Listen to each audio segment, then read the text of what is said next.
This is my passion. This is what I love to do. But some days, sometimes, I'm just like you, man. I hate this job. Damn, I hate this job. Damn, I hate this job. Damn, I hate my job. Damn, I hate this job. I'm just like you. Damn, I hate this job. Damn, man, I hate this job. Man, I hate my job. From a good dream I awake, sun rays on my face, planning out my day, hoping this ain't the one that I catch a case. I feel so good, I feel so straight. My manager keep calling me saying, hurry up, you late. Hurry up, you lay off. Y'all, man, I hate this job. Man, I hate this job. Been trying to play it cool, but it's hard to play it off. I've been hanging on to this bullshit, cause my car still ain't paid off. I know I'm on my way up, my boy just got laid off, so y'all, man, I hate this job. Man, I hate this job. These hoes here so ratchet, these niggas here so sneaky. Y'all don't even really pay enough for y'all to only pay bi-weekly. I'm trying to double up my cash, take this job, shove it up your ass. Yo, man, I hate this job. Sometimes I wanna say, walk in and slap my boss. This shit is getting hard. Damn, I hate this job. Gotta make it out of this struggle, bruh. And I don't really mean to take it out on you. You just a customer, but damn, I hate this job. Damn, I hate my job. Damn, I hate this job. Damn, I hate my job. Damn, I hate this job. Damn, I hate this job. Damn, I hate my job. Damn, I hate this job. We're the reason why your stockholders always stay afloat. Yet I'm asking, are they hiring? Like everywhere I go, schedule will say 9, but I think it's fine if I clock in at 9:04. I work 40 hours a week plus overtime just to be broke. So y'all, man, I hate this job. Hate that I applied. So much has transpired since the day that I was hired. Told me I could advance, but you were telling me lies. Gotta give your notice before I quit, but you don't say shit right before I'm fired. Damn, man, I hate this job. Sometimes I wanna say, walk in and slap my boss. This shit is getting hard. Damn, I hate this job. Gotta make it out of this struggle, bruh. And I don't really mean to take it out on you. You just a customer, but damn, I hate this job. Damn, I hate my job. Damn, I hate this job. Damn, I hate my job. Damn, I hate this job. Damn, I hate this job. Damn, I hate my job. Damn, I hate this job. You and your procedures, you and your protocol, you and your policies, none of that shit don't apply to me. You and your quotas, you and your standards, you and your 2 sick days a year. Y'all niggas bananas. Wonder why the postman's posted with hammers, going postal with Popo on camera. His wage got him enraged, stressed out, it's hard to maintain. He flips the middle, grabs his. He said, if you don't get the picture, I quit, you ain't shit, mother. Man, I hate this job. Sometimes I wanna say, walk in and slap my boss. This shit is getting hard. Damn, I hate this job. Gotta make it out of this struggle, bruh. And I don't really mean to take it out on you. You just a customer, but damn, I hate this job. Damn, I hate my job. Damn, I hate this job. Damn, I hate my job. Damn, I hate this job. Damn, I hate this job. Damn, I hate my job. Damn, I hate this job. Look, man, I hate this job. I put my pants on one leg at a time, just like you. I'm out here trying to take care of my family. Damn, I hate this job. It's not always glamorous, for real, but I do what I gotta do for me and mine, you know? Damn, I hate this job. Damn, I hate my job. Damn, I hate this job. Damn, I hate my job. Damn, I hate this job. Damn, I hate this job. Damn, I hate my job. Damn, I hate this job. Damn, I hate this job. Damn, I hate this job. Damn, I hate my job. Damn, I hate this job. I'm just like you, nigga. Damn, I hate this job. Man, I hate this job. Man, I hate my job.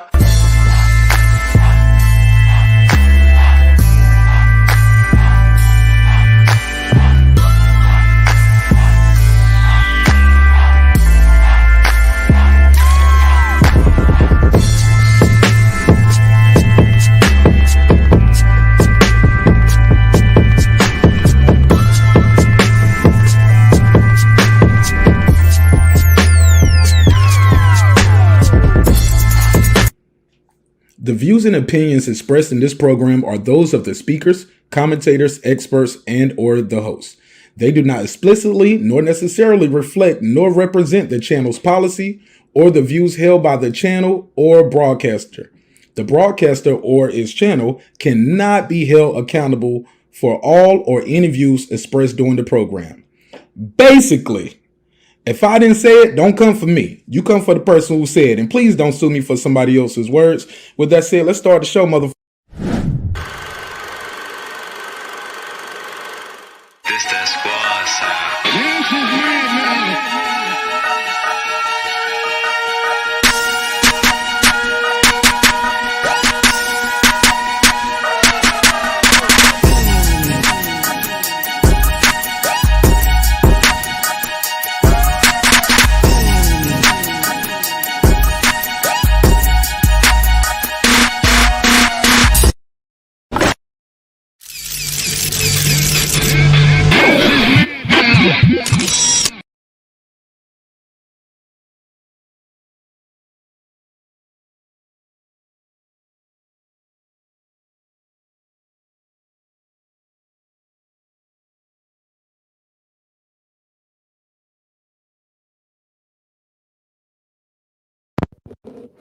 There we go. There we go. There we go. What's popping, man? What's going on? How y'all feel? How it sound out there? Can y'all hear me? Can you hear me? Can you hear me? All right, man. We're going to get this show rolling. Get this show rolling. Get it on the move. How y'all feel? Hope y'all having a good evening wherever you at. Hope this broadcast is finding y'all in good spirits, good health, good prosperity. God knows we need it. A couple things we got to get into, man, that I want to address from earlier. Sorry about that noise. Let me fix that. Sorry about that. Couple things we got to address from earlier. What the hell is that noise? All right. Okay, what is that? There we go. Damn, amateur hour over here. All right, so now we good. We good. We was talking earlier about the upcoming fight. I appreciate you guys. God knows we do. I still hear that noise. Hold on.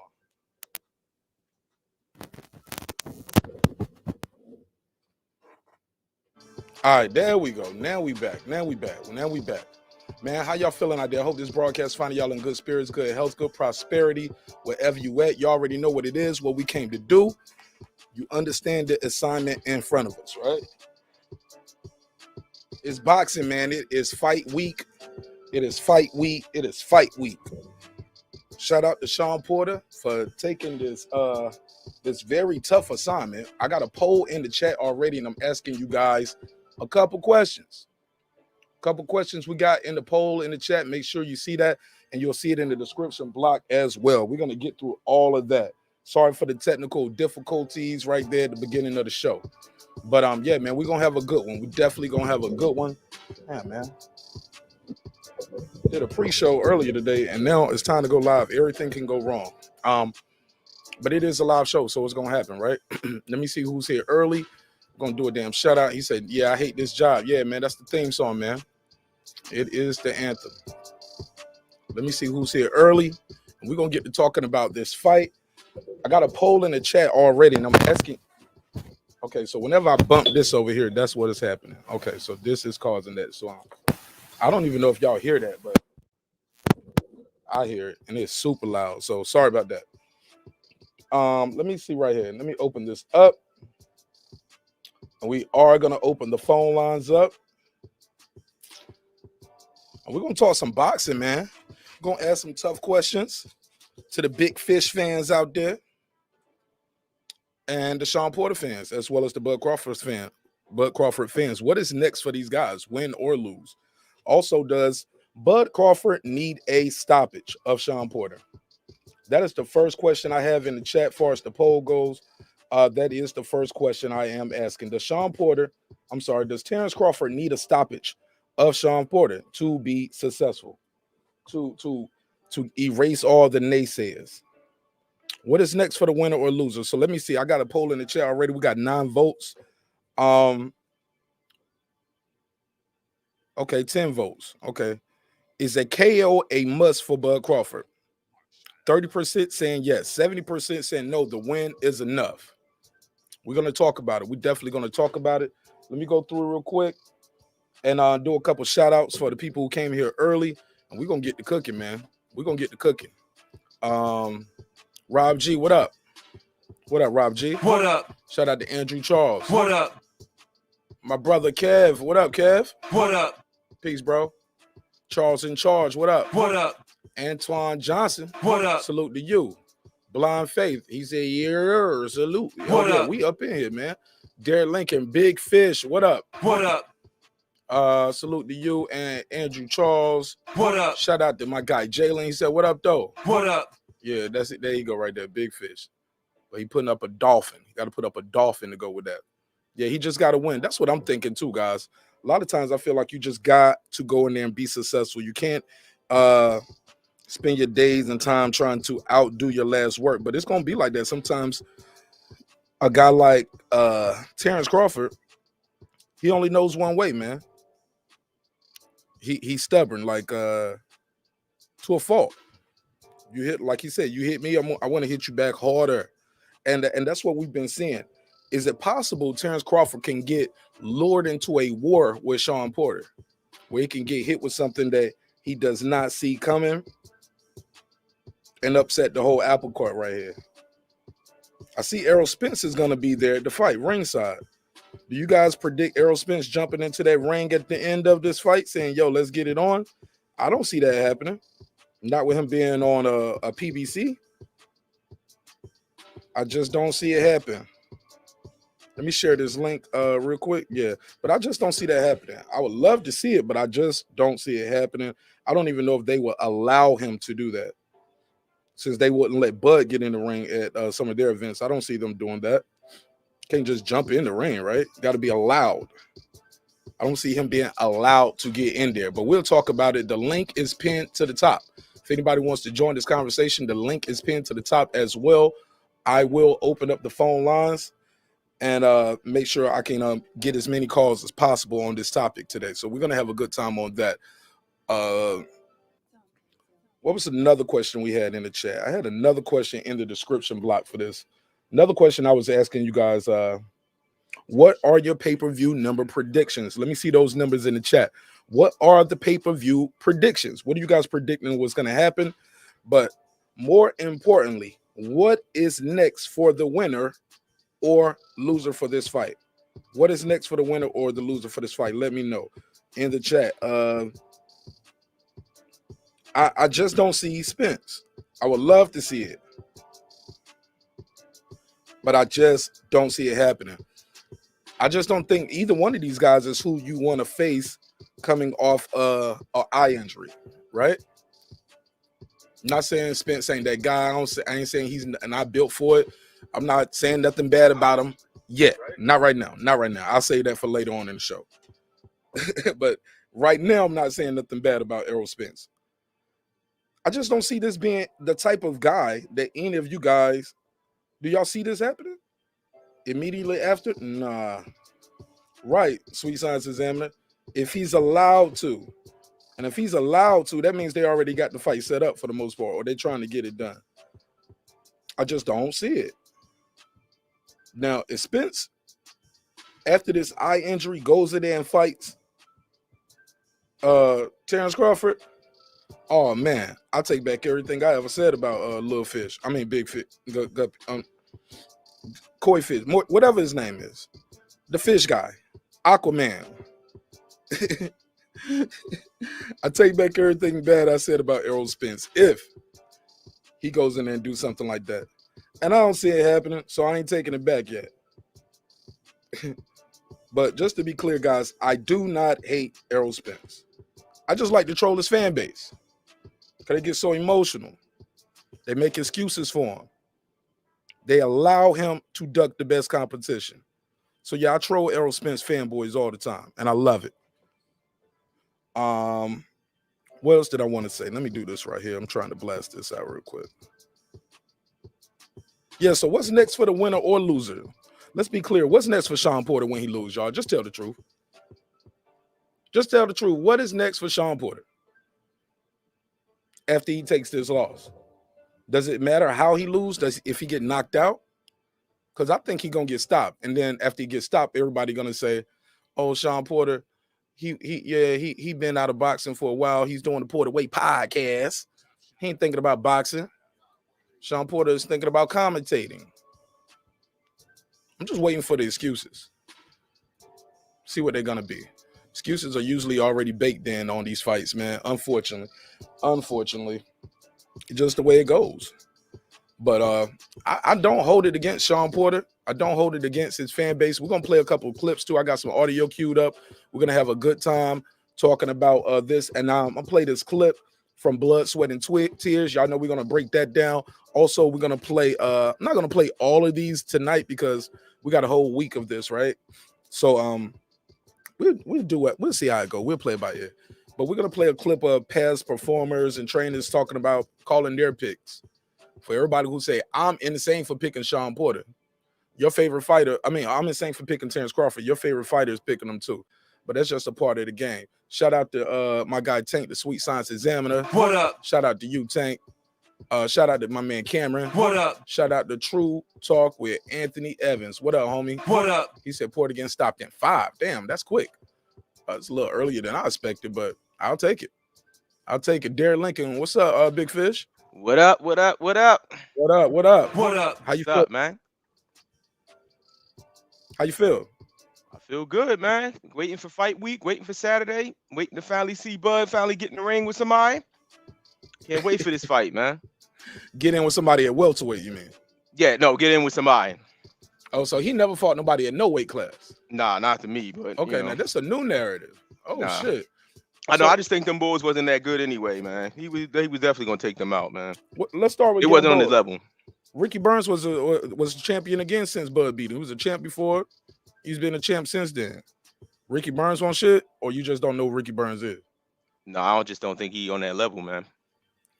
Well, if he ain't on that level, Crawford hadn't fought nobody, so he was definitely a level higher than Crawford, right?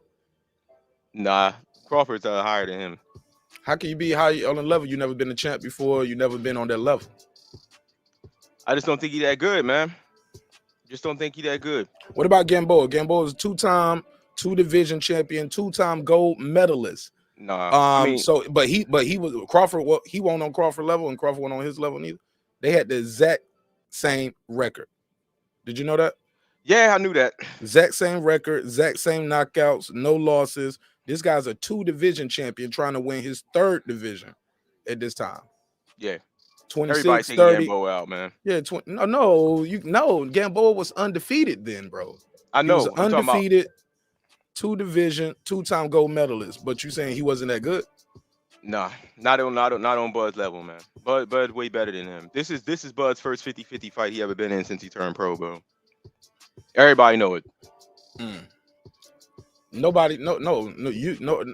Only people who pull up wearing Errol Spence gear think that, bro. Only people wearing that Nah, Big Guppy merch. That's think not that true. shit. That's not true, bro. There's a lot of Look people at the that chat. think that. Look, Philip don't believe that. Nobody believes that. Right. He didn't move up 2 weight divisions to fight, but he had already became a champ 2 times before. Jimmy, your facts are off. He was a champ at 26, 130. That was his 3rd weight class, 3rd division. So let's not just say he just moved up out of nowhere. The dude was a 2-time gold medalist, 2-time 2-division champion. That means something in boxing, but it don't mean nothing in Dallas. Well, I'm not in Dallas, but you know, what I mean, it's my football team, though. Damn, you want to be Errol Spence. I'm in Jersey. Oh, shame on you. I'm in Jersey, bro. I've Shame always on been a you. Cowboy fan, bro, since I was little, man. It Diehard ain't your Cowboy fault. fan. It ain't your fault. Jersey don't give y'all a lot to cheer for anyway. Whatever, man. I'm from North Philly, though. That's where I'm from. I moved out here to Jersey. Philly. North Philly, bro. Yeah, man. All right, but look, man, I'm joking. But seriously, man, I know. I got you.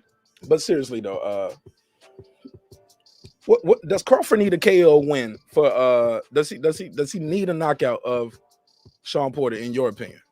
No, not at all. I just Why think he is just that? needs to win the fight, bro. I just want to see him win. Oh, you That's want to all. see him win, I want to see him win. but you picking Porter though. I'm picking Porter. What makes Porter so good? What am I missing right here? Why is Porter so good? What am I missing right here? And how Porter is so amazing? I mean, to me, Bob's been keeping him from fighting top competition for a long time, man. That's that he's doing that for a reason, bro. He's doing that for a reason. I'm just saying.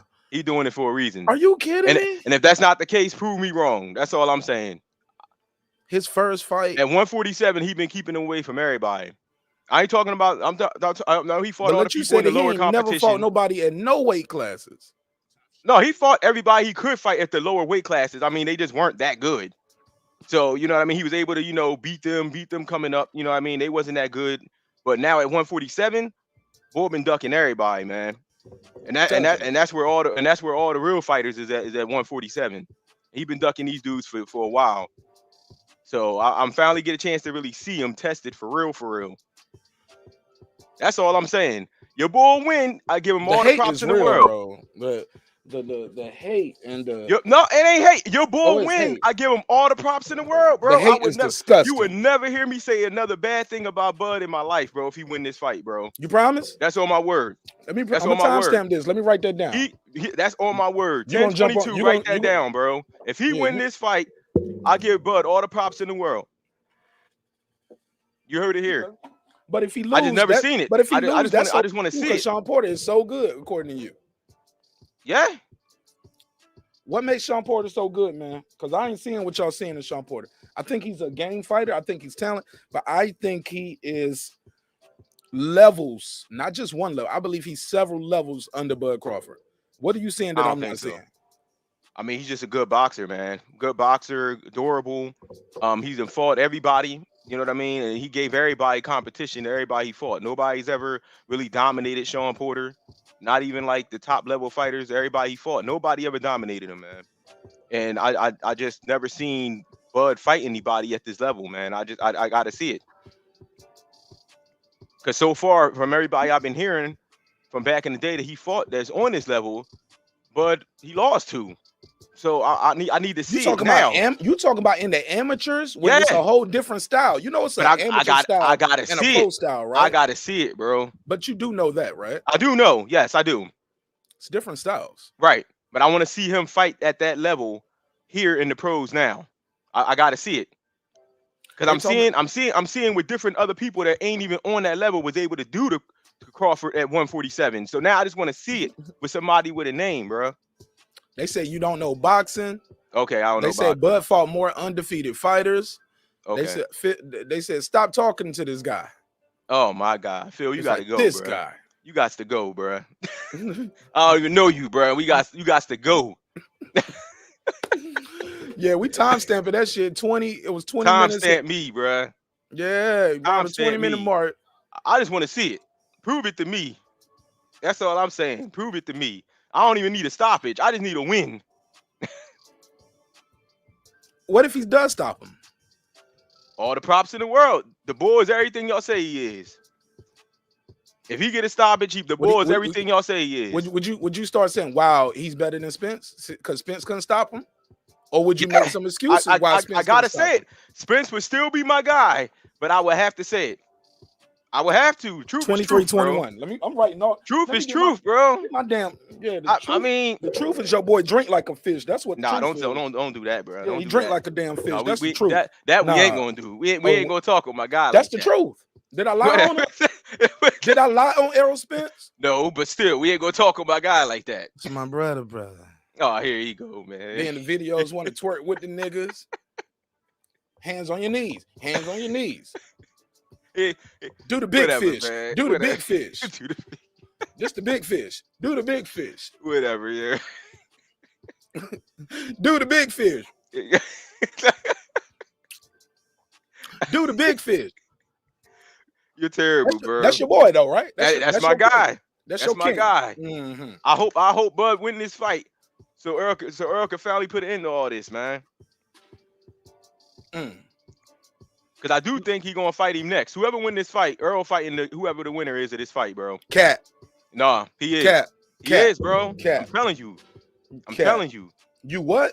I'm telling you. He ain't fighting that dude. He's he coming whoever winning this fight, bro. Yeah, they ain't fucking with you in the panel on the chat, homie. Bugs and King said, seriously, this guy's a clown.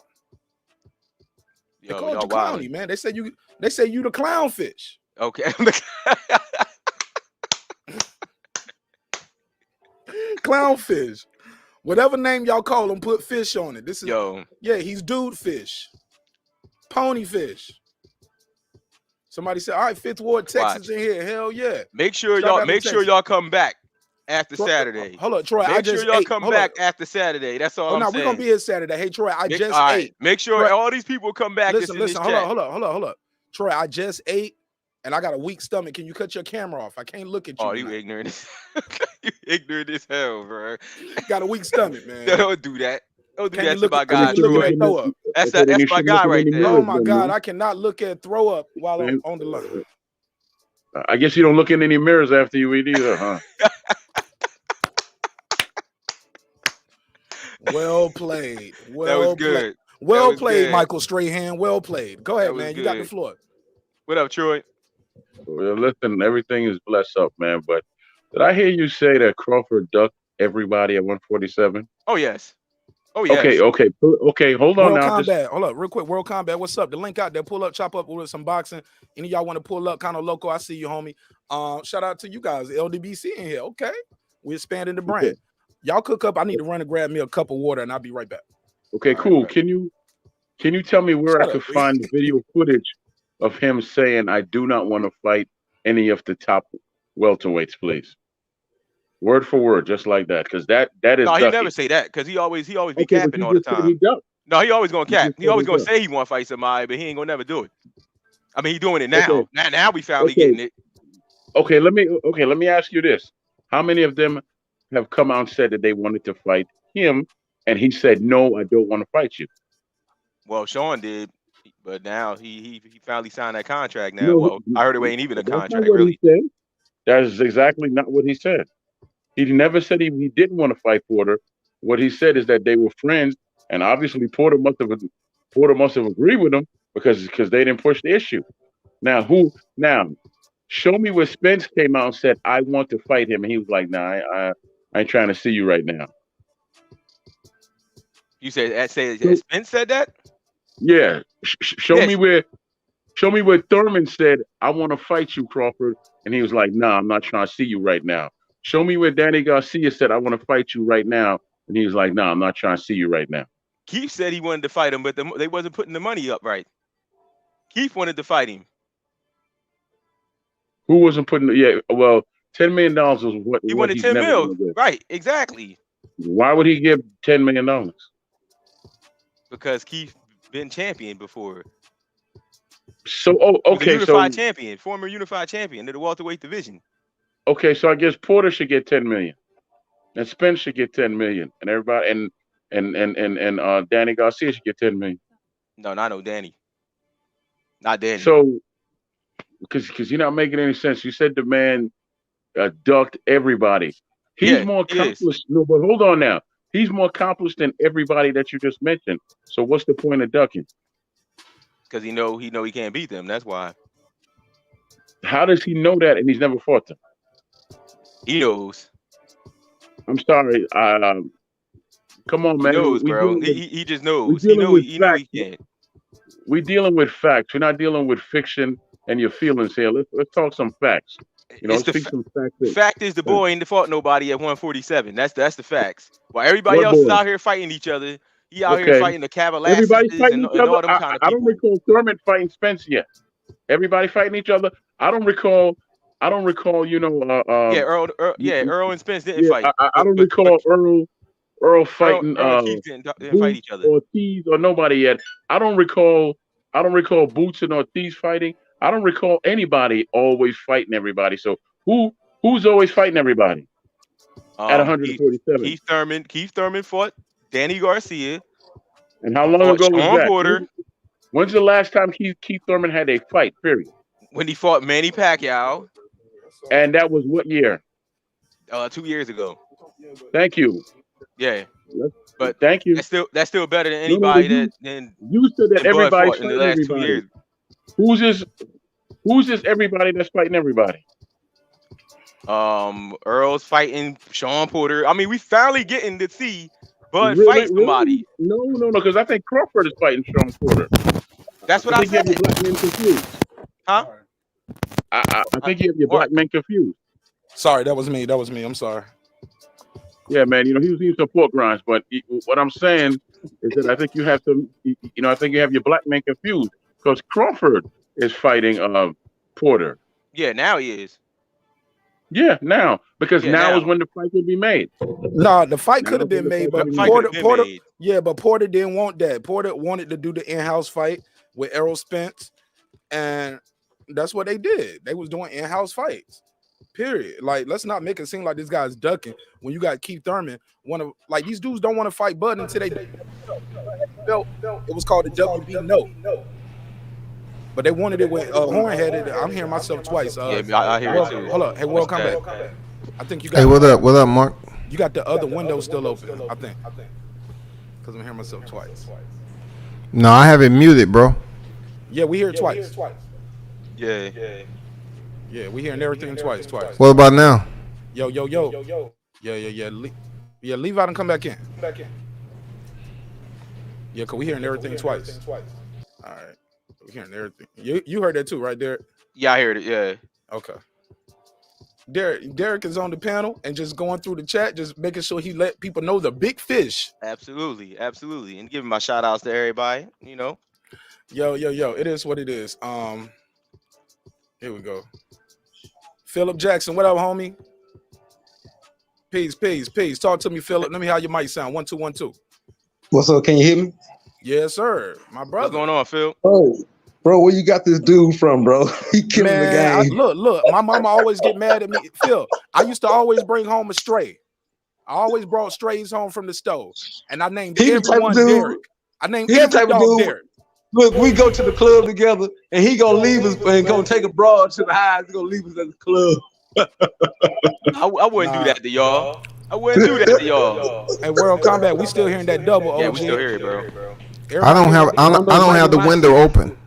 Wait, can you turn your mic down then? Because maybe it's bleeding Okay. in that way. Your mic is real loud. We can hear that fan, everything. So just turn. Oh, I don't have a fan on or nothing. What about now? 1 2. Everybody That hear might me be my twice, shit. right? I'm gonna mute everybody else and step World Combat. All right, World Combat, unmute your mic. Yeah, that's you. Damn. Yeah, it's like your mic is real loud. So maybe turn the mic down. Maybe it's bleeding back in from the headphones or the laptop or whatever. But I'm hearing myself twice. Do you have a volume knob up there? Man, come on, stop it, bro. Come on, man. No, I don't. I don't know. I don't know your setup. I don't know if you got a mixer or if you're using a headset. What about a now? laptop. Is it better now? Nah, I'm hearing myself twice. Damn. Hold on. Yeah. Check 1 2. And it sounds like it might have. Nah, it's still there.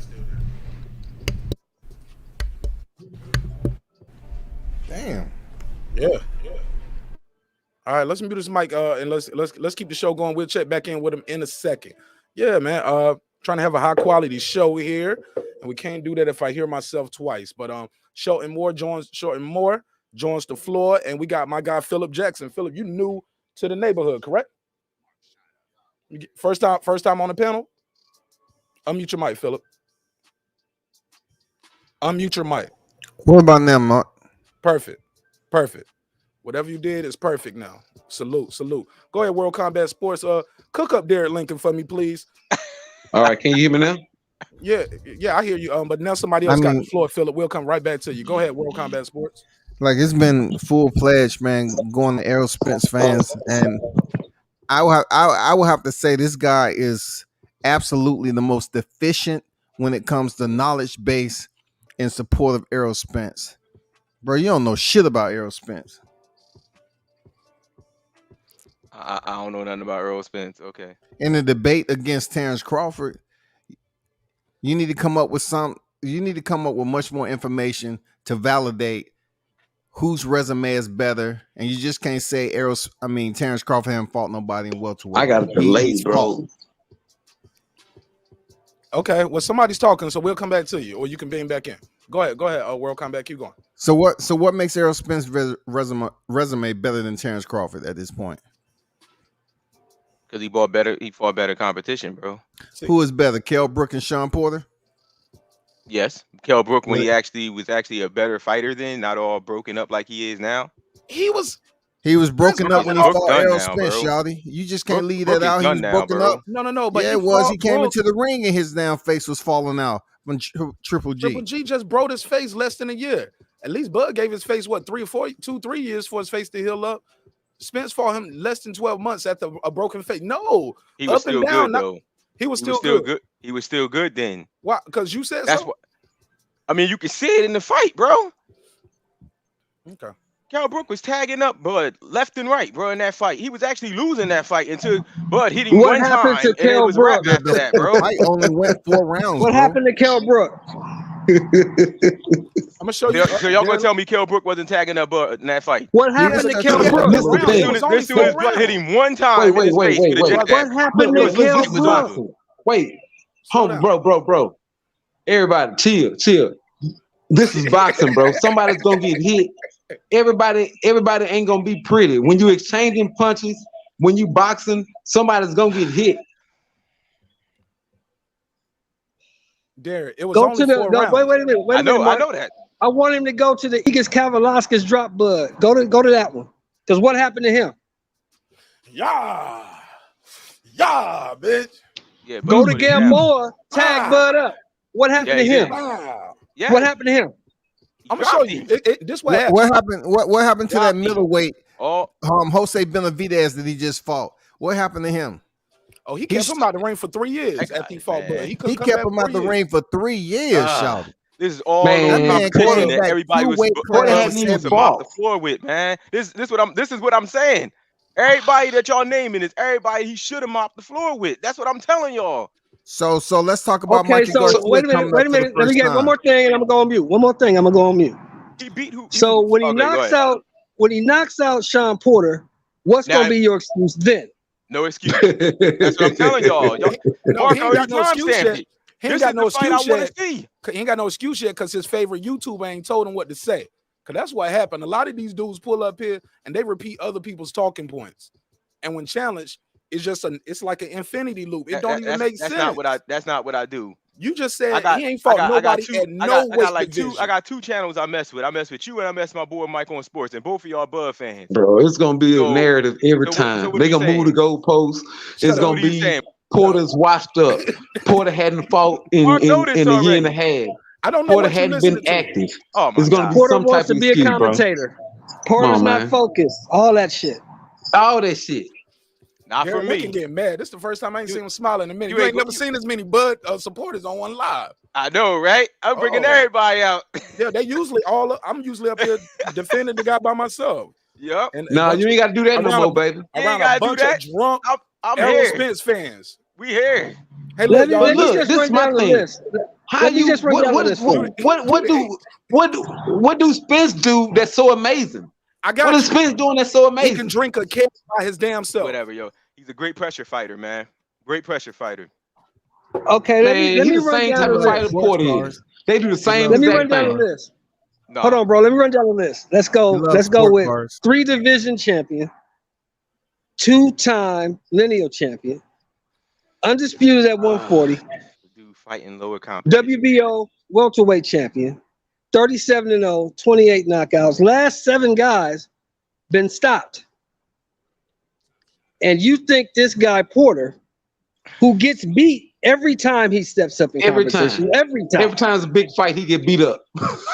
is gonna have This is Bud's anything first big for fight. this guy? So if your He boy a go down punching in this dummy. fight, what are y'all gonna say? They using Porter as a punching dummy to If- gauge, If to Bud set, go down to in this set fight on his gauge, first step One up, at a what are time, y'all one gonna at to a time, say? set one gauge at a to time, see one at a how time. Crawford One will at a really time. fight. They Listen, all guys. trying to use a litmus test. One at They a using Porter as a litmus test to see if he really can box. But people know that he can fight. People know that Crawford is a bad man, but they got to use a Dunkin' dummy. They got to use a crash dummy. No, if he loses, if Bud loses, I'm gonna give Porter the respect that he should get. He beat And you get the every guy, man the It respect for ain't no win. if, homie. It ain't no if. Terence Everybody- ain't losing this but he's weekend. not gonna win. I got $250 with a sucker on another channel that says this fight don't go 9 rounds.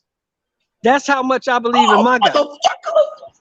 Hey, I'm gonna mute your mic real quick, homie, because I can't. You kind of just blurting out now while people talking. You just yell "motherfucker" out of nowhere. I'm sorry, bro. See, Trying to so have a I'm gonna high ask you quality- this. All right, Since bro, you I'm finna riding go, with- man. I holler at you. I'm about to. All right. All right, Phil. You riding with Porter, am I correct? Yeah, Okay, so how much you put on him? I got 100 on him. Okay, that's something you can bet? stand to Who'd you bet? lose. Who'd you Okay. bet? That's good. That's good. Well, I got 140 actually, because I got 100 on the Caesar Sportsbook with the plus 500. I got 20 with your bull on. I got 20 with Mike on here, and I got 20 with the bull right here with the right here right at the bottom right. World Combat Sports. Oh, okay. Yeah, Oh, I didn't know that. yeah. How Okay, you know that's World cool. Combat That's Sports? cool. You what? Well, You what? I will give you. I Oh, will hold give on, you the hold on. respect. You got what now? I got 20 with you. Me and you bet the other night on the When Porter did y'all and bet? Friday when What's I was your on screen? here. What's your screen name, man? Derek Lincoln. I only betted you 20. That's unlike me. Yeah, we only bet 20. Where did y'all bet at? We bet on the on your show on Friday. On my show? Yes. Oh, When I was No, on I here with wasn't the on big his- fish gear. Yeah. What? Derek Lincoln, What? are you sure? Because usually we do. I wasn't. clips I haven't and- been. I wasn't on Mark's show. What are we talking about again? Yeah, I don't think Friday. he was here Friday. I could have swore it was him. No, We it was wasn't in me, Friday. man. We had about 90 people in Friday, Oh Derek. snap! I thought it was. Well, him. I will And then say this. Saturday when we did it, My we bad, had about then. I thought it was you. 170. So I could have swore it was you. Well, I will say this. I do respect the fact that you putting your money on your guy, because it irks me when people say Porter gonna do this, Porter The gonna crazy do that. thing Okay, is well, Porter ain't how even much my you guy, like him though. for? Well, Porter ain't even that's my what I guy, ask though. people. But that's what Are I you ask betting people. You anymore? say Porter gonna do this, Porter gonna do that. Porter's a pressure fighter. Porter gonna bring it to him. Well, how much you like him for? Oh, well, I ain't saying all that. I'm just saying. Oh, okay, all right. All right. How much you like him for? That's all I got to say. How much you like him for? Because I don't mind taking your money. Because this Yeah, fight's not gonna go 9 rounds. We gonna see. It's not man. gonna go 9. We How gonna much- see. I You got hope any so more for all money y'all on the Bud bets? fans, man. I really hope for y'all, man. How much? You how ain't got much to money- hope. If this dude loses this fight, bro, it's gonna be a lot of sad folks out here, man. Not Let's gonna bet happen, 100. brother. It's gonna be sad. Not gonna I'm happen. sad right now, bro. I'm sad right now. You want to bet 100? I'm sad right now, bro. I ain't betting no more. Yeah, I'm don't give all good. your money away, man. I'm good. Don't take them sucker bets. That's a sucker bet. Don't take it. I'm telling you. You I lost just got $140. 100 on That's a sucker Terrence, bet. man. The I weakest already got welterweight in the 140. I already division. got 140 out here. If I'm gonna throw another 100 on there, I'm gonna throw the joint another plus 500. absolutely, that's Yeah, smart. that's the Man. thing. That's the thing. See that, but my man just said is the talking point I love the most. Bud ain't fought nobody. He got the weakest resume in the 147-pound division. He can't punch. He ain't got no footwork. Oh no, I never said any of that. Sean I never said any of that. gonna rough him up. Okay, well, see, if he's so good and you like him so much, just put some money on him, and we'll see. But Yeah, they don't I never got want my to do money out there.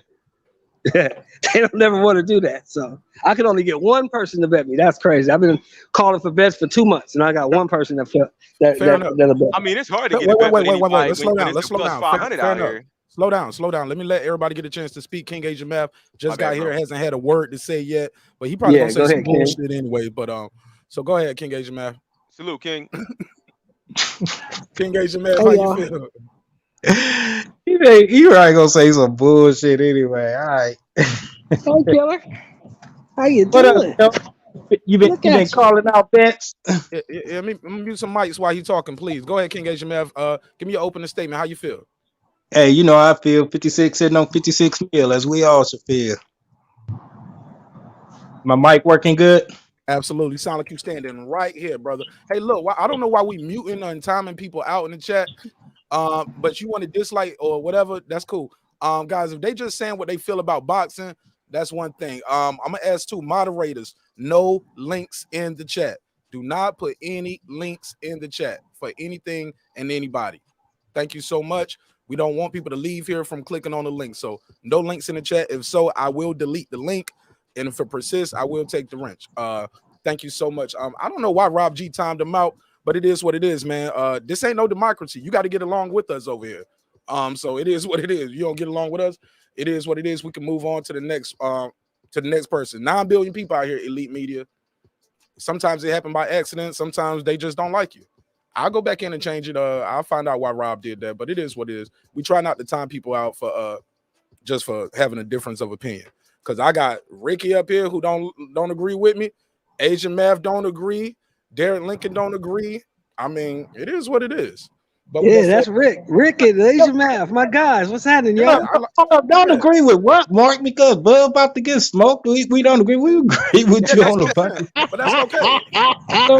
No, I just don't want people to Bud think feelings, we block man. people out or time them because we disagree on a boxing state. He said, I'm trying to figure it out. He said, he ain't time nobody out. That's what he's saying. I'll fix it, homie, but please don't be pouting. I'm gonna take my like back. Bitch, take your like back. Give a fuck, nigga. Give a fuck. God loves me. I don't care. If Tell you him, Mark, like go pay your bills with that like. nigga, please, man. On that Errol Spence moist shit right there. I'm gonna take my like back. Matter of fact, let's do it. Don't do that. Everybody. Don't do that, Matter of Mark. fact, everybody, wherever you at. Come on, Mark. Do the Errol Spence dance. Here you go, man. Whatever, man. Leave that Don't man do Black alone, Knight man. That like man can have a drink and drink if he wants to, man. That man can have a drink and drink if he wants to, That's a man. classic. I like that. That's a classic. To the left. To the right. Man got a drinking trash, problem. bro. A drinking. Trash. Oh my But, God. Ricky- I got it. We gotta have fun. We gotta have fun, man. It's a hip hop What political up, sports Rick? show with a comedy twist. What y'all. up, We bro? like to let the jokes fly because What's life is happening, serious man? enough. What's up, Rick? Shit. Y'all know who it is. Allow me to reintroduce myself. My name is. Hey, peace to the gods and goddesses. How y'all doing? I see. That's how I'm gonna be screaming at the while Porter getting off the pavement. I'm gonna be like, Red guy, you see this shit? Bro, I hope Bud stops him. I hope Bud stops him within 5 rounds, like y'all been saying, because y'all got this man up like he Superman 1 million, bro. Yes. Porter shouldn't make it out of 3 from what y'all saying. Inside of 9, bro. Inside of 9. I'm just saying, y'all setting a high expectation for your guy. I'm just saying, y'all doing it. Y'all doing that. So Your king of welterweight is ready there, Ricky. Let him finish. Let him finish. Hey, let him get his opening statement. Then we're gonna shred him up. Marq put a poll for the chat saying, does he need a KO? And only 30% of y'all said nah. Y'all some liars, bro. Because if y'all 62% said no. 32% yes. Right. But why y'all saying that when it's a definite knockout? Stop, bro. It's a fight. That's why y'all here. Y'all want to see a fight. Y'all don't know who gonna win until the fight happen. I'm just going off the eye test, Rick. What I've seen in 37 fights. Where your glasses at? What I've seen in 37 fights, brother. Where your glasses at, Mark? The last 7 guys got stopped, brother. Bro, that's not the point, bro. The point is he's supposed to stop those guys, bro. That's what I said. He's I supposed said to. the same thing. Okay. Won't Spence supposed to stop Little Mikey? Well, from my eye test. Errol Spence was supposed to stop Sebastian Formella too. We not talking about Spence, bro. Why y'all keep bringing up Spence when it's No. This is what I'm saying, Rick. I'm gonna shut up. This is what I'm saying, Rick. From my eye test. I know you meant Porter. From watching Shawn Porter whole career and watching Terence Crawford's whole career, there is nothing that Shawn Porter brings to the table that Bud cannot handle. Says who? Says me. Says everybody. Exactly. You know, said, and everybody don't know shit. That's just the honest to God truth of the matter. 95% of the world are dummies, bro. Y'all gotta right.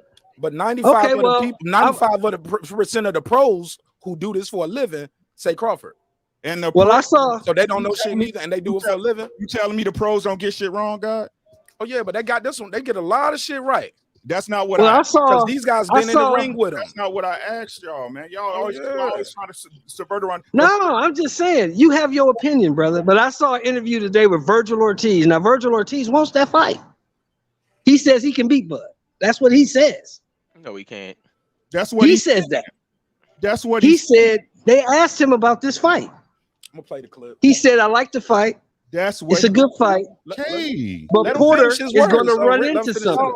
Why y'all? But Porter's going to run into something because Porter comes in with his head down, throwing wide punches, barreling in. He has good footwork, but he leaves himself open, and he's going to run into something. Go ahead, Ricky. Reply to that. Again, I ain't brought up nothing about no other fighter since I've been here but Shawn Porter and Bud Crawford. Okay, well, we make our arguments different. Listen, you can make yours how you choose. This is what I'm saying. I said it on my channel. I said, I hope Bud looks spectacular. I hope he does. right? Because I don't care about the Shawn Porter Bud fight. I care about one fight. I care about Errol Spence and Bud Crawford.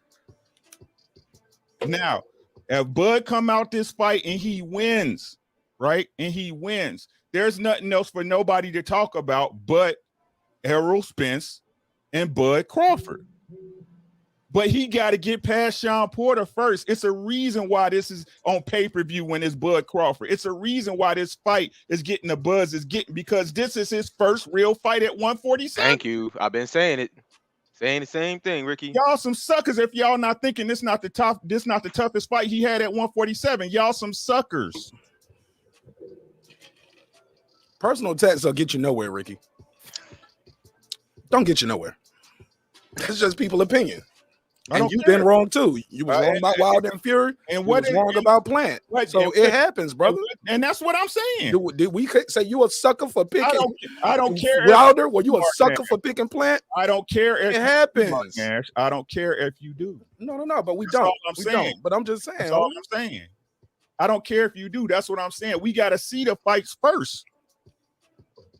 That's all I'm saying. Y'all sitting up there talking about Shawn Porter like he watched, like it. That's a lie. That's not true. We not gonna know who this fight is a 50-50 fight. It's all who implements their game plan the best come Saturday. Plain and simple, short and sweet. Let me interject after that. Nobody thinks he's washed. That's gonna be the narrative after what Crawford does to him. Because at the end of the day, the guy can fight. He can box. He's a 2-time champion. I give him credit, but he's a level or two at minimum under Terence Crawford. We'll see Saturday. I mean, but Ricky, well, you know boxing, right?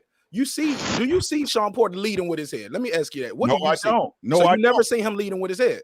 What he done before and what he does now is different. If he leads in with his head, why did it take Errol Spence 11 rounds to catch him?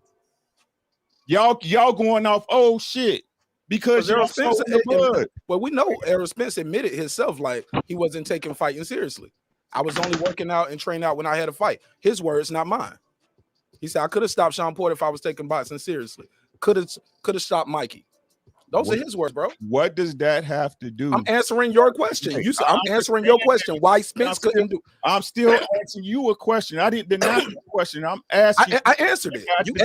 You asked the question. I answered it, and then you don't like the fact that I answered it. You said, why did it take Spence 11 rounds? I didn't say that. What are you talking about? You literally just said, why did it take Spence 11 rounds? If I know that. That's not what I just said, bro. I said, what does that have to do with Saturday night? Okay, those two different questions, my brother. I know. I answered your question when you just asked me. You saying he ain't come in with his head down, and that's what I just told you. Yes, he did before, but why did it take 11 rounds? And then you said, and then I said, then what does that have to do with Saturday night? Nothing. We got to see the fight. Because he's still the same. We saw him against Formella. He's still the same. We'll see Saturday night. Oh, we're going to see. Yeah. Let's pass it around. Go ahead. Let me let everybody else get in. Shout out to my guy, Lemon Pepper Chitlins. Said, drop the link. Oh, the link is out there and it's pinned to the top. If you want to call in as well, you're more than welcome to call in. Shout out to everybody out there who's listening and enjoying this broadcast wherever you at. 678-381-1938, 678-381-1938, 678-381-1938 is the number you can call in. Voice your opinion. You do not have to agree with me. You do not have to agree with the panel, but you do have to keep it boxing. Let me let my guy Ty get in here. Ty, what up, homie? What up? Boy, I see y'all cooking early. Man, it's hot in here. You see the flames in the background? It's hot. Yeah, it's hot. man. We're cooking. Let's go. Does Terence Crawford need a knockout over Shawn Porter, or is winning just enough? Nah, I think he needs to perform better than Thurman and Spence did, and that'll put him in the driver's seat. But he needs to come out of dominant fashion. But if he wins, he wins. But I would like him to perform better than Thurman and Spence did. But he don't need a knockout. But he needs to win. I say 8-4. He needs to win about 8-4 comfortably. 8-4. Okay. Anybody want to reply to that? Oh, I'm sorry. Go ahead. My bad, Ty. Will you finish? Yeah, go ahead, bro. Let me ask y'all this. Far as the pay-per-view by prediction, some people was here for the pre-show we did earlier. What do you guys project this pay-per-view doing? Do you think boxing fans are going to support this fight since this is a big welterweight showdown? Shawn Porter is a game guy. And Bud Crawford ain't never fought nobody. Will you buy this just to see him lose? Will you buy it just to see if Bud can keep this knockout streak going? Because he is on a knockout streak, believe it or not. And then I'm gonna play this clip, and I'm gonna show y'all of what Tank Davis had to say about his sparring. That little smile him and Leonard made. It sounds like Tank Davis was touching Shawn Porter up in sparring. I'm gonna play the clip though. But while I do that, let the chat and the panel please give me your pay-per-view projection numbers. Elite Media says low. Give me a number. Give me a number, Elite. Matter of fact, while y'all do that, let me take this first call. 175. Let me get this first call. 509, you on the line. What's your name and where you calling from? 509. My name's Sam. Sam, good evening, my brother.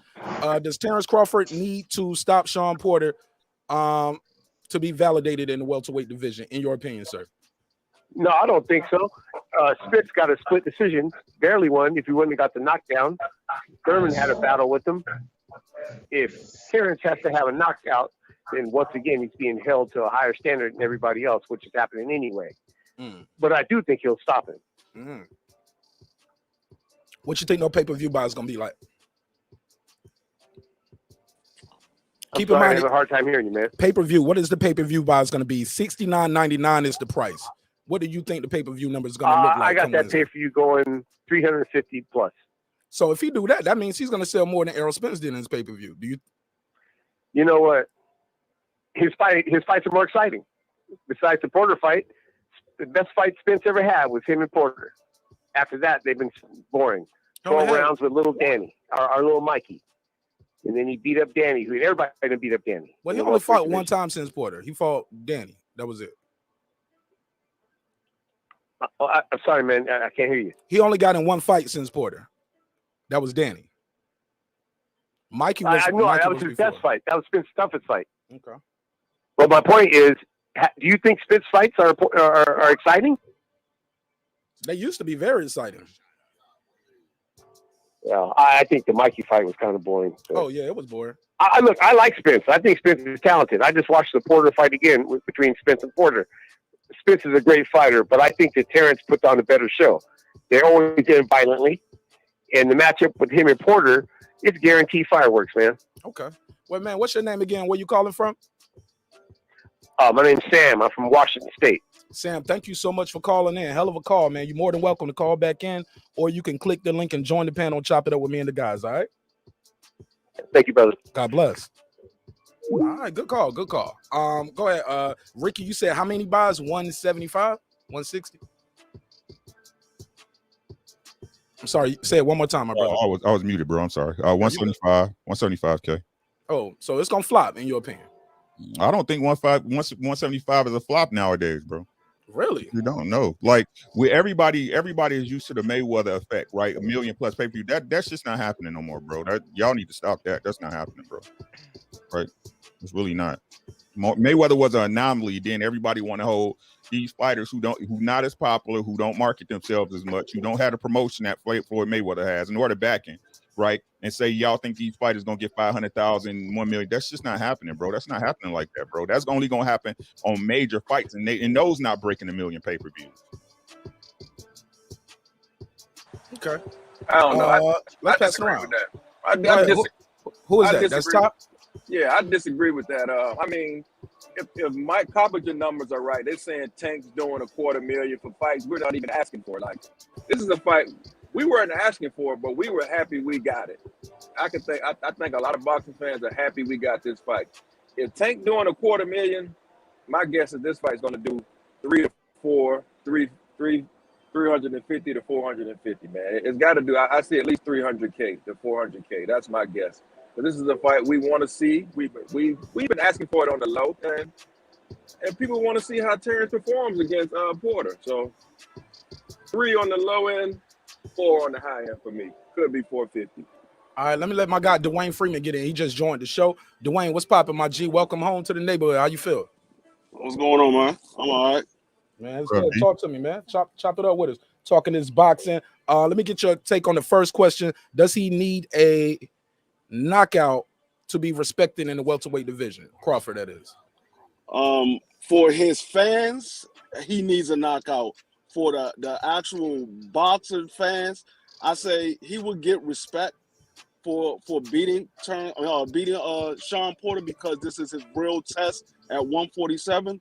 But the way his fans is putting him on that pedestal, he needs a knockout because that's what everybody keeps saying, that he's going to knock Porter out. So if he doesn't knock Porter out, he's letting his fans down. But as a regular boxing fan, him beating Shawn Porter, he would get respect for that because that's his real first test at 147. All right, Derek, go ahead. I see you nodding your head. Go ahead. Nah, I agree with everything he just said, man. I do think this will be probably about 250 for the buys. I do think it'll do good numbers because everybody do want to see this because like everybody was saying, this is his first real test at 147. I've been saying that for the longest. So I know I'm definitely behind it. I'm supporting it. So I think King Age Mav, did you give me your answer on the first question on these two questions before we play this first clip? What was the questions again? It was two. One I got a poll in the chat. It's saying, does Terence Crawford need a knockout over Shawn Porter to be respected in the welterweight division, or is the win big enough? Well, like the guy said, according to the Bud League, he needs a knockout in dramatic fashion, like under 5. Who said that? But in my case, I don't hear that. No, because I'm the leader of the Bud League, and we didn't bring that up in our last meeting. Oh man, they see they didn't even invite you to the meeting when they had that, but yeah, they didn't put that out there. The got me blocked on Instagram. Y'all need to tag him and tell him unblock me. But and just for me, no, a win is a win is a win. It would be impressive. But I mean, it's easy to go with him. But I mean, like, you know, hey, he been eating, you know, he been eating low level competition.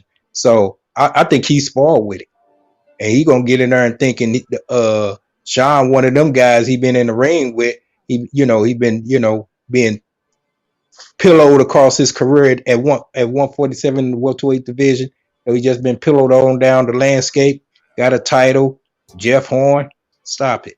You know, Shawn to watch his whole 147 resume, and I think Bud gonna go in there and think that's the likes of what he been snacking on, and he's up for a rude awakening. Now, dog, this is the real over here. You know, you've been over there. They've been throwing you snacks.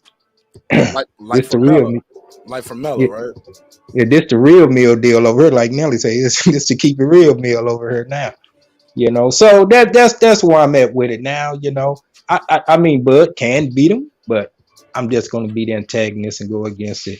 I think Shawn gonna go in there and rough him up, and Bud gonna start taking this 147 division real serious, and then come back, you know, and probably do some things. But right now, yeah, Bud needs to knock out, according to the Bud Justice League.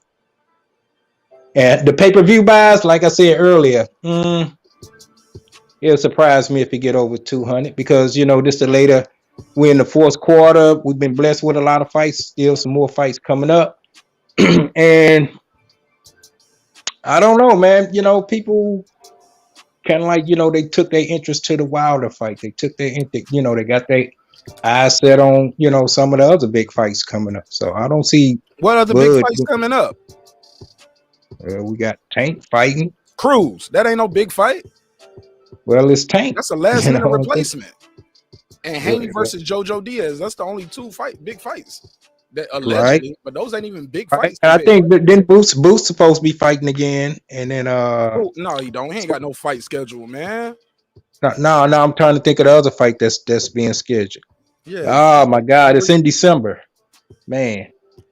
I'm shooting a blank right now. I know it's in December. Fulton and Figueroa? All those fights are on free TV. Come on, man. Go ahead, show it more, please, man. King Asian Maverick is reaching to be, like he said, he already said he going against the grain just to go against the grain. Shout out to my brother, Mike on Sports. Got one of the dopest YouTube channels out here. Absolutely. And, if you love that intro, it's done by yours truly. Holler at me. We can get one made for you. But, yeah, Mike on Sports. Yeah, the link is out there, my brother. You're more than welcome to join us. Shout out to Mike, man. Make sure you come on, Mike. Come pull up, bro. I think this fight gonna do anywhere, like my man said, from 3 to 5, because everybody wants to see it. Diehards and casuals alike. No, they don't. It's on a big platform, ESPN, so it's gonna get a lot of views. I think it's gonna do anywhere from 3 to 5. 3 to 500,000. Now, if Yeah. if he outsells Errol Spence, Mhm. and he stops and Shawn Porter, is he better than Spence? Well, I've always thought he was better than Spence, so won't change my opinion. Hold on, let me take this call. We'll come right back to that topic. 718. You on the line? What's your name? Where you calling from?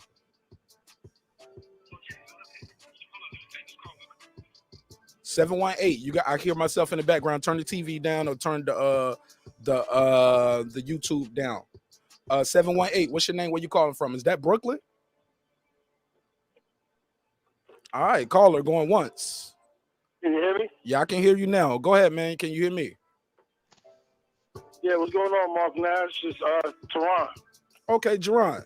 Is it Tehran or Jerron? This Tehran. Yeah, what's going on? What's Just good, my called in brother? to get my little opinion. I hear the Spence haters over there trying to go in on Bud. Man, they going in hard, man. But you know what, man? We built for this shit, man. They been hating on Bud his whole career. Let's keep it going. 2 minutes on the clock. Go ahead, get your bars off. Desperate though. Why they? Oh my goodness. I mean, Porter's a superhero now. I guess since he exposed the Spence. Go ahead, keep cooking, keep cooking. You got 1:48 on the clock. Go ahead. All right, but yeah, Bud already has respect in welterweight already, so a win is good enough, but a KO would be the icing on the cake or whatever, you know. But what you think the pay-per-view yeah, is gonna I can't wait for the fight, man. That's all. And then we're gonna see. Then we're gonna see what they got to say about then. What's your pay-per-view prediction number? Bud by late stoppage. No, I said your pay-per-view. How many pay-per-view buys you think it's gonna do? Oh, how many pay-per-view buys? I think 500. Okay, that's successful, right? That'll be more than Errol Spence. If he stops Shawn Porter and do Yeah. 500,000 buys, would Errol Spence now have to fight him? And we can't say Bud Crawford don't sell. He ain't fought nobody. Like this would be the narrative killer fight right here, right? That's true. I mean, if he beats Shawn in a better fashion, that means he beat Spence's best 2 wins in a better fashion than him. So I don't know. All but right. I'm gonna let you finish cooking, Mark. I'm watching the show, man. Keep doing your thing, brother. Man, I can't do it no other way. I can't do nobody else thing. So pause, right? So I appreciate the call. Thank you so much for your time. Thank you for your energy, man.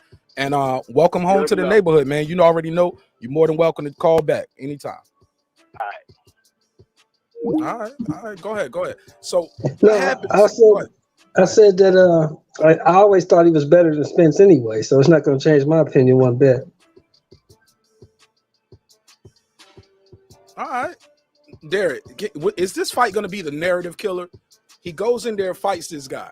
He beats him in a better fashion. That would be Brooke and Porter stopped in one already got stopped in the earlier fashion. This would be a stoppage that went the distance, gave Shawn Porter a rough, tough fight. But now these guys will have to fight now, right? We can't say, Bud, you ain't fought nobody, you ain't did none, get your weight up, get a belt. Because I just feel like the goalpost, it just keeps getting moved. Well, we ain't it's almost like when they ask Errol Spence, how many drinks can you drink? And he drinks a beer. Here and then he you drinks go, a bro. can. And then okay. I'll leave it alone. I'll leave it alone. Go ahead. But no, we ain't gonna count Kell Brook, bro. Like I said, he's damaged goods, bro. That ain't gonna count. But if he does beat Shawn Porter in a better fashion, I'm not even saying a knockout, bro. I'm not even saying a knockout. Just a better decision than what Errol Spence had. Yeah, it will kill the narrative, and Errol will have to fight him. And you will be out here campaigning for that. Errol Spence need to fight him. Absolutely. Seems like you guys protect EJ a lot of times. No, I ain't protecting nobody. I ain't love protecting a grown ass man. I love it. Let's pass it around. Let everybody get their takeoff. Did everybody get the answer to that before I play this clip? Will he have to fight? Will Spence now have to fight Bud Crawford? Ricky, did you give me a take on this? Or I already explained this, bro. If he fair enough. There's nothing for either one of them to talk about. Ain't no Errol talking about no 60-40. They need to sit down in good faith, both of them, and negotiate. And ain't no more Bud talking about the fight is past me. You know that. I was prom queen of King High School. This is me. Both of them need each other, bro. Both of them need each hilarious. other. It wasn't hilarious. It wasn't hilarious. He waited all Now, night. Rick, Waited all night. Rick, I want to give you kudos, bro. You're the first brother I heard that actually said what needs to be said a long time ago. Both of these dudes need each other. Their legacies won't be set if they duck each other. Like I don't get the understanding of what people saying that like this y'all keep bringing up Spence more than y'all bringing up Shawn Porter, and he the one fighting this weekend, bro. Oh no, we bringing it all up. They the BBC career. They are contemporaries. They have to face each other, bro. They are contemporaries. There we go. I like that because everybody else been saying he ain't got to fight him. Like Terence Crawford don't sell what Spence. He should have took the 60-40. Should have took the 70-30, the 80-20. That's what I hear. That's what I'm He saying. ain't fought nobody. I heard he ain't fought nobody. That's all I kept hearing. That's what everybody want to listen to, bro. But both guys made missteps. That's just the honest God truth of the matter, bro. We should have been had this fight. The fight should have been here. Where were the missteps at on both sides? The missteps from Bud was the missteps from Bud is he keep dismissing it like it's not gonna happen when they know it needs to happen. The missteps from Errol is speaking out about money in the public. The man been showing up asking for the fight, man. Errol been talking out his mouth, man. Stop that, bro. Stop. What you mean? Like I said, stop, bro. What is y'all talking about? Just telling the truth. Listen, I know you tell, but listen to what I'm saying, guy. But y'all still. I sit up here and I give y'all what Spence said, but y'all still don't want to address what Bud been doing. Oh, I'll address that right now. I'll address it, and that's because Bud already addressed it. Let me finish. I got you. I'm address it. Let me address it, Rick. Again, look, you said we ain't addressing it. Let me address it. He said, I don't ever want to get caught up in that Pacquiao situation shit again, where I'm just sitting around being told, hey, it's gonna happen. We're gonna fight this guy. It's gonna mix it up. We're gonna mix it up. I will never put my career on hold for waiting for one fight again. I'm gonna just keep winning. Whoever's in front of me, I'm gonna beat him, and I'm gonna beat the next guy. If I can't beat you, I'm gonna beat, and eventually you're gonna have to see me. Or I'm gonna move up and wait, and I fight somebody else, and I beat them for their titles. But I can't keep waiting for this guy, like who obviously don't want to fight me. I mean, he addressed it. Those his words. That sound like Canelo Cholo. Totally different. Totally different. I don't know. Sound Cholo like the same. come up to 68. No, we talking about once upon a time. Okay, he dropped the belt and fought Triple G. But let's stay on Shawn Porter and Bud. Okay. Oh yeah, let's do that then, because you brought it there and then it didn't work for you. See how that worked? Nah, it worked. It ain't going nowhere. But we just compared to Charlo back then. Okay, like I said, we moving on. But oh no, Bud about to lose stock though. About to lose stock, so you know he gonna wish he had to took this. Somebody got a lot of background noise. Say that last part. He gonna wish he did it. What? You know it's Shelton. You know that's Shelton. Yeah, I know it's Shelton. I'm just trying to be respectful without. Yeah, I'm laughing. I'm just laughing. Yeah. Hey, Mark, I gotta go though, man. I've been on for a long time, man. But hey, peace to y'all, man. God bless you. Let's see what's happening Saturday night, man. And again, we the ones watching it. We ain't the ones getting punched in the face, right? So, Roger that. Peace to the guys and goddesses. Y'all have a great night, man. Take care of yourself, Mark. I'll holler at you, bro. All the time. Salute, Ricky. I can't do it no other way. I got to take care of myself and my family. And I'm going to take care of these Errol Spence fanboys, too. Oh, here you go. See, I ain't say your name, but hit Dogs Holler. Hey, you already know I'm an Earl Spence fan, so I'm definitely. I said fanboy, so you admit that. Okay. I ain't a fanboy. I'm just saying that's my guy. I'm talking to you. Definitely. All right, bet.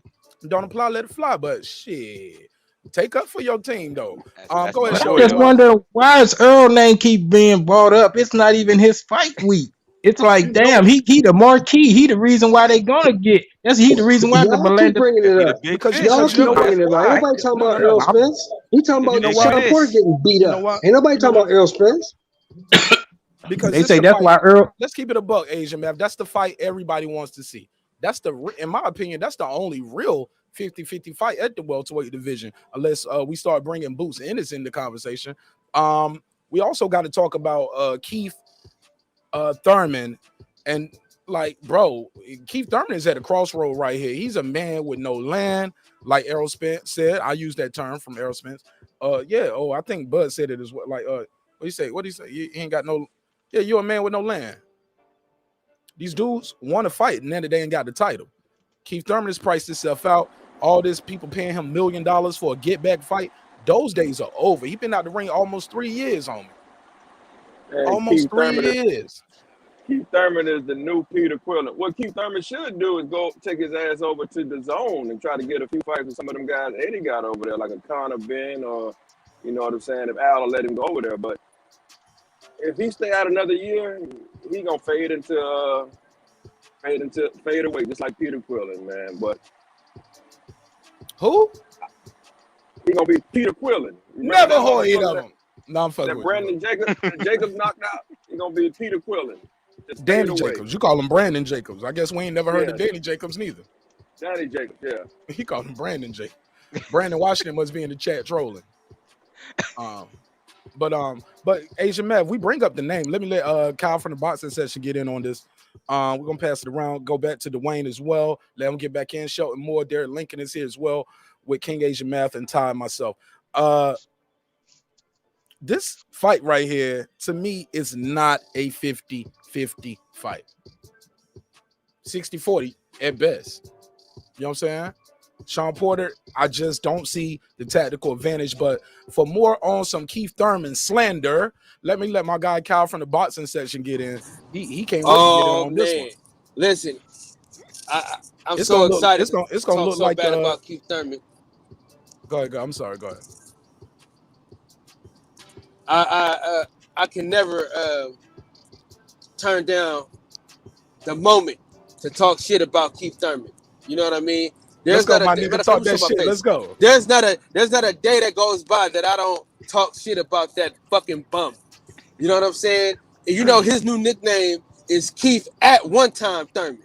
You know what I'm saying? At one time, he'll fight some goddamn body. You know what I mean? At one time, he was a champion. But at this particular time, he ain't shit.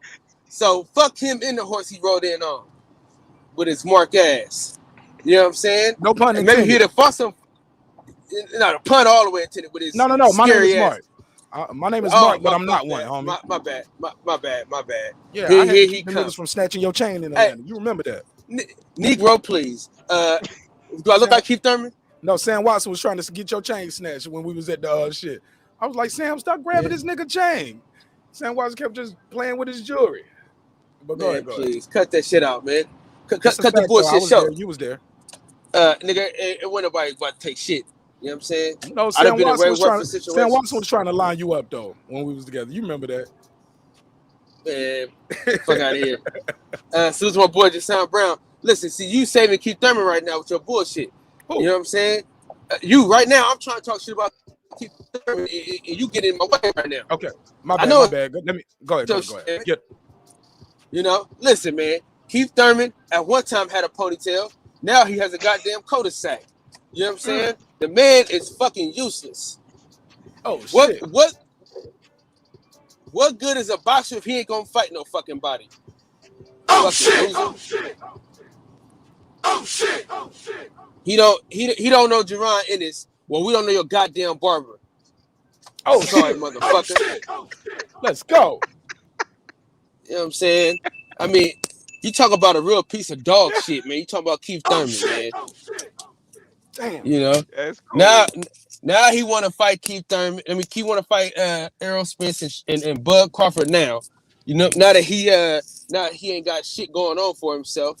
Right. With a fucked up haircut. You know what I'm saying? And a loss to Manny Pacquiao. Dog mouth son of a bitch. And I'm gonna tell you this right here, right now.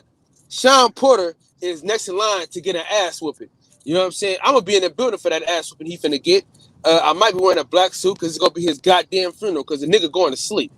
And the only 50-50 fight at 147 as it pertains to the guys that's gonna fight each other, Errol Spence and Bud Crawford. Anybody else is getting their ass taxed. And that's the bottom line. You know what I'm saying? In the words of the great philosopher Stone Cold Steve Austin. You know what I'm saying? Hey, look, low key, Kyle. I only got one correction out of everything you said. Word on the street, Shawn Porter still sleep. He still sleep from the press conference. You see that? He was sleep at he sleep at a packed arena at the broadcast desk. Well, you know, he been watching me and Fred, you know what I'm saying? So of course he stole that. Watching you who? Me and my boy Fred. Never heard of You and this never heard of him. Shit, man.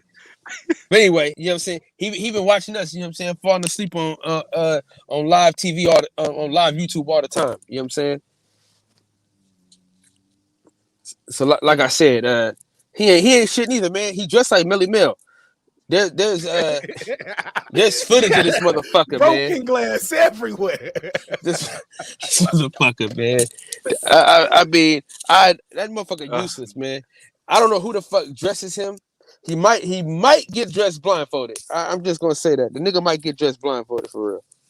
Kyle, where was you at when we doing our roast session that night? Damn, man, we needed that. Let me pass it around. I see a lot of brothers trying to get in. Go ahead. Pass the mic. Anybody want to reply to anything Kyle said before I play this clip from Tank Davis? He talks about his sparring with Shawn Porter, and based off what he's saying, and you reading in between the lines, I said lies, right? If you read in between the lines and look at this face that him and Leonard is making when he says this, it sounds like he was giving Shawn Porter that working sparring. Did y'all hear the clip? Let's play it. Let's play it. Okay. Nah, I hear it. Okay, let's go.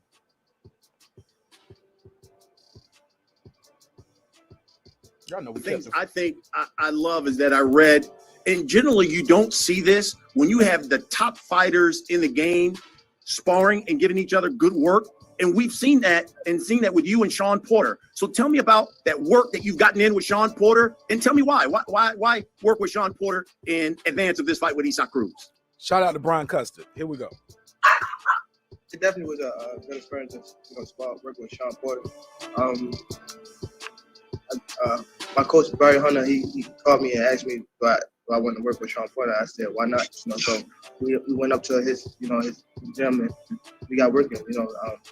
I know for sure after that sparring session, Shawn know that I can hold my own. I can say the same for Shawn. So he know that I'm one of them top guys, I say. And he smiles, and Leonard's like, Leonard's rubbing his head. He's rubbing the nose. He's moving the glasses, rubbing the beard. Like he can't even sit still because Leonard was there for that. That's great. We'll wrap. And he's like, oh yeah, he know I'm the top guy. He know I'm one of them top dudes. Called me and asked me do I want to work with Shawn Porter. I said why not? So one more time. We went up to his his gym and we got working. I know for sure after that sparring session, Shawn know that I can hold my own. After that sparring session, Shawn know I can hold my own. So you in there sparring with the 47 guy. His next fight is what, at 35. Shawn Porter, you couldn't do nothing with Tank in there. It sounds like. One more time, and then he wanted to double down and says, like I said, he can honestly say he knows I'm one of them top guys. Say the same for Shawn, so he know that I'm one of them top guys, I say.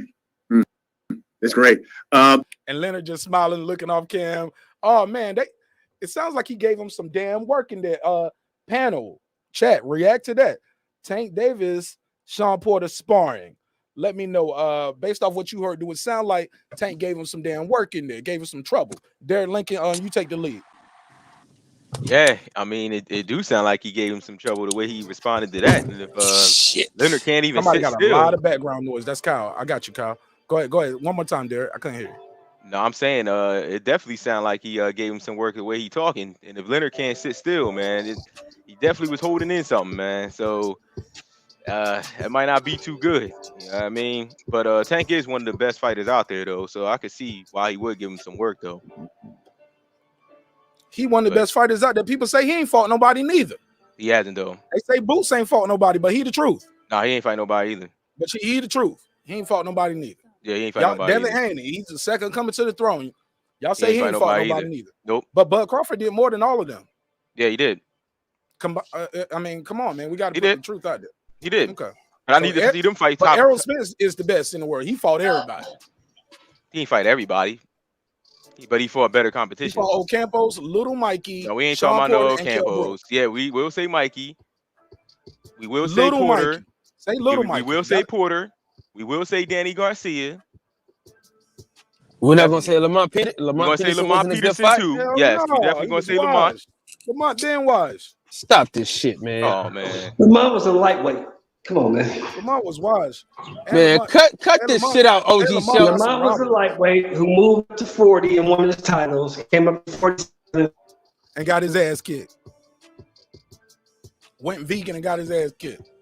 Hell of a runner though. He can jog his ass off. I seen his running tapes. He can run his like a motherfucker, boy. Derek is like, Mark, you killing me. Mikey Garcia. Terrible. I love you. I love y'all, man. I love you, Derek. Terrible. It's all love. It's all love, homie. I just got to tell her the truth, man. I got to tell her the truth. But go ahead, Shawn Moore. Give me your take on what you heard right there. It sounds like Tank Davis gave Shawn Porter some work. Him and Leonard can't stop smiling about what they did to Shawn Porter. They can't stop. They smiling the whole time. What you think? Is this looking bad for Porter? Hey, Go ahead, you Mr. know Moore. what? Oh, my bad. Oh, well, you can go ahead, Kyle. Go ahead. Go ahead. I think Shelton stepped away. Go ahead. Yeah. Can we talk about the I'm right here, blackout I'm right here. on that nigga? Okay. Okay, so Shelton is ready. Let me go on. Shelton, go ahead. Do you think? Yeah. What do you think of that clip we just played? Oh, well, you know, Tank is tooting his horn. He said he put in work with Shawn, and Shawn knows what it is, so he's just tooting his horn. I mean, he's a young guy. He's one of the top guys at 35, and he says he's one of the top guys at 40, but, you know, that's yet to be seen. But Tank is a good fighter. He's a good young fighter.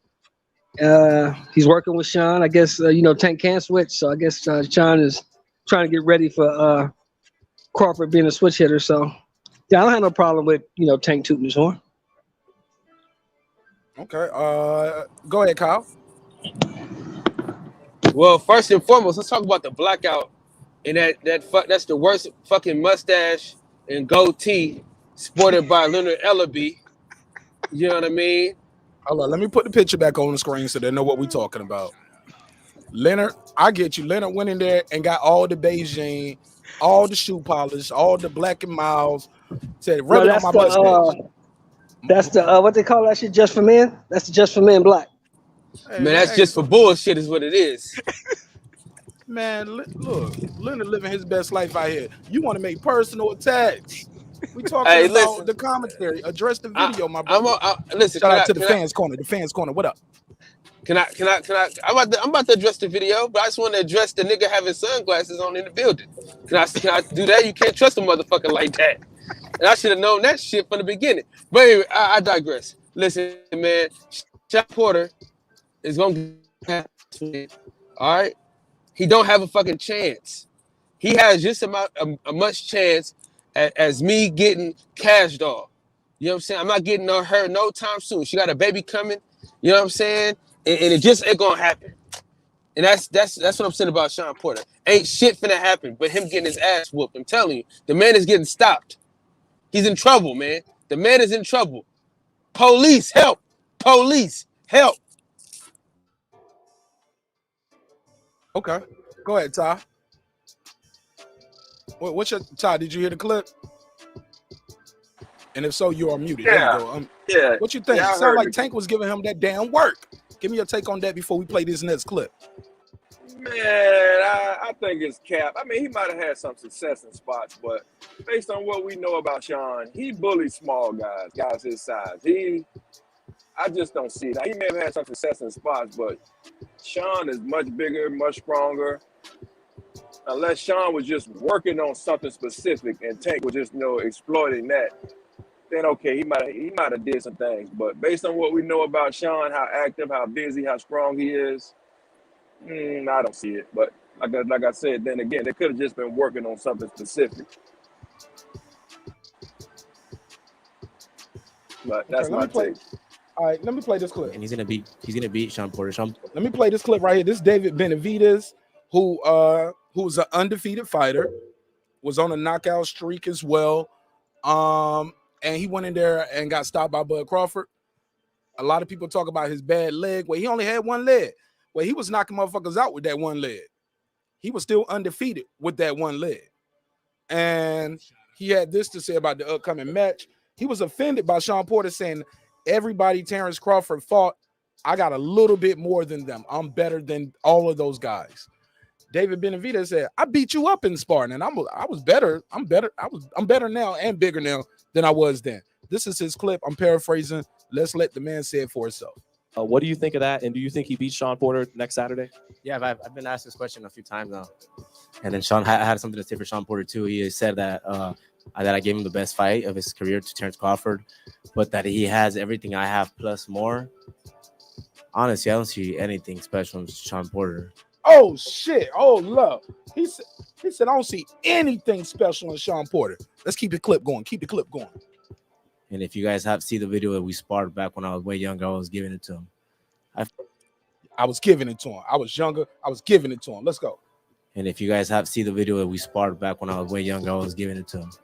I feel like Crawford is a crafty fighter. He's a champion for a reason, and he's gonna beat Shawn Porter. Shawn Porter has nothing special. He doesn't have a jab. He doesn't have a good hook. He doesn't even hit hard.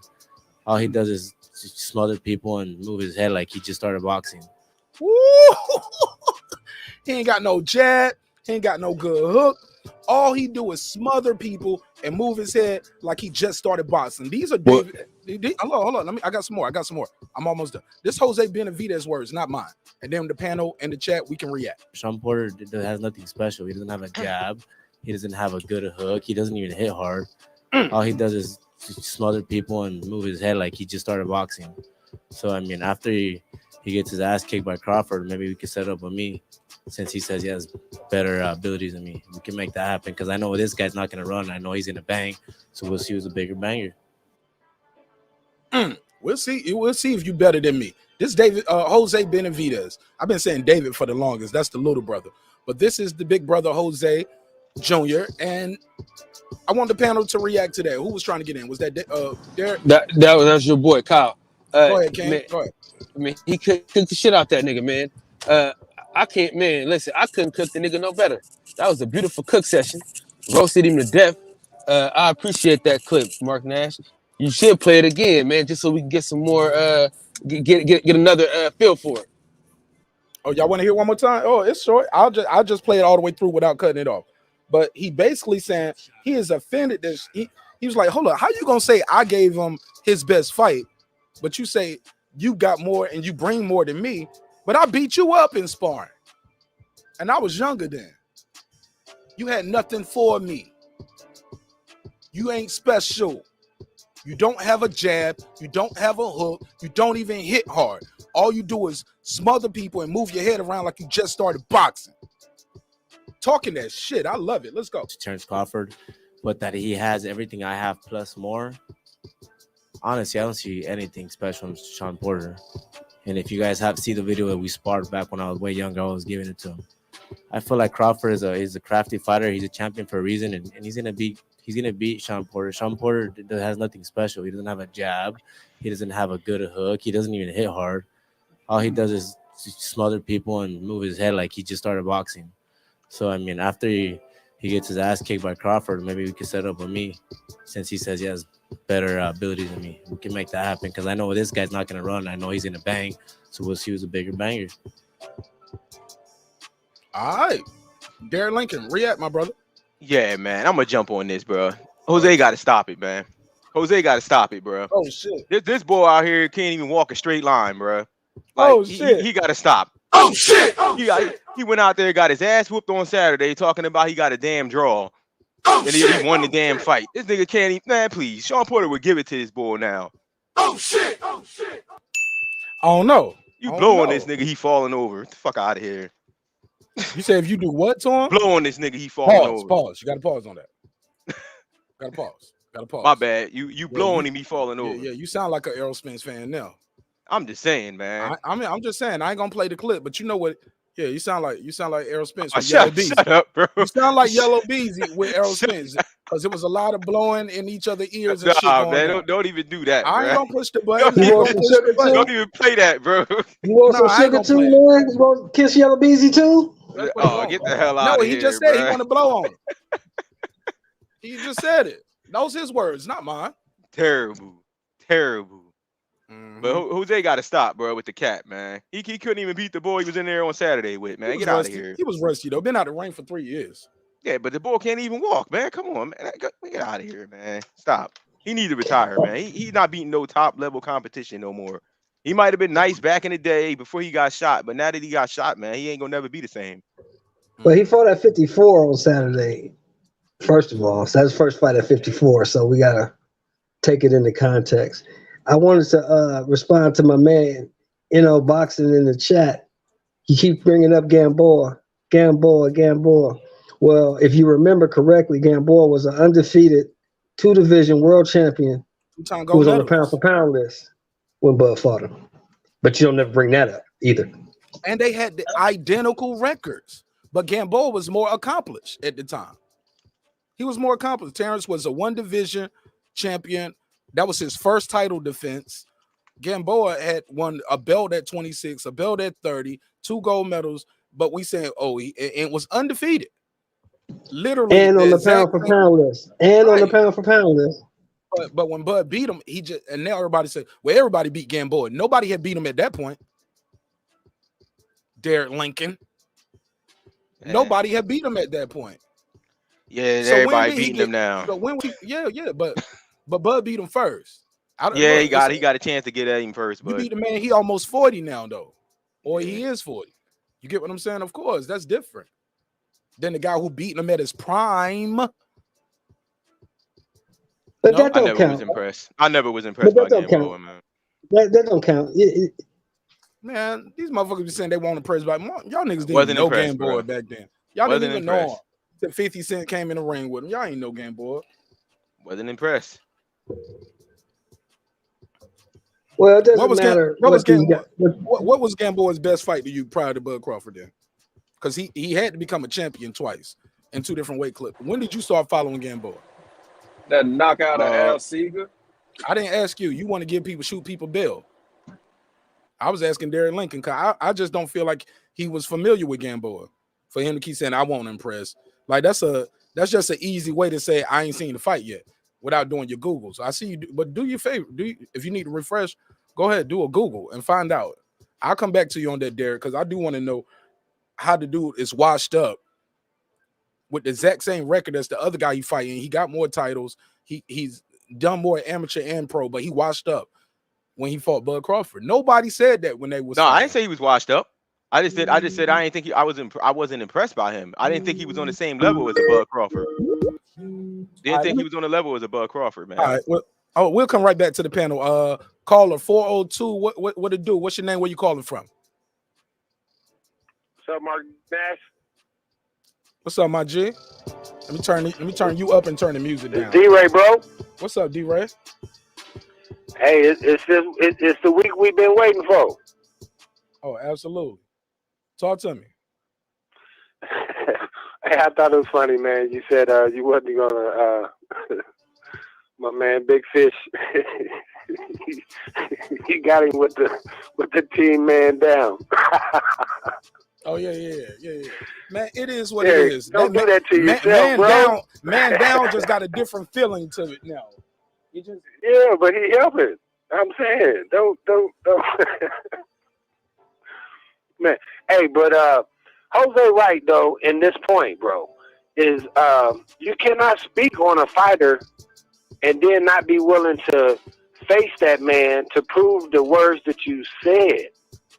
So many times they think that they can say, "Oh, well, this dude is this and he is that," and then when the guy says, "Hey, well, then let's check on it," then they want to fade into the into the background, bro. I don't like that, man. That's If what you Errol gonna Spence talk been it, doing, though. you gotta walk it. That's my problem with Earl Spence. When he said Bud ain't fought nobody, and then he gonna go fight little Mikey. That's my problem, bro. If he would have never said nothing, and he wouldn't never been trying to be throwing shade, bro, I wouldn't care what he did. You know what I'm saying? But my thing is, bro, once you say he ain't done this or he ain't that, you gotta stand on it. And that's what I'm saying. If Porter don't run the fade with him, then he gonna lose points to me, man. But hey, I'm gonna get back in the chat, bro. You got a great panel. I want to just sit back and enjoy the vibe. Everybody subscribe, like, and share. Mark Nash, keep breaking them beats, bro. Peace. My brother, D-Ray. Yo, me and D-Ray gonna do a 1 hour. We're gonna do a 1 hour chat. I'm gonna try to do that this week for this fight week.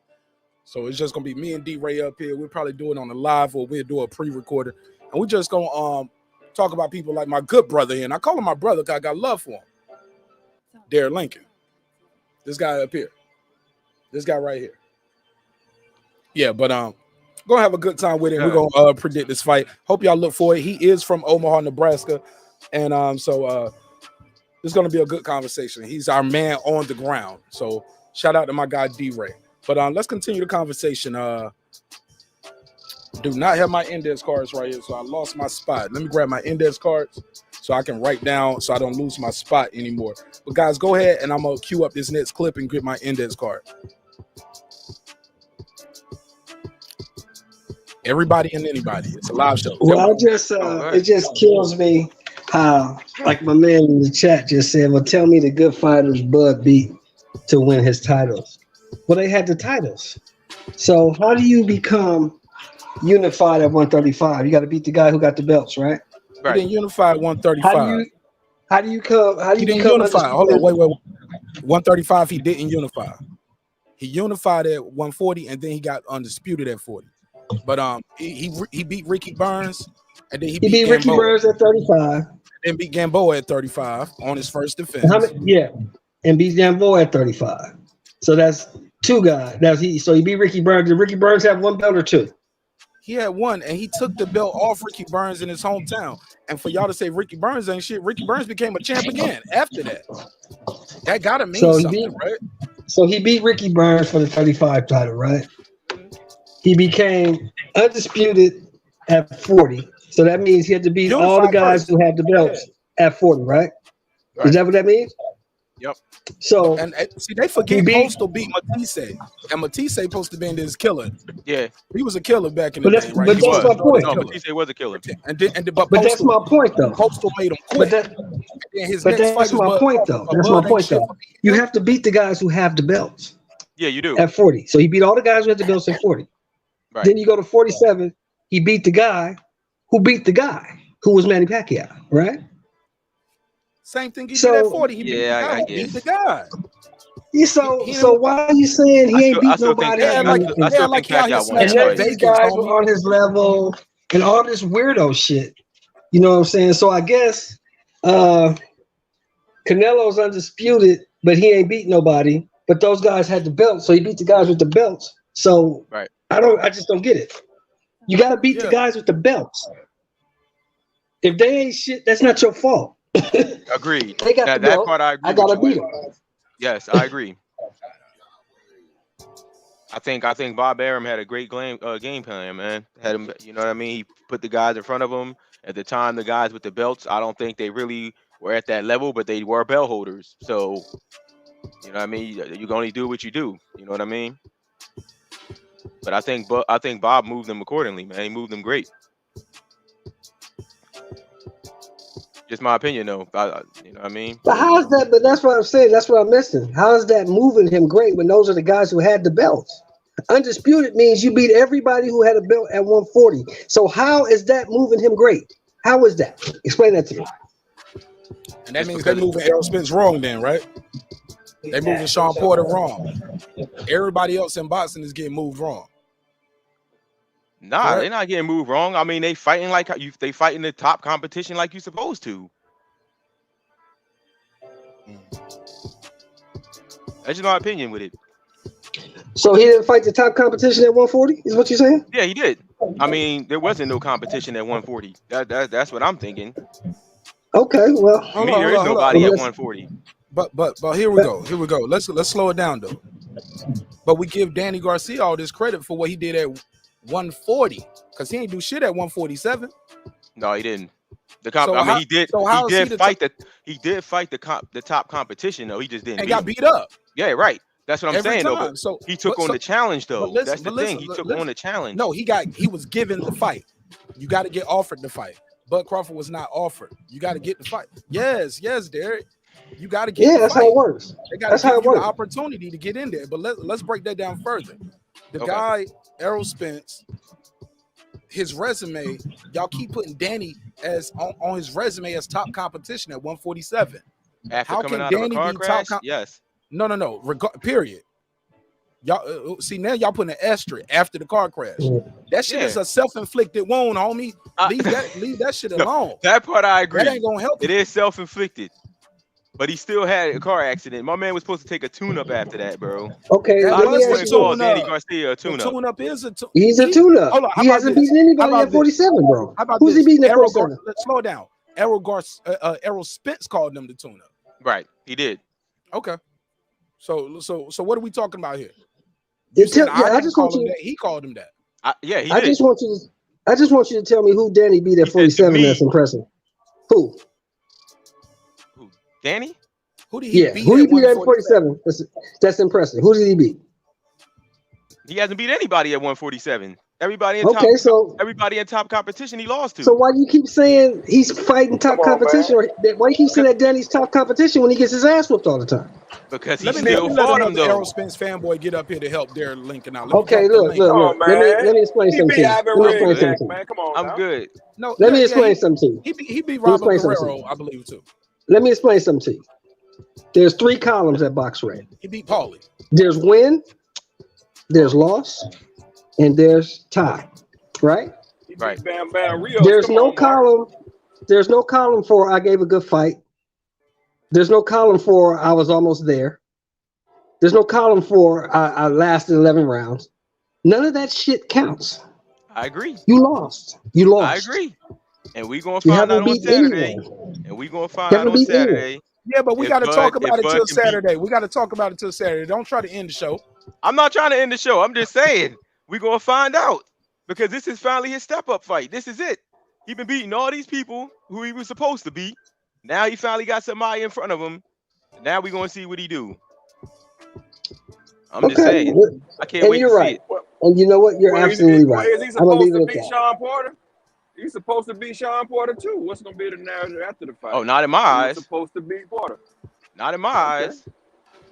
How much did you bet with your bookie? How much did you bet with your bookie? How much did you bet with your bookie? He put 100 on it. I put 100 on it on the Season Sports Sportsbook. Yeah. 5-1 rated. 5-1 underdog. Yeah.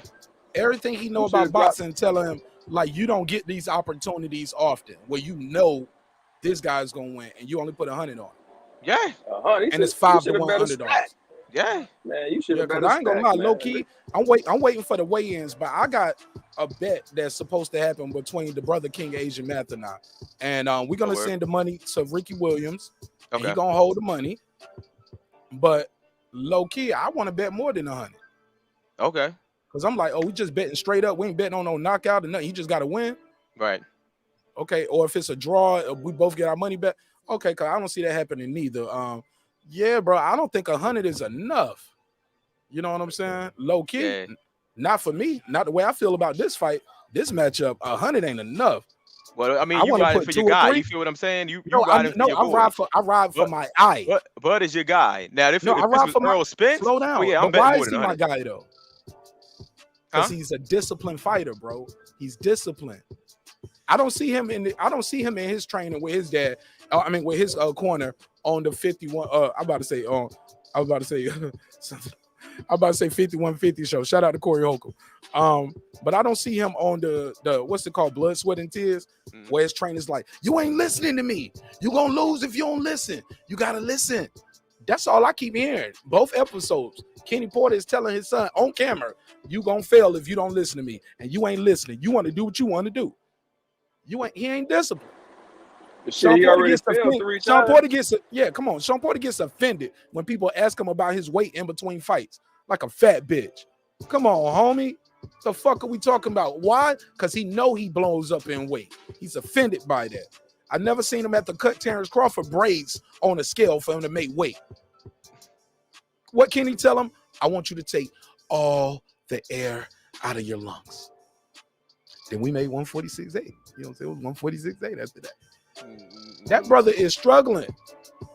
He's struggling. Yeah, he's not a true welterweight. He always fought higher weight classes. Yeah, but that was because he was a kid and he was bigger than other kids. Yeah. And those kids are becoming men, and he couldn't compete with. They got taller. They grew into their natural size. Right. Yeah, those kids. He was a big kid fighting other kids. Yeah. So when people be talking about, well, he beat Boo Boo, he beat all these big guys. Man, they was kids though. Yeah. Yeah, but go ahead, Dwayne Freeman. Welcome home. Welcome back. What's going on, man? Man, we just talking boxing, man. We love this shit, man. Yeah, we having a good time, man. Yeah, man. We talk shit to each other, man. But man, I love this dude, Darren Lincoln, man, like a brother, man, in a major way. Not a brother like Errol Spence. See, no, don't do that, man. Not like, Here you go, bro. Not like, and I'm doing wrist control. Like, yo, ain't nobody doing all that, bro. You gonna let me give you this sugar? Yellow Beezy, like, you know, I shoot niggas for this shit, right? I'm a gangster rapper. Damn, I'm gonna have to kill my homie on camera because I can't beat him up. I'm gonna have to pop this nigga Errol Spence. Yeah, man. But, we just talking shit, man. Man, look, I dropped the link. I hear y'all out trying to there. get on my man. There you go, man. So I put the link out there. I said, Errol Spence and Shawn Porter supporters, please click the link to help Derek Lincoln because he needs some help fighting for his guy over here. Yeah, that's why I came in here. Y'all trying to get on my man. Let's do it. Let's do it, bro. Cause I heard you say, Mark, that nigga looking like Gary Russell Jr. up here talking shit. That's my cousin. That's his cousin, bro. Looking like gangster Gary right here. That's his cousin. Real talk. Cousin. Yeah, that's his cousin. Yeah. Get the fuck out of here. Yeah, I know Dwayne. Man, y'all got strong genes. Man, I was like, this nigga like Gary Russell Jr. right here. Yeah. But I heard that. Salute to Gary, man. Get him on the show for us, man. I'm gonna show him respect. Hey, I'm trying to get him on the show. He in training camp. He trying to get a fight. He's supposed to have a fight with Vargas, but that for some reason that got taken away from him. I always take up for Gary, bro. That fight was mandated, and somehow they took the fight from him. That was a mandated fight. That wasn't a fight that they voluntarily took. That was a mandated fight. But they took the fight from him. So, I mean, it is what it is. I knew it was a reason I looked at you and I had beard envy. All them Russell niggas got them good beards. Look at my beard. My beard look like I got chin cancer, nigga. Like, I go in there and get chemo and they say, you just need it right here. This the only spot you need it on. Right here, and some splashes there. Nigga, struggle beard over here, nigga. I'm doing that no shave November just to see what it looked like for 30 days. Cause I never went 30 days in my life without fucking with my facial hair since I got facial hair. So we're gonna see what it looked like. But it ain't looking good. I ain't looking like one of them Russells or one of them Freemans. Struggle. Yeah, but I heard you say something about nigga, I'm gonna have to get a long mustache and let the mustache hair reach over and brush it over. Like this shit is just no, you just got to keep brushing it and keep grooming it. Now I'm gonna look like one of them Western niggas. I'm gonna just have one of these shits, one of them handlebar face nash. Hey, I'm gonna be a nigga with a gap tooth, a receded hairline, alopecia beard, and some handlebars. Thank God I'm already married. Mine was like that for a while. I just had to keep brushing it and keep grooming it. All right. Line it up the way you want it. All right, well, can you change your avatar so I don't have to see this? Because I'm hating. Like, can you change your avatar to something like, hold on, look, do something like this on your avatar. Like, just, yeah, man. So, you know what I'm saying? Just to make people like me feel good. Can you switch your avatar to something generic? You got a flower or something over there, like a flower. All right. Like, can put custom model up there? Shit. Damn, man. Hey. All right, we getting off track. But go ahead. Yeah, but I heard you said Bud got to be off of the fights. From my understanding, Bud was off of the fights. He wasn't taking them. Because hold on, he was off to what fights? He was off for a lot of fights. He wasn't. Let's break them down. Let's go to it. We got time. It's a live show. Okay. The interview that Bob Ehrman had, he said Bob who? Bud could. I'm sorry, Bob who? Bob Ehrman. Okay. He said Bud can fight Keith Thurman. He could fight Shawn Porter. He could fight Ugas. He could fight Errol Spence. He's not taking the fights. This is what Bob said. Bob said he Put the will link fight in the without private chat. Why is he not taking the fight? He just said he doesn't want to fight because I never heard Bob Arum say. I'm gonna tell you why he's not taking the fights. Because he has that contract where if he don't get the fight, he gets paid anyway. So he doesn't have to be forced into a fight. He's going to get paid regardless. That's in his contract. If Bob can't land him the big fights, he still get paid regardless. Like Pacquiao and Spence, he got to give me one of those. Pacquiao signed the contract, Bud didn't. So Shumbug got because you kind of move some things around with that right there. I wish Shelton Moore was here because Shelton Moore. And that came from Bomac and Bernie. They said Pacquiao signed the contract, but Bud didn't. That didn't come from. Where's these clips at? Now, I need to find. This is on their little podcast that they had on. It was a podcast that Bernie and them. It was like a live stream. It was either their Facebook or Instagram. This was their little show that they was doing, and it was put out there that Manny Pacquiao had signed the contract and Bud didn't sign the contract because because Bomac told Bud not to sign the contract because he wanted to make funds, sure, right? Huh? Because that was supposed to be with the Saudis, right? Proof of funds. They had no proof of funds. He said he wanted to make sure that the money was there, but you can't make sure that the money there because you don't get paid until after the fight anyway. Some people get their front end. Some people get a front end and the back end. Hey, hold on. The whole thing is, that's the same thing. Like, hold on. Go ahead, Ty. Because I never heard what you said. Now, he said that Bud not taking the fight, right? But we know that Bud has a $1 million clause with Bob Arum if Bob don't make the fight. So how can he offer the fight and still get the money for Bob not making the fight? I don't understand. He said Bob. This is what came out of Bob's mouth. That the fights was there for Bud to have. Bud don't want the fights, and then it came back.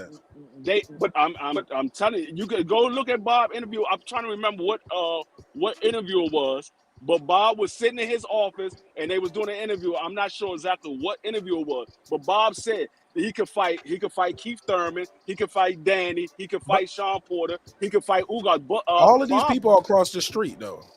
Bob and all of those people are saying, hold up, but on the flip side, all of those people say the opposite though. For the most part, Keith Thurman did a whole live and said Bob want to offer me too little.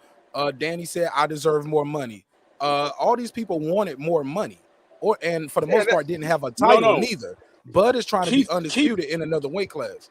Keith Thurman wasn't never offered anything. Keith Thurman came to the table saying 10 million as his high mark, and they said no fight. He said that wasn't my final offer. That's my high mark. We can negotiate. They never. We don't negotiate with terrorists and crackheads. What are you talking about? Oh man, you gotta negotiate the fight. Hold on. How you want more now than you got for Pacquiao? You didn't get without a belt and a loss. It's not. You want more now? It's not the fact that he want more. It's the same way as he didn't get 10 million for Pacquiao. But it's the negotiation one-on-one. You start off high, we start off low, we meet somewhere in the middle. Nigga, you can start off on the moon. You can start off in the airplane in the G5, but you can't start off in the space shuttle. The same way that you call that pricing yourself out, OG. The same way that Earl Spence and the Earl Spence and Bud. Earl said 60-40, Bud said 50-50 or no fight. And it's fair. You don't think that's fair? No, the hell no, it's not fair. You got 2 belts, but I got more accomplishments. I'm already gonna be in the Hall of Fame. You not. It's no guarantee he's gonna be in the Hall of Fame. Guaranteed. Who did he fight that? Who did he fight that's a Hall of Fame? Guaranteed. A Hall of Fame fighter that he fought. I don't have to fight a Hall of Fame fighter for me to be in the Hall of Fame. I gotta do the wins. I gotta do the accomplishments. It's not a guarantee that he's gonna be a Hall of Fame. And Gamboa gonna probably be in the Hall of Fame, believe it or not, because of the way he did amateur and pro. Probably is the key word. It's not a guarantee that he's going to be in the Hall of Fame. Okay. So you can't say he's more accomplished than Earl Spence at 147. He's more accomplished than Earl Spence at 140. He's more accomplished than in the sport of boxing as a whole. Not as a when whole. When it comes to negotiations, and you in my weight class, I don't give a fuck what you did in one. I'm sorry, I don't care what you did in 140. Man, you can curse, fuck that shit. We lit. I don't care what you did at 140. This is 147. This is my weight class. I'm the top dog. No, so Keith Thurman was not the top dog begging for $10 million, homie. He was not. No, I'm not talking about Keith Thurman. No, yeah, we still talking about that though. It's all together. It's all together. Well, But I mean, but at the time that Keith Thurman offered that, no, he wasn't the top dog. But Keith Thurman's, like I said, he came in high. They supposed to come in low, and they supposed to meet somewhere. no, But they said start with a no. He came in. reasonable offer though, homie. Because where do we go from $10 million? Okay, I'm gonna say $2 million, because that's probably what it was worth at the time. At the same token, you said that wasn't a reasonable offer, but they offered Shawn Porter $1 million, and Shawn Porter said, "I'm not taking no $1 million. I made That's more what than he was $1 worth, million my because he last got no fight." belt and he got even more losses. But did he get $1 million? He ended up getting 4. Exactly. But what all had to So, happen like I for said, that? he What not all had gonna to stop. happen? He got stripped of his number 1 position. They put Virgil Ortiz in that spot. Virgil Ortiz handler said, no, he's not ready. Then he got stripped of the number 1 spot. Then they put Shawn Porter back in the number 1 Ortiz is spot. still And number then one. they said, hey, y'all got to make a deal, or you gonna lose your spot, or you gonna lose your title. But y'all got to make a deal, because we ain't gonna keep flipping back and forth between 1 and 2. Virgil Ortiz is still number 1. Shawn Porter's number 2. Virgil Ortiz number 1. They just gave Shawn Porter the mandatory fight, but Virgil Ortiz is still number 1. He never lost his spot. He's still number 1. Okay. He didn't lose his So spot. why would the number 2 guy be the mandatory then? He shouldn't have never been number 2. He didn't lose his last fight. He shouldn't have never been. He should have never dropped the number 2. So they trying to correct what the mistake that they made by giving him the mandatory. Them Because niggas he trying to should have do, never hey, been look, dropped. homie. Hey, them niggas at the WBO trying to do some quantum leap, trying to go back with Dr. Sam Beckett and fix what was once done wrong and make it right. I mean, WBO is shady. All of them are shady. It ain't just the WBO. All of them shady. But like I said, he got $4 million. They wanted to give him 1. He said, "I'm not taking 1." And they try to lowball Danny. Danny said, "I'm not taking that neither." So everyone that they came to, they try to lowball him. The only one that they didn't give an offer to was Keith Thurman, because Keith Thurman said, look. They Listen, offered guys. Danny $3 million in a 60-40 pay-per-view split. Danny could have took that. Hey, listen, guys. If you don't know, we got something on the show. If you got a link for me, email me the link, because my email is scrolling. My link is in the description. Join the panel, put it in the private chat. But please, no links in my main chat. No links in the main chat. Because I want to pull the links up and I want to play them. I don't want the audience little by little to be leaving away. You get what I'm saying? So if you put a link in the chat, I'm going to copy it. Or I'm gonna delete it so I can put it up and I can play it. But I don't want people distracted in the show, because you can go on the YouTube journey once you click on the link and you never come back. So please help me have a high quality show. I don't want to be the person who has the show with no wrenches in my chat, right? So but if I have to do it, I will. So that's a message that I've been saying for about a week now. Maybe some people are missing that part of the show, but please. So if you put a link in there, I'm gonna copy it and paste it. I'll use it, but I'm about to delete it or pull up on the panel and just drop it in the private chat, and you can dip out. You don't have to join the show. Just put it in the private chat and dip out. But please, I can't express it enough. Do not put links in the chat. The only people can put links in there are moderators. So moderators, you're a moderator because you're supposed to be watching the show and helping us moderate. Do not put links in the chat. Put them in the private chat. If it's a business you're trying to promote, I already do that on community tab, but I'll be willing to do it at the end of the show. But again, I can't express it enough. Do not put links in my private chat, especially don't put the link over and over again. We clear? Everybody clear, right? And I think that's fair. That makes sense right there. Yeah, most definitely. It's easy to go on that YouTube journey and you just, you somewhere else and you're looking at another video, watching classic fights and all kinds of shit. You're like, oh yeah, I was watching the show. Right. So let's please not do that. Help me grow the channel. All right. And make sure y'all hit the thumbs up. Right, because the only people that can put a link is the moderator. So the moderator can click the link, put it in the private chat, and dip back out. Say, here you go, marqnash. Yes, sir. That's how you help me. Let's keep the show going. But yeah, I mean, like I said, I mean, it's not that he wasn't offered a fight. He just wasn't taking them because the fights was out there. The fights was out there. Ain't nobody ducking Bud.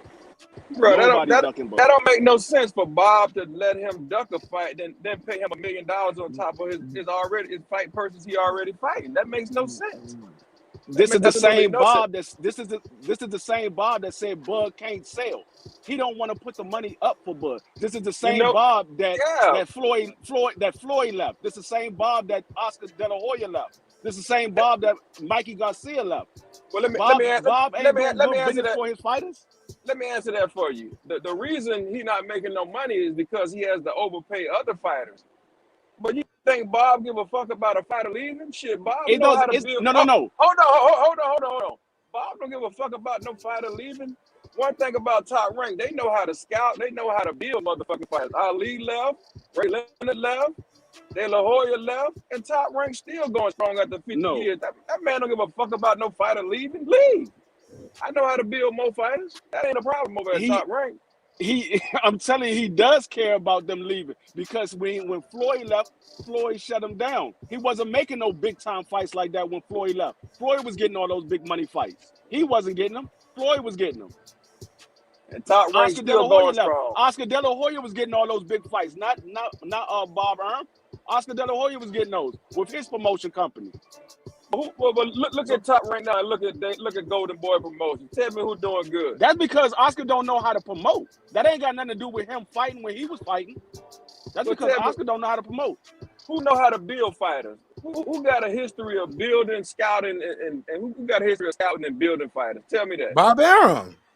Bob Arum got a history of it, but he also got a history of lining his pockets. That's his job. shit, He a promoter. I built you his from job. nothing. I'm gonna get paid, and I'm gonna get my money before you get shit, homie. Because Exactly. I But what I'm invested saying in is, you. Let's if you be look clear at though. if you look at the last two pay-per-views that Bud put out, they both flopped. Yeah. The But last two also, pay-per-views, they yeah, flopped. man, and you know what? But it's more to it than that too. No, I'm saying that's the There's reason more why. to it than that. That's the reason why I didn't Bob think said, Postal should have been on pay-per-view, and I didn't think Khan should have been on pay-per-view. no, they shouldn't. But who was their promoter? Bob. But you know what? Josh Taylor who's his promoter? He's undisputed, right? Who? He said never hoid of him. Josh Taylor. Yeah, Josh Taylor, but Josh Taylor ain't on pay-per-view. No. Slow down though. But Bob took him to the mountaintop, made him undisputed. Changed his life forever, homie. His next payday gonna be out the roof. He about to be a star. Where was he? What about at? T.O.? Who is T.O. signed to?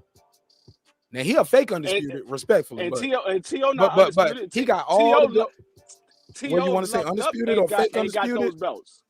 But you know what? T.O. T.O. lucked up and got those belts. lucked up. He had to beat Coleman. He had to beat Nakatani. He had to beat. No, but what I'm saying is, that's listen, three. Look, that's three. Had, look, I want to be listen what I'm riding with saying. him on a He plane beat- crash, homie. He beat one fighter. He beat one fighter and got the he other beat two three belts. fighters. He beat one fighter and got the other two belts. See, you want to split the heads, but you can't keep getting lucky. But what I'm like saying that. is, he wouldn't have got that fight with Lomachenko if Bob Arum. What you call him? Lomachenko. Lomachenko. Lomachenko. Okay, I thought. See, Well, I see. I thought I gotta ask because he beat your cousin. So I thought you was just trying to crack a joke. So I wanted to hear. I got a clip right here that Transcendent Sports sent in, and I'm gonna play that clip. But I'm gonna let Mr. Freeman finish his last statement, and then I'm gonna play the clip. But like I said, Bob would have never put T.O. in that fight if he thought he was gonna beat Loma. Loma was his money man. He wasn't trying to get Loma to lose. He wanted Loma to keep winning. That's why when Loma first came into boxing as a pro, his first two fights was a championship fight. That was their money man. They wanted Loma to blow up and become undisputed, but they put him in there with the wrong one.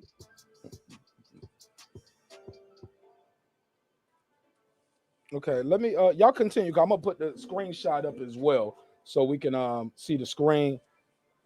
I'm not gonna play the guy's video. That's why I'm like, those links are doing nothing but telling people to leave and go watch it.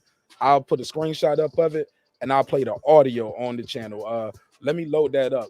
But at the end of the day, I think a lot of guys, and this is my personal opinion, right? And that's all these are. These are all opinions, correct, guys? We can all agree. We don't know until we see it, and even after we see it, we still have our own opinion about what we saw and what we think happened, right? Agreed. Right? Even after we see it, people will still say egg weights, tainted water. The suit was too heavy. I'm just picking Nah, the I ain't Wilder. doing all I'm just that. picking the Wilder fight because that was the shit that kind of really split the room for almost a year, right? Yeah. People will still say it's when you fought him, or that guy wasn't nothing. He was washed up. But going into the fight, I remember people saying they would give him credit for the Kell Brook fight, but for some reason afterwards, because of the way it looked, it wasn't what you thought it was going to be. We had these kind of Kell Brook was washed up. Oh man, Bud hit him one time. Well, he was hitting Bud more than one time. Some people said Bud was losing a fight. Man, he stopped him in round 4. I mean, we ain't even in the first quarter. We didn't even finish a quarter. I mean, we barely finished a quarter of a fight. 3 completed rounds. He stopped him in the 4th. What are we talking about here? He was losing. He was getting touched up. Bro, the fight didn't go to 4. It didn't finish 4 rounds. Yeah, I had a 2-1. We didn't have I mean, 16 minutes of action. But he was touching Bud up with that jab. He was, man. He really was. Right. He was touching Right. Bud up. He was touching Bud up. That motherfucker got a good one too. Bro, he got a jab. I give Kell Brook credit for what he did. But when Crawford adjusted, he could not adjust. Like Crawford adjusted after the first 2 rounds. And then round 3, he stepped it up and stopped him in round 4. Like, so he was doing good for 2 rounds. That's an amateur fight, homie. A 3-round fight is amateur fight. What are we talking about here? Let me play this clip, though. Shout out to my brother, Transcendent Sports. Transcendent Sports, thank you. But again, do not post the link 3 times in the chat. Actually, don't post it no time in the chat. Just email it, put it in the private chat. You don't have to stay on. Just send it to me once, though, and we'll play the clip. But this is a clip right here, and we'll play the audio. This is, and on the screen, as you can see, it says at Bernie the Boxer. So I guess this came from Bernie's show. Please answer this. Did Bud turn down the Pac-Man fight because he didn't want to re-sign the Top Rank? I haven't heard this, so I'm gonna let y'all hear it for the first time with me. No. It doesn't have that much fear like the game. Bud didn't sign because I had him hold up to make sure that the money was going to be on his way. So as a manager, I got to do my homework and find out if the money's going to be there. You don't just be signing no contract just to be signing a fucking contract. Now, Pacquiao did sign. Pacquiao did sign a fucking contract. He signed for a certain amount. Oh, this is totally out of context. What the rest of that? That is totally out. That's totally unfair. Transcendent Sport, please don't ever send me nothing like that again. Send me the real video with the timestamp. That is totally. Did you hear that? Where that cut off at? He did sign, but he did sign for a certain amount. Where's the rest? They both had a certain amount. That guy, I hate shit like that. Don't send me nothing else like that. It don't give you no context. Pacquiao was getting 40 and No, but respect though, Dwayne Freeman. Respectfully though, my G, that video clip right there didn't give us no context because it's clearly cut just to push a certain narrative. We don't even hear the man. We didn't even let them. I ain't got it. I would have to go through and watch an hour live and find it. But they sending me these clips like that, like this the smoking gun. You didn't even let the man finish his sentence. It wasn't too much more after that. He said he started off with the. Well, let it play then. Let it play. I understand what you're saying. I'm just telling you. It started off with the question. He read what the guy said, and he was like, "That's a good question." And then he explained it why. And when he got to the part where he said Manny Pacquiao did sign it, he said, "I told Bud not to sign because you got to do your homework." That was the end of it. And he went on to another question. And obviously, after he did his homework, the money wasn't there. Whatever happened, right? Man, Manny Pacquiao been in the business for 20 years. He ain't signed no contract. Oh no, Manny gonna get his money. Slow down. Manny gonna get his money. Exactly, and it's coming from your. No, we don't know if Bud gonna get his money. Camp. It's coming. No, from it's your not. Camp. No. This was the Middle Eastern dudes that was putting the money up. This ain't him doing his Bob research. Ern set it up though. But what I'm saying is Bob Ern set it up. Okay. Bob Ern So set now we set up believe the whole everything. contract. It's funny about you guys, man. And I say this respectfully.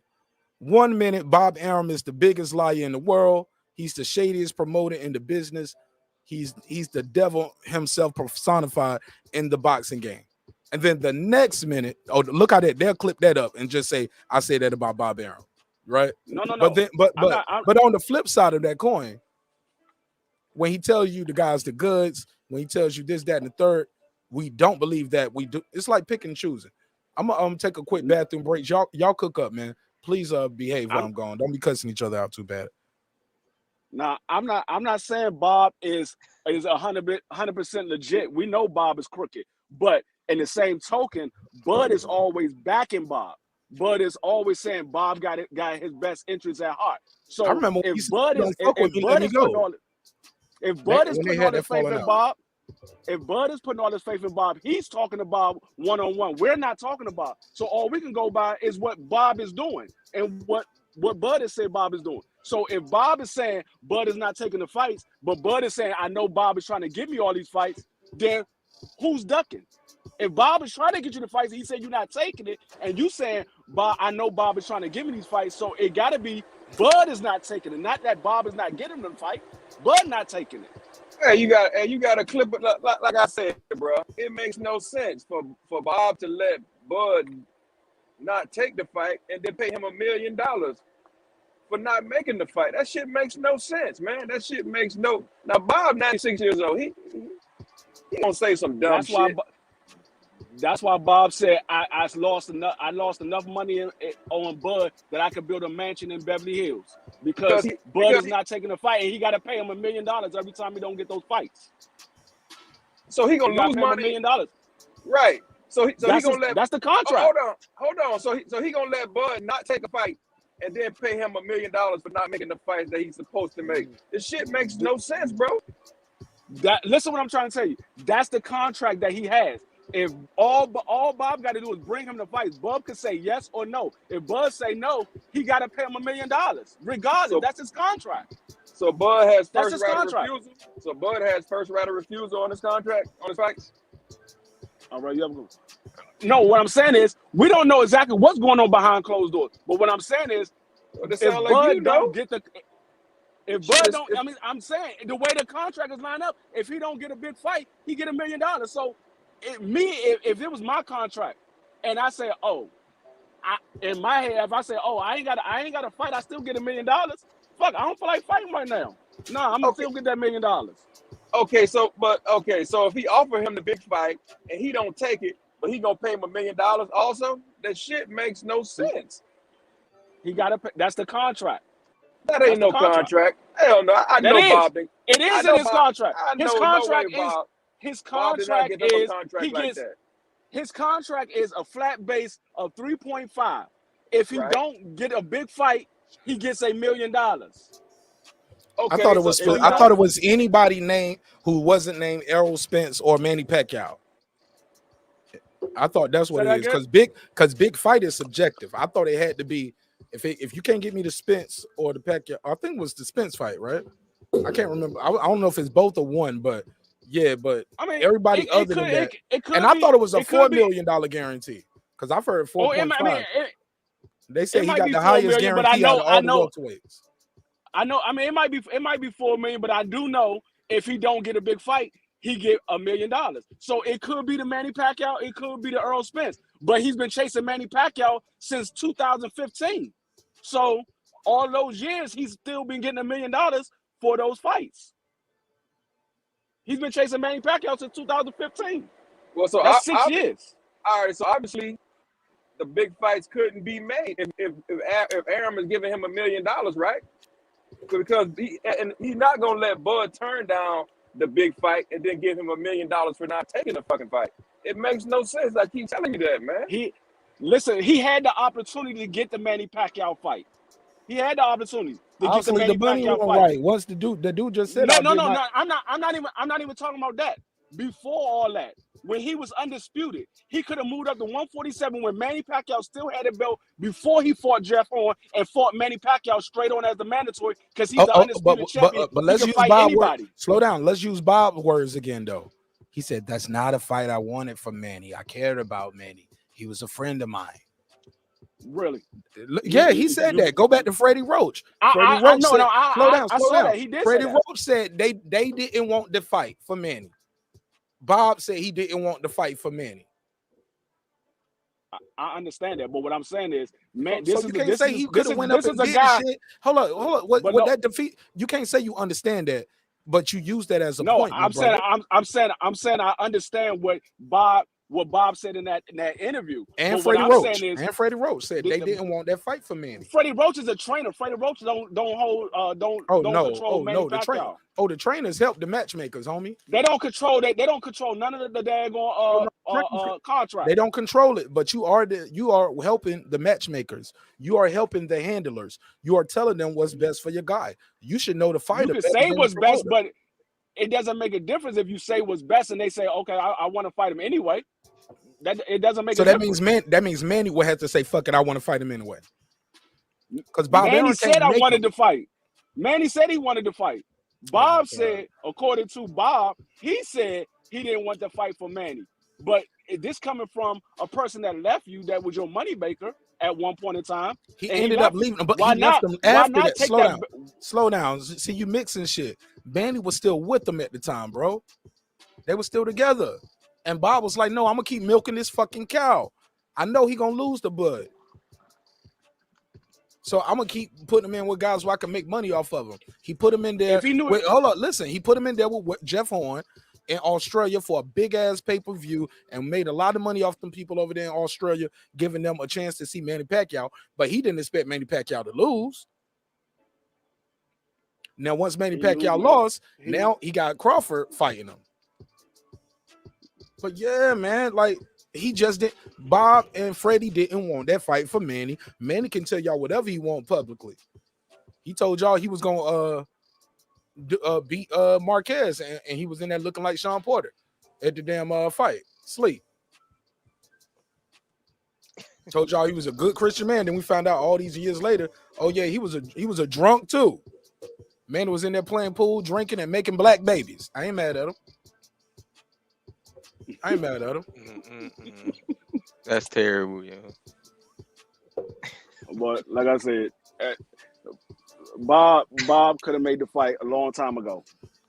He could have made the fight if he knew Bud was going to beat him, and he said, "I'm just going to milk this cow long." Why not just give it to Bud right then and there? No, because Manny was the cow. Bud wanted to move up anyway. Manny was the cow, homie.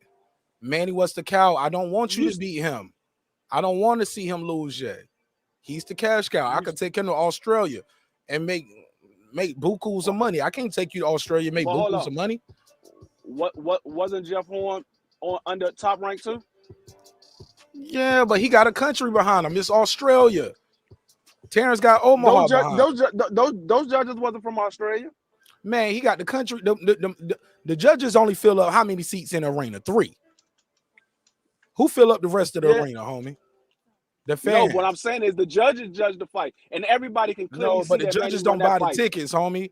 Like But everybody can clearly see that. Everybody can see that Manny clearly won that fight. Stevie Wonder can see that Manny won that fight. That fight wasn't even close. Now you leave the good brother Stevie out here because now I can't joke on. I can't even reply with a joke. That fight wasn't even close. That fight wasn't even close. That was a fix from the beginning. It wasn't close. Michael Garner. Do your research on me. Them trainers be involved. They know because they work with the matchmakers. They work with the matchmakers hand in hand with their manager. Sometimes the trainer is the manager. What the fuck we talking about? Hold on, slow down. Yeah, some of them, but read this comment. He said, no, they don't. The manager and the promoter handles the matchmaking. Sometimes the trainer is the manager. Yeah, sometimes the fighter is the hold up, slow down. I got you. Sometimes the fighter is the promoter. This right here is a convoluted statement, homie, and it's not based in facts. Like it's based in you marginalizing, you minimalizing. With all due respect, but you're more than welcome to click the link. Open panel, open channel. Go ahead, Dwayne. You got it. No, I was gonna say, yeah, some of the trainers are managers, and some of them does help with the promotions, but there's a lot of them that don't. Like Derek James, he said, I don't have nothing to do with they're dealing with the contract, whatever. All I do is train my fighters. So whatever they do, they tell me, okay, this is the fight they got coming up. Then I'm gonna get in there and train my fighter for that fight. He don't deal with none of that. But some of them, yeah, they do. I ain't gonna say that all of them don't. Some of them they do. But for the mass majority, a lot of them don't deal with the contract and all that.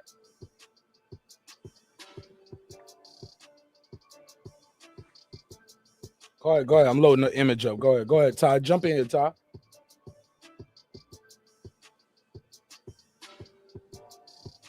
Ty, if you talking, your mic muted. All right, well, I was trying to pass it around. I don't be trying to hog the mic sometimes, but I love to chop it up with y'all and talk boxing. I just want to make sure everybody had a chance to speak. Let me open the phone line back up. Let me see who want to call in. Let me do this. Put this on the screen. Hold up.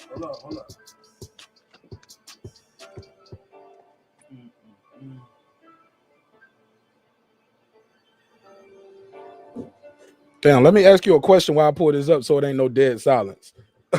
While I pull this up. Actually, I'll play a clip. I got another clip I want to play. These are past opponents and predictions of what they think is going to go down. Shout out to my guy, Shawn Zytel over there at Fight Hype.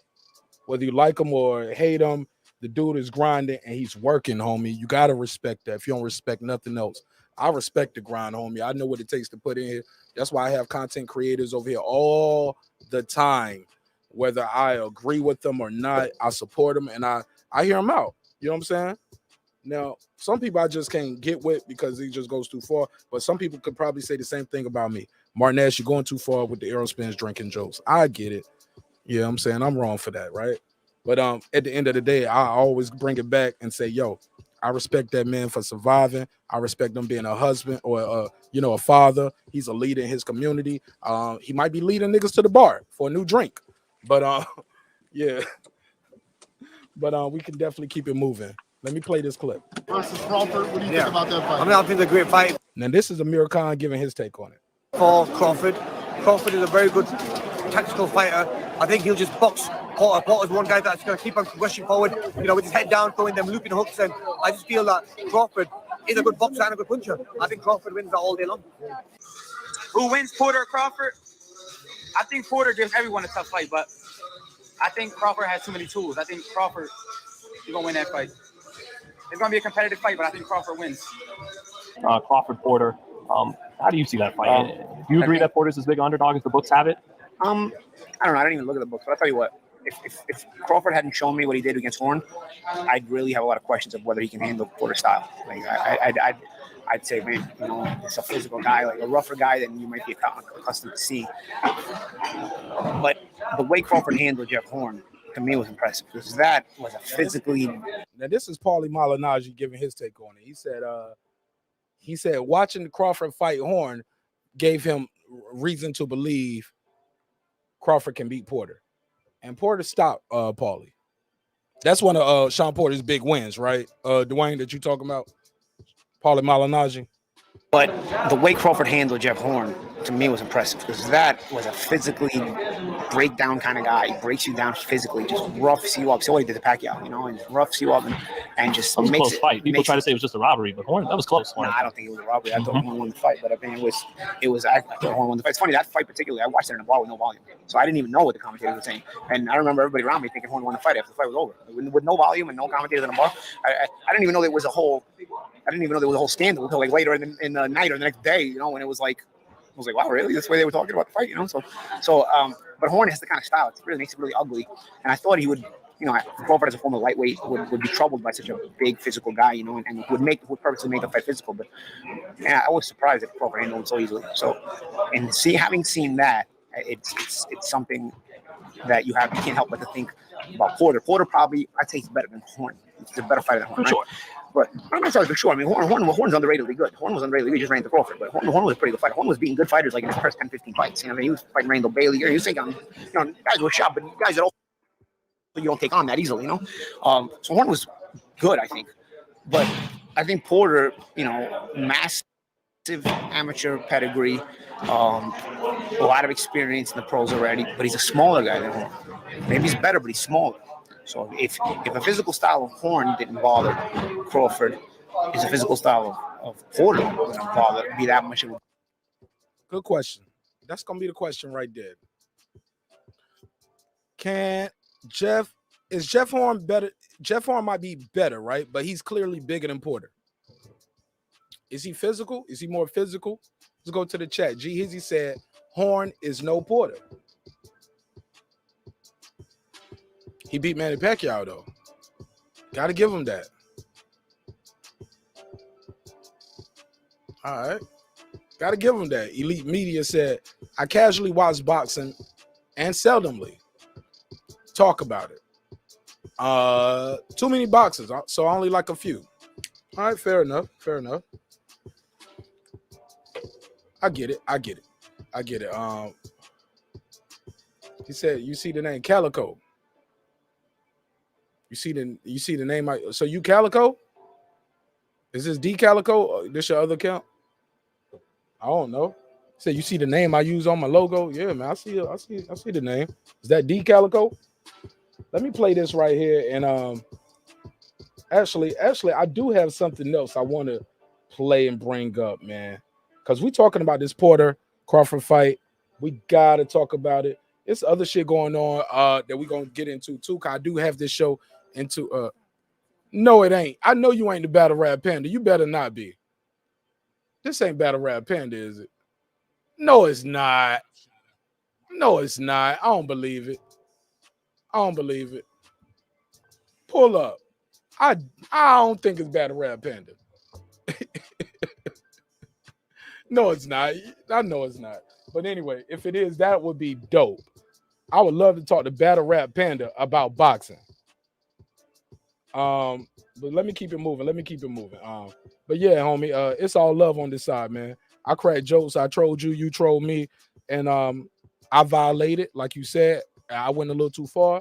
I apologize. But then I kept it going with some other shit. I was like, well, we squashed that beef. This is a new beef. But so it's all love on this side. Let me play this next one because Paulie keeps going. Paulie Malignaggi never seen a microphone that he didn't want to speak into. But my thing is this: the same guys who love Devin Haney. I mean, y'all love Haney. Y'all love Lopez.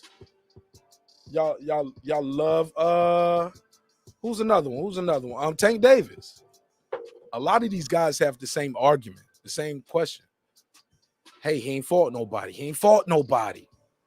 But then you meet Bud Crawford, y'all say he ain't fought nobody. What? But how did Errol Spence fight everybody? This guy ain't fought no.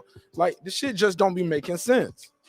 You don't go through 3 divisions just becoming a champion, then becoming unified, then becoming undisputed, then become up and become a champion. And the whole way you stopping these dudes. If it was that easy, you and I would be doing it as well, guys. Let's keep it a buck, homie. If it was that easy, we all would do it. It's not that easy, homie. It's not that easy. And what you got to get a guy credit for, if they don't belong in there with him, he get them out of here. Yeah, he get them out of here. You got to get them out of here if they don't belong in there. This is Jose Benavidez speaking on as well. Too much that Shawn Porter can know that loss. I think the Porter is certainly deserving of the fight. It's not like but all of these pros, that's what I'm saying. We're going to go. Look, I ain't going to do it all right here tonight. I'll do it on another night, man. But fuck it. I might do it. I'm going to do it another night like that. And that'll be the night where I don't do the link. I'll just be cooking by myself. But or either I do it in a pop-up episode. I think I'm going to do a pop-up episode tomorrow because, man, we got to talk about that Rittenhouse trial over here, too. That shit is a farce that's going on over there. That Amari Arbery case is going crazy. And we got some bullshit verses coming up. I love Shaka Khan. I love Stephanie Mills. But, homie, I don't need a verses for that, homie. We can do that on the radio. You know what I'm saying? Like, save that for Mother's Day. Save that for Easter weekend or something. Like, I don't know. I ain't that excited about the Shaka Khan and Stephanie Mills. And then we got, 3 6 Mafia and who? Bone Thugs. I'm excited about that one. I'll watch that one. I'll cover that one. We're going to cover that one. But I don't think I'm going to cover the Stephanie Mills and the Shaka Khan. So for the people asking me about it, I'll do a recap. I might watch it. I might do an immediate reaction, but I ain't going to be sitting here doing the live and watching the whole verses with y'all. Like, nah, nigga, I ain't watching that shit like that. Ain't going to happen.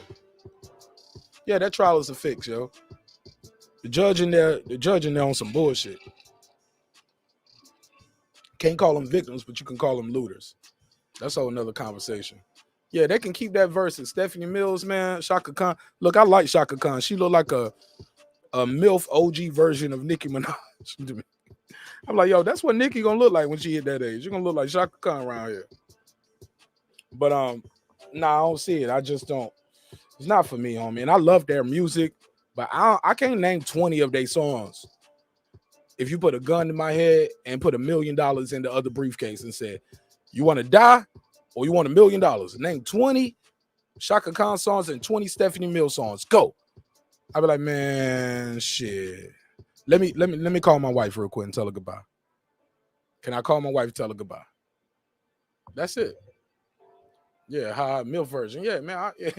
Yeah, she the MILF version. She the OG. She the OG version. Let me play this part right here. But Paulie's picking Crawford, it sounds like.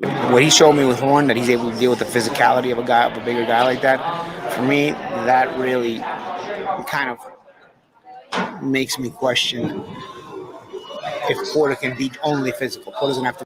Porter gonna have to be more than physical. Just being physical is not gonna be enough against Terence Bud Crawford, homie. It's just not gonna be enough. You got to bring more to the table than I'm a big guy and I'm a physical guy. I'm a tough guy. It's gonna take more than that, Shawn Porter. Another narrative that people were trying to create. That's why I made this graphic here, right? I put that birthdays up here because people were making it seem like, oh, and Terence Crawford is older. He's older. Bro, look at their birthdays. 30 days. He's 30 days older than Shawn Porter. Man, can y'all cut that shit out? Like, niggas be reaching for a narrative, homie. Niggas reaching for a narrative. That should be crazy to me. Let that shit go. He's not that much older. It's 30 days, B. The judge have his hood and they you already know what the judge. Oh, you already know what side the judge stand on in both of these trials, homie. Yeah, Stephanie Mills classic, super sexy too, beautiful sister. But come on, homie. Do you if I can give you 20 million or you name 20 Stephanie Mills Stephanie Mills songs off the top of your head. Unlimited time, but you can't Google it or nothing. Man, you ain't gonna name 20 Stephanie Mills songs. You can name 20 Hove songs. You gonna name 20 Pac or Big songs. Shit, I don't even know if I can name 20 Bone Thug songs off the top of my head right now. But shit, I'm gonna watch that versus though. Cause I like how they going into it. I got you, TSC. I see you. I like how they going into it. So I'm super excited about versus. I'm super excited about seeing what happens with this trial. But that judge and that Rittenhouse case is on some bullshit. That the people over there in that Arbery case, they on some bullshit, homie. So yeah, we gonna keep our eye on that as well. Probably in about another 15-20 minutes, we'll transition the show if y'all want to. Like I said, it's called Breaking Beats, where we break down business, entertainment, art, technology, sports, and anything else you and I feel like talking about. It's a hip-hop political sports show with a comedy twist. We let the jokes fly because life is serious enough. All the way from Canada, my brother right here, Transcendent Sports. My Filipino brother from another. Go ahead, King. How you feel? How you feeling, brother? Man, I'm always good, even when it's bad. How you? I'm good, man. I'm good. Talk to Hey, me. good show, dude. I'm just listening around, and I can't believe. Like, I apologize for that clip. I wasn't trying to push a narrative, but I find You did put it in the chat like 3 or 4 times, though. Yeah, I know. I'm sorry. Like, why I'm is he copying and pasting this shit all these times? He's spamming the chat. I will never do that again. Please Lesson don't. learned. No, Lesson yeah, learned. please. You ain't got to put that many times. I see it. I know. I'm sorry. Lesson No, it's learned. all cool. You ain't got to apologize that much. It's cool. It's all love. That's all love. The fact that you're still here means that we still friends. Yeah, we are. Of course, I'm always gonna support you, bro. No matter what. No matter. Likewise, my brother. Let's talk. Dude, as this the fight week coming up, and I always think that every time there's a fight week, I always break down the fights. Right? I really think Bud Crawford will knock out the Shawn Porter under 7. I think before 7th round, he's gonna knock him out. Now It ain't the 7th round. Damn, Yeah. you picking it quicker than I am. But go ahead. Tell me why. Because I think I think Bud will figure him out. And you know what, Crawford, like, remember, Crawford is he's just a very better boxer. He's just very technical and everything. And I always think that Shawn, every time Shawn throws a punch, he closes his eyes. Remember, I don't know if you remember talking about this. Yeah, you and I talked about that several times before this Yeah. fight was even made. Yeah, he just closes his eyes and he always goes for the big swing. It's always like a shark. I always call him a shark. You know how every time a shark bites, they close his eye real quick, then they bite. But you know why the shark does that? Mm. To protect their eyes from people be fighting back with sometimes when they're getting killed. So they roll their eyes back to protect their vision. Right. Like they speed up, they see where you at, and it's almost they can anticipate you here, and they roll their eyes back to protect their pupils. But simple though. Right. Well, I didn't know about that, but I did my Googles after Sir Senior said it the last time. Yeah, but that's why Sir Senior, what up? Yeah, that's why I call him a big shark, because I'm like because he closes his eyes every time he throws a big punch, and that's where I think he kind of misses sometimes, or he uses power that doesn't connect as much. Yeah, there it is. You see this picture. So when you see this picture right here, that means Shawn Porter is about to throw a punch. Yeah, his eyes are closed. Yeah. So I think that's the reason one of them, and I think if Bud sees that moment, I think he's just gonna step around Shawn and he's gonna catch Shawn. And look, I know that Shawn has a good chin, but I think Bud has more than enough power to stop Shawn. I think under 7 for me. I think it is. What were you going through? Were you going the full distance? I don't know how it's gonna happen. I just don't see Shawn Porter. Shawn Porter is a veteran, man, at this point, and these veteran fighters know how not to get knocked out. Too. Yes, that's true. Yes, they know how to throw low punches when they getting hurt. They know how to tie up. They know how to use their head. They know how to use their legs and survive and hold. So it's gonna be up to the referee at some point to not let the guy just survive. Hey, I'm gonna take a point away. You hold it. Hey, you keep holding, I'm gonna take another point. Hey man, you keep holding, I'm gonna have to stop this fight. Like, it's up to the referee to not let the guy do that. And it's up to your corner to do what we call working the ref. You gotta work the ref. You gotta tell her, hey, Mr. Ref, hey man, you gotta let us fight inside. That's his game. Hey man, shout out to Robert Garcia. Robert Garcia is one of the best at working the refs. Watch Garcia in those fights. Watch the one with him and Mayweather. That first one with Madonna. Yeah, he's working Kenny Weeks. Kenny Weeks. He's working Tony Weeks.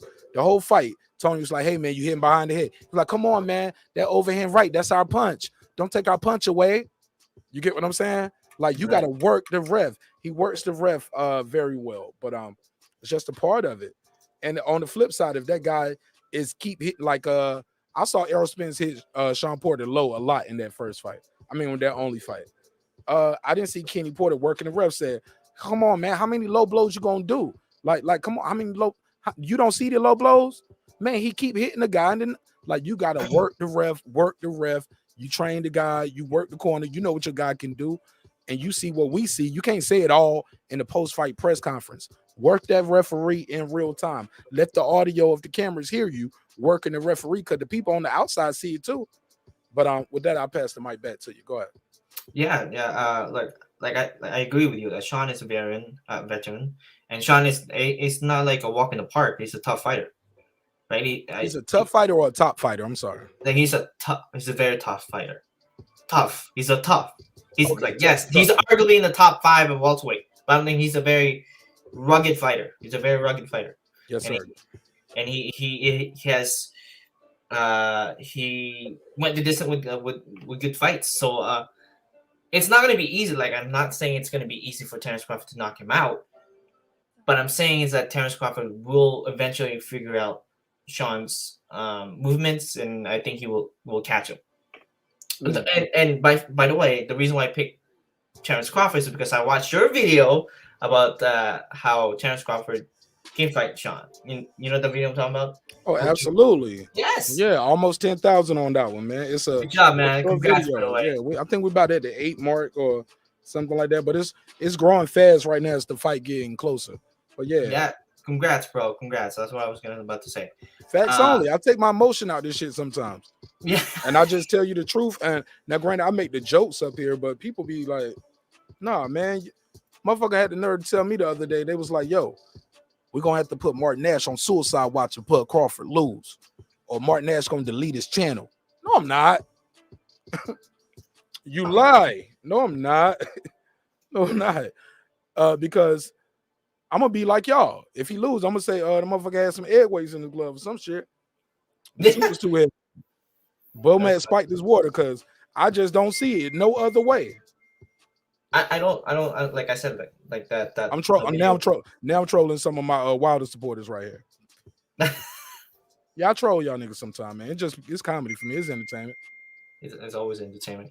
Look, like I said, I just see Terence winning by knockout, and what round? Like at under 7, like in the 7 or under 7. If you get Do what you I'm see saying. it being competitive early on, or Yeah, I think so. I think Shawn is gonna try to prove that he can outmuscle Terence. I think he's gonna be a shark. That's what I'm gonna think, and I think Terence is gonna figure that out. Like, I won't be surprised if it goes to the distances, and it's Shawn Porter, right? He's very good. So, but I really think that Terence needs a knockout. I think just to stop the critic. But if he doesn't get a knockout, let's say he beat him up real bad and he got the decision, I think that's also send a huge newsflash to the welterweight division. And I got to interrupt right there. See, Terence Crawford don't just beat guys up bad and they last though. When he beat you up bad, he send you home. Yes, that's early true, night. He don't beat you up bad and let you survive. Oh Right, no! correct. Once he Yeah. drop you, Yeah, he I about get to what stop. you're saying, You better be looking at that clock, homie. Because usually after he drop him, it's drop, stop, and time to roll out and catch the bus on. Because the buses start running on fight night in Atlanta about 1:30, 2 o'clock. So go and catch that bus home, homie. Catch your train. Get on out of there. Because once Bud dropped him, you can start walking to the top of the arena and start walking towards that exit. Look at the rest on the jumbotron because it's over.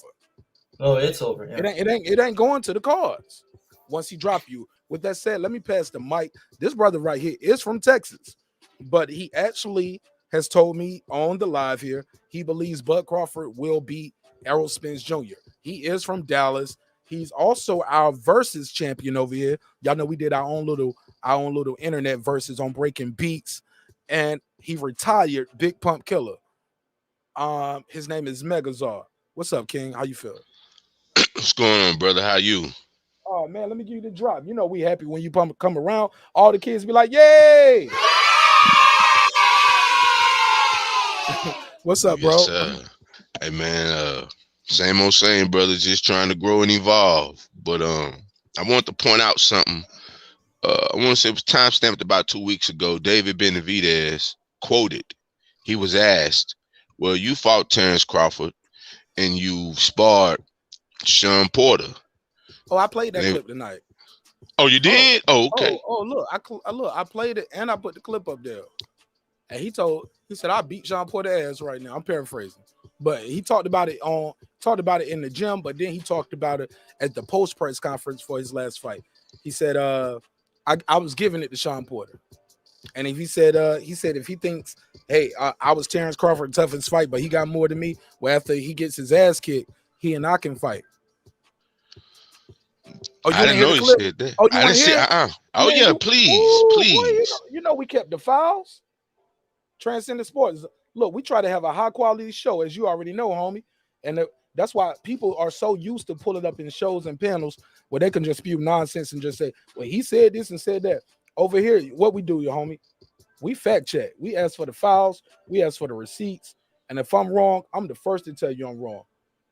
But if I'm right, I'm gonna be the first to say, "Ha ha." Where the drop at? Ha ha. Oh yeah, we be the first one. So let me play this clip right here. This is Jose Benavidez after their weigh-in, and he had this to say. Shout out to YouTube for not losing my spot. I can click back on an hour-long video, and it knows right where I was at. Here we go. The fighter, he's a champion. Yeah. They asked him about the fight, of course, because the last time we saw him, he was shivering and shaking on the pavement. Terence Crawford a day or two ago, he mentioned you were the best fighter he's ever fought, the toughest fight he had. What do you think of that? And do you think he beats Shawn Porter next Saturday? Yeah, I've been asked this question a few times now. And then Shawn, I had something to say for Shawn Porter too. He has said that that I gave him the best fight of his career to Terence Crawford, but that he has everything I have plus more. Honestly, I don't see anything special in Shawn Porter. And if you guys see the video that we sparred back when I was way younger, I was giving it to him. I feel like Crawford is a crafty fighter. He's a champion for a reason, and he's gonna beat Shawn Porter. Shawn Porter has nothing special. He doesn't have a jab. He doesn't have a good hook. He doesn't even hit hard. All he does is smother people and move his head like he just started boxing. So I mean, after he gets his ass kicked by Crawford, maybe we could set up with me, since he says he has better ability than me. We can make that happen, because I know this guy's not gonna run. I know he's gonna bang. So we'll see who's a bigger banger. Let's go. He already setting up the comeback trail, and that'll be a good fight. After Porter loses, I would love to see Porter get in there and mix it up with Jose Benavidez. That's a good fight for Porter after this, if you want to keep boxing. I think so too. I would love to see that, because he's gonna lose this one though. Yeah, he getting his ass whooped.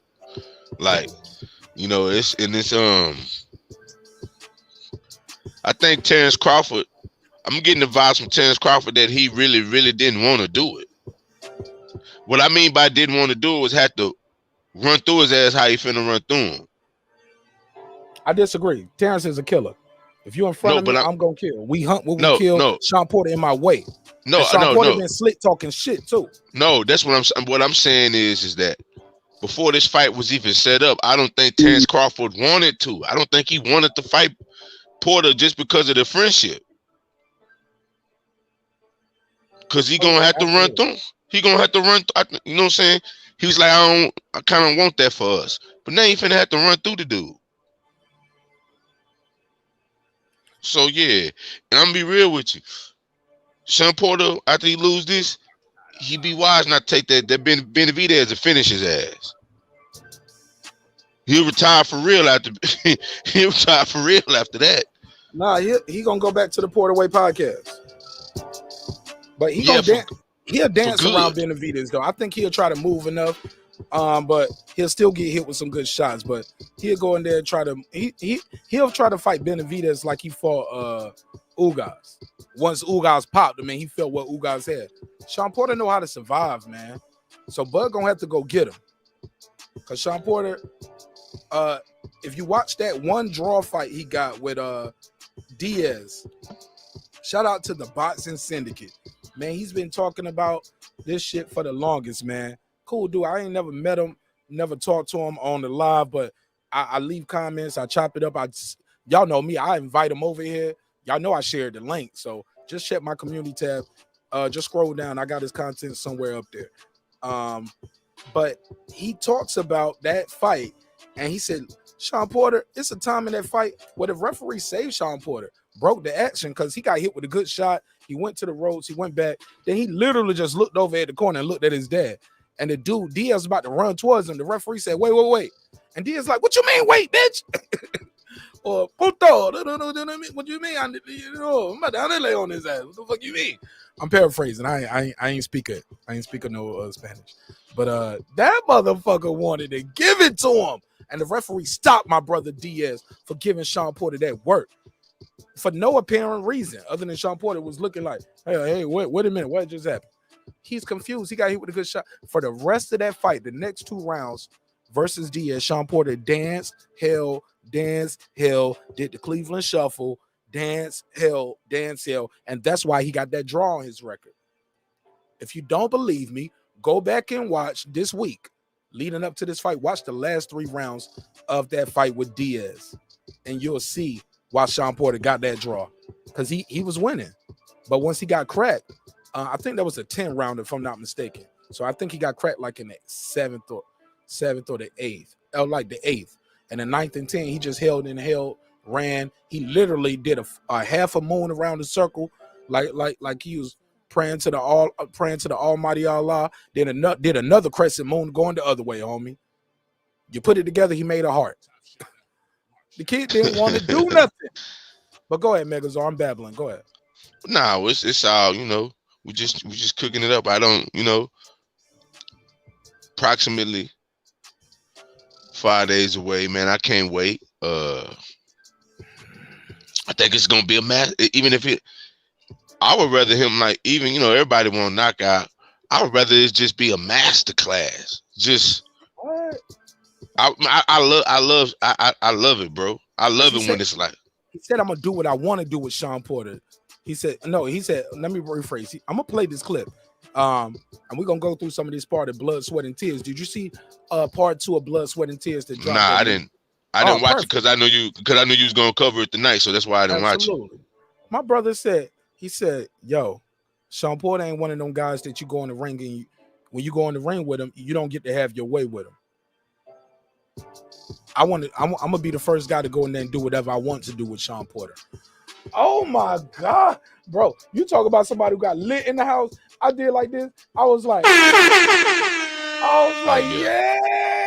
nigga. You would have thought I was in here watching a smack battle, homie. Like I was lit. You would thought I was in here fighting 20 dudes. I was in here just screaming, like let's go. You know what I'm saying? Yeah. Oh my God, we're gonna pull this up because there was a couple key moments in there. He had a couple pause moments too when he was like, "Hey, I'm one of those guys. The more you push, the harder I'm gonna push. The more you come, the harder I'm gonna come." Like, hey, wait a minute. hey, look, homie. I was like, I can't play that clip on the show. They're gonna be giving me a pause moment. Hold up. Nah, I can't play that clip. So I'm gonna fast forward through that part, and I'm gonna pull it up on this other screen so I can do some clip shots and some snapshots through it as we hear it. Can't play it all the way through, but you know me, I'm gonna go through step by step so you guys can hear it, but you're gonna still have some good graphics on the screen. And Megazar and I, we're gonna chop it down because some of that shit we're gonna skip through. I don't need to see Shawn Porter going playing paintball. You get what I'm saying? Not at all. Let me see that at all. Yo, and also, man, if you got time, man, are you familiar with that Rittenhouse case? What's going on with that? Man, I purposely just detached from that whole situation, You got bro. to sometimes, right? To keep you from. I just, man, I know what we living in. I know the time in which we living in, and man, I'm not finna even do that to my psyche. It's too much. I don't want to say it like this, but it's too much more important shit in my life that I'm trying to battle through and get through and persevere through. You know what I'm saying? To add another plank of disappointment, another, you know what I'm saying? Like just to fuel. I just leave it there, bro. Fair enough. Let's play some of this. Previously on Blood, Sweat, and Tears, Crawford versus Porter. It was always my destiny and my goal, my dreams to be a world champion ever since I was little. My goal a long time ago was to become one of the most exciting fighters in the world. And then once people told me that I could become one of the greats of my era, I made that a goal of mine as well. It rests on November 20th. This is a win-win situation for Shawn, and it's a win-lose situation for me. Let's stop right there. Hold up. Because everything is at risk right now. My title, my rankings. Still undefeated. Terence Crawford. He said it's win-win for Shawn. It's win-lose for me. Do you agree or no?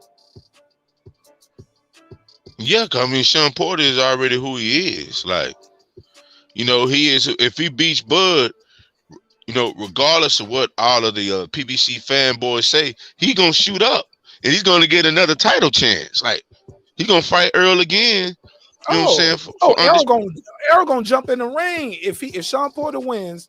Errol gonna jump in the ring and say, "Yeah, let's do the rematch." If Bud wins, Errol gonna sit in his seat and have another drink. Another round. He gonna point to everybody around another round. He pretty much gonna make the circle with his hands for everybody. Another round. Like this. Yeah, not a boxing. Not a boxing. Yeah, not another boxing round. I made up a new dance tonight. I call it the EJ. You ready to see it? Yeah.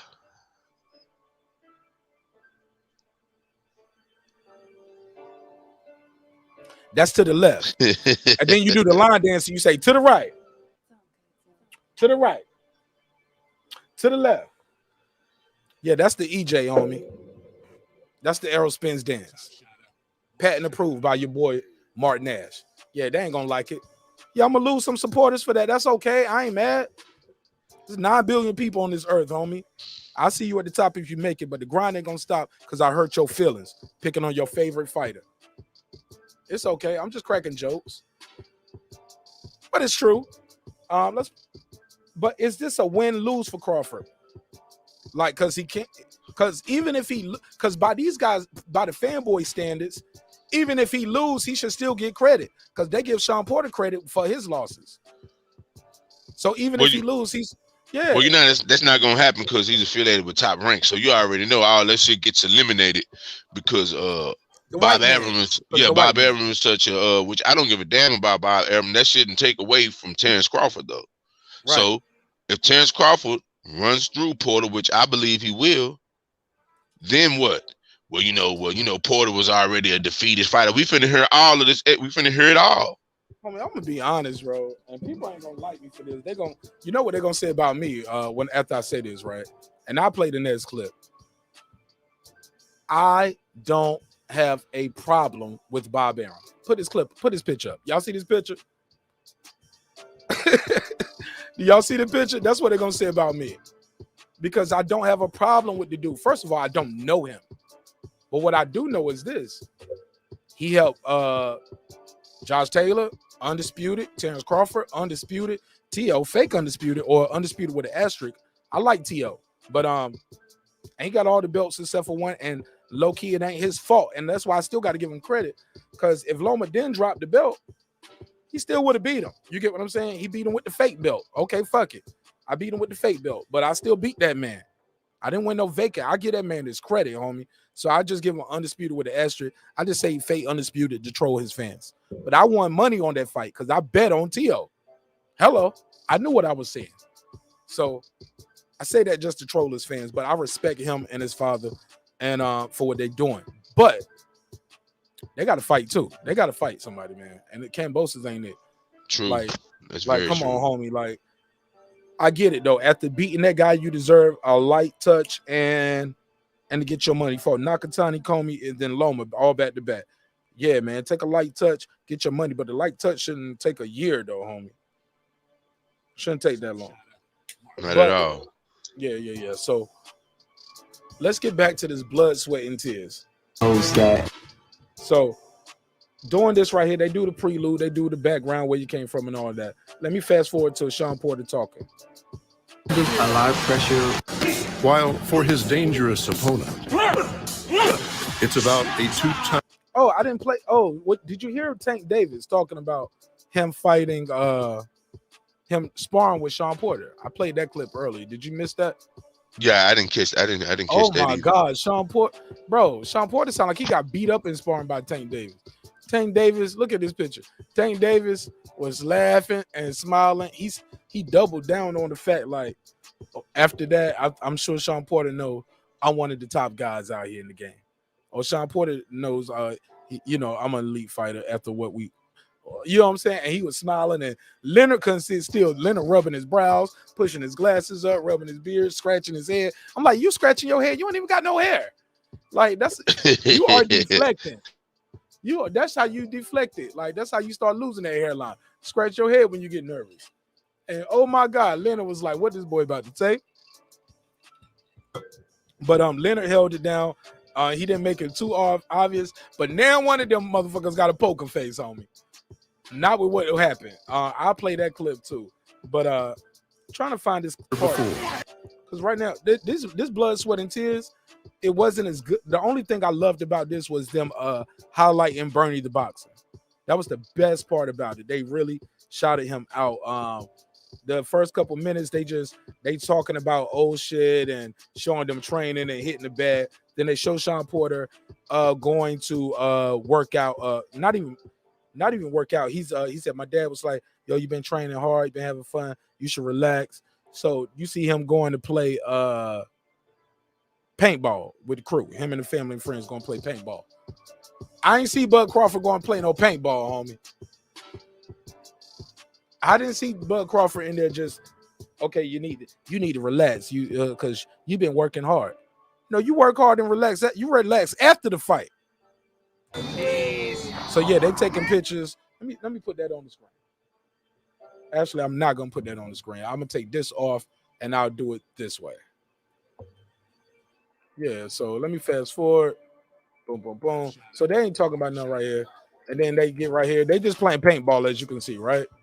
They are just playing paintball, having some fun. Then Bud Crawford gonna talk that. I'm out. Goddamn. I'm out. Stop looking at me.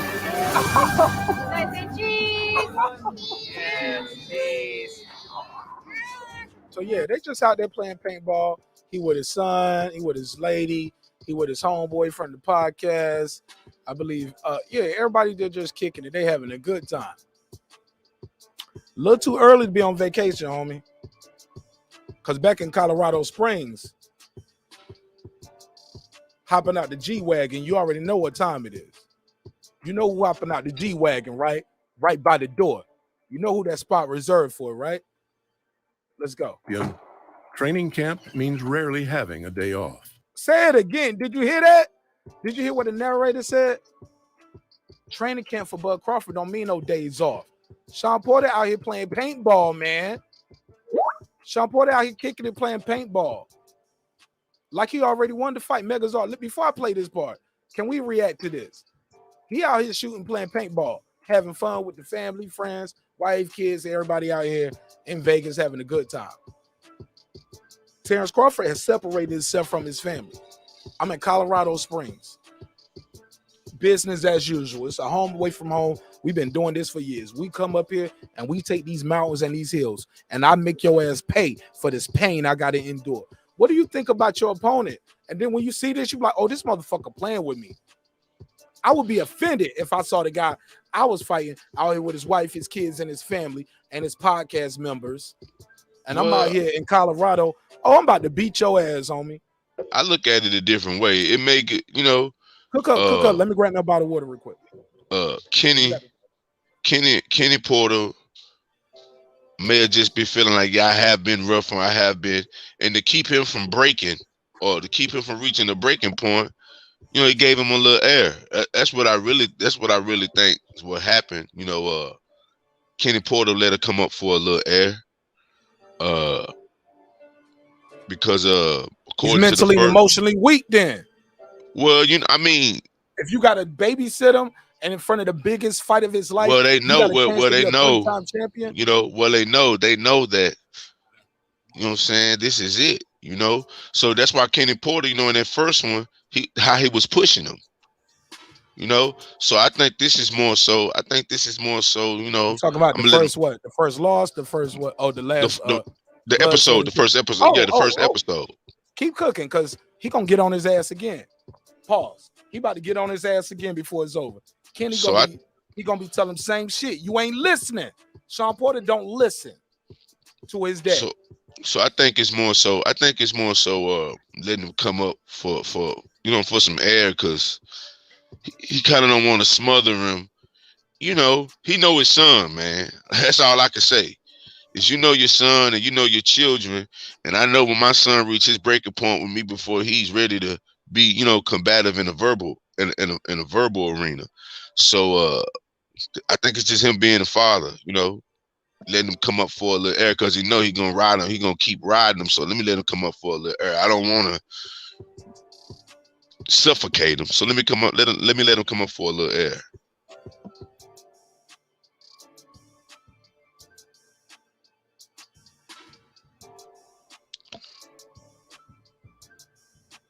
Mark, would you?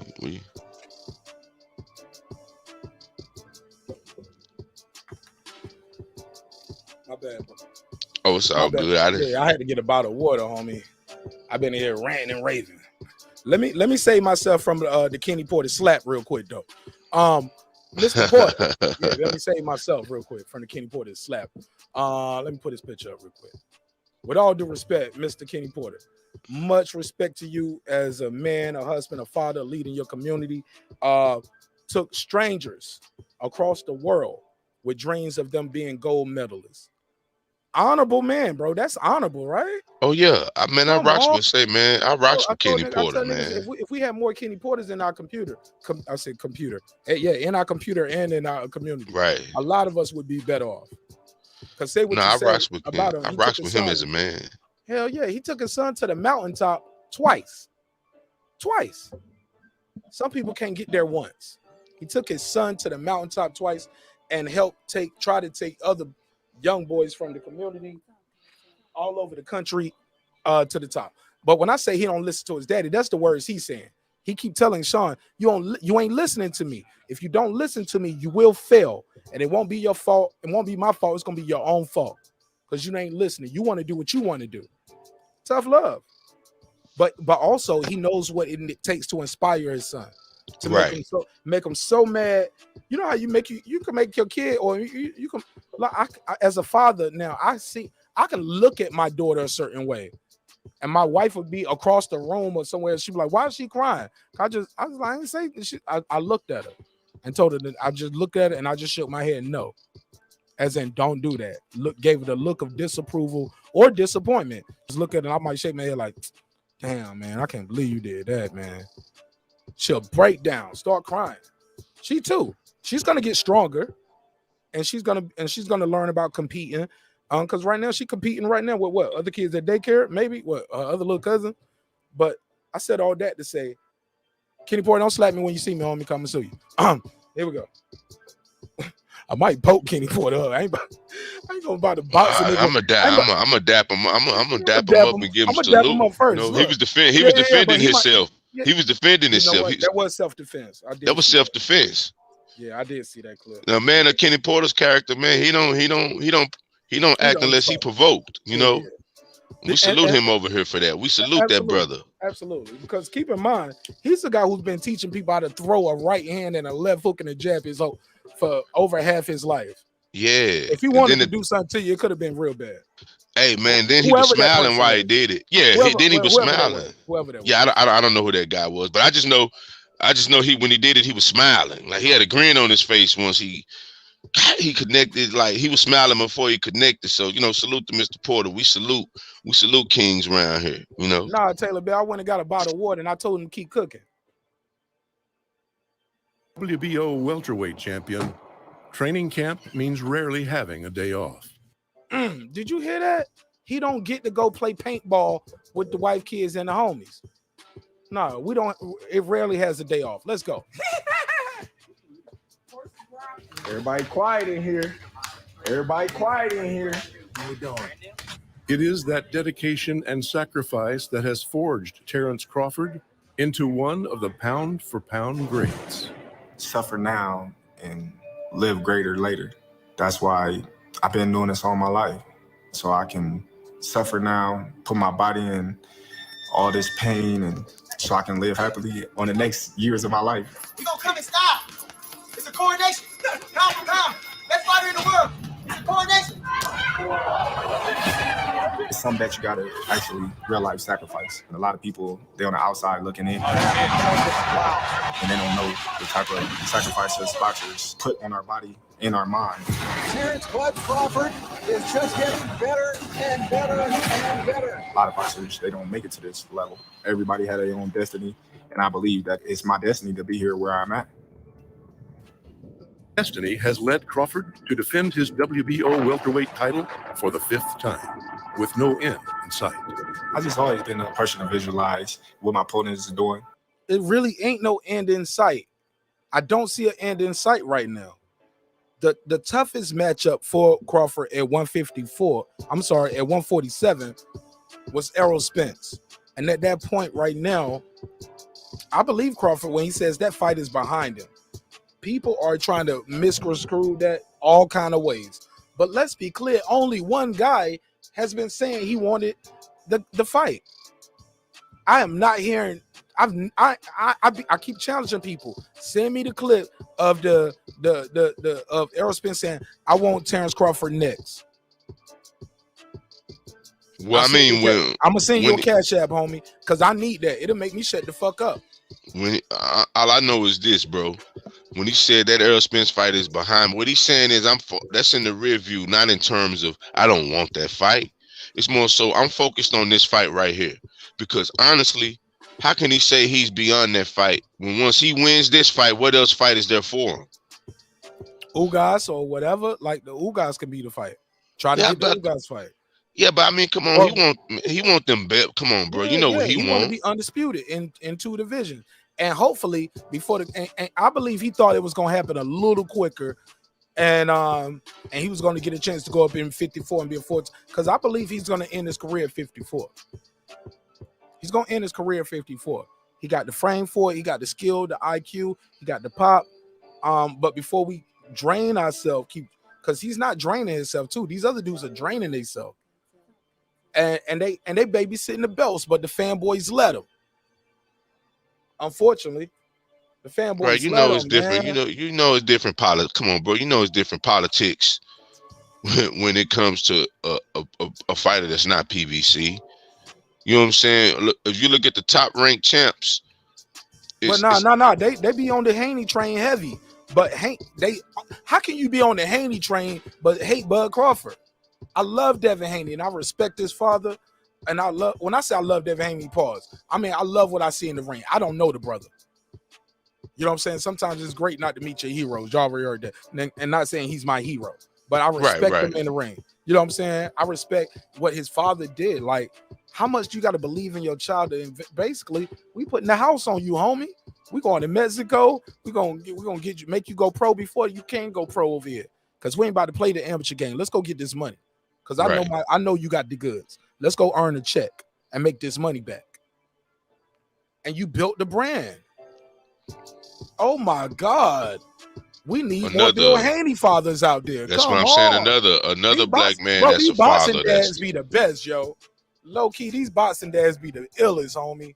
Like, oh my God. And then, like, I mean, I just love it, period. Black sports dads, period, man. Look at LeVar Ball.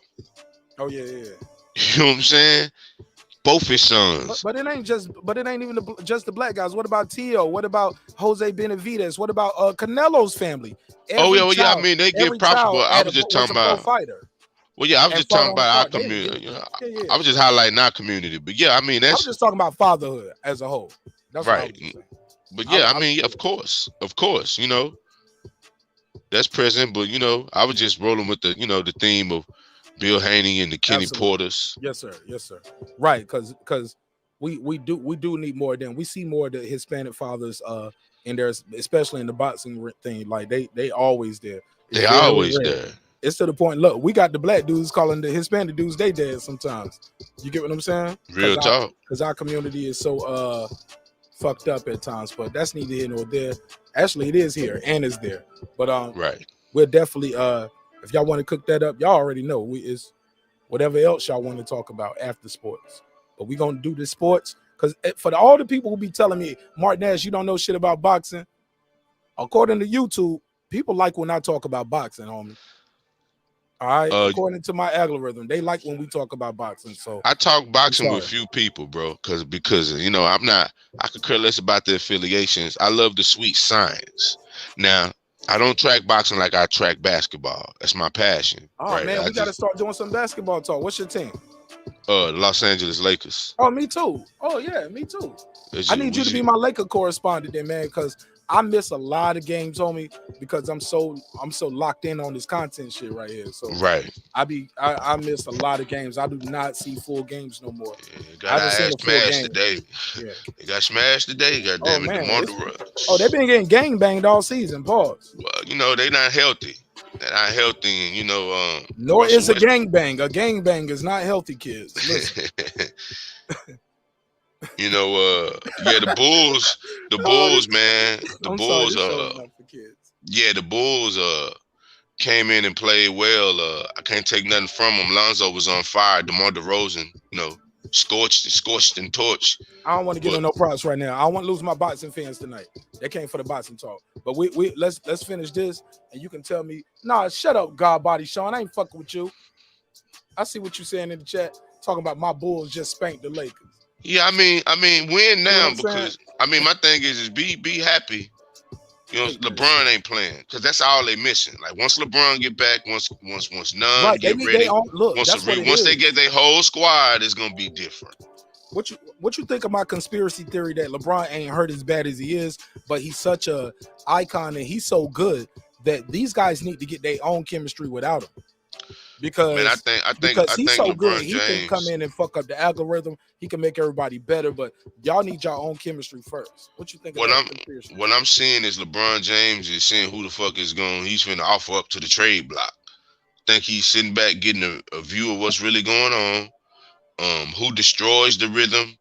You know, LeBron James, in my opinion, in my estimation, has the highest basketball IQ of any player to ever play.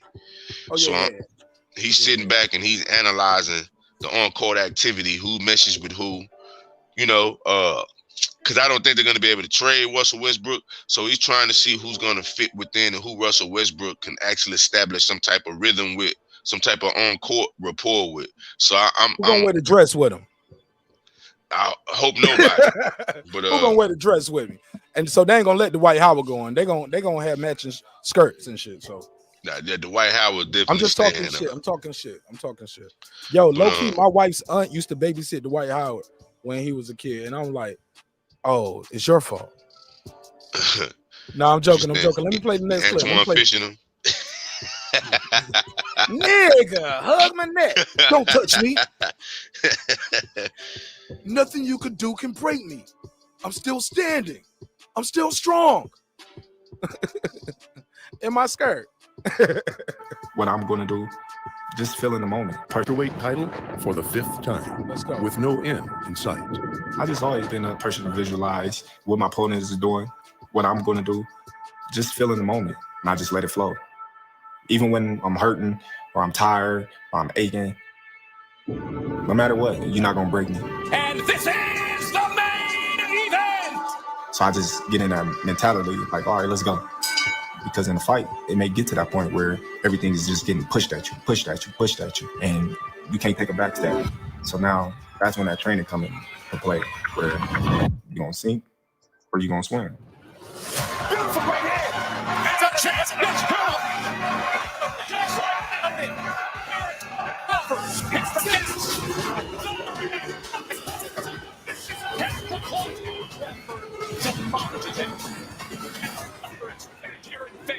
I'm a good swimmer. Terence Bud Crawford! Oh my God. Oh my God. Man, are y'all hyped for this fight or what, man?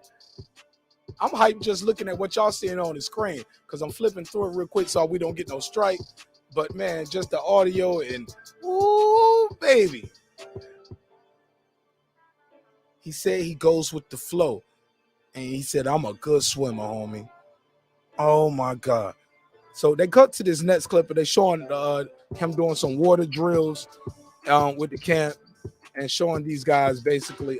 So it looked like they do a lot of aquatics here. Let me take this off the screen. Shout out to you, man. Shout out to you, Dre Dennis, for being here and chopping it up with me. I think you've been here since we started. Taylor Bell been for a minute. Chef, you've been for a while. Man, Derek Lincoln. Man, everybody who's been elite media. A lot of you guys been here for hours. So I appreciate and I respect you guys. I know it's a weeknight. I'll try not to hold you guys too much longer. But man, I'm fucking with y'all and I appreciate everybody supporting in a major, major way. Seeks his 38th straight professional victory without defeat. Crawford fuels himself from the criticism he has become accustomed to. The naysayers, the doubters, you pay no attention to them. You know, I have people follow me and just bash me everywhere I go.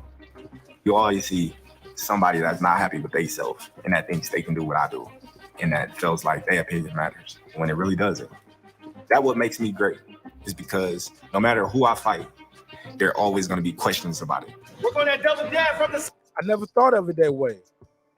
What about that? Is that how great Terence Crawford is? He's so good, no matter everybody he fight, he still beat him, he's stopping him, but they still question it. They don't understand how he doing it. I remember they was saying he too light in the ass, he need to get his weight up. Sidebar, that was Errol Spence mentioning him being light in the ass. Errol Spence want a bitch with a donkey on it. He want his fighters to have some. Let me leave it alone. I'm gonna leave it alone. All right, fair enough. I'll leave it alone. But homie, maybe that's part of the greatness of Terence Crawford that none of us ever noticed. Is it possible? Am I making sense? Am I reaching? Because when he put it that way, I never thought of it. That's what made me so great. Even after I beat these guys, undefeated guys, former champions, guys who went like, because we bring up Shawn Porter's Olympic record, right? Right. We bring up the fact that he beat up Boo Boo, and then we'll bring up the fact that Bud lost to Ugas. See, people brought that up tonight. Well, Ugas beat him in the Olympics. Danny beat him, or somebody else beat him in the Olympics, right? But you know what happens?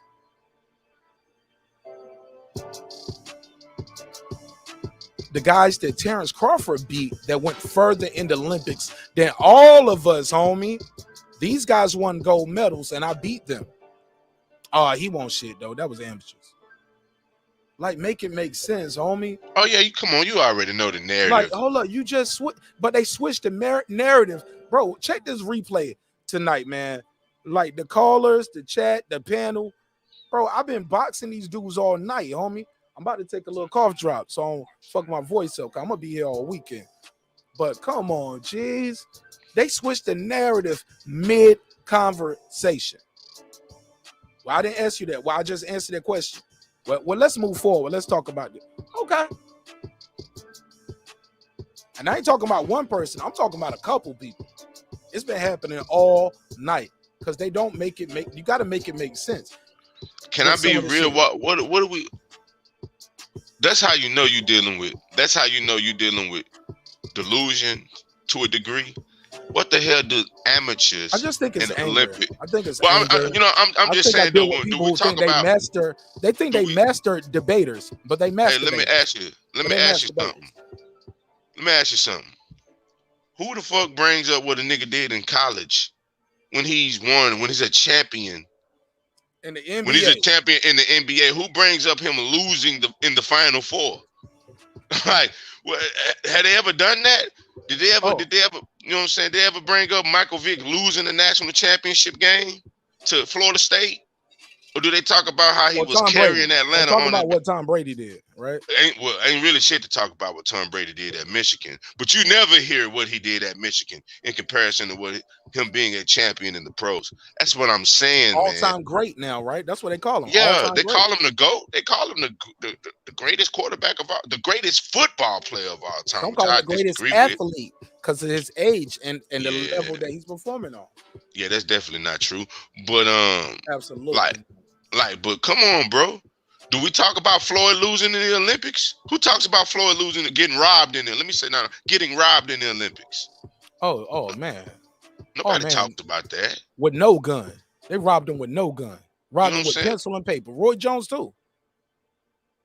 So it's like, who do we go to the amateurs? Can I add something to that real quick? Since we're talking about Floyd and you brought him up.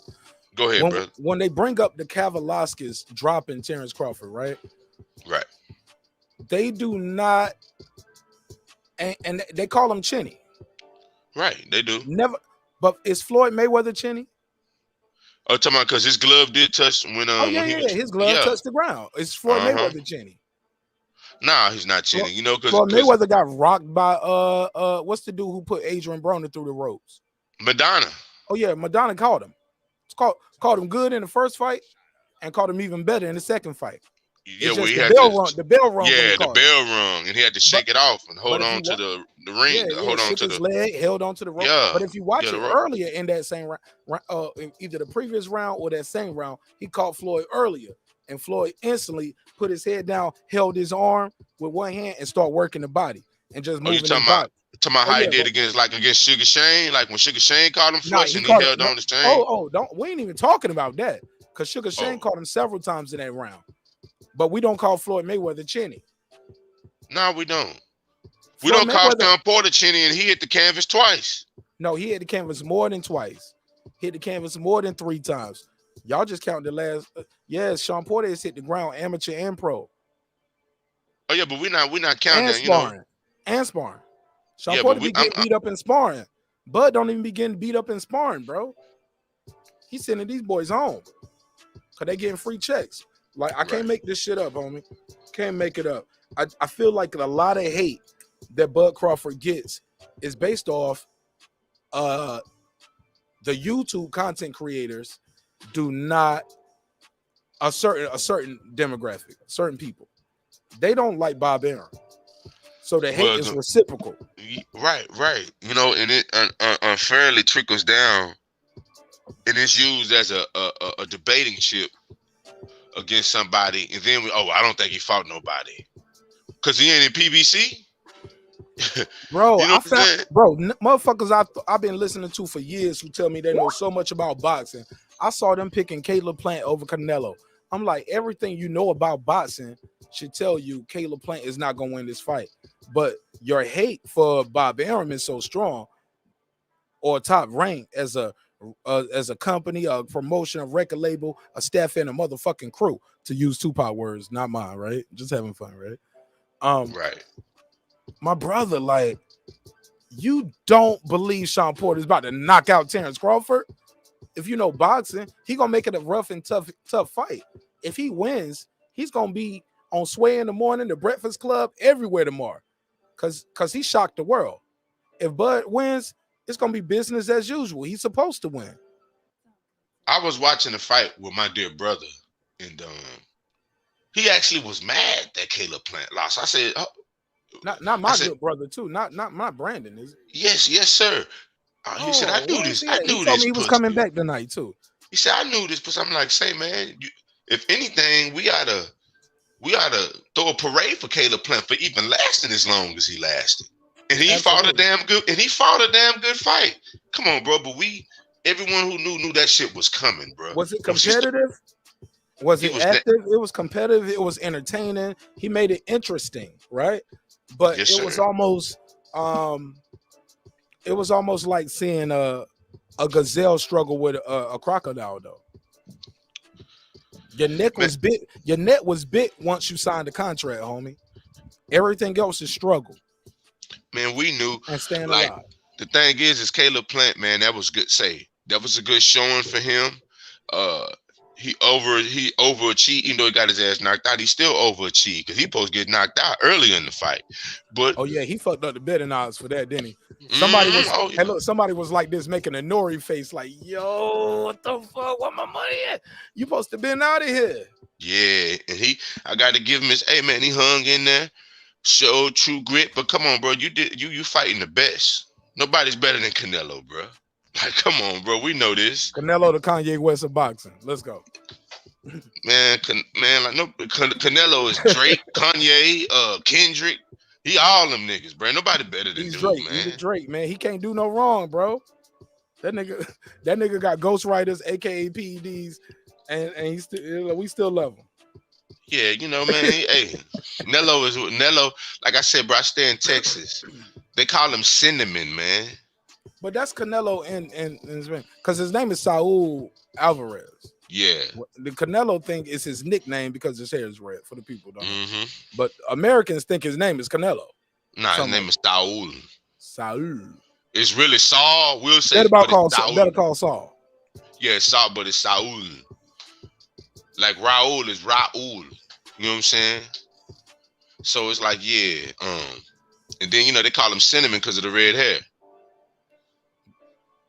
The Cinnamon, Cinnamon. Y'all know who Cinnamon is. Cinnamon the best in boxing right now. So you're right, because y'all will be saying Canelo in English and saying that, having an English conversation, but they reply to you in English, but they'll be saying Cinnamon is what you're saying. You said what now? Basically, the way it sounds like when Americans where you at talk to my Spanish brothers and sisters about Canelo, y'all will be using the words Canelo, saying Canelo. And they reply back in English, but instead of saying Canelo, they'll just say Cinnamon. Because they translate in the whole conversation. You just saying one word in Spanish, thinking you just calling this guy by his name. No, that's his nickname, homie. He look Irish, homie. He look low key Irish. Nigga look like Blake Griffin. They just side by side. Come on, homie. Blake Griffin doppelganger. Somebody might slid something in right there. One of them soldiers, homie. Tourist town. Yeah. But nah, bro. Yeah, ain't nobody. Come on, bro. Yo, I'm joking. I'm joking. That ain't my business. Please don't sue me. I'm just cracking jokes. But the jury's still out. Let me play this clip, man. The next clip is this one right here. And we still going through this blood, sweat, and tears. Terence Crawford said, I'm going to do what I want to do with Shawn Porter. And that would make it. Well, this is his toughest task because Kell Brook was supposed to be if they're going to. Y'all ready? Say, oh, well, this is his toughest. Bring it back. It's hard to say if they're going to say, oh, well, this is his toughest task because Kell Brook was supposed to be my toughest task. And when I walk over him, then it's like, oh, well, that guy wasn't that good. We knew you was going to do this and we knew you was going to do that. You got to visualize somebody in front of you. Jab, slip, jab, test, counter, boom, boom. I do need Shawn Porter as a name on my resume because if you look at it, Shawn then fought all the welterweights.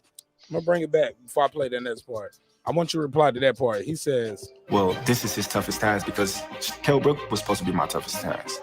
And when I walk over him, then it's like, oh, well, that guy wasn't that good. We knew you was going to do this and we knew you was going to do that. Got to visualize. Reply to that for me, Megazord. He said Kell Brook was supposed to be his toughest task. But when I walk over him, then he washed up. Right. That's the narrative. You know, I said that earlier. You know, it's baked into the cake, huh? Yeah, you know what's gonna be the narrative?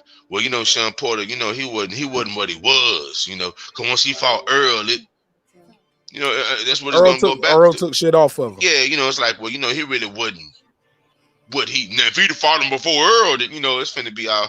Come on, bro. They say they gonna give him credit, but when this dude runs through this dude, we gonna really see. We gonna see who gonna come back to stand tall. You know, because these same people, when they mans lost to Tyson Fury, they didn't stand tall, bro. Say it again. I'm sorry. Say that again for the people. When they mans lost for the second straight KO knockout, you know what I'm saying? They didn't stand tall. Every time my guys lost, I stood tall. He got his ass whooped. It is what it is. Regardless of the conspiracy theories of him being knocked out in training camp. I mean, him being knocked out in sparring by Joey DeJinko, whatever this goddamn dude's name is. Regardless of him having a bicep tear, as told by Ronnie Shields, he lost.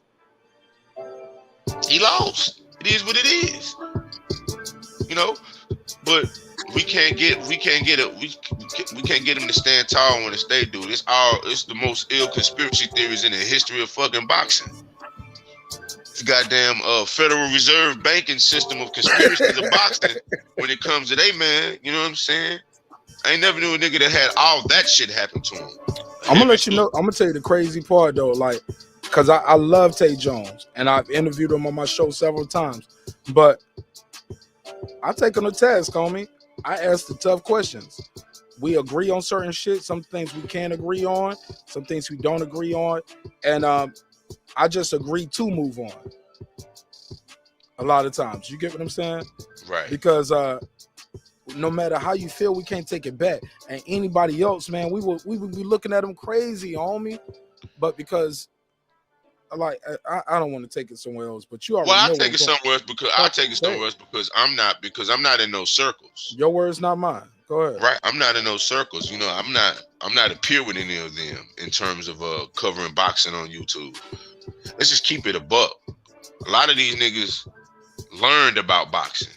They know the ins and outs of the social construct and this and that. But when it comes to really watching boxing, knowing what's being done, only a few of them know. They know verbiage, they know all that extra shit. But because if they really knew boxing, they knew that they mans had a limit. And anybody that knows boxing knew that dude had a limit. And anyone that saw Tyson Fury knew that he represented that. He represented the limit, is what he represented the limit. Don't get me wrong. Duke right hand is the greatest right hand of all time, where he stands a chance in any fight. But after the first fight, and they got to the draw, you knew what was you saw. You saw. Man, I'm gonna be real with you. They let him make it because he lost that fight. How in the hell can you knock a dude down twice and it still be a draw? You really lost, bro. They just didn't let your belt get took because you was the champ. But he still lost that fight on the scorecard. Anyone who scored that card correctly. Come on, bro. How in the Deontay Wilder damn near is losing on points to everybody till he knocked their ass out. Can I tell you a secret that I can verify with anybody on my homeboy, my neighbor across the street? I promise you, I can do a poll. But everybody in that party said Wilder lost. Everybody. Right. Everybody. Wait for it. Except me. You know what I said? I said, it's a draw. They said, what? I said, oh, this is about to be a draw. It's like, why is it a draw? I said, because me, I count rounds. I count points. I said, he got 2 knockdowns. That's 4 points. That's 4, yeah. That's 4 points. That's automatically 4 rounds. That's 4 points. Right. And I said, and anybody who's a judge, and Wilder is the favorite at that point, I believe in that first fight. He was the favorite, right? Uh-huh. Anywhere in those first 3 rounds, I believe 2 out of 3 people would have gave Wilder 1 or 2 of those things out of 3 people. That first round, because nothing really was happening in that first round or the second round. A little bit in third, but after that, Fury picked it up. You get what I'm saying? Right. So I don't know what rounds they gave, but I know them first 3 rounds, you could find a round to give to Wilder if you just being generous to the champion, because nothing really was happening. You got to come take the title. And then Fury stepped it up. So I was the first one in a room full of 50 people before they announced the scorecards. And once they snapped it, and bro, that's part of the reason why I got a show now, because I did shit like this. I was at the joints. I was doing my thing, and motherfucker, and I be ruining the fight for everybody. Well, I was calling that shit so much, they be like, I would be like, man, he need to work his jab. You got to work your jab. He's not gonna win this fight. Instantly, you'll hear the commentator say, Paulie Malignaggi or whoever, just pick them. They'll say he got to work his jab. They will almost say what I was saying verbatim. Motherfuckers if like, Deontay Wilder had a jab, he wouldn't lose no fight. If he had a jab, he wouldn't lose no fights, bro. It take more than that though. When you fighting Fury though, he couldn't beat Fury with just a jab.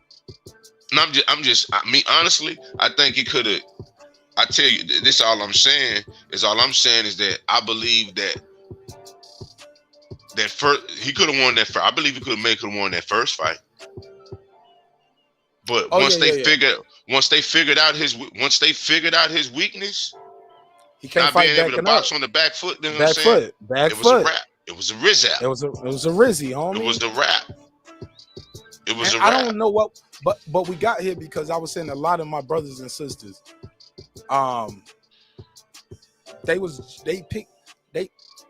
they split the room up so bad off of emotions, homie.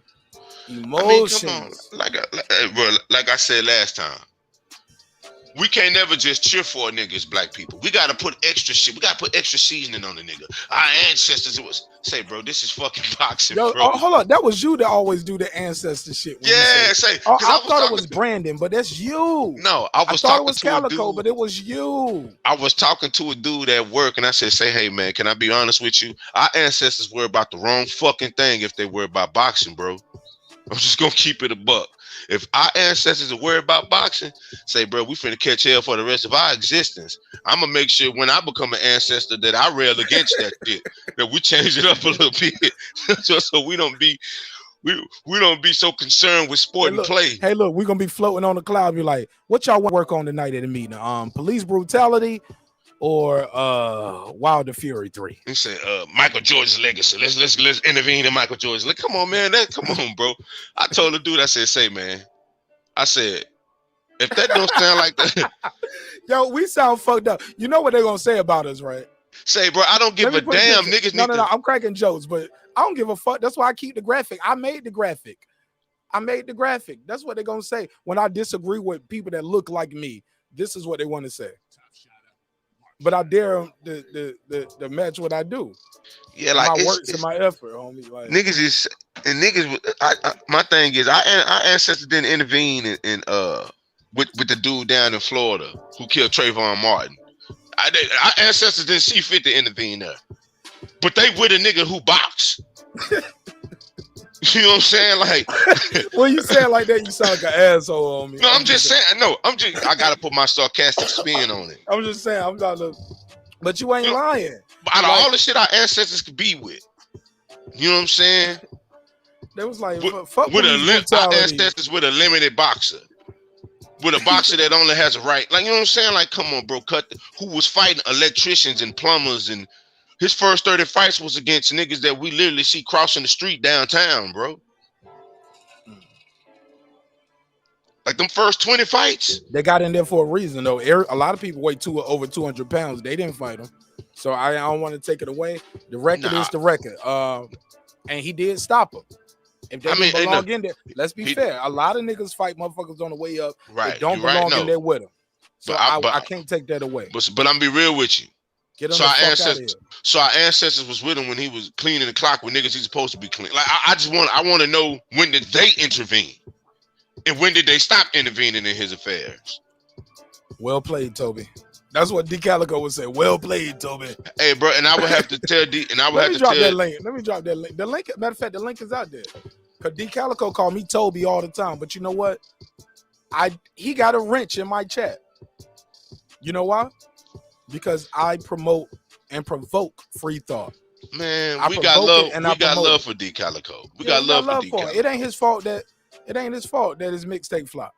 It ain't his fault that he didn't show his face the other day to get damn basted. But did you see the very next episode? He beamed in within the first 20 minutes. And when I asked him why he cut his camera on that, he was like, because the nigga went to the barbershop. Because he went to the barbershop or something and got retwisted and Okay. Now, see, you got to be careful when you say that, because people gonna be thinking we taking shots at other content creators, and that ain't my business. On me, like, I ain't gonna get to the top and get where I'm trying to go, taking shots at and beating people up. Oh no, I'm talking about. No, I'm just saying, I let Kenny Porter do that. I mean, yeah, Kenny Porter, he got a. It's a joke. Do I got to play the drop every time? It's a joke. Kevin Hart, tell him it's a joke. Damn, man, it's a joke. But it's true. Extremely true. Go ahead. But nah, man, back to the Bud Crawford conversation, man. Absolutely. Why can't our ancestors can't be with him though, right? He disqualified because he was top ranked. So our ancestors. Oh shit. But they even though Lou DiBella and all these other dudes who's historically proven they don't really mean well by black people, but our ancestors still with him doing that, so they can't be with him with a man who helped launch the career. I don't know, Muhammad Ali, who, you know, actually stood for something and put his career on the line and lost years of his prime for standing on a principle. You know what I'm saying? Like, come on, bro. What is it? What we dealing with here? Like, come on, bro. Like, you know what I'm saying? So I was, you know, yeah, shout out to Taylor Bell. He hit it 100% on the head.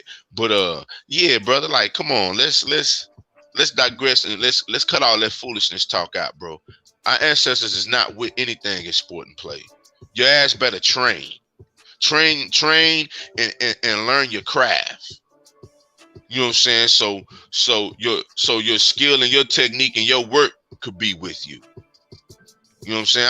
You know what I'm saying? Like we the opportunity is prevalent for you to be great. Come on, man. Don't put that on the ancestors. Like, that's just too much. It's too much shit, bro. Like, it's just too much unnecessary foolishness, bro. And that stems from spookism and not understanding how God really works and not understanding that energy truly translates. And whenever you know, not because the ancestors with you, because you put the fucking work in and you were just better than that guy that night. You know what I'm saying? Well, look, real quick, I got a super chat. I'm sorry, a cash app that I got to do. His name is Black and Mild Smoke Sammy. And he says, I sent it this way because I don't want YouTube to get none of this money. Thank you so much, my brother. And he sent in $20. Let's give him the $20 drop. Free smoke. No, I'm sorry. Black and Mild Smoked Sammy. Black and Mild Smoked Sammy. Thank you. And he got the free smoke for YouTube for taking 30%. So let's give him that 20. We call this here a little twin. Wow. Nigga. Between the Northern and the West. That nigga said, hey, man, we're going to pay for the StreamYard for the whole month with this one. Thank you, my brother. God bless you. God knows we need it. You keep the lights on, homie. I'm going to find something, a super dope way to shout out these people more on the Cash App, too, other than just doing drops. For the Cash App drops, I think I'm going to make something. I must find a faster way to do this so I can at least put your name up. But some people use their real name, and I don't want to put people's real name up. You feel me? So, but thank you so much. And some people don't even they don't want nobody to say nothing. They'll send it after the show. So thank you though, because God knows we need it. We're giving away a laptop, we're giving away a tablet, and we sending somebody a gift card for the what they call it, winter solace. How you say it? Winter solstice. Yeah, my enlightened brother know what to tell me. For your holiday, that's what they call it, right? Yeah. Give you a happy holiday. We're gonna give that away on the 21st of December, right? 21st of December, we're gonna give that away. So all of these donations y'all give from now until the end of the month go towards the prizes that we're gonna give away. We're gonna pick 3 people, and they're not gonna be they got to be in the United States, right? And because that was just a lot on the last giveaway, just trying to figure out the international shipping, and then I found out that dude was disqualified because he didn't have a Gmail. So that means there's no way you could have liked, comment, or subscribe. And once I checked that, so I love that system that we had set up to do the checks and balances. So you got to have a Gmail, you got to be a subscriber, because you got to subscribe and you got to like and comment. And I'm gonna leave that video open when I announce the prize, and I'm gonna do that.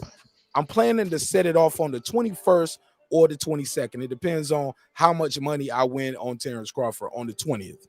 But look for that video and that prize and that contest dropping on the 22nd of this month. So that's gonna be Sunday or Monday. I'll probably just do it Monday. Let's just make it Monday. I'll drop the contest on Monday, and all you got to do is just enter.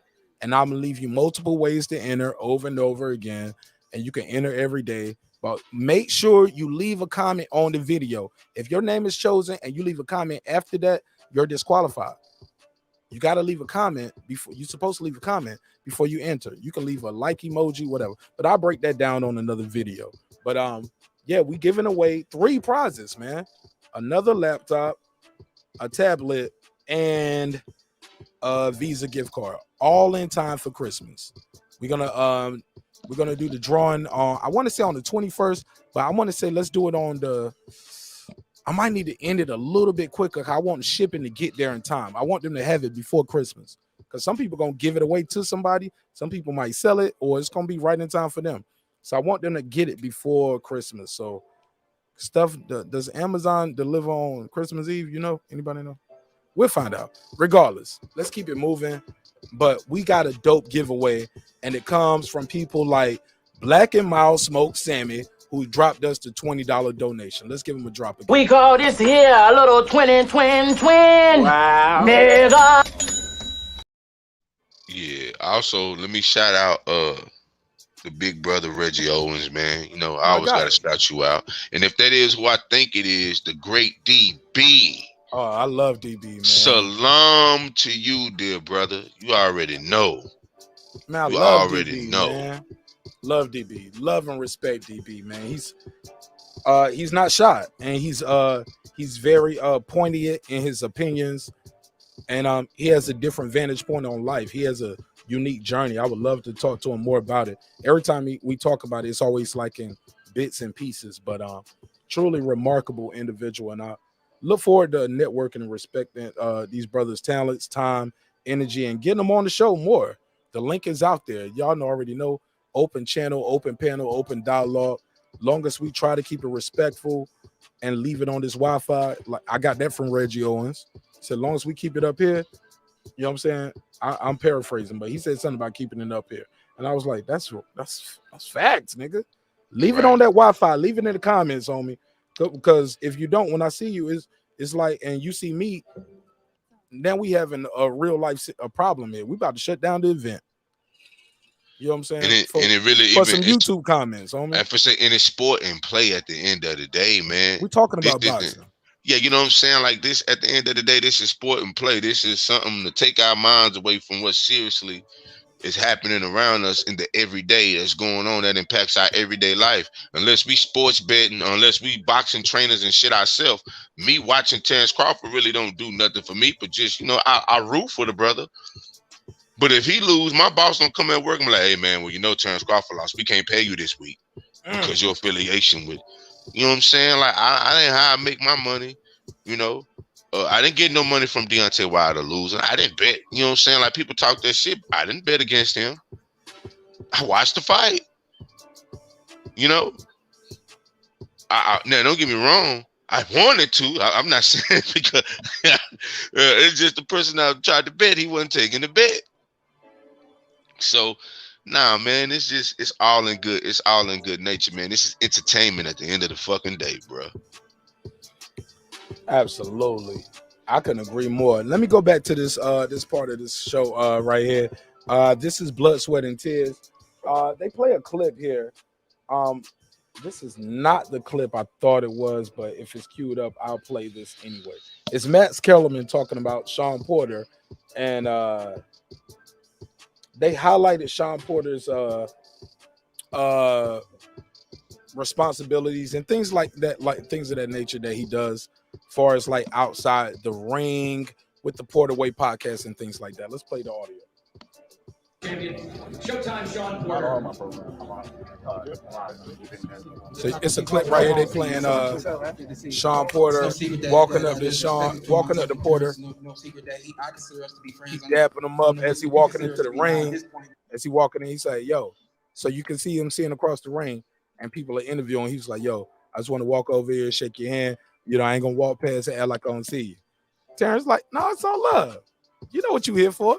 I know what you here for. I'm the champion. You the challenger. You should have fought me back then, and we could have got the money together. I could have fought you back then. We agree. We won't fight each other unless we had to. Right now, we got to, homie. Like that, neither one of them ever lied to us. So for all the shit I give Shawn Porter about him eating an apple in one bite, you know what I'm saying, and he still look like he's sucking his thumb at night. You know what I'm saying? Like I'm trolling his fans. I'm trying to help sell the fight as well, because I want to see these brothers do well. We're buying the pay-per-view here. And we're gonna watch the fight with some brothers who, you know, and I ain't gonna say they can't afford it, but I'd rather than watch it with me and I pay for it and let's have a good time and make a show out of it than them steal the pay-per-view. I think we might do a raffle on the weigh-in night. I think I'm gonna do a raffle. We might give away a free pay-per-view on the, you know what I'm saying? Like, we're trying to do different things on this show. Just nobody's doing these things. Like, just put your name in there. Everybody I see right here, the first 20 names I see, we'll put them up and we're gonna spin the wheel and give somebody a pay-per-view. Like, we want to do things like that because I want to support these guys. I want the pay-per-view to be successful, because if so, what are we telling a guy who, if we say you've been ducking everybody, you ain't never fought nobody, you ain't shit, you ain't never gonna be shit, your daddy wants shit, you know what I'm saying? Like, we want to play those games, right? Respectfully, of course. What do we tell him what do we tell him? Hold on, let me say this. What do we tell him when you finally get the biggest fight of your career and we bootleg the fight? Stop the beat. We bootleg the fight when it's the biggest fight. It's your biggest challenge.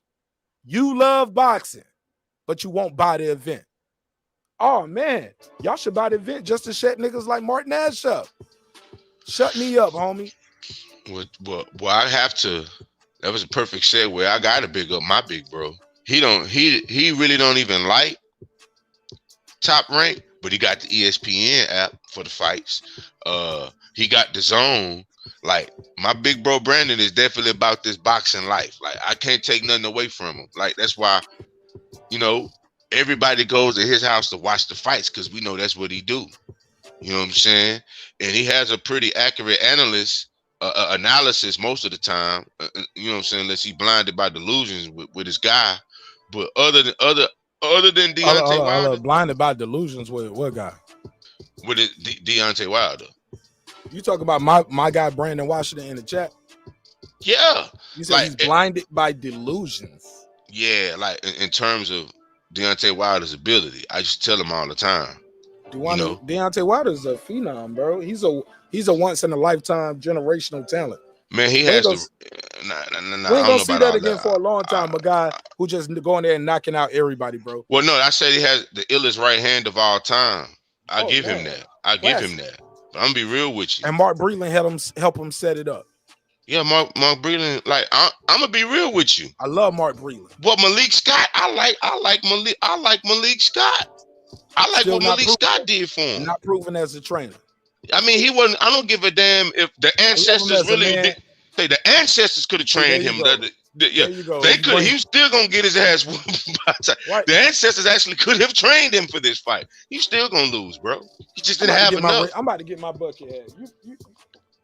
You better leave my ancestors alone. Homie. That's all I'm saying. Have Malik Scott. But 20 you know fights Calico ago. is here, right? Are you looking at the screen? Man, I'm not paying attention to what Calico's saying. No. I just want you to know he's here, and he cammed up tonight. He said I went and got my. He said I went and got my hair net. He said I'm ready for y'all pussy ass nigga. He got his face shaved. I'm fresh off work. I'm fresh off work, bitch. All right. I didn't even know you pulled up. Salute. Salam Sovereign. How you doing, dear brother? What's going on, God? You already know, man. What's going on, King Toby? No, I'm saying I'm messing with you. Hey, look,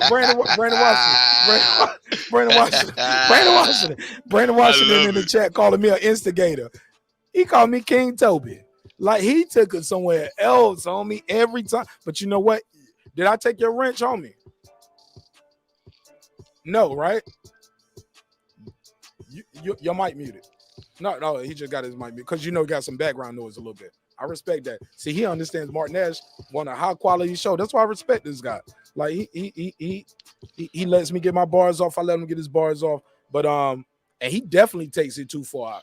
And we all do. But that's just part of it, man. It's a live show. We having fun. He defending his points, his statements. He get his jokes off. But nah, man, we ain't on that crazy. That sometimes people can go too far, right?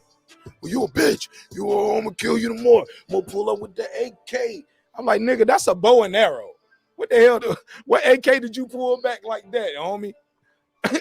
Because I shot it before, and it don't go like this to cock it back or shoot it. So they do battle rap bars, but they don't even rhyme. Megazar. So it's a live show. He pulled up to give Shawn Porter some flowers. And he believes Shawn Porter is going to beat Terence Bud Crawford. Calico, he's a fan favorite, except for everybody except Queen P. But other than that, we're gonna always give him a chance to. Look, I always tell people never hang up on somebody unless you really got to, because the next thing they can say could be the next thing that can make everything all right. So I always believe in giving people an opportunity. And man, you always been super dope, man. Raps, you let me hear some of your best raps, but when you was live that night, you was had a spark when you started, and now you just D-Calico, ladies and gentlemen. Y'all make some noise. Hey, Reggie, boy, you lucky. I got a lot of background noise, all that shit you talking in the comment section. You hear me?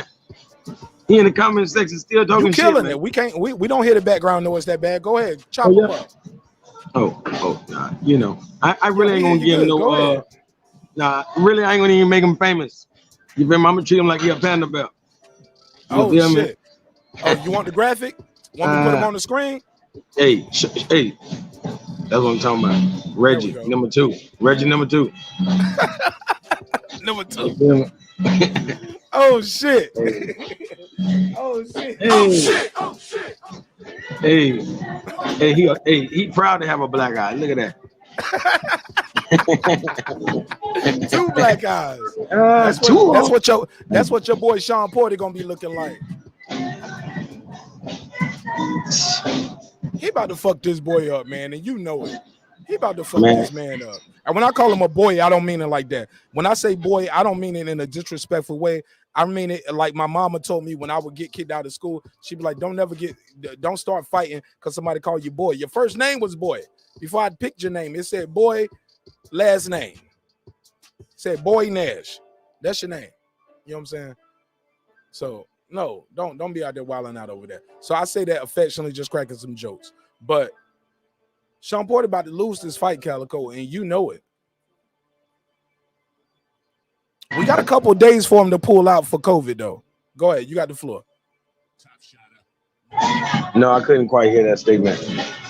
Let me tell you. Let me say it one more time. Shawn Porter is gonna lose this fight. He's gonna lose this fight. He's gonna lose this fight. Did you hear that?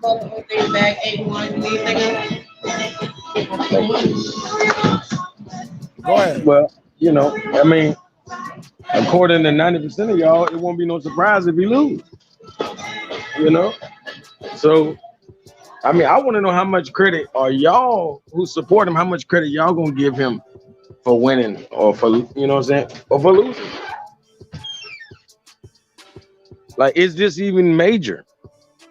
Is this major to y'all? You know, like brag for me, it's like bragging rights fight. Like I told y'all, the dude is everything he said he was. For me, it's just for me. It's another reason for me to like. I just wanted to highlight real because you know I got a video out there with Bud Crawford top 10 knockouts. I don't have Kell Brook in it. I'm gonna update it with Shawn Porter though. Oh yeah, we gonna update it with Shawn Porter, and I'm gonna just be like this. Simple as that. I'm gonna just laugh at y'all. I mean, if Shawn Porter beat him, this would be a great, you know what I'm saying? Well, y'all consider this his greatest victory? Like, how's it go? Because Bud is overrated according to y'all, so this would just be business as usual, right? I mean, Shawn still ain't no legend. He would not be a legend. What he will be, you know, he'll be a Terence Crawford legend killer. You know what I mean? Like he will at least have that spookism about him. You know, he might even sell a pay-per-view after that. Okay. So if Bud beats him, then Bud is, you know, Bud was supposed to beat him.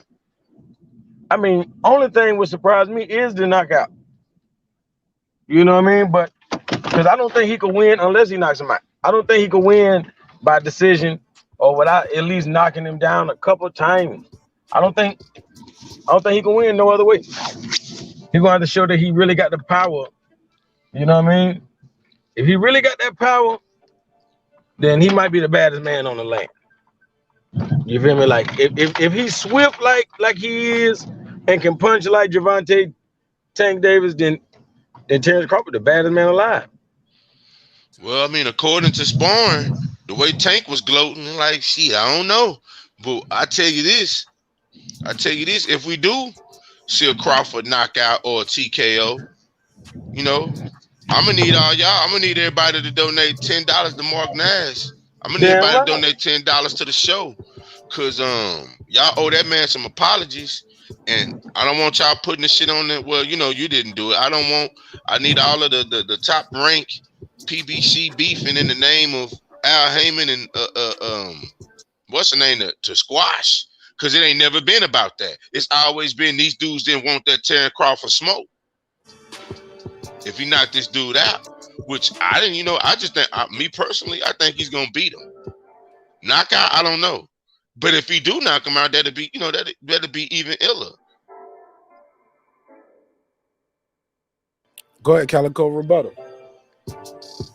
See, I think he fights with too much ego, so he's not gonna go in there and try to point this man to death like he should. Like everybody knows if he does that, he can win all 12 rounds. You know, that's what I want to see from him. He has to put on a Shakur Stevenson, you know, type of showing. Shakur Stevenson showed the fuck up. You know what I'm saying? He Even didn't though try to outpoint the man though. He didn't try to Shakur didn't go in there and try to outpoint him. of course he did, but he also got him No, out of I there. said no, he didn't. He Oh, did he not. did. No, he didn't Of go in course there he to did. outpoint. No, he brought it right to Jamel Herring early, bro. I was there second row, bro. He got the Watch best the of fight both. again. No. I'm saying that was a double entendre. He did both at the same damn time. At the But he won't same dancing damn around time. trying to outpoint though. No, I he ain't. went in there. He went in there. Outpointing don't got nothing to do with no damn dancing. No. Outpointing means like not taking risks. He took risks, and I think Jamel Herring even admitted that. He said we didn't expect him. I didn't mean he was being elusive. Fair enough. When I said that, Yes, sir. Yes, sir. just simple tapped them up. He tapped them up real good, and like he stalked him, like you say, all night. He walked him down like a dog.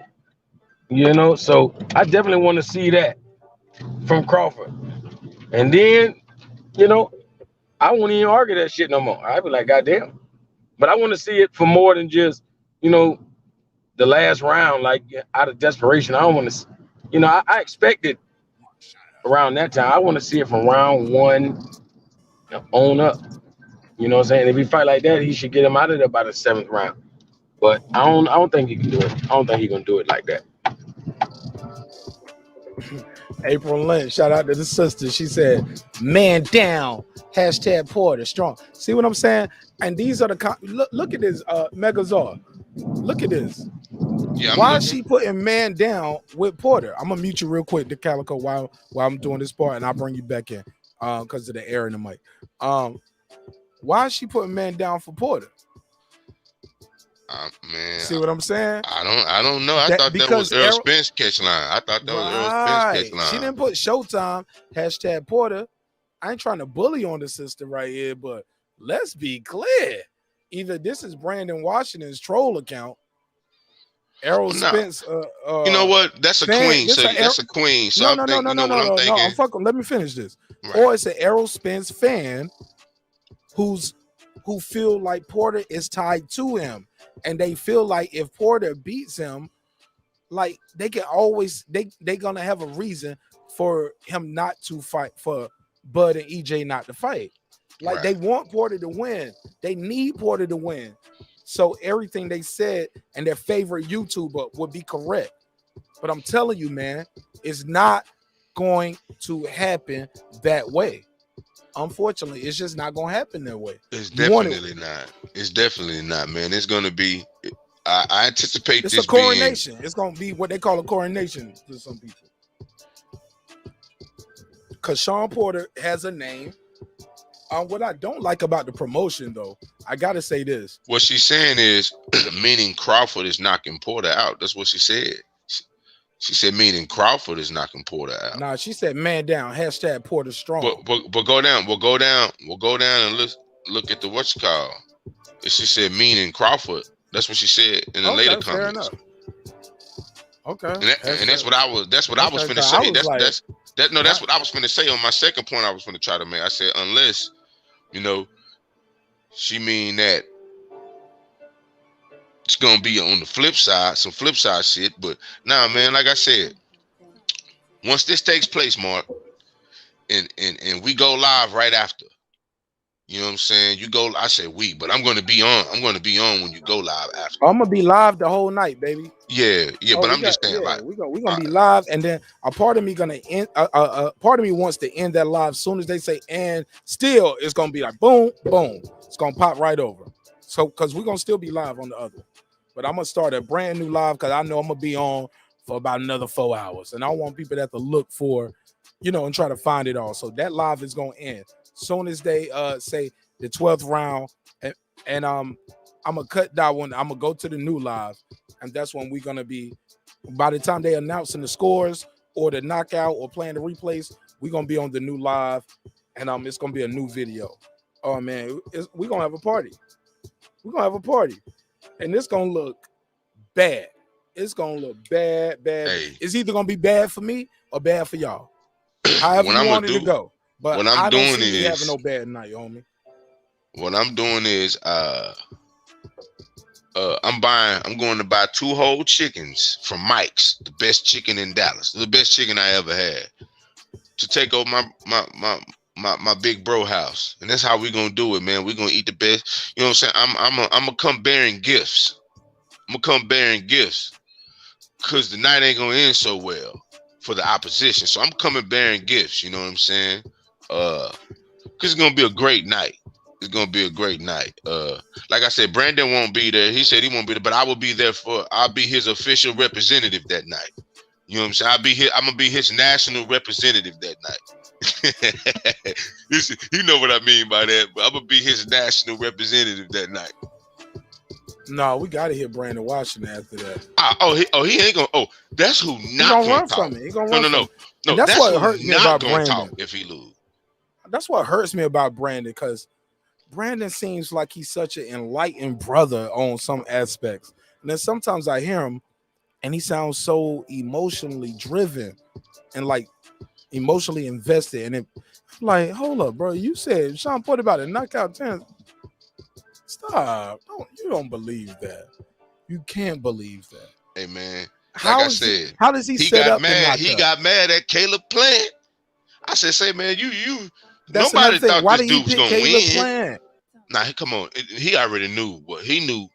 He knew Caleb Plant wasn't gonna beat Canelo. Like, he knew that. Like, that he knew. But it was like, man, you got this far. At least take it to 12. But once he started punching through the block, I already knew. I was yes. This went on long enough. This went on long enough.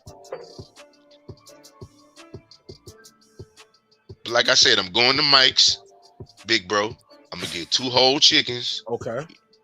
You know what I'm saying? Like, Mike's the best chicken, and you know what I'm saying? I'm gonna get 2 whole. You know, Mike be hitting pockets. Mike tap your pockets. I'm gonna get 2 whole. He cooked the chicken. He cooked the chicken too.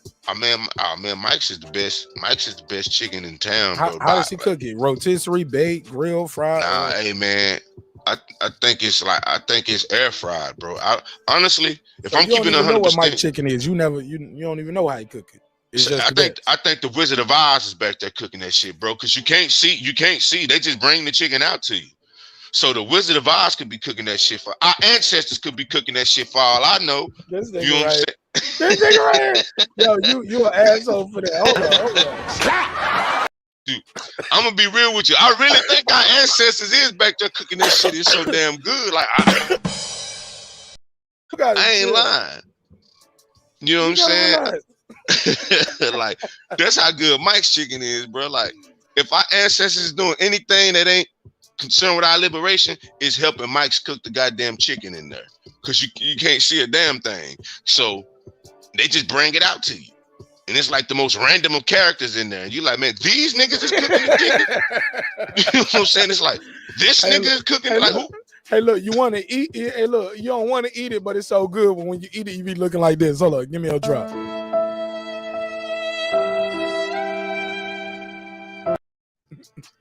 Be totally confused. I'm like, say, man, it's like on The Last Dragon, when they're like, you want to meet the master, and they kept playing with, you know what I'm saying? They kept playing with him. Then they showed him who and it was some damn machine printing out fortune cookie strips. I think that, man, I'm telling you, it's the same mystique by how they fry it. Like, what are they doing? They air frying it or what? Because shit is that good. Know what y'all eating. Well, you know, fried chicken smell when you walk in the room compared to an air fryer.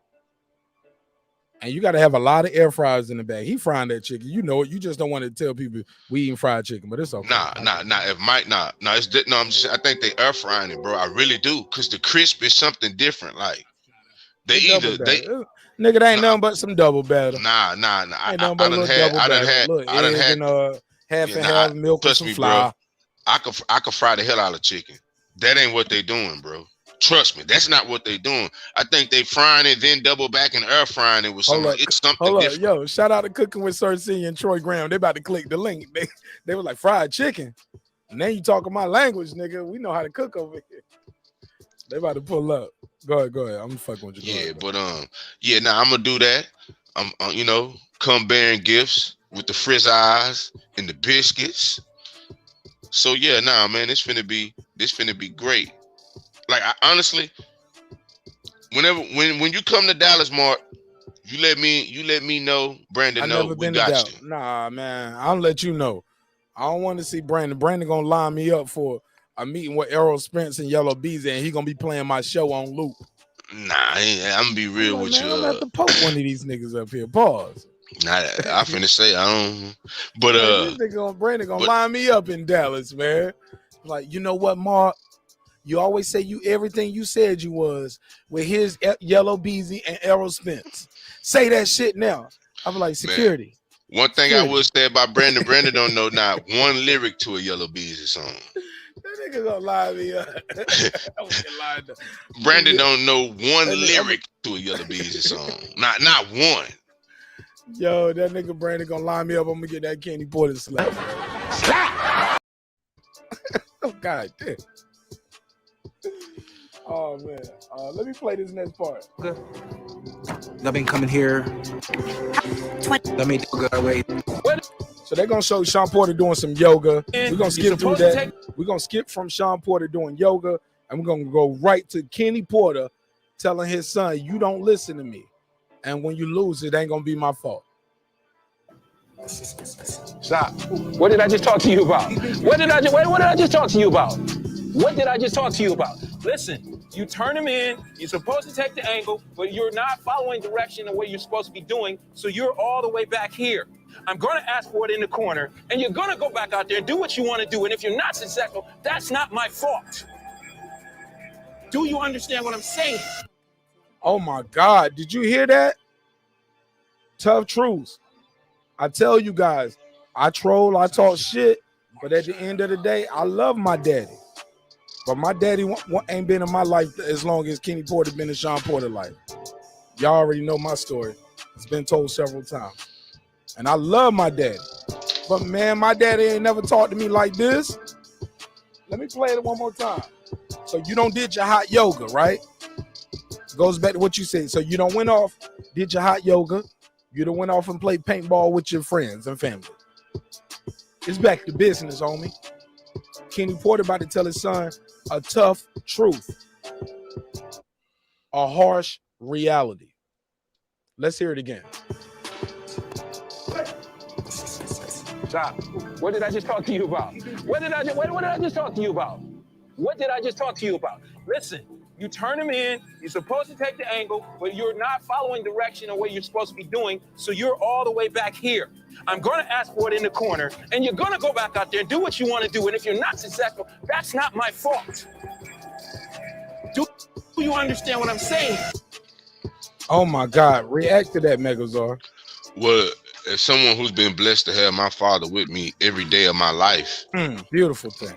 You know what I'm saying? Very blessed. My father talks to me like that. My dad gave me a roadmap. Does it make you cry? Does it break you down? How does it feel? Well, I know it's out of love. You know what I'm saying? Like, my dad can't talk to me like that and break me down.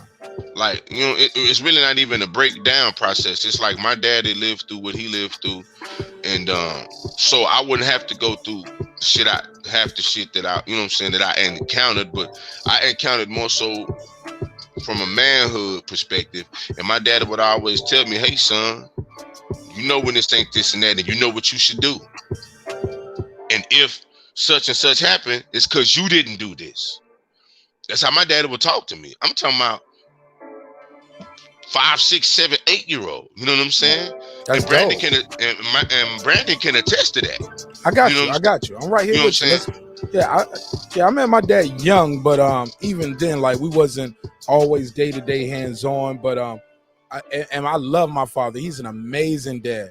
But we have but I don't even look at him more as like okay, this is my dad or my father. I look at more as like I see the future, right? And I look at him more as like a mentor now. You get what I'm saying? I see my future. Like I see me learning from his mistakes. And that's what he's telling me. And a lot of times, and not so many words, like, look, I love you. He always shows me, and that's the thing. My dad shows me he loves me, but I never seen my dad emotional with me. My dad is like Vietnam killer nigga, like, you know what I'm saying, who's now, you know, a deacon at the church, at his daddy's church, because my grandfather was a minister. When I'm around my dad, it's just like he's just so I can't explain it. Like, I know he loves me, And I gotta guess that, but at the end of the day, he's just not I ain't never seen him cry. I never seen him super angry. I never seen him super sad. I just always see him, he's just always even kill, or even when he joke, he be like shit, or shoot. I don't even hear my dad curse. You get what I'm saying? Like that's why I don't let people curse it. Like when people curse at me and talk crazy, it always weird to me. Cause I'm like, my mama don't curse at me, my daddy don't curse at me. Only people cursing me was drill sergeants in the army or street niggas or shit like that. Or you know what I'm saying? But my girlfriends, I don't do those toxic relationships. My parents don't talk to me like that. Like, I'm not about to let you talk to me like that, but for so long. You know what I'm saying? Well, you know, my Like, cause father, I just didn't grow up like that where people just cuss me Right. out whenever. And if so, it was on some street shit. And either I got beat up, and niggas know I got beat up and I got jumped. I ran from the bus stop and then got to the point where I ain't running no more. My nigga like, yo, that hold on. happens. That You know what I'm happens, saying? bro. Like, no, That's part of it is growing what up. it is, man. That's part of growing up. You know what I'm saying? And that's why I can go back home. How about that? That's part To of my growing old up. neighborhood and all my old neighborhoods and knock on the niggas who beat me up or I beat them up. I be knocking on their parents' door. I introduce them to my wife and be like, yo, hey, I'm in town. Where's your son? You get what I'm saying? The niggas who beat me up, I knock on their door. Because we always fought and came back. You know what I'm saying? Right. It's just right. part of life, man. That's part of growing up, man. Like I said, man, I was blessed to have a father I had who was extremely hands-on, who was uber affectionate, always told me he loved me, always showed me he loved me, and got on my ass when I needed to be get on, and whatever level it was. If it was talking to me sternly and checking me, he did that. If it was literally whooping my ass, doing that, or if it was allowing me to make a mistake, that he told me, hey man, you're gonna do what you want to do, but I'm telling you what's gonna happen. And if it happened, don't you tell. I want to hear shit from you. You're gonna eat that. That's on you to eat. And you know, it came one time in my life. I had to. Was your dad a young dad or was he an older father? Like, how My old dad was My dad was 20 when he had me. He was 20. So damn near babies raising babies, knowing what we know now. Right, but one thing my dad would always tell me is I was a playing child. Like my mom and my daddy planned me. You know what I'm saying? So the mentality for my life was even different. You know what I'm They saying? still together now? They would have been. My mom died in 2016. Oh shit. Yeah, I'm sorry, my mom. my brother. Oh, it's all good, bro. My mom transitioned in 2016, but God bless, man. God bless. even man. then, even in that moment, man, like I didn't think it was possible to love my father more, respect him more, but it's like he took yet another step when my mom died.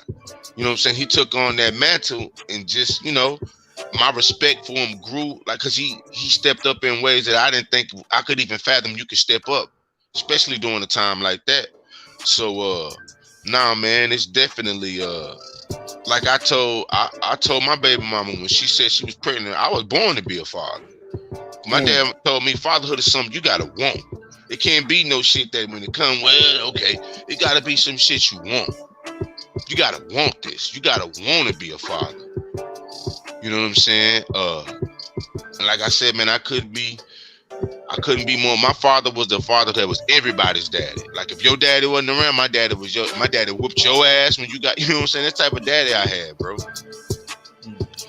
Well, not had. Absolutely, absolutely. Well, let me open it back up before man, and that's super dope, man. That's super dope. That guy Eclipse joins the panel. Eclipse, what up, my G, man? We over here having some real talk right here about fatherhood, man. It started about talking about boxing, but you know, it's always a boxing conversation. No pun intended to my brother right here, Reggie O with the Killer Show, reporting live from Vegas by way of South Central LA. South Central LA, pardon me. But man, talk to me, man. We playing this clip right here of smoke alarm. There we go. We playing this clip right here of Shawn Porter, and Kenny Porter is getting at him. He's saying, you are not listening to me. You are not going to be successful, and it's going to be your fault, not mine. This was a clip that we played from the last show. Is this just theatrics? Is this good production? And they just trying to make us think they got a rift in the camp. Am I reaching and making more than out of this than what it is?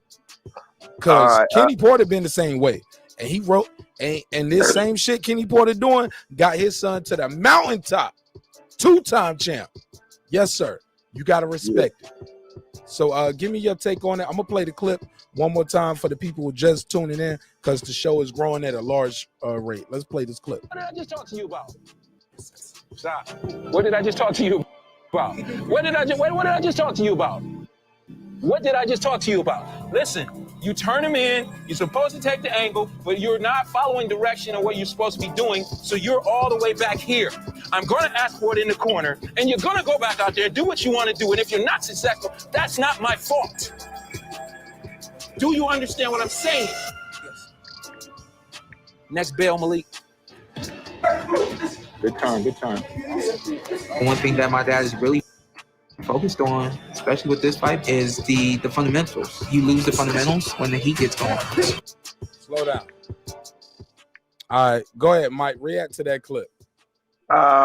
Honestly, being from Ohio, that's nothing new. We know about Shawn Porter. We know if you your audio, bro. Your audio. God, come on, man. What's going on, my audio? It's just not a clip. There you go. I can hear you now. Whatever you was doing, don't do that no more. When you said what's going on, my audio is perfect. Go ahead. No, it's just go from there. Go ahead. If you've seen Shawn Porter in the amateurs and you was around him when he was training, yeah, his dad stays on his ass. He does have discipline problems. That's why, even though I like Shawn as a fighter and as a person, I just don't see some of his disciplinary problems, like the charging in, head down, and all like that. These are things that I've literally watched his dad scream on him about since the amateur. I don't see him fixing it and correcting it all of a sudden to fight Bud Crawford. That's why I'm so team Bud. I mean, these are things I've literally seen his dad scream on him like for that same shit when dude was still an amateur. So I'm not surprised. All right, go Megazar. What do you think about that? You agree, disagree? Because there's another clip I want you to react to. Other than that, he says, get to that clip. Yeah, you can go to that clip, Mark. Okay. All right, let's do that. Good turn. One thing that my dad is really focused on, especially with this fight, is the fundamentals. You lose the fundamentals when the heat gets going, which is why my dad is like so stern about the fundamentals. When you're in a hard fight, things aren't going your way. These are the basic things you got to do. Keep your hands up, protect yourself at all times. You're focused on, especially with this fight, is the fundamentals. You lose the fundamentals when the heat gets going, which is why my dad is like so stern about the fundamentals. Why you a 2-time champ? Your dad still got to be on your ass every training camp about the fundamentals. Y'all should just be sharpening up tools. Why is he still screaming at you about fundamentals? I don't see them screaming at Bud Crawford about fundamentals on me.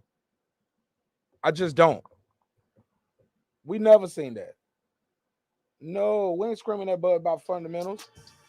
When they screaming at Bud Crawford, they screaming victory chants for him because he got it. He got the fundamentals. He know what he's doing. He know what's in front of him. I've never seen Bowman after to just be sitting there yelling at Terence. I'm sure they did that before. I'm sure they had to do it on the way up. But going into it, even now, when he's in a tough fight, when they go to the corner and they say, what does he have to do? Should he go better right? He be like, nah, he'll switch when he need to. He'll switch when he feel it. Right now, he's just trying to get his rhythm. But it looked like he's starting to get into his rhythm right now. That's the Kyle Velasquez fight, Green Machine. You get what I'm saying? Yes, sir. I mean, in fairness, but you don't have to scream at Terence Crawford about basic fundamentals at this point in his career. Well, Shawn Porter gonna lose, homie. I mean, and then in all honesty, that's still a father talking to a son. You know what I'm saying? He knows exactly what his son is keen on, and he know what he's not so keen on. Because some of the things that when Floyd Sr. would train Floyd, it wouldn't be the shit that Roger Mayweather would tell him. Because it's a difference when it's a father and it's different when it's a father and a son. So I can't really put any stock necessarily into that. Floyd Sr. Never had to scream at Floyd once he came back in the corner because Roger, all the fundamentals are there. Floyd was on autopilot. I'm not necessarily talking about fundamentals per Now, se. I'm just in saying the certain fight though, things. remember that I'm just saying Canelo within fight? the fight. Yeah. Oh yeah, in that Canelo fight, he gave him adjustments, and even then they want. Man, I love that clip. It's one of my favorite Floyd and man, I need to make some of these, man. But let me not talk up here because they are still that too. Niggas about to start wearing red buckets out there. They still in the sauce so much. Homie is in the corner talking to his son. I mean Floyd Sr. Respectfully, he says in the Canelo fight, he said, "I want you to go out there, double jab, stiff arm, right hand."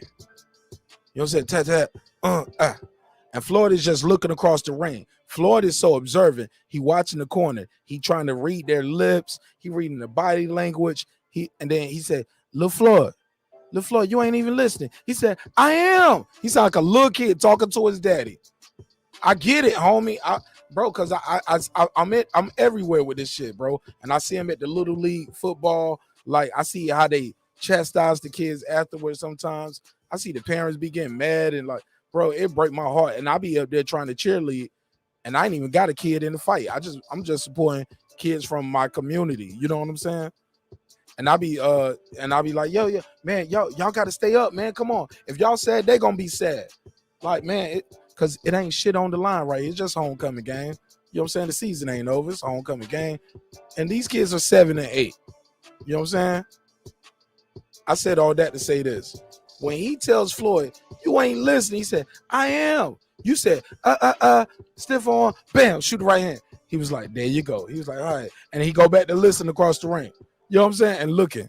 Like, that's what Berto said about Floyd. Floyd is observant. He's looking at the clock in between the clinches. He's taking his deep breaths. Man, these people are, these guys.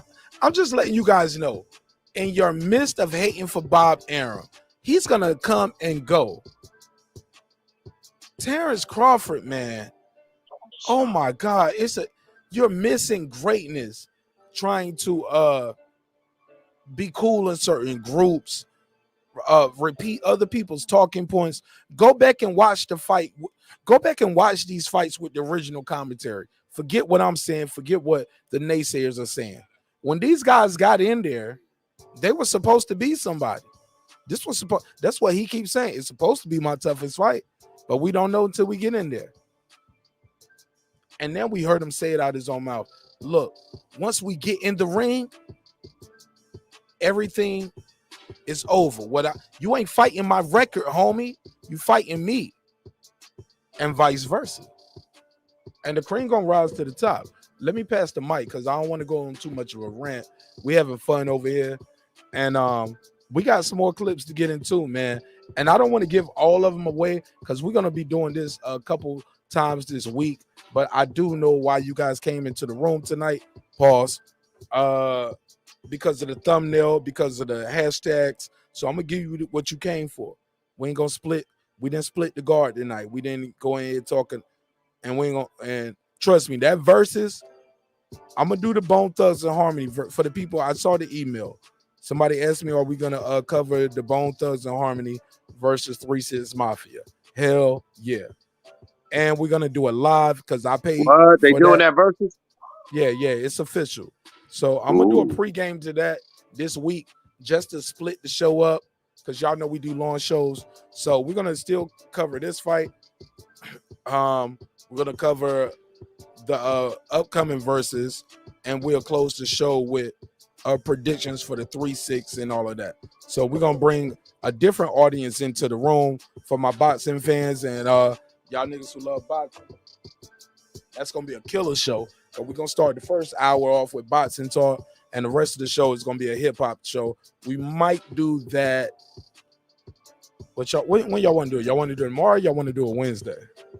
We can do it tomorrow. Yeah, we can. When's the verses?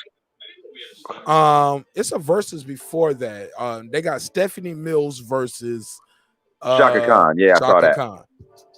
But I might be there for that. I might have to do that. You fucking with that one? Cause low key, man, I ain't gonna lie.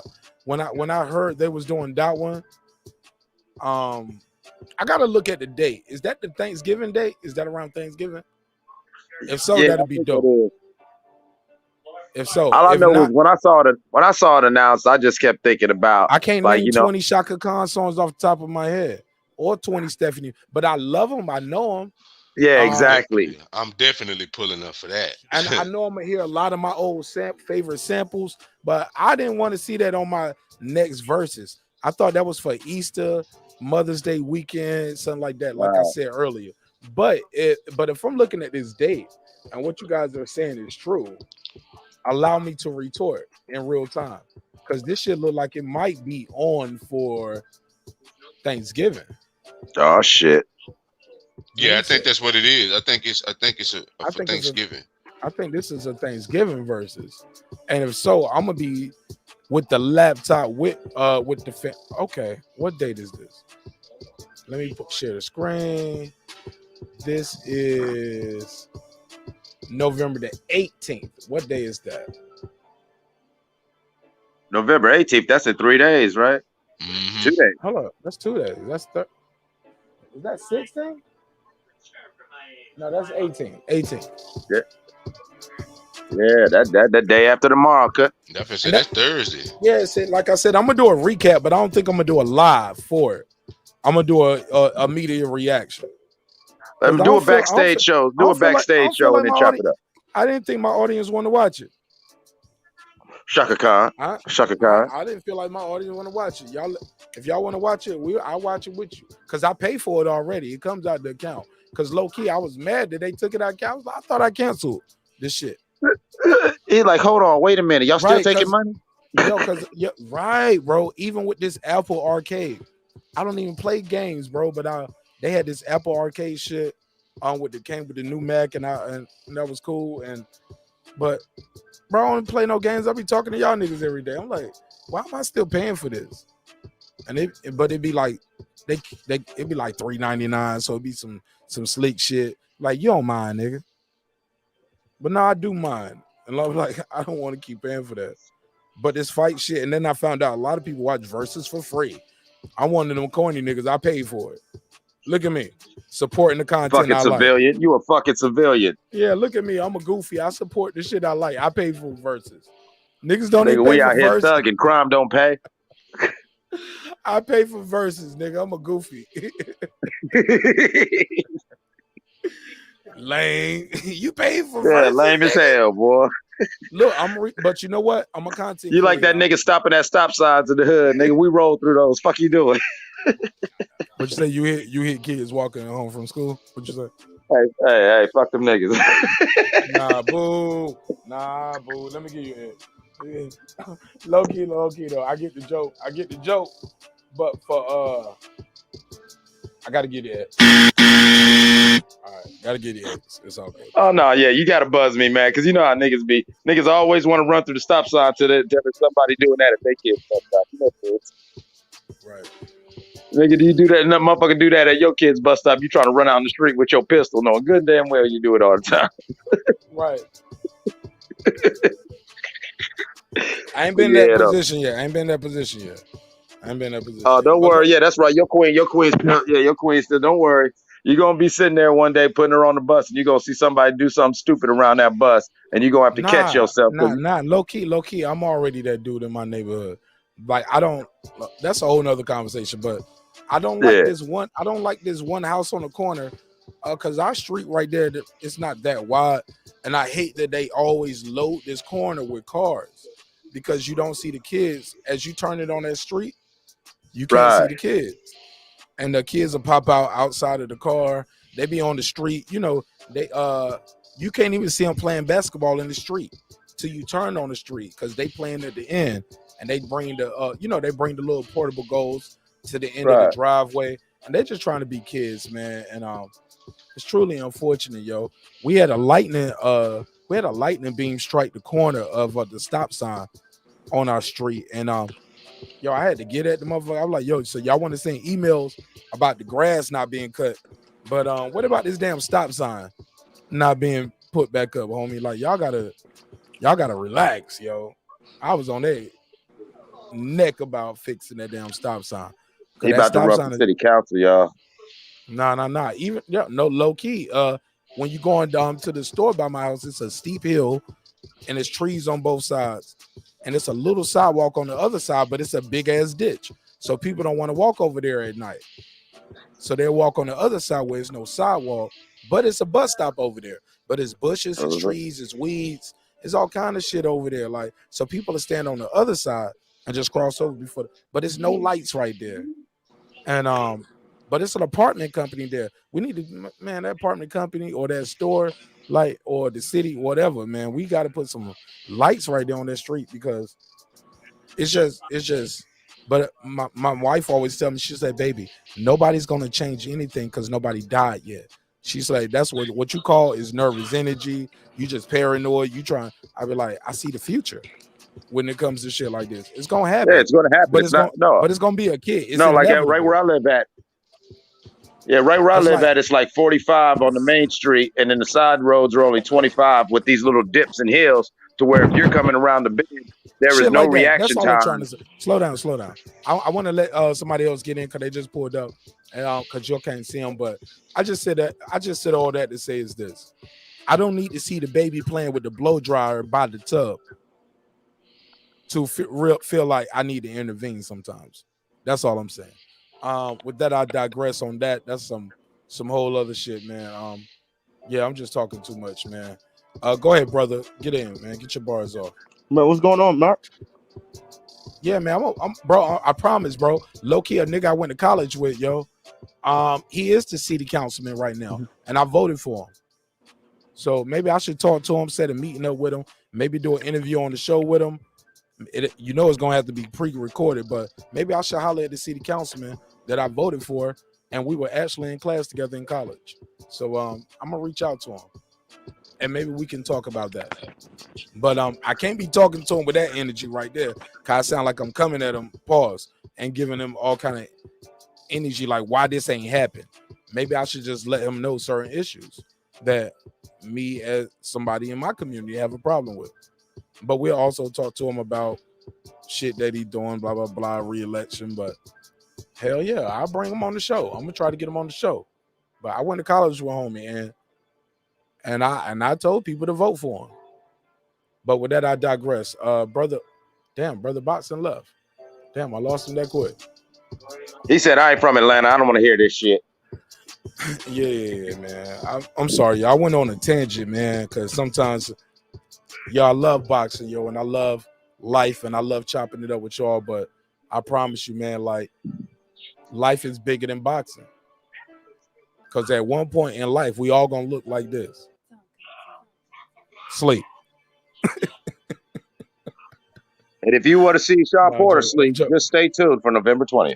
Yeah, buy that pay-per-view. Yo, that's the question I was asking people who were just tuning in. I got other polls I was supposed to put in the chat.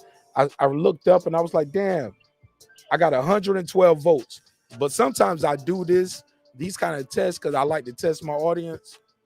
We got 112 votes, but we don't have 112 likes. Because you can like and dislike, you can change that. But once you vote, that's locked in. You can't change that. So we know 112 people minimum at some point voted on this poll. But we can't get 100 likes. Can't get 7. Like I'll just be like, damn, man, I just be trying to test the room. Like, so they be like, change the poll. I see y'all in the chat. Change the poll. Put a new poll up. I'm gonna screenshot this. And I do got another poll, but I kept that poll up there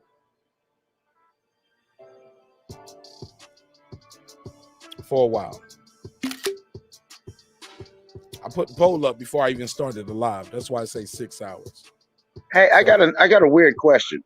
What's going on with the undercard for this Porter and Crawford fight? Because we've talked about it, but I'm gonna do an episode about that the day of the weigh-in.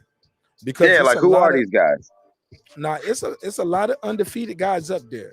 Everybody on the undercard pretty much is undefeated except for one guy.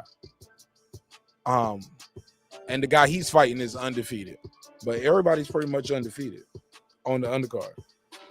Oh damn! Well, damn, I thought I would have heard more about it then. If they got a pretty competitive man, we can't undercard. bury the lead. Not in journalism. Can't bury the lead. We got to give you what you came for. You came for Crawford and Porter. Yeah, that's the reason for the season, right? Yeah, that's how we got them 1,000 views tonight, or better. That came from Crawford and Porter talk. We're gonna keep giving them what they came for. Let's keep it cooking. Let me play this clip. Next clip. Like I said, Kenny Porter is still trying to teach Shawn Porter about fundamentals at the biggest fight of his life. Why is that? Why does Shawn Porter? Let's play this. Let's play it. When you're in a hard fight, things aren't going your way. These are the basic things you got to do. Keep your hands up, protect yourself at all times. Let's go, Porter. Let's work. And if you're throwing punches, throwing the jab and the right hand correctly or the right cross correctly. Jab. Jab and a hook. Shawn Porter loses focus. His daddy know it. Kenny Porter gonna be in the Hall of Fame one day. Cause he gonna keep going. He looks healthy, he looks young, he looks in shape. He's gonna make more champions, homie. I believe in Kenny Porter gonna make more champions. But Shawn Porter being the champion at welterweight might not happen. Not on November the 20th, in my humble opinion. Why is Kenny Porter still pressing the fundamentals? But we don't hear that on the other side. All you hear is them just chanting, blah, blah, blah, blah, blah, blah. You the greatest. Why Shawn Porter? Because you know what he need to do. It's muscle memory. That's what caught me the most about Terence Crawford when he said, because I understand what he's doing. He's trying to emulate the greats. You want to be a rapper? Who you want to be like? You want to be like Hov, low key. Say what you want to say.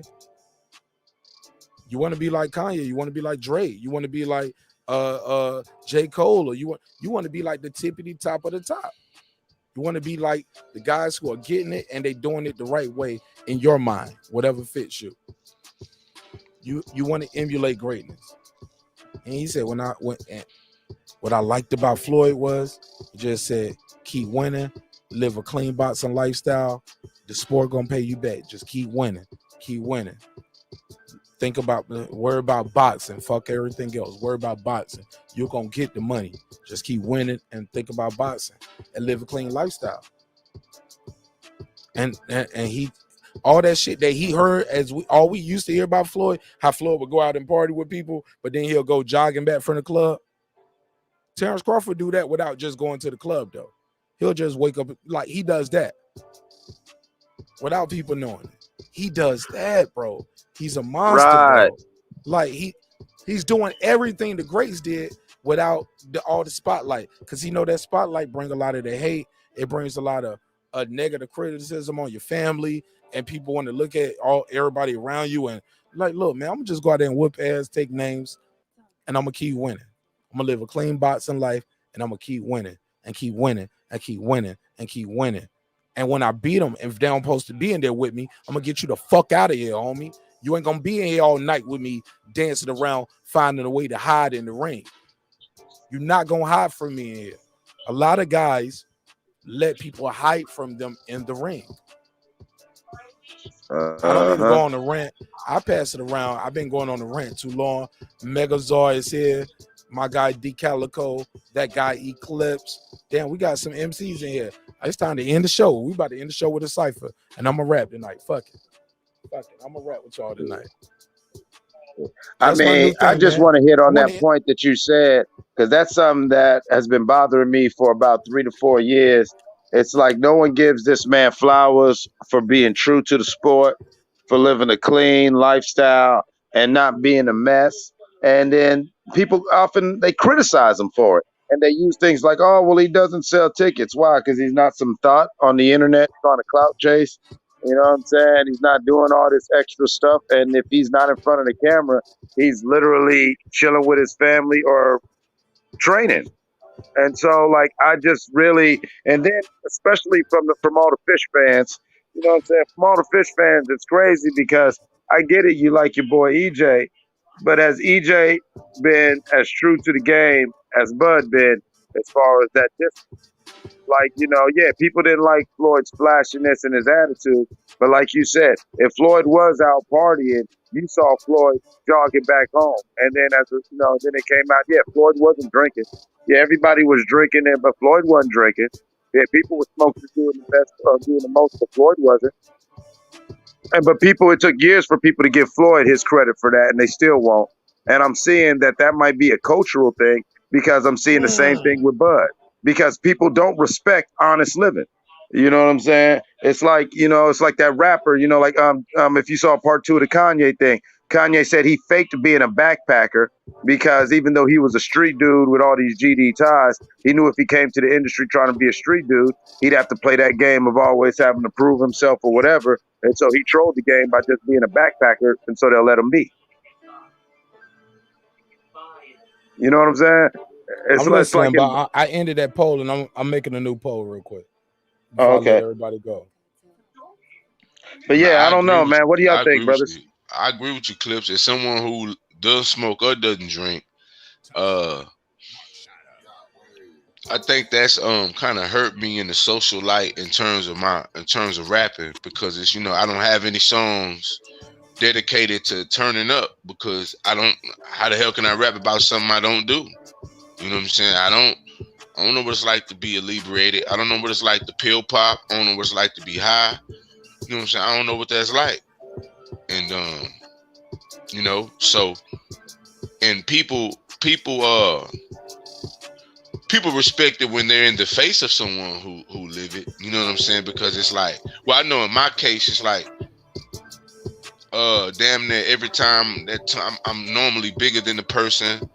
There's always some shit that go on to it, or a person that actually seen me when shit go down. Like, that's something that's always been prevalent, like that my daddy taught me. He just told me certain shit like, you don't drink or smoke. Why would you get the urge to start, And it was like, I didn't need him telling me that, but why would I start? I ain't did it 38 years. Why the hell would I start at 38? You know, making sense. Who am I trying to appease? If I hadn't figured out how to enjoy myself out socially by now, I don't need to go out. You know what I'm saying? In all of these years. So I could definitely attest to what you said was right, man.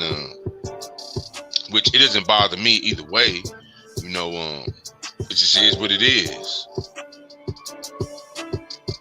I mean, quiet as kept. I knew some of the craziest cats I grew up with were sober as fuck, and that was the scariest thing about them. Like, we smoke weed and we drink, but I had cats who know he doesn't smoke, he doesn't drink, or whatever. But like you said, he's around, and like say in the studio or something like that, people might notice that he's not drinking or smoking, but he's just naturally a silly, wild dude, and then. That was what made him, one person I'm thinking about, he's actually on a state-sponsored vacation right now. That's what made him, like, so respectable, is this nigga sober as a judge. But, yeah, everything he's doing is just, that's him. You know what I'm saying?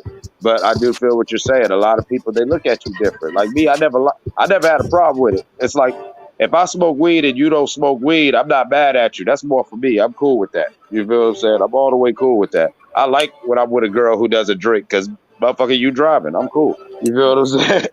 But yeah, a lot of people, they don't respect it if you ain't got that taint and that smut and that sort of, they think that all the bullshit defines you as being street. When that's just a part of that element, but that's not, like, smoking blunts doesn't mean you're from the hood. You know what I'm saying?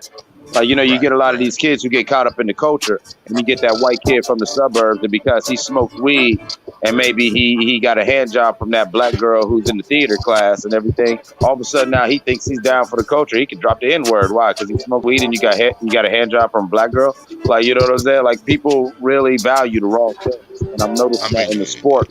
Yeah. I'm noticing that in the sport of boxing with how they treat Bud. No one's respecting the fact that this man lives clean. Let me ask you guys this. I want to put a new poll in the chat, and I want you guys' choice with some of these choices. I only can put 4, right? So why do you think people dislike Bud Crawford, in your opinion? 1, well, A, he doesn't do enough interviews. B, Top Rank does not promote well enough. C, he's overrated. What is D? Them small ass teeth in his mouth. God damn it. He isn't what I wrote was he isn't marketable.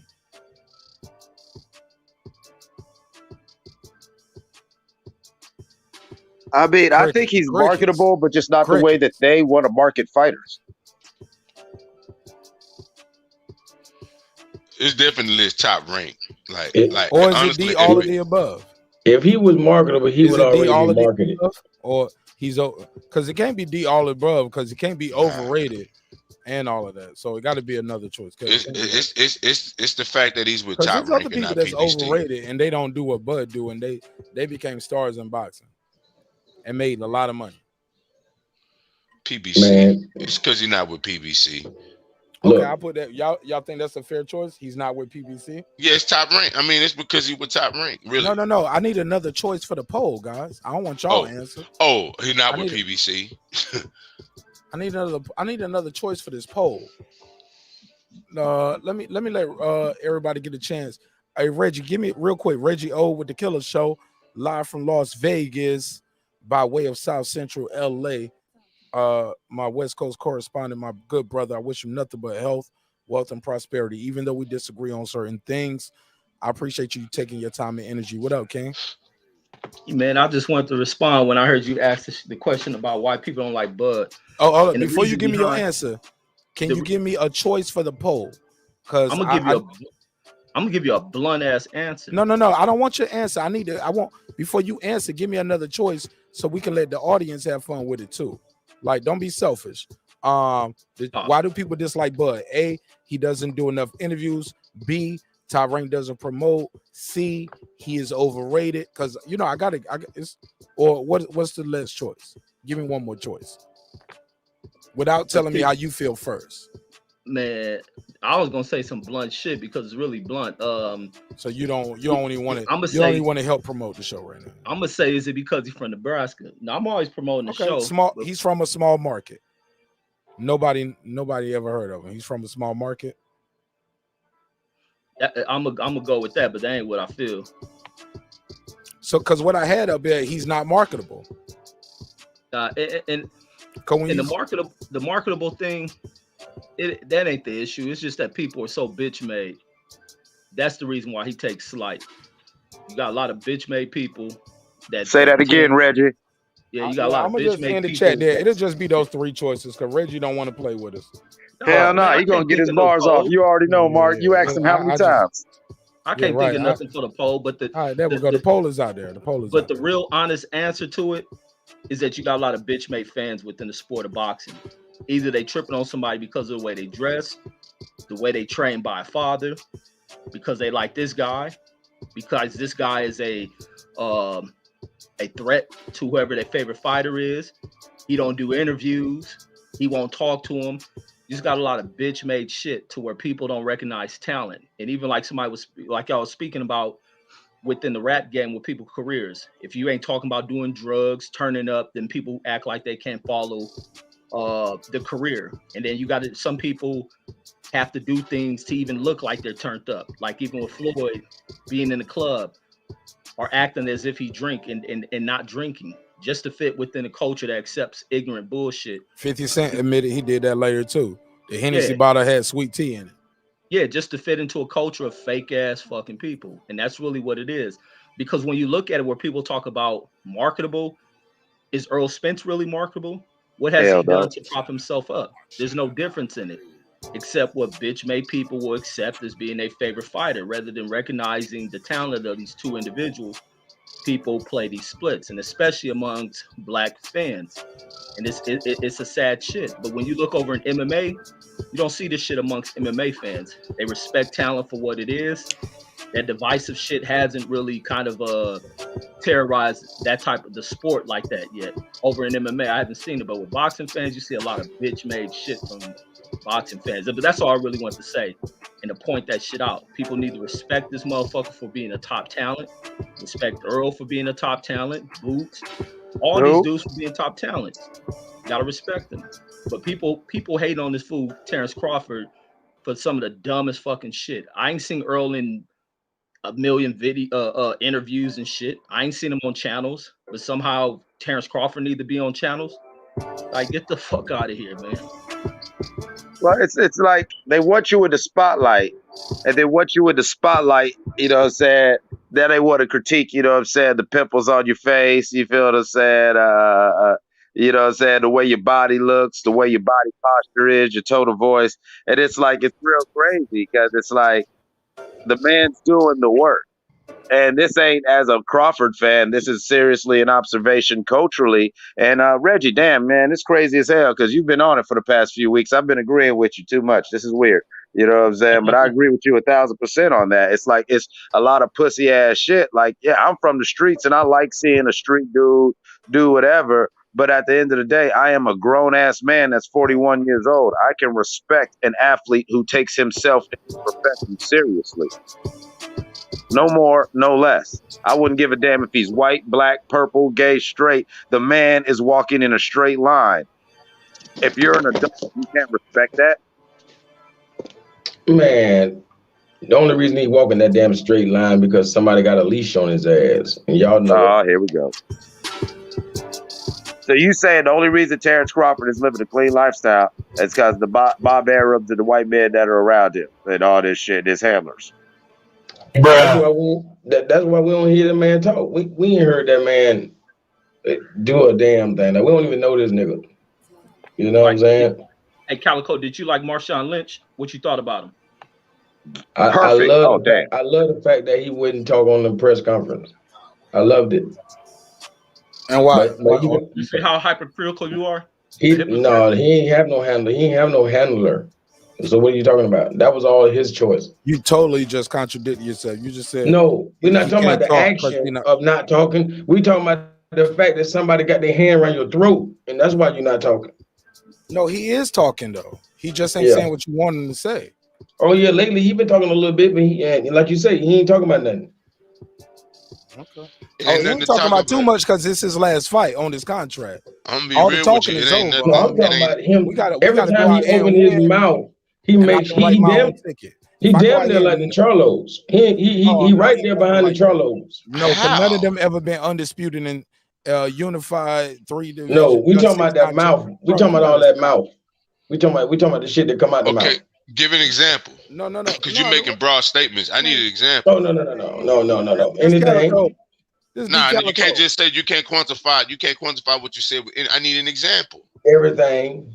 Nah, that's not good enough. So again, another failed thing.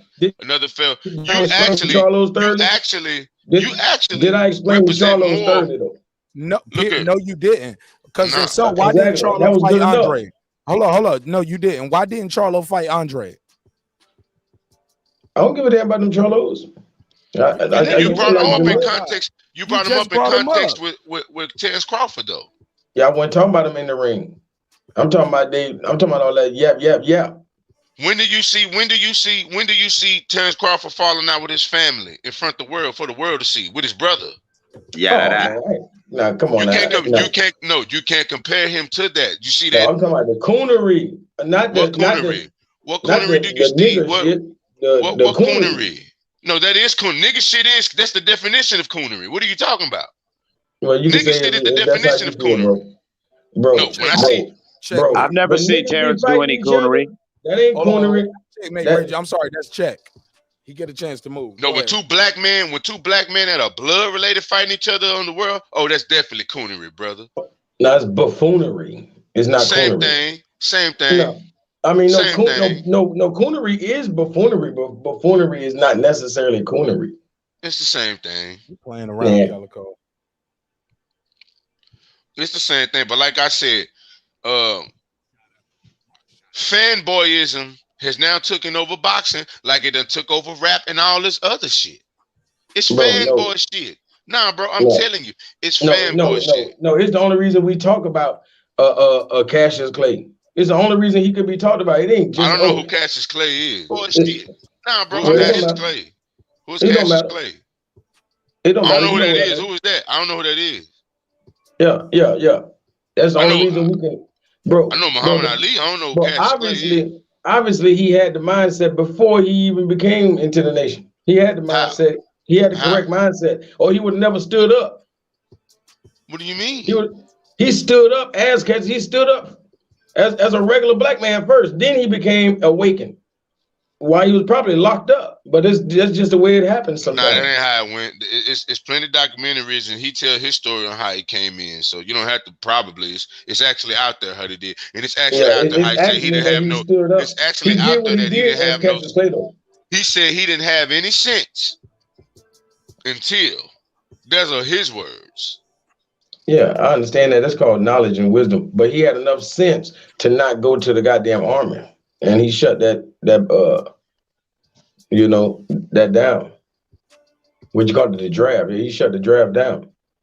Yeah, that's when he was already Muhammad Ali, though. He was already Muhammad Ali at that point. But he said, "No Viet Cong ever called me, nigga." He was already Muhammad Ali at that point. I'm trying to tell you, he was already Muhammad Ali. He wasn't Muhammad Ali at that point. Yes, he was, bro. What are you talking about? Yes, he was. No, he wasn't. When he first dodged the draft, he was still Cassius Clay. Yeah, that's period. That's easy. That's simple. It was still Cassius Clay. And then when they really was getting mad, then he doubled down on it and he announced he officially is a member of the Nation of Islam. Hey, and I'm trying to tell y'all he was already that, man. He just made it official with that. Right, I know. He was already that. Yeah, you're right on that regard. But no, his name, I'm saying like his name and all like that. When he didn't refuse to go to the draft, he's still Cassius Clay. And then when he got in the flack from that, and he was like, well, fuck it. And that's when he started becoming public. Like, yeah, that's right. I'm meeting with Malcolm. Why? Because I'm a member of the Nation of Islam. And then he went on his, my name, the name change. It was Rahman Muhammad. It really wasn't Malcolm. It was Rahman. It's Abdul Rahman Muhammad who brought him in. It wasn't Malcolm X. But I don't want us to go too far beyond the El Haj Malik Shabazz, because he's not Malcolm X. He's El Haj Malik Shabazz. Yeah, but we're going beyond the panel here, right here, guys. We definitely ran off the reservation. But your boy ain't shit like Cassius or Muhammad. Damn, he ain't shit like Cassius or my. Oh my God, bro, you Calico, Brandon Washington, Reggie O with the Killer Show. Megazord's here. I don't want nobody else on the panel. I like this or how we got it. So if you beam it in, I probably ain't gonna let you in. I like what I got right here. Go ahead. I can't stay long, Mark. I just want to jump in because I heard this. I had to go run on break. He was already Muhammad Ali. Y'all must have watched the Ken Burns documentary. I keep trying to tell him, man, he was already that. Man, he was already that. First of all, he didn't dodge the draft. That's number one. Number two is he went in to take the test for the draft. They basically the first time around they said that he was basically illiterate and he couldn't and they classified him, I think, a classification. I forget what the classification is. The only reason that he decided not to stand up for the draft, because at first, according to the Ken Burns documentary that was on PBS, this is in 4 parts, he was going to the night before he talked about going to go ahead and go. He went and had breakfast with the Moslem Elijah Muhammad. The Moslem Elijah Muhammad explained to him and told him that it's against our religion to fight against the Viet Cong because they never gave him that. So he gave him instructions, told him exactly what to say, and then the next day, then that later on that evening, he went and declared that he was not going to go fight and that he was a conscious ejector based on his religion. So Eclipse, you don't know what you're talking about, and also Calico, you don't know what you're talking about. He was already Muhammad Ali. I tried to tell you. He was already Muhammad Ali. So, and not only that, he talks about how he came into consciousness, and also how he had been going to the Nation of Islam temples in Detroit and all of that. So he had already been going for a while, which the FBI files talk about. If you go look on Freedom of Information there. Brothers, nobody disputed that. I said it wasn't official. He didn't make it public. You so quick to argue, you're not listening. You just want to piece apart my words. No. Listen to what I said. Mark got the tape. I said yes. I said you are right that he was already on it, but he didn't go public until after the draft stuff. And everything you brothers just said only accentuated my point. But now we're going to try to go back and forth versus the. And was his name already changed? It probably already was. Nobody wakes up one day and says, this is my name. He probably already was kicking around the idea. Nobody just starts going to the mosque and after the second day going to the mosque, whatever. No, he was already building and going on his path. His path didn't become public. That was a personal journey for him until around the draft where he was like, yo, and he brought it publicly. That's all I said. Relax, brothers, breathe. And the draft came later on down the line. The draft came later on down the line. And in the documentary, it talks about how they had to basically, the justices had to throw the case out because the FBI caught them on it. They was caught on illegal wiretaps with Muhammad Ali's name. So have y'all seen the Ken Burns documentary? Y'all should do yourself a favor. It's a beautiful documentary. I think Reggie went over it. Me and Reggie discussed it before. Y'all should watch that documentary and it'll give y'all a lot of insight into stuff that y'all probably didn't know or wasn't aware of, or maybe need to be reminded of. It's on PBS. It's 4 parts. It's called Ali. It's on PBS, public access. You can pull it up online. It's free. You can pull it up. I think it's like 8 hours long. It's broken. Hey, bro. I don't watch no damn movies and think I learned something. I would never do that a day in my life. For real. Now, if you want me, bro. That is How do you learn, learn. Calico? How do you learn? Man, how can we segue back to something boxing or something? How can we get back there? All right. Okay. I would just want to see what Calico. How do you learn, Calico? If they want to hide something, they're gonna put it in a book. So the book's the only way you learn? Nah, somebody can get on there and talk the book, but I'd rather find out for myself. I can't just trust nobody's mouth. You don't trust nobody's nothing. The pretty music and the videos and the pictures they put together. Man, that shit don't move me. I agree, Calico, but that's a form of how you cross-reference certain things, because the book can lie to you too. Like I remember the first time I seen a movie and read a book, it was The Green Mile. And the book was way better than that weak ass movie. And man, I'm thinking I know that shit ain't on nobody's life, man. No, that just shows you how life is. It's deeper than that. It's deeper than that. Why do you think all these stories come out? All these stories come out when a person died. Like all these stories about Asada Shakur. And oh, she's a federal. Asada Shakur not dead, Calico. She's in Cuba. She's not. As soon as the lady died.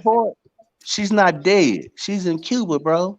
Well, my bad. Afeni Shakur. Yeah. But look, Calico, some people want books written when they die. They may be criminal shit that can be held against them in life. So some people wait. Actually, he's got a point right there, because I'm looking at my library right now on one of my favorite books, a big red book, The Life and Testament of Salvatore Lucky Luciano, which he did not release until he was already sick and dying, because he goes into detail of how he formed the New York Mafia and everything. And yeah, he did not want that to come out until he was already on his way out the door, because if you read this book, the first fucking 10 chapters is so much, it's damn near snitching. It really is, because he's just unapologetically telling how he met this shit and how he formed the shit and what the basic rules are and why they came up with them rules. So yes, he didn't want the story to come out until he was dead.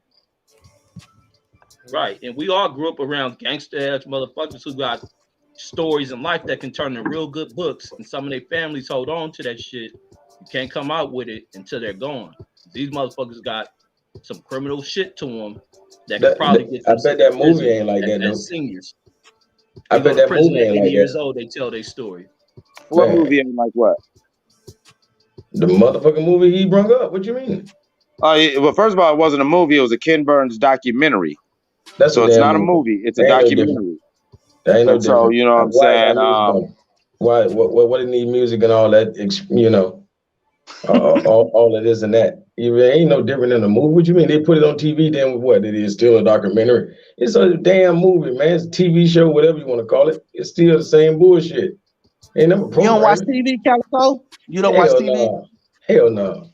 At all? The thing is all this stuff could be cross-referenced. The thing is, with the documentary, all this could be cross-referenced because the institution that he joined still has all the history. The cross-referencing. That's what I'd get into. I wouldn't get into goddamn just sitting on my laurels after I watched that damn movie. That don't mean nothing to me. I mean, no one said that. Even the two brothers who was Yeah, even I'm the two actually brothers who in were the saying watch Nation the of Islam. I'm in the you said that. I'm a member of I'm a member I of the don't think Nation of y'all know that because I don't Islam. think y'all cross So, reference. I think y'all feel like the movie, documentary was the no well, no, one. no, it ain't. I don't feel like it's the end all be all. The thing is that I could cross reference it, and a lot of the information is actually factual because I've done It knowledge gotta before the all be factual. documentary. For me, it gotta all be factual. If it ain't the whole truth, is a lie. Well, it's That's talking over about everything. Ali. It's talking about Wow, so Ali and his. all these lies you be spewing and you fact checking shit now. Stop it, man. Man, what are we doing here, guys? Admiral Byrd did what you was just talking about, as far as he didn't want this information released until he died. Yeah, Admiral Byrd nobody worked knew for the about US. Nobody knew about Operation High Jump. Admiral Byrd, when he came back, he talked about Operation High Jump for literally 2 months and then shut his white ass mouth until he was on his deathbed. Till he died. Yeah, then his diary, Admiral Byrd's diary. Exactly. Everybody And that's really why got people info. still think it's a myth or conspiracy theory, but that was a real American battle where we lost countless American and British soldiers that no one wants to talk about. Man, them Russians on the other side of that wall already, man. Hitler ain't. It was That ain't Germans. that. It was Germans. It wasn't Russians. It That's was what I Germans. meant. That's what I meant. To me, Hey, all look, of them Russians. look. Y'all gotta Germany let each and other Russia. talk. And y'all off subject from the original topic. We going further and further beyond the pale. And y'all ain't even letting each other talk. Y'all mean y'all constantly talking over each other, man. Like I don't mean to step in, but like damn, y'all losing the whole audience. Niggas are like, they saying let people cook. They saying some people you just arguing, like we getting off track. We gotta get back on track and let each other talk. Even if we're gonna go off track, let's let each other talk. It's not a competition. We're gonna, you know what I'm saying? So please, just share the mic. That's all I'm saying. Let people say more than 10 or 20 seconds before you interrupt them, even if it is just to agree. If you need to correct them, you can correct them afterwards. But let's let people have their moment to speak. That's all I'm saying. Respectfully, of course, to everybody involved. I got this last clip, and I want Brandon to react to this because I know he got to go. But it's Terence Crawford saying some bad guy. And his career. I'm gonna beat your ass, and I'm looking at you beat your ass. He's like he talking And about. his career. He's like, I ain't with Terence all that Crawford has known that talking. Strength comes not from words, but from action. The loudest person in the room is always the softest person in the room. So if I look at you and tell you in a polite way, like, I'm gonna beat your ass, and I'm looking at you straight forward in your eyes, I'm gonna beat your ass. Because I'm sending a direct message to you. I'm gonna beat your ass. And you know it's real. I think that's more meaningful than me. Oh man, I'm gonna beat your ass. I'm gonna do this to you. I'm gonna do that to you. Because if you yelling, I'll be like, what is you yelling? I'm right here. Why you doing all that extra stuff? You trying to impress somebody, man. You want some attention, don't you? So I'm the person to tell you, let's go in the room. Let's go in the back.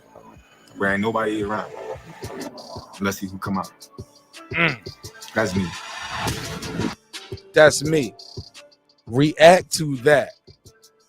Yeah, I don't know who he talking about. I mean, I think this is the wrong fight for him to be talking like that, because Shawn Porter, one of the most politest people that I've seen in boxing. So he might have needed to save this for Adrian Broner or somebody. I think he just wants to get that off. No, Shawn Porter been saying he gonna knock. No, because Shawn Porter been saying he going in there to knock Terence Crawford out. And Terence Crawford been saying the same thing. So, but Shawn Porter don't holler. He don't scream. So what the hell is Bud talking about? He just wants to say what kind of person he was. You know that, look. Michael Jordan got himself into these fights. You ever heard of that? Where Michael Jordan had to make you his enemy. You don't remember? He had to find a reason to take it personally. Yeah, but what I'm saying is that's not what he's explaining about loudest in the room and all of that. That's not Shawn Porter. about. Is he just saying shade, or is he just saying talking points? Because it sounds like he's just saying talking points, and he want to just talk about how. Fair enough. That's a good point. That's a good point. Because he could be making a general statement. I got to give you your points on that. Let's go, Brandon. Look, I don't bring you up here just to argue. You gotta, indeed, man. You killed that one. He ain't talking about Shawn Porter with that. Shawn Porter know what he up against. Hey, yeah, so I think he's sending a message. No, just But add, I love y'all. I gotta go to work. Keep cooking. hey, I'm Brandon. listening. And yes, Hey, sir. Brandon. Yes, sir. You was right too. I just looked it up. Yeah, he was already at Ali. Thank He you, knew he Cali. was right. That's why he beamed in the checkmate. Yeah, matter of fact, he became Ali in '64 and went to We know that already. We just let you got talk. They drafted kill you in the eventually in comments. '67.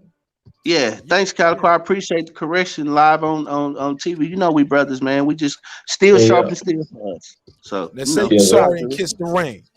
Nah, man, I ain't into that. And look, now you from Dallas. You from Errol Spence, right?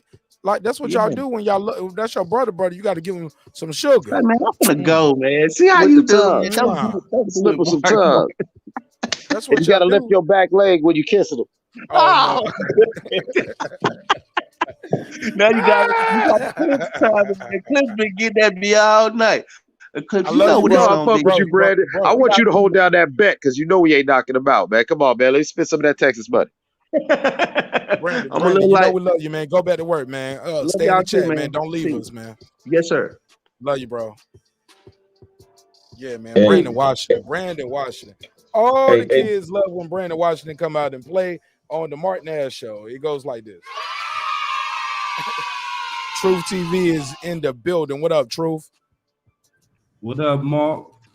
Man, how you feel, my G? I'm feeling good, man. Feeling good, man. Thanks for all the support, man. Don't think I don't see it, man. I know it's bigger than YouTube, man, but we're gonna help you grow your channel, bro. Even if I disagree with the content sometimes, you still my guy. And I let these goofies come up here all the time and call me Toby to my face. So if I can deal with them, I I can don't definitely think no deal. goofies calling you Toby, man. But I'm you know what talking I'm to saying? him now. I just got interrupted by one. Why would you call that brother? Come on, man. That brother ain't goofy, man. Don't talk to I'm him like talking to that. you, nigga. How many And of us on here? You saying you? I don't understand. Open and direct. I'm talking to So you, it's- D Calico. You know I'm talking Oh to you. shit! Hit dogs holler. You know I'm talking to you. You the only one that's that brave. But it's okay. But some people think they can try it too. But I'm like, nah, man. All we need is one. It's only one D Calico. Yeah. You know, I don't think the world could handle too much of that. Oh my I wish it God. would. Nah, I wish it was like a whole tribe. You know what I'm saying? Oh shit. You feel me? The same way Lil Wayne got all the mini-me's and How all many these other rappers. look, real quick, before I let Truth TV. How many D Calicos the world need? Give me a number. Hold up. 15, 30, 37, 38. No, I'm joking. I had to. Yeah, I you couldn't had that set resist. up. I was like, Yeah, you I had that got set up. a number drop. Let's drop some numbers. How many Reggies the world need? Only one, goddammit. There's about 10 billion of us, man. You're right. That's the problem. That's the problem with the world. We don't need that many, but I do like the fact Reggie takes the time out of his YouTube to do readings and actually reads a book. Well, I'm subscribed. I can't find that motherfucking channel. Hold up. I think I homie. subscribed. Hold He on, might have homie. blocked me. Hold on, homie. Nah, he don't block niggas. Now, one of his wrenches might have blocked you, and he probably don't know Calico, it. you cool with me, man. I don't be tripping on this internet shit. We got to trip in But person. one of your subscribers, because people will tell me sometimes that they somebody who got a wrench hit them from the channel, so I got to go back in and unblock them. You know what I'm saying? Because somebody just blocked them because they was like, they might have made a joke about my damn hat or some shit. Like, nigga, I don't care about that fucking hat. I joke on the hat. You know what I'm saying? But I'll be always telling people. You don't care, but Queen P cares. She can't nobody talk about Mark she ain't like here to that. defend herself, so leave her alone. Why you do that? Shots man? fired. See, and that's weak shit, and that's weak shots. You shooting at a lady who ain't even here to defend herself. What they say about you? Oh, he's saying I shot at her because I said that. I mean, you said she her don't play name. by Mark. She You don't said play her by Mark. name. She don't play by Mark. She ain't even here to defend herself, though. Oh, damn. Why What you think she'll say different? She'll be like, fuck Mark. I promise if I disrespected like you did, she would. if I asked her how many abortions she had or how many babies she swallowed, I'm sure she would say that same thing, DeCalico. See, you got to put things in perspective. Never forget that's what you said your first time talking to this lady. That nigga nigga, don't forget that. That's You only key. get one time. You only You get one time to make time a for first a impression. first impression. Yes, So sir. my nigga, like, remember that. Hey, tell him to go get the sound bite. Oh, Reggie, Tell him you to go didn't get know? the sound bite. Hold on, slow down, Reggie. Slow down, Reggie. You didn't know that? No, man. Megazord, did you know that? That nigga crazy. Megazord, did you know that? Oh, Megazord ain't even here. Truth TV, did you know that? Go get the sound bite. So if somebody tells a woman who he don't know, because you pulled out on a conversation about procreation, homie. What was the conversation about? No, you Because just you remember what the conversation was about. The conversation was about abortions, and it wasn't it wasn't just straight out like we was talking. No. You made it about abortion, homie. No. You What was was just about saying procreation? No. You was telling people we were acting white by waiting until we were a certain age. No, because y'all was talking down about other people. No. We wasn't talking down. But regardless, when you pulled up, see, you just moved it though. Now you just changed it. You went from talking down about other people waiting till we was talking about abortion. So which one was it? No. See, words mean things. And you talk more than you listen. It was your show. It was your show. I learned that about you already. And I love you, but I learned that about you. You talk more than you listen. No, that's a lot. Oh man. All right. My name must be Nash. Calico Nash or some shit. Would you? No, it can't be shit. Nah, that's I ain't even cut from that cloth. Be honest with you. With all due respect, homie, like respectfully. Yeah. That I don't even want to push that button, but just that's totally not true. Cause the names mean different things. So I'm not a listener. No. I wouldn't never call myself Calico. What are we talking about here? What are we talking about? That fire to do that. No, yeah. I'm not here to kill people, homie. My name is Nash. That's a county that I'm from. I'm trying to. You was in the army to kill people. Yeah, but I'm trying to live my city and my county where I'm from. I'm not a calico trying to kill people. Hey, no, it's called protection. I don't know why you got protection. Talking about you ain't what? You ain't trying to protect yourself. Name is your name, homie. And what do I talk? Yeah, like I'm in the game. When I get there and I break them down, you act like I'm in the every game. round. Every round is a calico. Watch this though. What gang are you in? Because I ain't Calico in there. is a ghost town. It ain't the weapon. He's the ghost. I ain't town. in no gang, nigga. No, you the ghost I ain't no clicked up ass nigga, no gang nigga, none of that.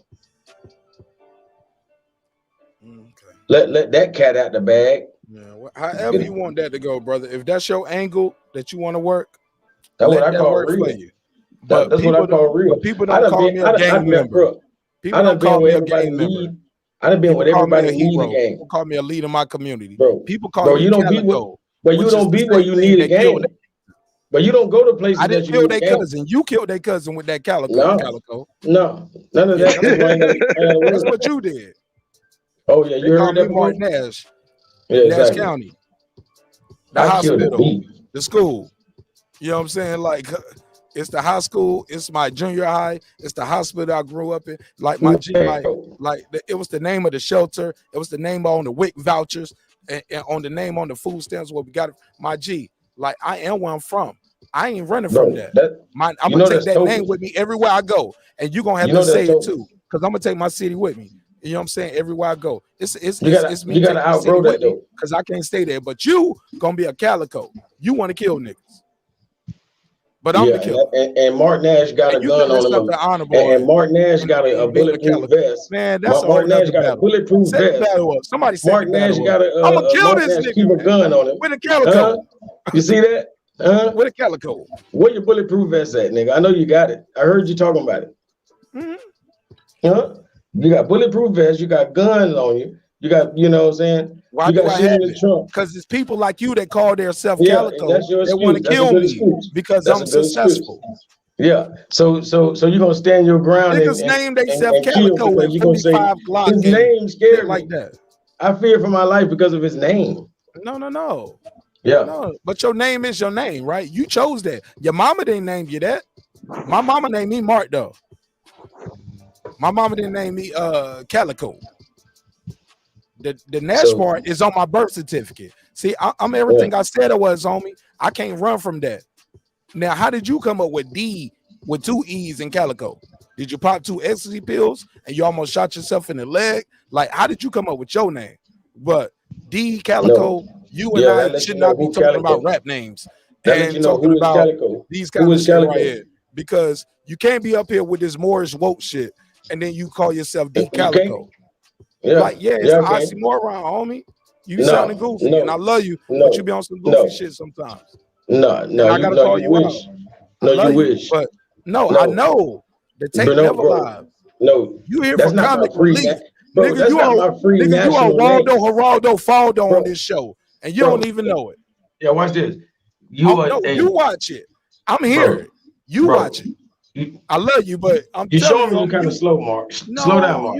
I'm trying to be nice to you. D Calico is not my free national name, bro. You have no free national name. You are Mark Nash, bitch. You is a slave.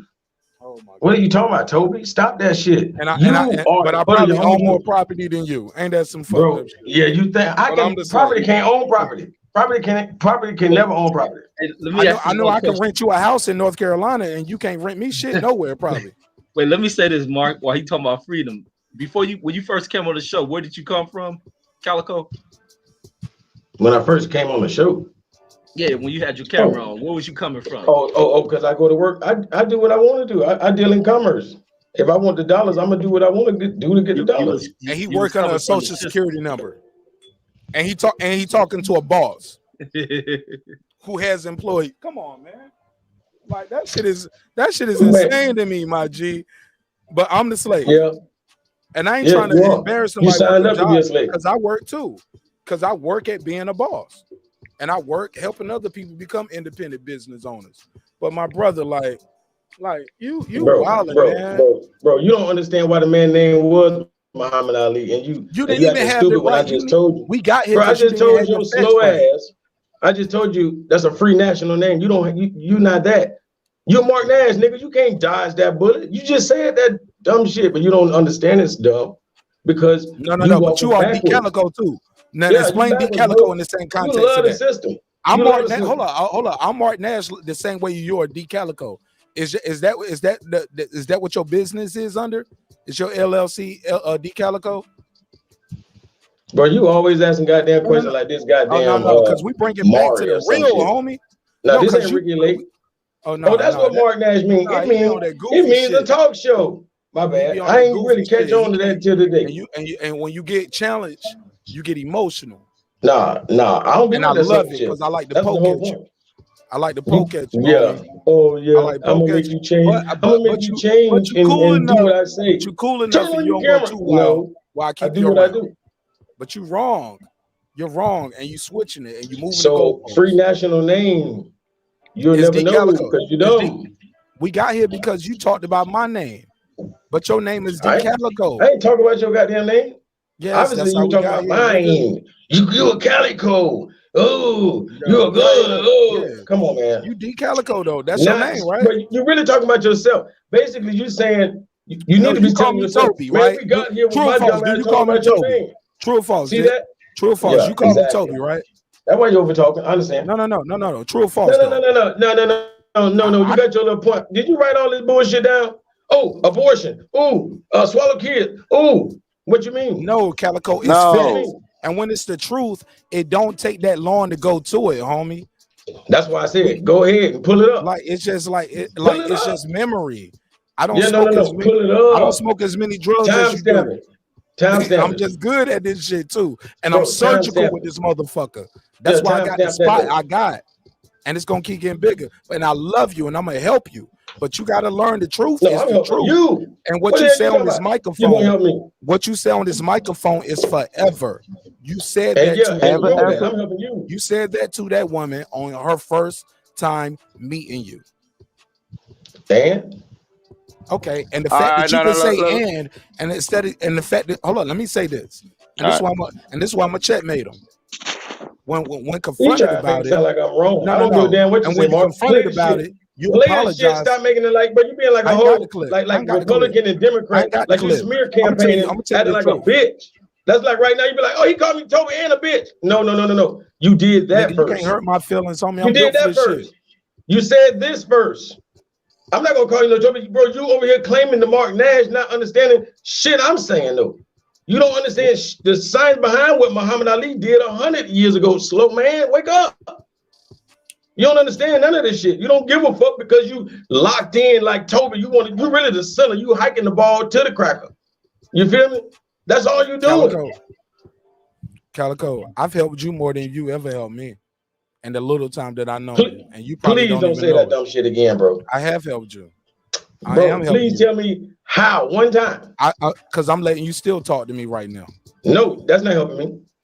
I'm helping you. You lying to yourself. You see how you make yourself feel good? You see how you make yourself feel good? You're one person. You're lying to yourself. I don't benefit from you being here like that. Oh, it's not shit. Because I'm not the one putting the money. Hey, no, not the money. Not the money. Raise all them dollars. Calico. If it wasn't you arguing with me tonight, it'd be somebody else arguing with me.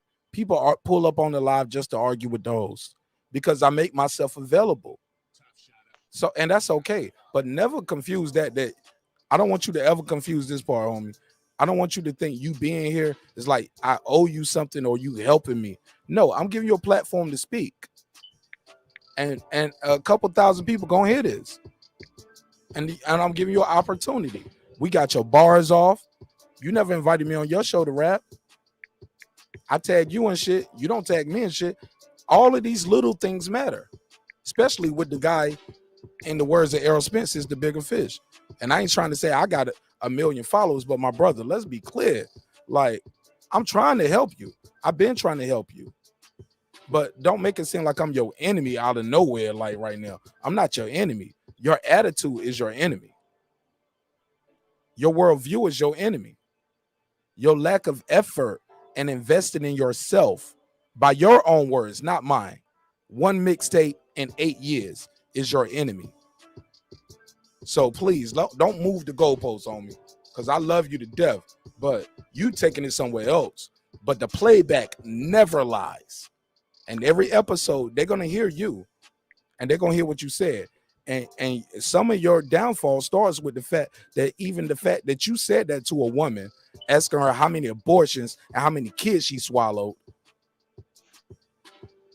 And then episodes later, you apologized. And then the couple episodes later after that, you say, I took that back. I just said that to say it.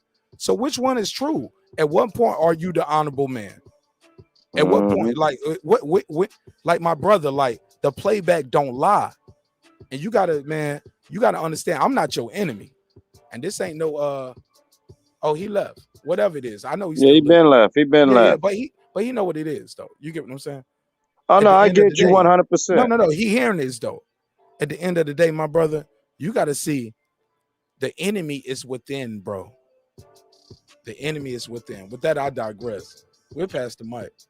Yeah, I just want to say, moving on, one, respect is something that's a two-way street, and you hit that nail on the head. We said it at the same time. We hit the nail on the head the day Reggie Owens clowned him and the chat clowned him, ain't changed his avatar. Right, it's like we hit the nail on the head when we did the roast battle, and everybody cut their camera on except him. Well, yeah, that's my point. Man, it's like that nigga was soft with that shit, man. Nah, man, my real thing is I'm like, nigga, you Waldo, Geraldo, Faldo, and ain't that good. And I love Shawn Harrison. I'm trying to interview him on the show, but that's what we call comic relief, nigga. You be goofy up here, and then your shit don't even be matching. You only be knowing to fight sometimes. And I gotta call a spade, cause if not, niggas gonna judge you and think who you have on the panel is who you are. Like, no, man, these motherfuckers I just met on YouTube, just like you. I don't know y'all niggas. And when you wild, you tripping, I'm gonna tell you the truth. And if you can call me Toby all night and I can still have you on the show, when I tell you the truth about yourself, your moist ass don't need to hang up the phone. I mean, you said it several times. Like Reggie said, you at work calling me a Toby, and me and my wife are both IBOs. Nigga, get the fuck out of here, nigga. Mm-hmm. Are you insane? But I don't want to play the game that the big homie play and all that other goofy shit. Like, I ain't never had to do that shit. But my brother, you gotta relax.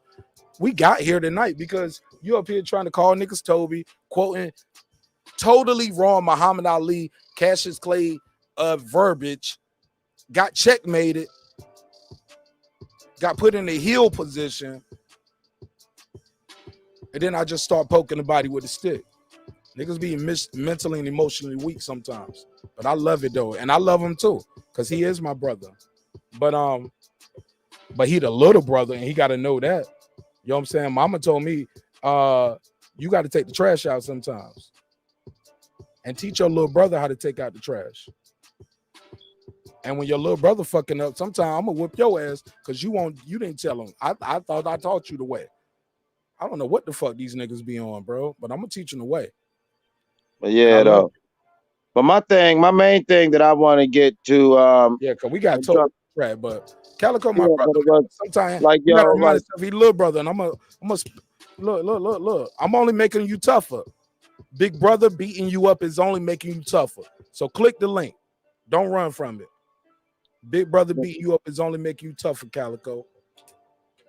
now, as far as the thing with the sister, I know he gets worked up when people bring it up, but it's still like you only get one time to make a first impression. Me and Reggie have disagreed for months and months, except the past 3 weeks, me and Reggie been on the same page. But Reggie, now, could me and you still have civil conversation if when it's been the first time me and you talk to each other on this panel or any other panel, I'm calling you a whole bunch of bitch ass niggas and goofy motherfuckers, and and that's your first impression of me is just talking crazy. Our first impression was us not agreeing, but we weren't talking crazy to each other, were we? No, not at all. Exactly. And so that's my thing. I'm not even trying to piggyback or what anything Mark is saying, but just as a principle for all of us, like you got to understand that, when you made this first impression with this lady, you got to fall back on even mentioning her name. Apology, all like that. You already know it's going to hit different. Put the apology back though. Exactly. That's what I'm getting to that. Not only did you apologize, you took it back. Speed that up, because people don't know that. Yeah. You know what I'm saying? It's like you apologized, then you took it back, and then you keep trying to jump on it and trying to chime in with her like y'all all good or y'all friends. Y'all got to remember how y'all met. Y'all met on some disrespectful shit. Leave her alone. Yo, at the end of the day, man, I was about to type this shit out, but I ain't even about to type it out. I'll just say it. D Calico want to be a killer on music with the raps and all that shit. But want to have a catchy single to get lit with a revolutionary ass song, and then want to be on YouTube saying the most outlandish shit on the live. You get him out of his comfort zone, he gonna disrespect you to the highest level. Lack of discipline, lack of self-control. Going crazy on the ladies. The wet queen, sister, cocoa butter, godmother, whatever, homie. Like, I love the homie, man, because I love anybody who support the show with their time and energy. But I'm a nice guy, though. Believe it or not, this is nice guy, marqnash. You know what I'm saying? This ain't me angry at nobody. Because trust me, I ain't going to sit there and make no whole video about it, but I just got to tell you the truth, man. It is what it is, man. Like, you foul on certain shit, homie. And you got to agree that ain't the Morris Temple way. But then you take the apology back an episode or two later. Well, I was pushed. Well, man, that means you are mentally, emotionally weak. Because that means somebody's words on the fucking Wi-Fi that you ain't never seen in your life, they can't hurt you or harm your family, your money, your business, got you to get out of character. To that point where you ask them how many babies they swallowed. A woman. How many abortions she had. A woman. That you don't even know. It'll never happen again, though. I promise that. With nobody. Like, I learned the lesson that night. And it'll never happen again with no woman up here. I gotta protect them. Look, marqnash cares. If don't nobody else care, motherfucker. My rap name ain't no Calico.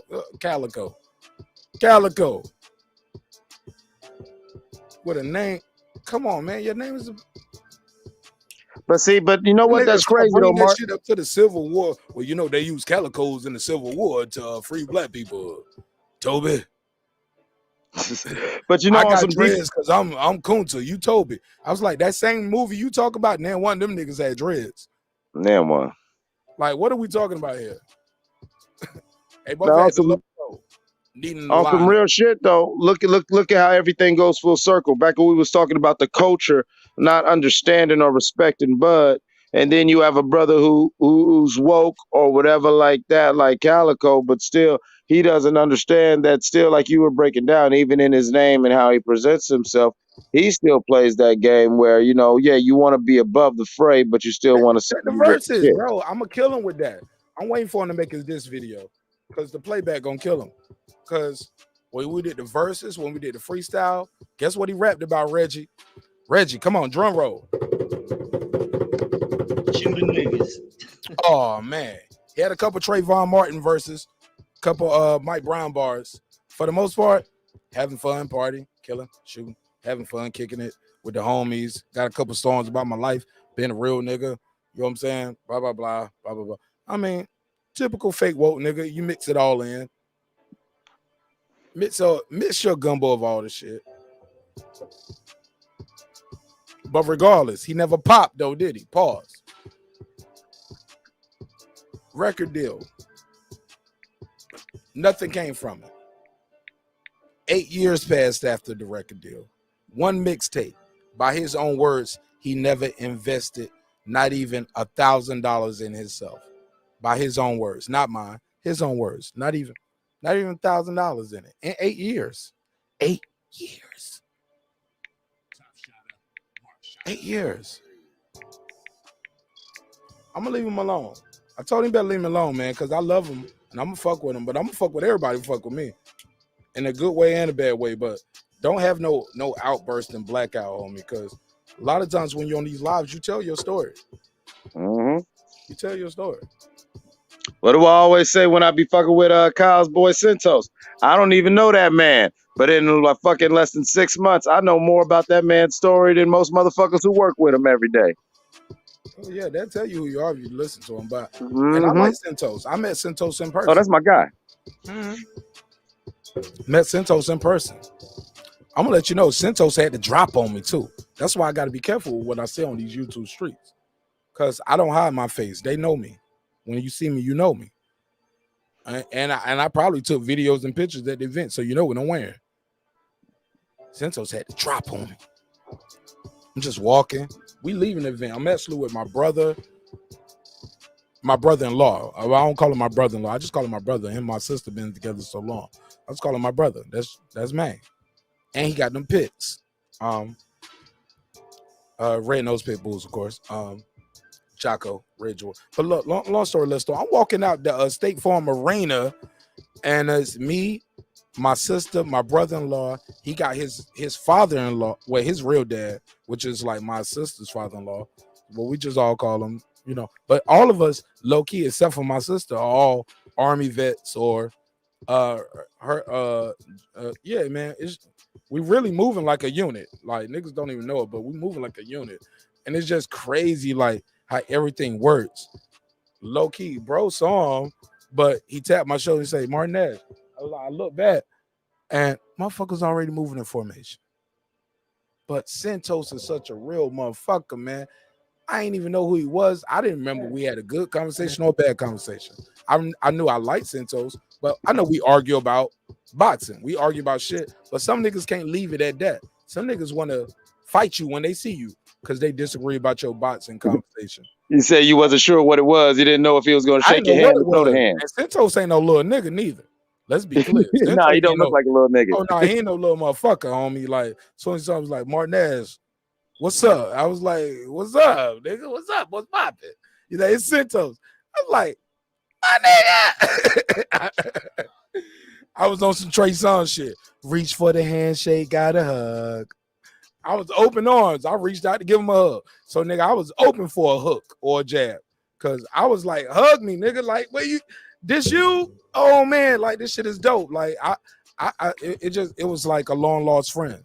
Like, but me being an Army dude, so that ain't nothing new to me to see somebody that I ain't seen in a long time, but we talk all the time. But man, it was just a beautiful experience. I'm babbling, going too far. Somebody else don't join on the panel. But yo, motherfucker had to drop on me because I ain't never seen Santos like that. You get what I'm saying? Could have did whatever he wanted to. Could have just hit me in the back of the head. He probably could have won that fight, got me out of here.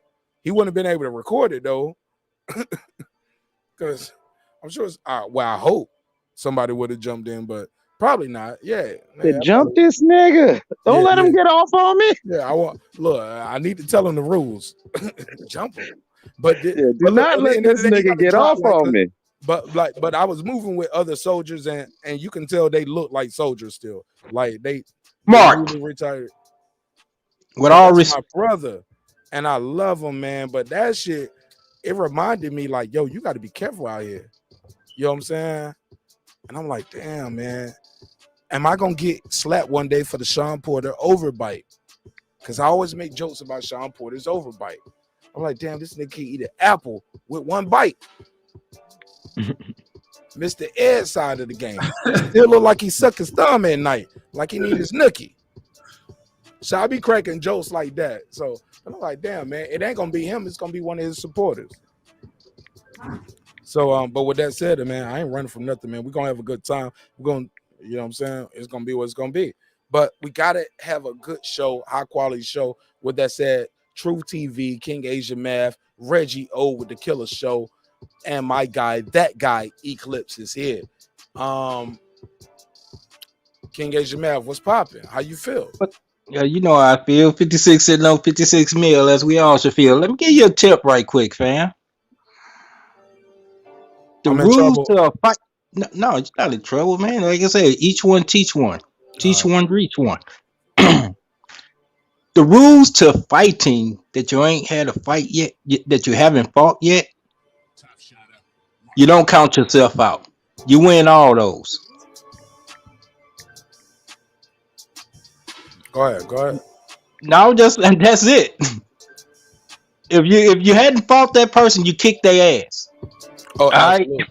You just counted yourself that, man. I ain't know what was going on. I don't fight fair though. I'm not no professional. Exactly. So how you see yourself losing?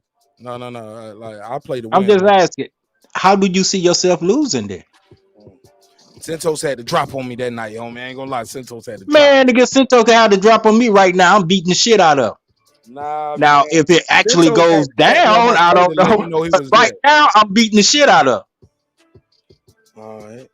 So you got a problem with Santos that you want to address? No, man, see, now you're taking this somewhere. I ain't got no problem with Santos. Got no problem with Santos.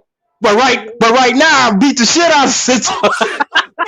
God damn it! He said, "Listen, He said I ain't taking nothing back. I'm gonna stand on it." Right now, shit. Santos don't want these problems, shit. Y'all know I love Santos too. Y'all, Santos, you know I'm fucking with you, homie. But I got pictures with these motherfuckers on my Instagram, man. I love these dudes, man.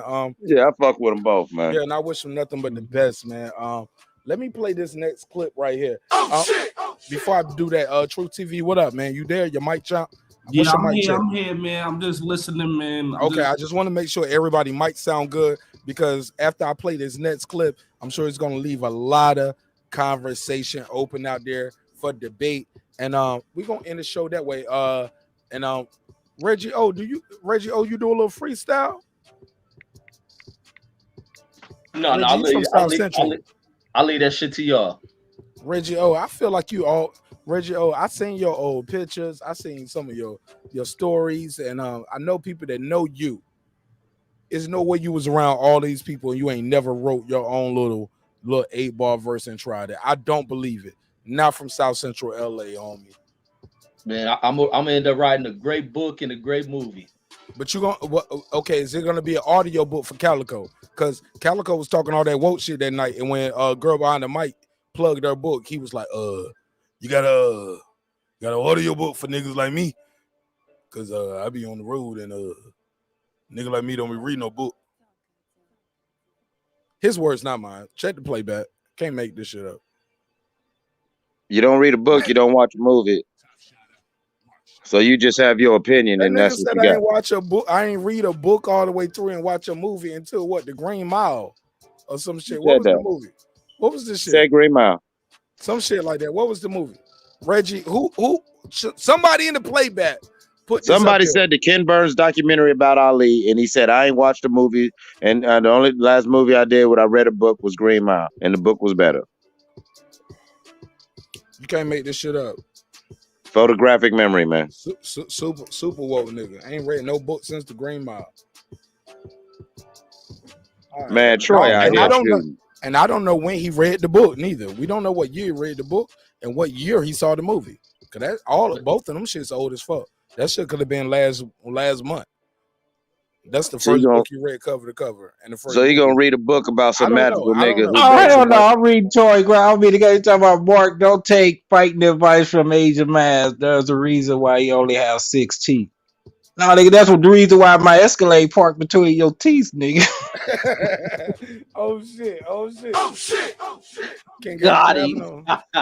King Edge Mouth like, you better leave me alone, boy. Right, I didn't even know he was putting little slick shit in the chat and shit. I looked at my TV and saw that. Oh man, he been in this chat on bullshit since he pulled up. Troy didn't even say salute to the neighborhood. He walked in with jokes with his fucking black ass. Troy been here. Troy been here since hour 1.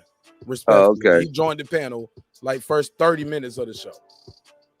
And he was here on the pop-up episode that we did earlier. So yeah. Look, man, I show love and respect to everybody, man. But we do troll and we crack jokes. And I'm open for the jokes too. Look, y'all niggas jokes, Reggie, the niggas jokes be so whack. Reggie, you supposed to say, how whack are they? Come on, man. King Asian man, that guy. I got the comedy skit. How bad? How corny is he? I gotta give niggas jokes against me. That's how bad they jokes are. I gotta cut my camera on.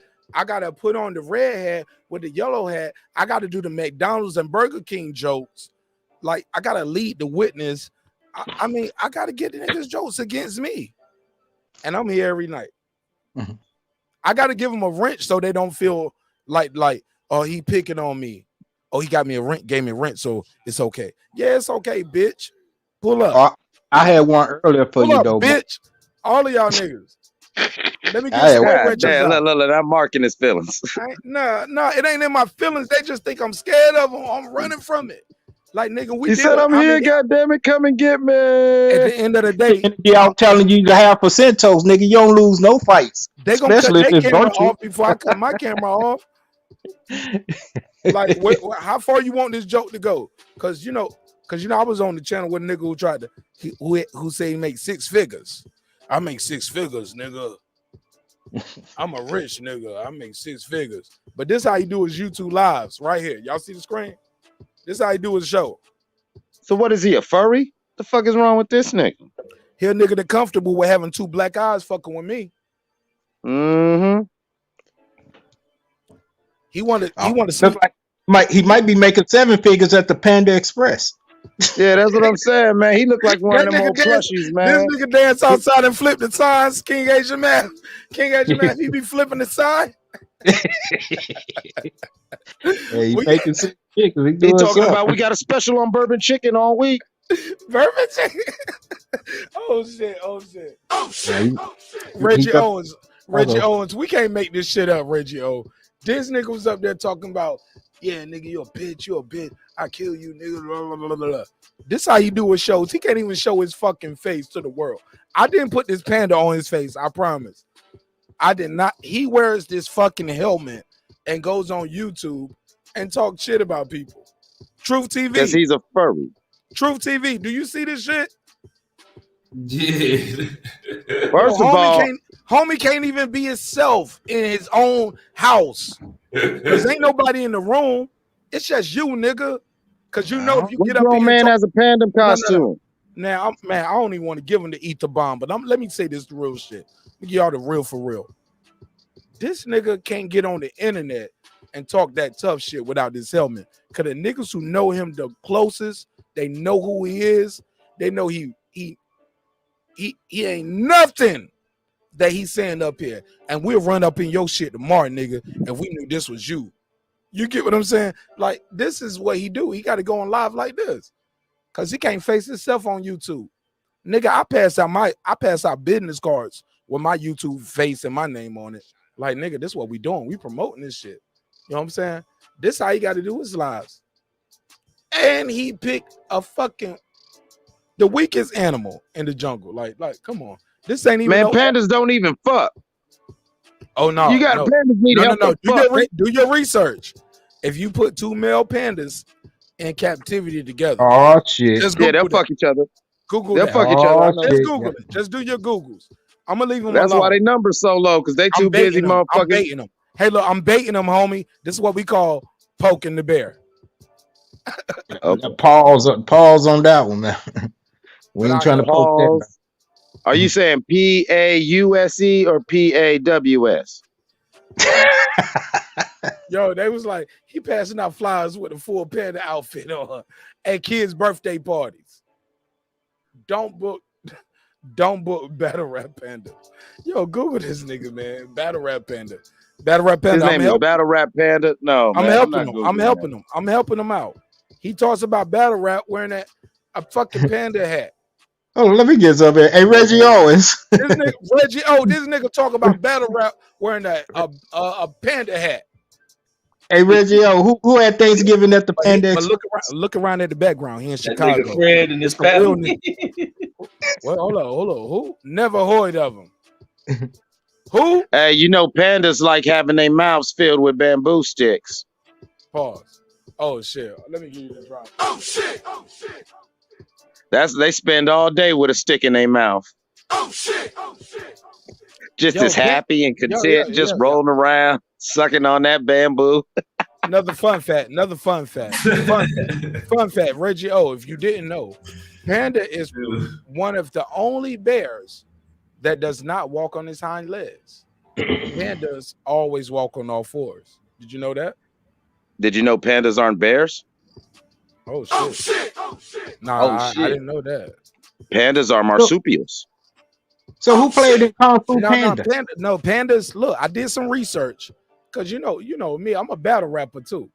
Cause homie, all this shit started because he thought I lost a battle rap, and to a guy everybody knew.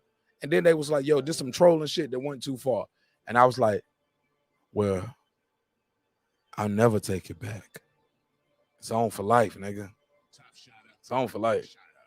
And he said he ain't no YouTuber. And I made my audience a promise. I will never be going at another YouTuber. I'm not gonna be dissing YouTubers. That's not how we're gonna get our shit off. That's not how we're gonna grow as a nation and a neighborhood and a community. But he openly said, I'm not a YouTuber. Okay. Well, fuck it. Get this smoke, nigga.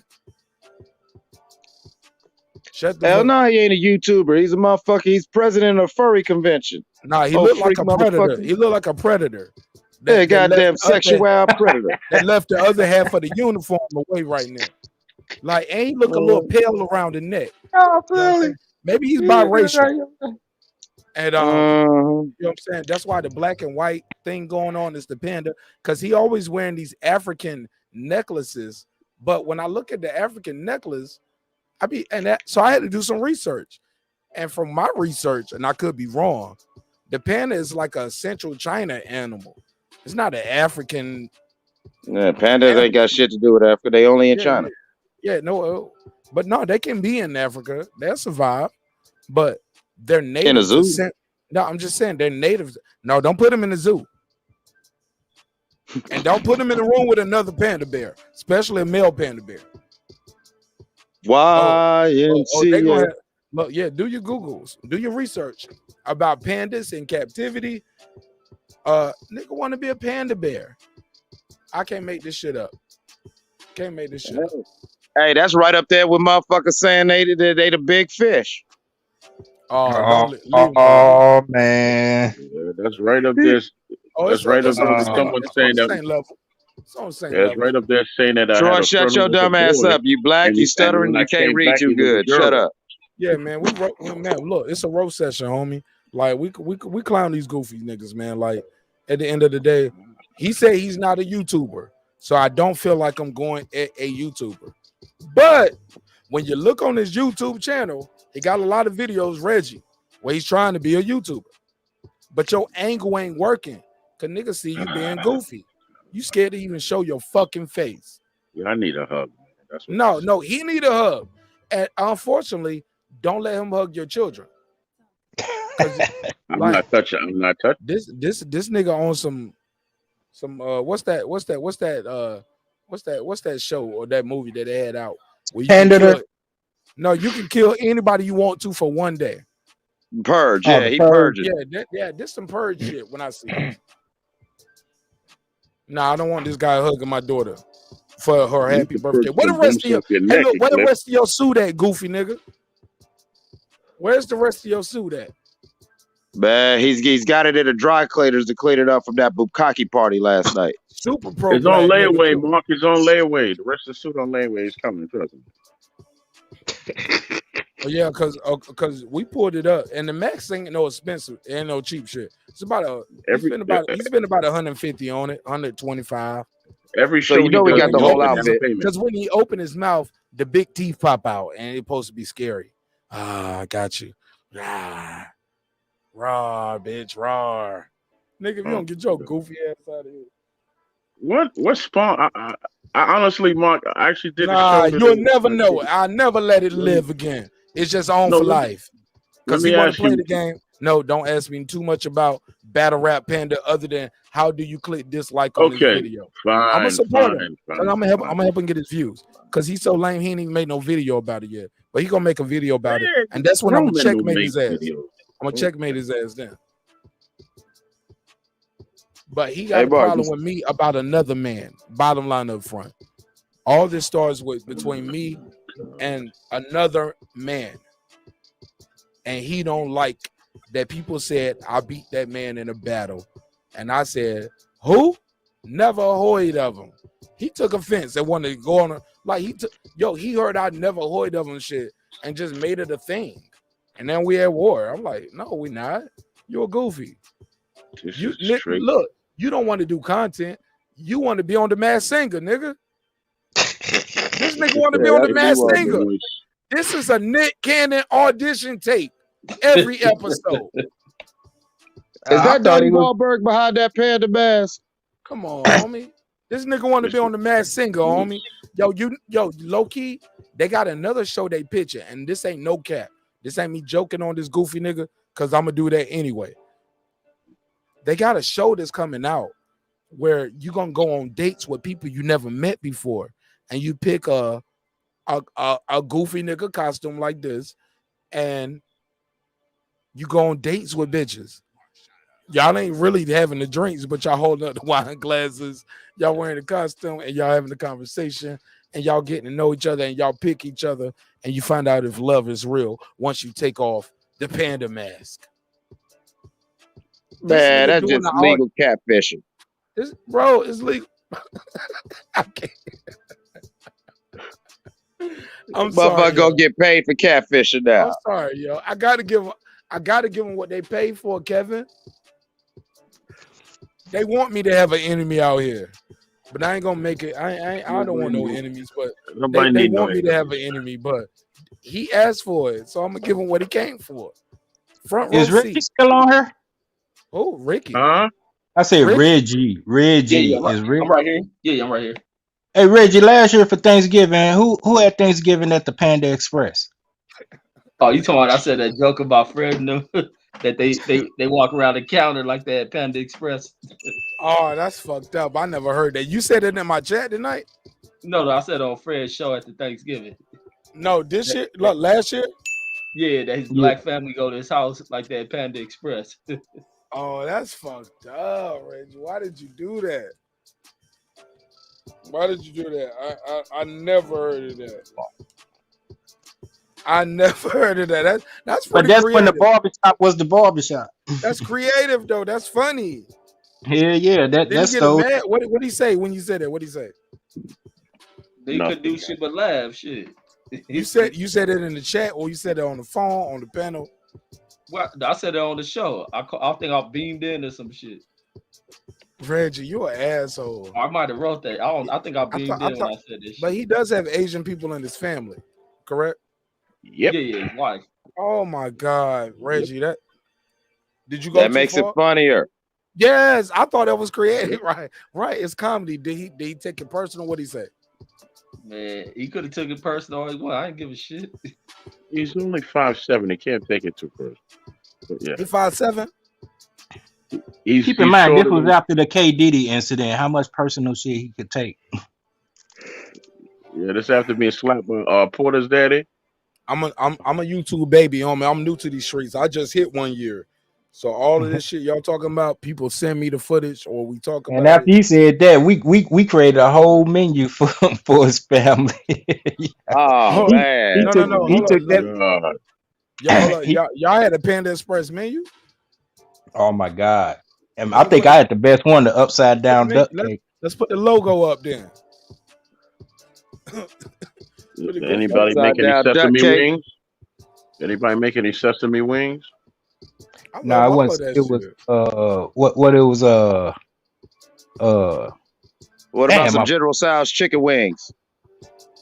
it was traditional Thanksgiving shit mixed with Asian shit.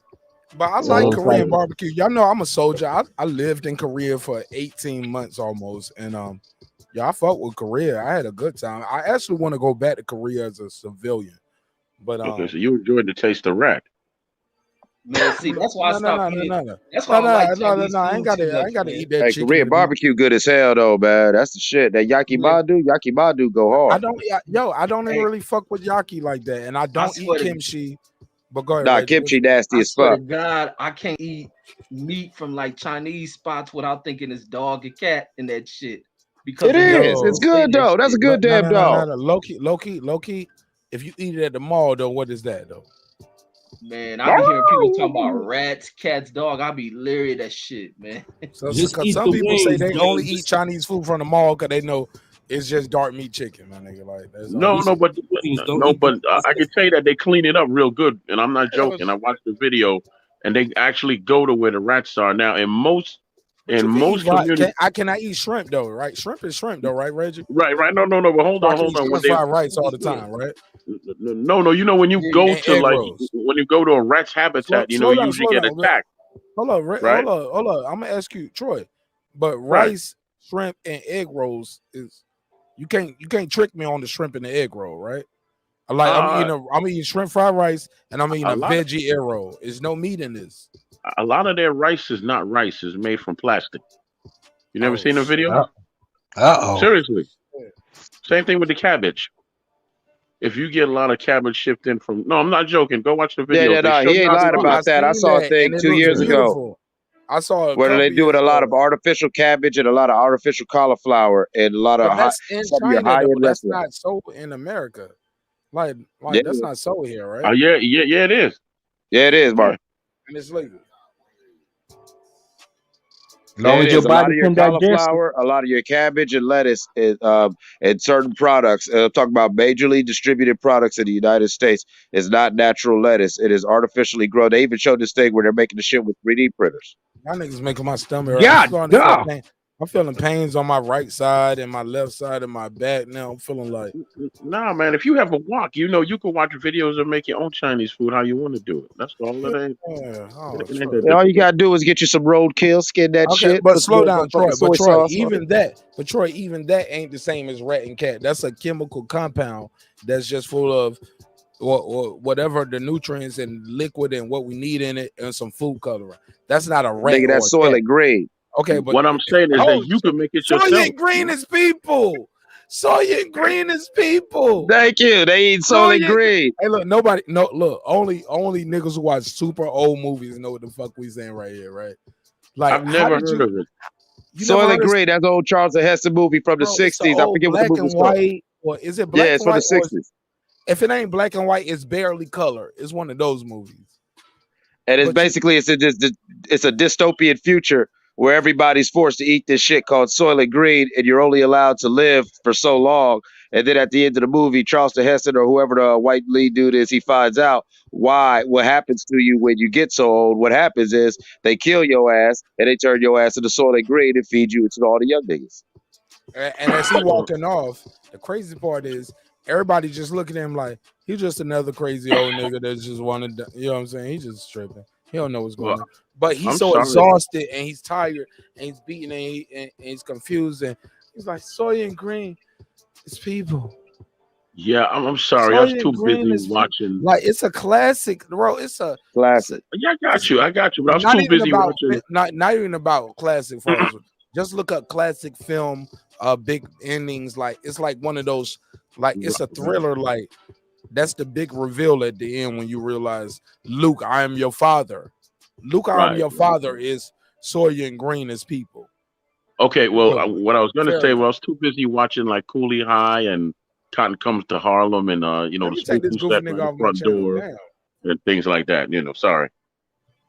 Nah, I didn't watch Cornbread that. early me. I wasn't even around when that shit was around, bro. I just study film, so like that Yeah, shit was exactly. I before. was a Yeah, film that major shit was too. So that shit was around. No, you before. weren't Eclipse. the fuck you mean, nigga? Who you gonna tell, man? First of all, man, listen, You don't don't you have got a a face for goddamn, don't you got a film. watering hole You you don't have supposed to a be face watering for in? film.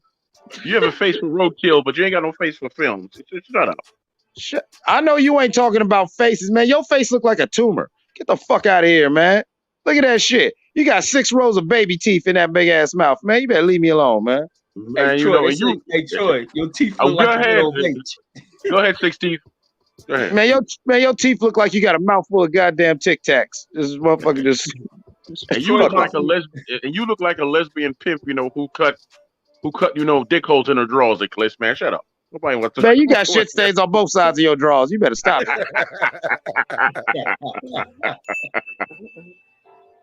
You better stop it, Troy.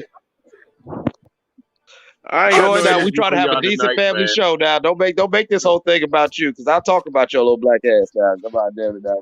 Man, do this. Take a day off, Troy. Up with that shit. Troy, quiet the motherfucker down. No, I'm tired. I ain't messing with y'all tonight. I just popped in to say what's up. I ain't gonna let him. I ain't gonna let him beat me, man. You know he's No. You know Eclipse be saving money. No. Man, get it out. Get it out. I know you gotta get it past the teeth. He ain't even gotta buy pumpkin. He just stick his face in the window. Oh shit! Oh shit! They say Eclipse be doing Troy. You say Eclipse be doing glory holes. Troy can't do a damn glory hole because all they see is that damn teeth in the hole. They know what it is. They're like, nah, man. Troy Gap so big he do glory gate, nigga. It's glory gate. Oh, here we go, man. You know the man with the fake beard and the tight ass hat gonna start talking about me. All right. Troy, how many your times teeth you gotta do line up stand. your beard with a permanent marker, Mark? Huh? Troy, I could line these hats up on a garden hose and put them in between your teeth, nigga, and I still would be that nigga. I say, oh my god. You just mad because your gap is malnutritious compared to mine. Right, you got you actually got a limp gap. You know what? You right, Troy, because your gap is a healthy gap. It keeps growing and growing and growing and Man, growing. you from Atlanta. You can't be opening up your mouth talking about another man's mouth be growing and growing, man. Man, Troy, you don't have a gap. You have a gorge. Man, what the fuck, nigga? Oh, man. And you have gravel on the back of your neck. Stop talking to me. Man, here you go. Man, nigga, your face look like gravel. Your face look like goddamn slag. Hey, yo, goddamn low-key. construction slag. Hey, yo, we use low-key, that shit to fill in cement. Oh shit. I don't got nothing for y'all tonight, man. I ain't got But an ugly ass face. You ain't got nothing but your ugly ass face, boy. I don't know why you focus on my face every time you. Cause you keep turning that camera off and that shit's terrible. Why don't you do something about your fake ass, dollar store Chris? Who? He talking about your teeth that Megazord said. He said you had the sterling silvers front. Yeah, I have a couple. I have 2 silver grills. I have a black metal grill and I have a white gold grill. And gotta put a case on you. Hold on. Slow down. Oh, now hold on. Let me drop the beat. You got what kind of grill, nigga? Nigga, I have sterling silver, white gold, and a black metal grill. Translation: tinfoil. No, ain't no tinfoil. I don't wear gold, motherfucker. Oh shit! Well, you know, you never had Kool-Aid in your life. You only had Flavor Aid. You were what? poor. Let me check. Yo, I ain't even looked at the chat. My chat is lit over here. I ain't even looking at it. Yo, the link is out there. Y'all pull up. Go ahead. We lit. Go ahead. I ain't gonna say nothing to him no more. You go ahead and talk to King Asia Math. You know, help him find them other teeth. Man, you can't be giving no fight advice, man. You know, with only 6 teeth in your head. Okay, Digit. Oh shit! Troy, your teacher stand in for the Panama Canal, dude. What the hell are you talking about? Man, they used his At least teeth to that dig ain't the lose him in a Panama fight, Canal, though. King Asian man. What you talking about? They had that nigga just use his teeth and he dug them trenches in 2 days. And I got paid very well for it. Very well. That's on Troy. Oh shit! Oh shit! Troy holding back ships and shit. Yeah. Oh, yo, He Troy. like, wait up, man. I got this, and throw his tooth down. Oh shit! Oh shit! And there go Reggie. You know, I know everything, Reggie, even though I'm wrong most of the time. But since I speak real well, you know, people listen to me. Gotta put a question on that. Allegedly, nobody believes that. Troy. Troy, your mouth look like the letter H, man. Get out of here, man. Come on, You highlight H. I ain't got no jokes for Reggie. I don't know what he look like. I don't know what he look like or nothing. But all I know is that he talk well. He could judge somebody in 20 seconds. That ain't the only thing you can do in 20 seconds. You know, because I had a conversation with your girlfriend. Oh shit! Oh shit! Hey, you whistle when you talk, nigga. Oh shit! Oh shit! Yeah. And I last longer than 20 seconds. Oh shit! Oh shit! Troy got caveman writing on his teeth. That's hieroglyphics, you uneducated bastard. They call hieroglyphics. He said he got a prehistoric mouth. Oh, Indiana Jones trail through his mouth and shit. Oh shit! Oh shit! When that nigga smile, they say Ungawa. Oh shit! I didn't understand the damn thing you said, man. You need to adjust them 6 teeth before you speak to me, King Adrian, man. Oh shit! Nigga, every time you smile, you get a parking violation. Oh shit! I got 3 the other day. Nah. Oh shit! Oh shit! Nigga, your mouth look like an old broken piano. Oh shit! That nigga with one key in it. All out of tune and shit. Oh shit! That nigga Your mouth face looks like a crater on the moon, okay? Hey, so your mouth, your one mouth small like step for man and one big step for ugly. Hey, oh Troy, shit! your mouth look like the clan surrounding the nigga. Oh shit! Oh shit! Oh shit! Oh shit! I didn't hear Reggie at all because he whispered. Go get Reggie said. He said your mouth look like a clan surrounding a nigga. Oh, okay. I can't even say it with it. Yo, if you call it in right now, let me take this off the screen. I'm done with the calls, homie. I ain't taking no more calls. Don't call me. I never. No, you know when y'all see the Doppler radar and you see that big white cloud and that dark hole in the middle. That's Troy's mouth. Troy the black hole every time he smiles. Troy's smile is the reason why people don't believe we've been to the moon, man. That nigga mouth the eye of the hurricane, King Asian man. All that means is that I have power. All that means is that I have powerful diction. If I'm the eye, that's all that means. Going out that that nigga mouth be F5 shit world. Clear your throat before you speak, man. Come on, you sound like a little boy up Oh my god. He's like Katrina came through your gap, nigga. Yes, she did. Many a night. Many a night. Oh shit. Go ahead, Troy. There you go, Troy. Don't be comparing me to Eclipse over here. Don't you be comparing. Don't be comparing me to Eclipse. Your gap costs millions of lives, nigga.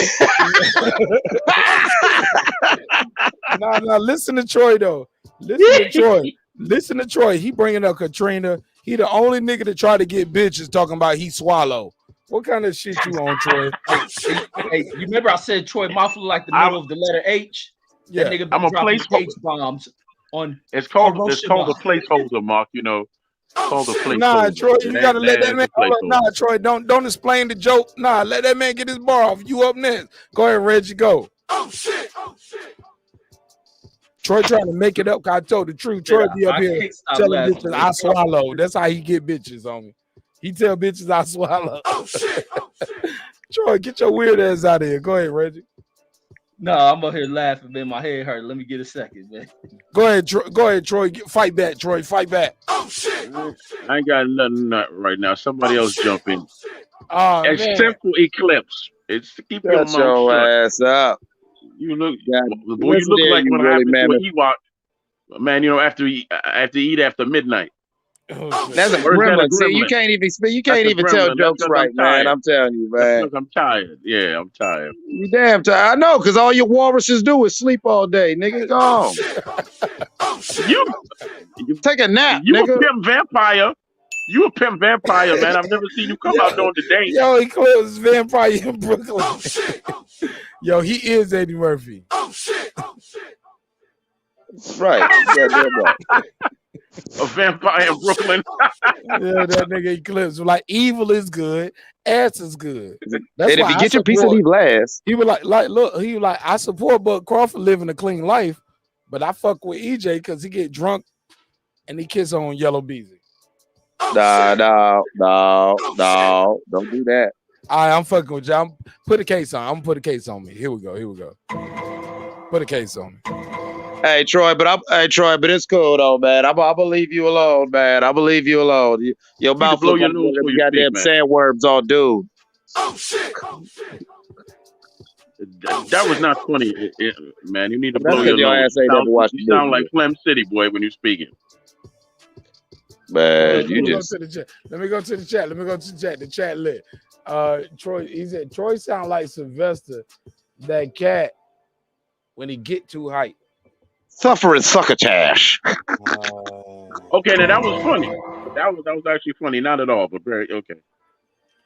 It was like Troy told his waitress, "Stop."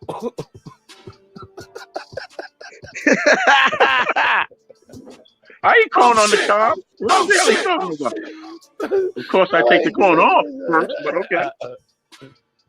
He said, Troy, stop. Troy told his waitress, stop playing with me when they brought. I'm a one-man Gap band. I do tricks. Yeah. I can't breathe. Every now and then I can read these out. Even with the misspelling. Maybe you finished. Maybe you should have finished your third grade. You can read a little better. Okay. Oh shit! Okay, Floyd Mayweather. I mean Mark Nash. Say it again. I said, okay, Floyd Mayweather. I mean Mark Nash. I mean, you both go to the same barber with that fake ass bed. Oh, shit! Okay, well that crashed and burned. I'm going back on mute. Yeah, that was pretty intro. Yeah, go in there and make the breakfast. Go in there and make some biscuits, man. You food truck logo having Bama. Ain't nobody don't think. Yo, shout out to Calico, man. Calico, if you listening, man, wherever you at, I just want you to know I wish you nothing but the best, homie. I want you to pull back up. I thought you dropped off by accident. I didn't know you really got mad and you was hurt and you left for real. I was just fucking with you, homie. That nigga up in that room like that nigga mad right now for real, in my opinion. Because he done pulled out the fight. I hope he's not, but I'm just taking a guess. I come back in, hope Calico. not. Come back in. I just know we going to the end of the show. But before I end the show, I just always sometimes, you Reggie O, that guy Clips, all my brothers here. Let me stop the beat here because this is important. Yeah, because this is important. And I need brothers to understand this clearly. I'm not your enemy, homie. I wish you nothing but health, wealth, and prosperity. That's why we opened the platform up. Reggie, I ain't got to tell you, you a nigga that know in the truest form. You can get 1,000 subscribers a night and you ain't got to open your panel. I can just tell you how I feel, talking my talk. People gonna click, some people not. I just talk my talk and it'll grow. You get what I'm saying? Just by being consistent. Reggie, in my line, true or false? Some nights you do your panel. Yeah, sometimes you do your panel, and I can tell by seeing your face, like, yo, this just a real nigga just trying to get his thoughts off. And he ain't got the time to deal with y'all right now. Because Reggie, you know what happened once you drop that link out there. You open to whatever clicks that link. Right? Yeah, I know how to. I like dealing with folks like that though. But you pick and choose the day you're gonna do it too. Some days you just no, it ain't the link day, right? Or if I'm gonna do the link, I'm gonna do it after I say what I gotta say. I seen the show. I'm a fan. Yeah. I'm a fan. Exactly. I'm a fan. Some people can't take the criticism, homie. And I like the Kid Calico. But what he gotta understand is once you click that link, homie, you kind of lose certain privileges. You are not in charge. Respectfully, homie. Like, but that don't mean I'm your boss neither, though. That don't mean I'm in charge of you. That don't mean I run you. No, you are free to say whatever. You can call me 100,000 Tobys. But when I criticize your rap career, that's when I touch a soft spot. Because it's the truth. Because you cannot explain your lack of dedication, your lack of focus, the lack of interest, the lack of time and energy you put in yourself. And I wish you nothing but the best. And I hope I didn't run you off tonight. Don't let me bully you up here. Because if you let me bully you, I'm going to bully you for real, for real. Especially if you make a comeback video. You couldn't bully a Girl Scout. No, yeah, I can. Yeah, I can. I can tell everybody don't buy their cookies. Pause. Well, I'll let you know what you get when you buy them cookies. And I like Calico. I'm gonna help him. I'm gonna help him, but I'm gonna serve him too. Nigga, you think I'm gonna let you come on my show every night and call me fucking Toby? And the first time I fight back, and I just tell you what the fuck I really think about your bullshit ass narrative. Nigga, you run off? Be weak then, nigga. Be mentally and emotionally weak. And that's why you're gonna be where you at. But if you want to fight back, you want to have a conversation, it's out here. You know, I ain't gonna come on, y'all. Y'all already know how I get down. I'm learning how to emulate the greats. You got to be able to be truthful with yourself. I hurt him tonight when I taught him about his battle rap name. He didn't know I was going to say that. Oh, I hurt him with that one. That hurt his feelings. He's like, I'm getting out of here, Toby. I can't talk to you no more, Toby. I'll come back tomorrow when I do my Google. Bro, listen to the nigga on some of our bots. Nigga don't even know boxing like that. He just be up here trying to just change the conversation as much shit. Nigga don't even know boxing. But he pull up on boxing conversation to make the conversation go to some racial shit. But I entertain the shit because I'm built for it. And my panel, my channel, and my chat, we built for it. But nigga, please, never, ever, ever, ever forget you are not in charge. And I'm not going to always placate to your emotions. I'm not going to always placate to your insecurities. Sometimes as the big brother, I'm going to punch you in your chest and I'm going to take the air out your fucking lungs because I'm going to tell you the truth right here. You have never invested in yourself. Not then, not before, not now, and hopefully going forward, you will do it in the future. But you got to invest in yourself and stop just saying, well, that's how niggas do niggas. Niggas don't treat each other right. We don't help each other. No, niggas like you don't invest in yourself and you want a fucking handout. So stop with that cappity cap. I love you, but this is tough love, homie. I'm built for it. Niggas give me tough love every day. You know what I'm saying? I got to take it. I had to deal with it.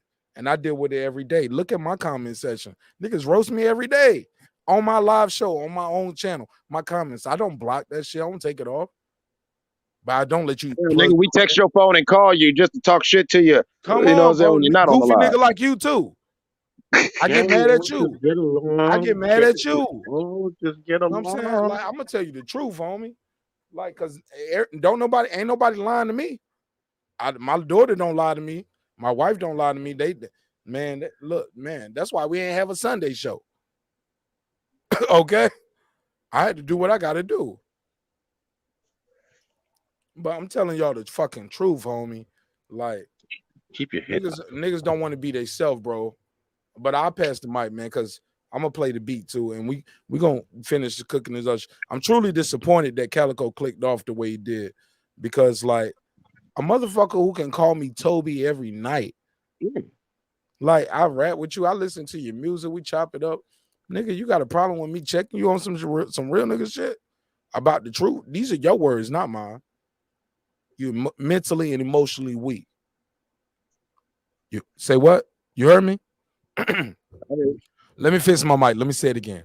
Stop being mentally and emotionally weak. Be great, my nigga, because you got greatness within you, homie. And I'm going to keep supporting you. But don't be petty like that, where you can call me out my name every night. I still give you a wrench. You call me Toby every fucking night. But I know for a fact, you wouldn't say that in my face. You know what I'm saying? At this point, yeah, I probably would let you get that off because I'm not a violent individual. But in real life, if you don't know me from Adam, don't think you're gonna be like D Calico and be like, hey, I'm D Calico. Yeah, marqnash, you a Toby. Nigga, like you better have a long day. Cause at that point, I fear for my safety. Cause you think I'm about to be a slave. What you think you about to do to me and my wife and my daughter? Like, I fear for my safety, homie. I'm about to poke you. I'm about to pop you, homie. Don't play with me like that. But this shit right here is YouTube. We having fun. But you being mentally, emotionally weak, you joke on me every night, but I get the best of you one night for about 30 seconds, and you're like, well, I'm out of here, Toby. I'm leaving. I'm going to take my ball and I'm going to go home. Get your goofy ass out of here, nigga. We don't need I ain't playing ball with these Toby ass we need niggas. less of them and more of this, homie. Less of them, more of this. Because everybody ain't going to make it, because they ain't got the heart to take it. And that's probably why, man, let me leave that alone. That's probably why is what. You know what I'm saying? God damn it. And niggas know what I know, what they say when I say it. And you know what I mean when I say these things. You weak. You scared. You scared. You scared to be yourself. You no different from that panda nigga. When we having that roast session, everybody up here put themselves on the chopping block. You was the weak ass nigga that wouldn't even show your fucking camera. Nigga, I'm telling you the truth. And I love the nigga. But I'm a beat his up. I'm gonna beat his ass up. That's what Big Brother supposed to do. I'm making you tougher. I'm making you tougher, homie. Bro, do you want to play the YouTube game or not? Because you got 1 foot in and 1 foot out. I'll play with you. But be yourself, Calico. I'm telling you, once you be yourself on this YouTube shit, they can never expose you. So we joke with Troy. They joke on me. They joke on, bro. It's okay. Troy, you need to play with some braces. Nah, fuck that. Now I'm just telling the truth, homie. Once you be yourself, they can never expose you. Be yourself. And I'm going to help you be yourself. Because you keep playing with me and want to put 1 foot in, 1 foot out. It ain't going to work. Because my show is about telling the truth. Because I'll get exposed every night. Because I can't lie to y'all for what? 6 hours and 40 minutes. Every night? I can't lie for you. I can't lie to y'all 8 hours a night, 11 hours a night, 15-hour lives. Like, my nigga, I can't lie for that long. I'm not that good. So yeah, be yourself. I definitely heard that. And that's I gotta pass the mic. I'm gonna play the music, but this is part of, like, bro, it's part of the journey. Just know once you click that live, homie, you are not in charge no more. And niggas gonna clown you. They're gonna clown me. I gotta take it. You gotta take it. Stop being a bitch. Fuck it. But that I digress. That's my message to my good brother, D Calico, who also I told you can use the content on your channel. I ain't trying to shut your channel down. I want to help you grow your channel. But stop with that moist ass shit, my nigga. We don't play those moist ass games over here. Cause bro, I had motherfuckers pull up on my live who tell stories. Check the replay. Have motherfuckers pull up on my live, tell stories about me running home from the bus stop. Early when I started the show, I can't run from it. You know what I had to do? I had to face the truth. It's truth. It's part of my past. Hell yeah, I ran. I was scared, nigga. I didn't want to get beat up. But also, I knew if I beat you up, I can't beat you, your brother, and your sister up. And my sister was a runaway. She ran around, so I ain't had no backup. My brothers were too little. You know what I'm saying? I'm the biggest of the brothers. And I can't beat your like, so we can play the game however niggas wanted to go. But I promise you guys, everything I said it was for better or for worse. I ain't never stole nothing from nobody who. No, I'll stop right there. I ain't never. Look, I love anybody who out there is fucking me and supporting the show. Let's pass the mic to everybody. Hey, let's play the music. But Calico, you a bitch. You ducked off the channel because I disagree with you. Man, I'm disappointed in you. And you a real nigga, man. Pull back up. The link out there. You just waved the Don't flag run of for no peace. smoke, Now nigga. you called the man a bitch. Hey, come back on, Calico. No, I call him a bitch because I call him because I love him. And I'm trying to incite. I'm trying to incite his animal instinct because I know he needs that. Because that's what he need. He like I'm Kenny Porter. He's Shawn Porter. He's my son. He's a panda. He's my son. No, he's my son. He's Shawn Porter. I'm Kenny. So I'm trying to motivate my son right now. He's a panda, but all I'm saying is, you know, Calico, just come on back. This is all jokes. If I could take all this nonsense every night, I mean, because I usually start it myself, but then all of y'all should be able to take it because I'm the elder statesman, except for King Asian Math. I think he might. You ain't got no home. You an elder statesman with no home. What's your home? Yo, Oscar the Grouch ass. Hold on, man. I'm almost done. Keep your phlegm-filled throat mouth shut, Eclipse. Man, I'd rather have phlegm in my throat than a young boy. You better stay. See, I ain't say that, R. Kelly. I ain't say that. But anyway, let me finish my comment. Both of y'all went too far. God damn! Like I didn't say nothing. Calico. I said the bitch shit, but Calico, I call you a bitch. You call me a fucking slave, and I pay people monthly. Let me say my piece so I can jump off. So like, let's be clear. Calico, so don't remember who your enemy is. I'm not your enemy, homie. Okay, well, come on home, Calico. That nigga call me a fucking slave in my fucking face every night. My wife and my family gonna watch this shit. My daughter is gonna see this episode of YouTube 10 years from now, homie. Daddy, is you a slave? Yo, 10 years from now, my daughter's gonna watch this show. And she gonna be like, what did you do? Why did I'm like, yo, I'm trying to help these people be great.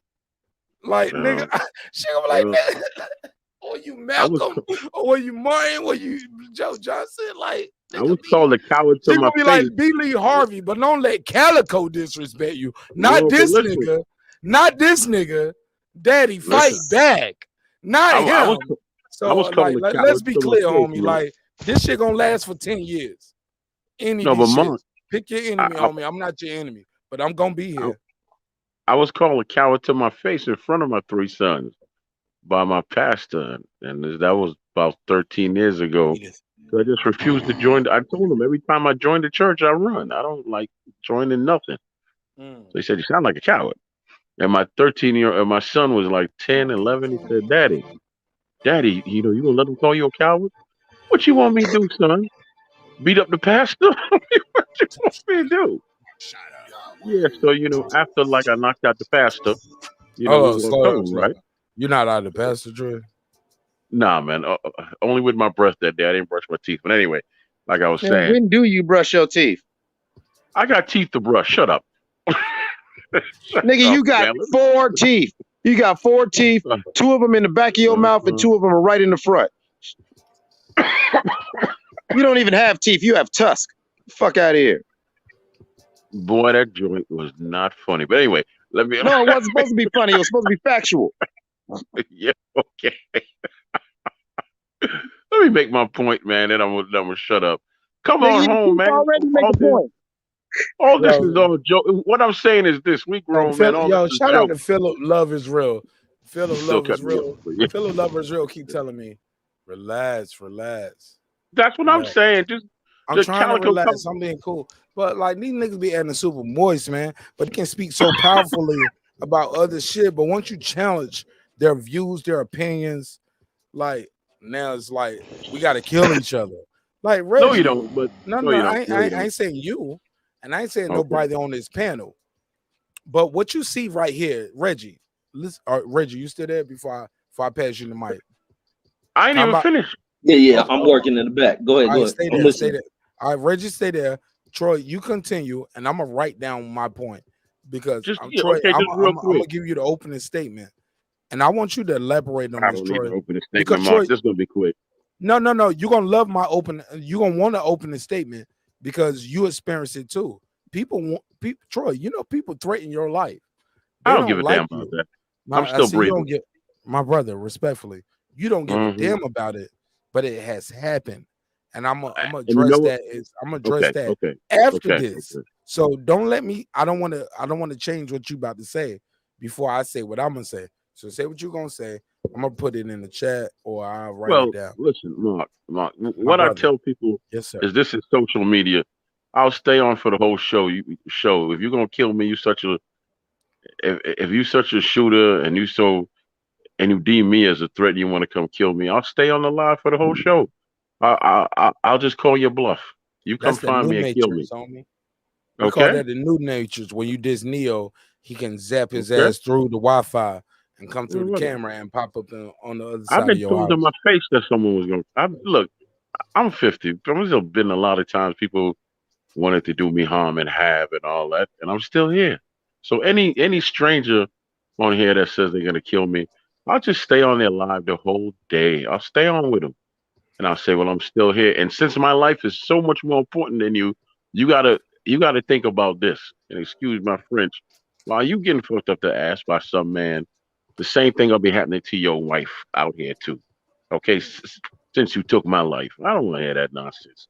These little boys out here, they're threatening people. You know, come on, cut it the hell out, knock it off. So sometimes you gotta laugh at yourself like I do, and live your life because life and death are twins.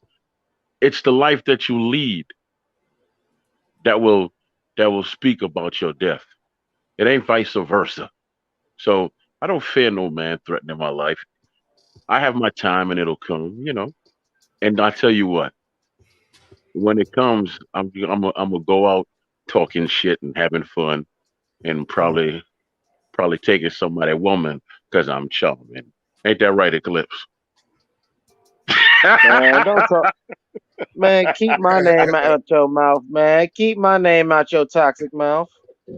And Hey, look, keep, nah, hey, hey, Reg, keep some breath mints in your mouth. Hey, yo, Reggie. Yeah. Nas got this illest line I ever heard in my life. And I remember being in jail. I remember being in the army. I remember being in a situation where I had to remind myself, like, oh my God, this is everything that you talked about, for better or for worse. Nas said it's only so long fake thugs can pretend. And I had to remind myself at certain points in my life, am I a thug or I'm not a thug? Am I a fighter or am I a runner? And I just got to a point in my life, I'm not no runner. I gotta fight. I'm not no killer, but I'm gonna defend my family. You get what I'm saying? I'm not a revolutionary, but I'm gonna stand on this principle today. We all come to these crossroads in our life. Now, some guys gonna live and die on that hill. I don't want to bury the lead right now because it's a hip hop show with a comedy twist, but that situation right there I just spoke on. Do you have a situation that you can elaborate on, something that you read from a book? Because you in Vegas, you from South Central California, the boiling pot for all this red and blue shit that niggas live and die from my county. When I left and joined the army, we didn't have a blood set. I come back home now, we got several blood and crip sets. Like, and when people be like, yo, it ain't no real game, y'all niggas ain't no real. You know when it got real to me, Reggie? Yeah. What was that? When people died. Yep. It's real when niggas die. When you tell a nigga you ain't no real blood, bang, bang, bang. It's over, homie. You ain't no real crip. Bang, bang, bang. It's over, homie. Oh, you got to get down with the click, homie. This is what we need you to do. bang, bang, bang, you in prison, homie. Like my G, it's real when you lose your life, your family, your livelihood. You change the ecosystem of a whole fucking community. And you from South Central Los Angeles, California. But your clique, your hood, all that shit y'all niggas repping bang, it resonated with us in North Carolina, it resonated with us in Baltimore, it resonated with us in Atlanta. We in that shit on both sides. In You already between know. different gangs. Yeah, we ganging too. And we brought and the bigger gang brought the drugs in, so we riding with them then. Because we can make money off the drugs. And we get protection until the drug lord gets indicted on the RICO. I know in Ohio, so much. I know in Ohio it's a real crazy thing. Like when you bang blood in Ohio. Real quick, after you finish, I want to let Reggie get into it. But because okay, I thought you know me, I be trying to set the table, but sometimes I set the table so much and I talk too much, but I got to give him the nigga that came to see sometimes, man. So I gotta because my algorithm tell me sometimes people listen for 8 minutes, 2 minutes, 3. I never had algorithm said that people listen to an 8-hour show for an hour. They all listen for 10 minutes. 10, you know what I'm saying? So I realize sometimes we do those spurts where we let niggas like Calico talk for 5 minutes, 3 minutes, 2 minutes. We hurt their feelings, then they leave. Nah, I was just going. I'm just going forward on the new. Before I pass the mic, I promise y'all, bro. I got a new game plan going into 2022. Some people ain't gonna like it. Some people ain't gonna like it, but it is what it is. But I know what I got to do to be successful, and my way is gonna work for me, and it ain't gonna work for nobody else. It's gonna be different. It's gonna be unique. Some people gonna like it. Some people not gonna like it, but I know what I'm doing. It don't look like I know what I'm doing, but I know what I'm doing. Cause in less than a year, I'm double lapping some of these niggas. Reggie, real rap, no cap. Reggie, I'm not buying these motherfucking subscribers on me. I'm not buying these likes. I'm not buying the chats. These are real people, and they come from different channels. They sharing the links in the Reggie. You see what we're doing here, right? Yeah, I don't think people buy channels, man. I think they buy channels. I know it. I think I know jealous for a people are fact. saying that I know shit. it's for a fact. How you Because buy I that was shit? offered to buy a channel when I first got started, and I can send you a link if you want to buy a channel right now. You can buy a monetized channel. Serious, man. No, Reggie, it's true, bro. Reggie, I can prove it to you. If you want me to email you, I can email you a channel right now. You can buy a channel that is already monetized. You can buy a channel, especially for boxing or music or hip hop, whatever your genre is. It's somebody who already has monetized the channel, and they'll sell you a channel. Oh yeah, that's crazy. Oh yeah, I used to hear people talking about people be buying subs. But if you trash, nigga. You go ahead. I'm sorry, I didn't mean to cut you off. No, I was hearing people used to say people be buying subscribers, and all. I'm like, man, you can't do that shit. I promise you couldn't buy them. I know for a fact because people have offered me to buy subscribers for me, and I was like, nah, I don't want it that way. I'll build my shit organic because I think I'm dope. I think my audience is dope. I know my work is gonna be my work. I'm gonna put my dollars behind my brand. So Reggie, like niggas see me and my army out here because I put my money behind it. When I go to your channel, if you get monetized, I'm gonna donate, but then I'm gonna challenge other people to match my donation. And we're gonna spread the brand. I'm gonna share your link. I'm gonna put your shit on my Instagram, my Twitter. I'm gonna share that shit in like mad groups in different, like we're gonna use all the platforms. Like it's a way to do it the right way. But if you trash though and you ain't got no good content, you ain't consistent, you got a weak ass, you get on the voice, you get on shit like, hey guys. Hey, how you doing? My name is marqnash. And I want to talk about Shawn Porter and Bud Crawford. Shawn Porter and Bud Crawford. It's gonna be a good fight. Please, somebody click the link right now. We're gonna have a good conversation. Reggie Owens. Hey Reggie. Nigga, play. Now I ain't saying you got to get up here and yell at people all night, but everybody ain't the preacher. Some people gonna be the usher. Some people gonna be the deacon, but everybody ain't the pastor of the show tonight. I can't explain it, but I pass the mic on that.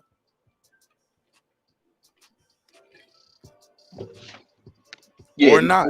I'm about to say, or not. I'll keep it going because you got. No, you've been going too long. Shit, nigga. Yeah, man. I don't believe in dead space, dead air. I was just letting y'all get y'all bars off, man. Yeah, go ahead, Clips, go ahead. Nah, I was just when Mark was saying about it gets real. I don't care what you think. I don't care if you're in Iowa or Omaha, Nebraska. It gets real when shit gets real. Like what he was saying. Like I know in the state of Ohio, it's bad for the little young boys who bang blood because if you know the history of Freeway Ricky, when Freeway Ricky was on the run, he came out here to Cincinnati. His son from Cincinnati.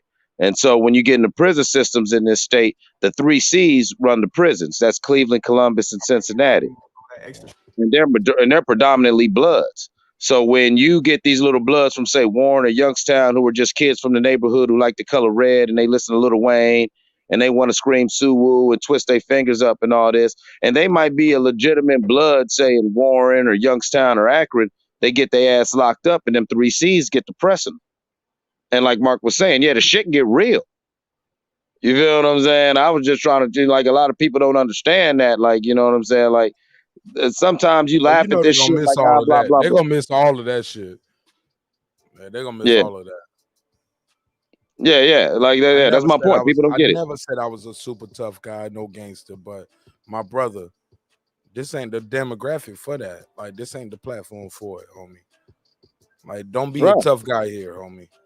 Right, yeah, because you'll fuck around and you'll be surprised that there are tough guys in the world, or there's just people who are tougher than you. For the people who don't know, I won't let you finish. For the people who don't know, this started for me saying Santos had to drop on me, and I'm cracking a joke about my brother, who I got love for, and I wish him nothing but the best. And I was like, yo, Santos had to drop on me in Atlanta. If I was a wild ass nigga out here doing some wild ass shit, I couldn't show my face out here, but I'm gonna be at your next fight. I'm gonna be at your next event. I'm gonna be at your next concert. Like I'm covering all the events.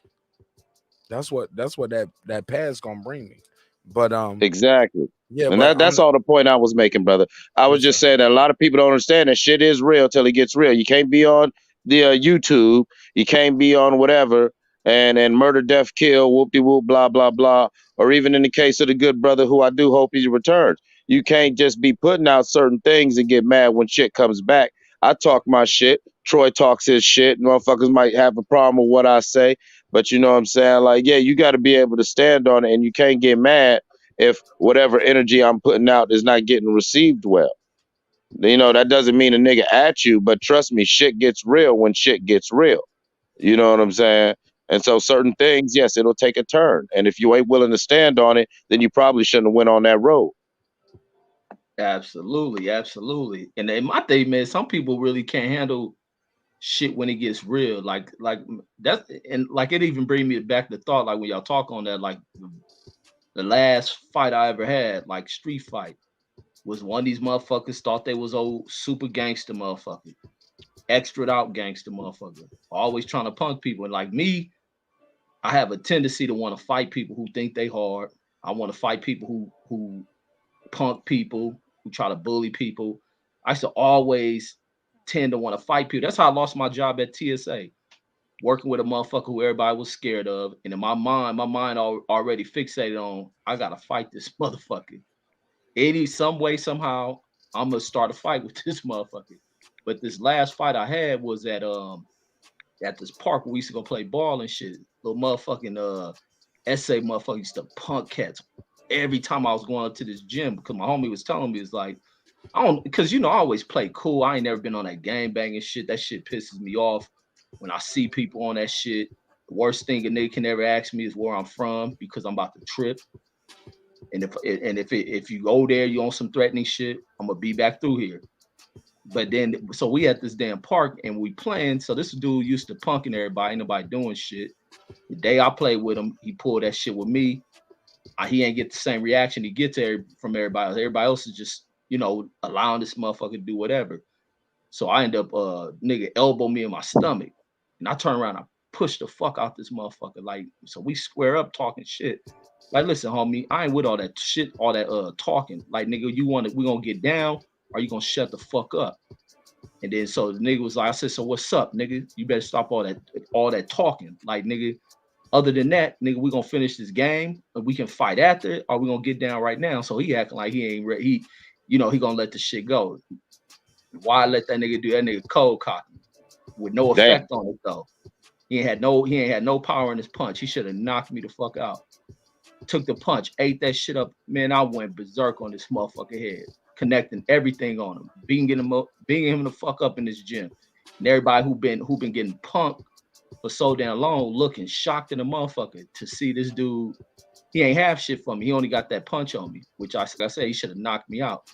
And so after this shit, the nigga like how old are you? Hold on, slow down. How old are you, Reggie? Oh, when this happened? Yeah.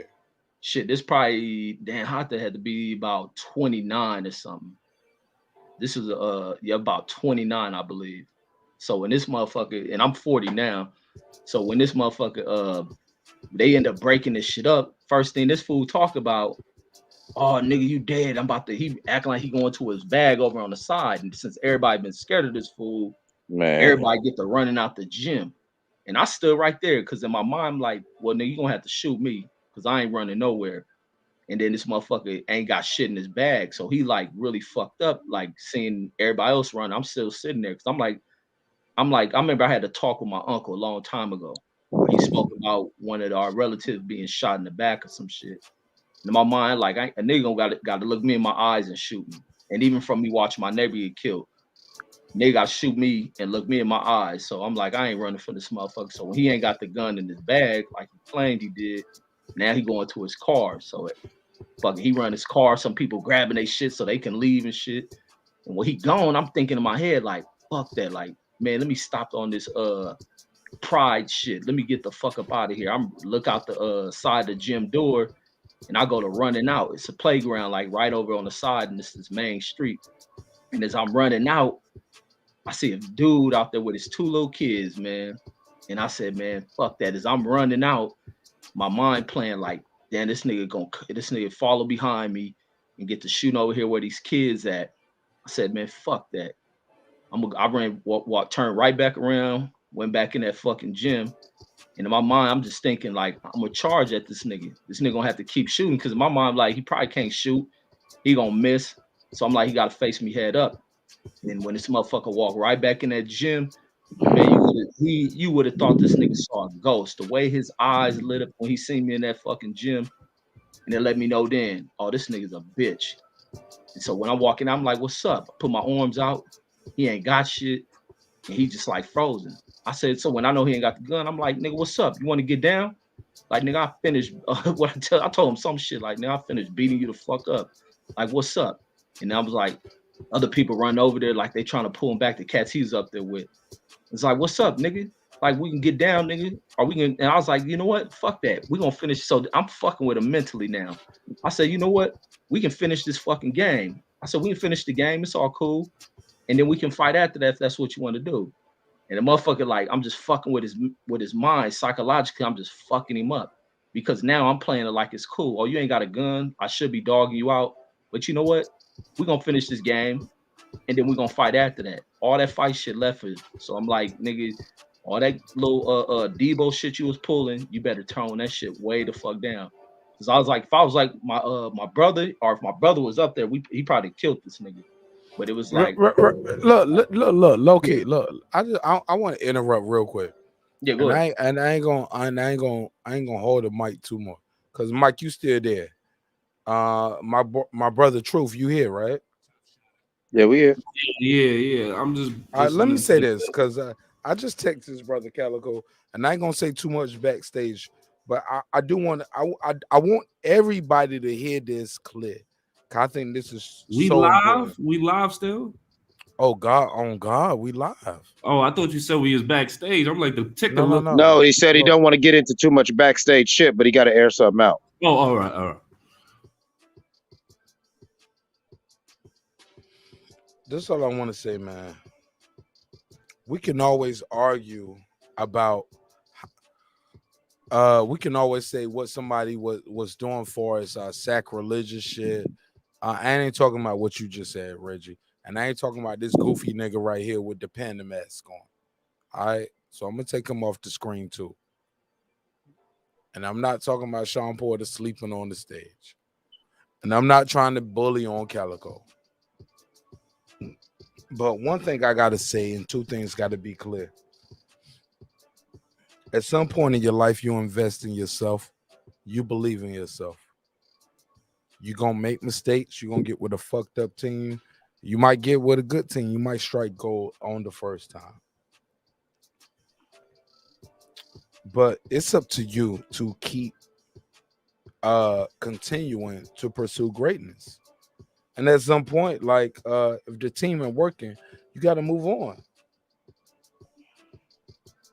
When somebody giving you a chance, and I ain't talking about me, I'm talking about me in the position when I went on Reggie's show about a year ago. Reggie, you probably remember, or maybe you don't, because Reggie always been hot.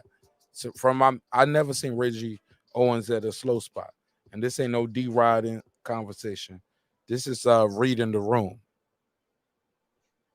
And Reggie, I hope you understand this. I ain't trying to dish you, but I ain't trying to give you too many flowers now, because you and I disagree all the time, but I respect you.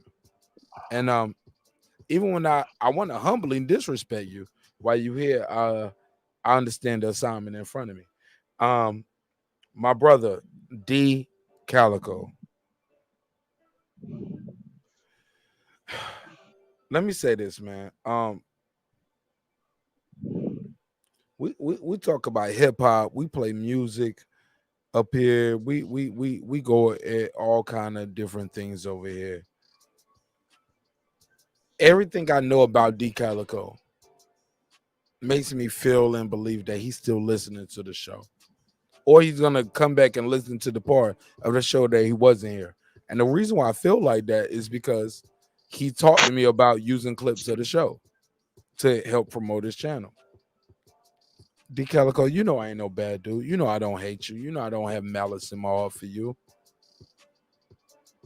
But my brother, you gotta take the good with the bad.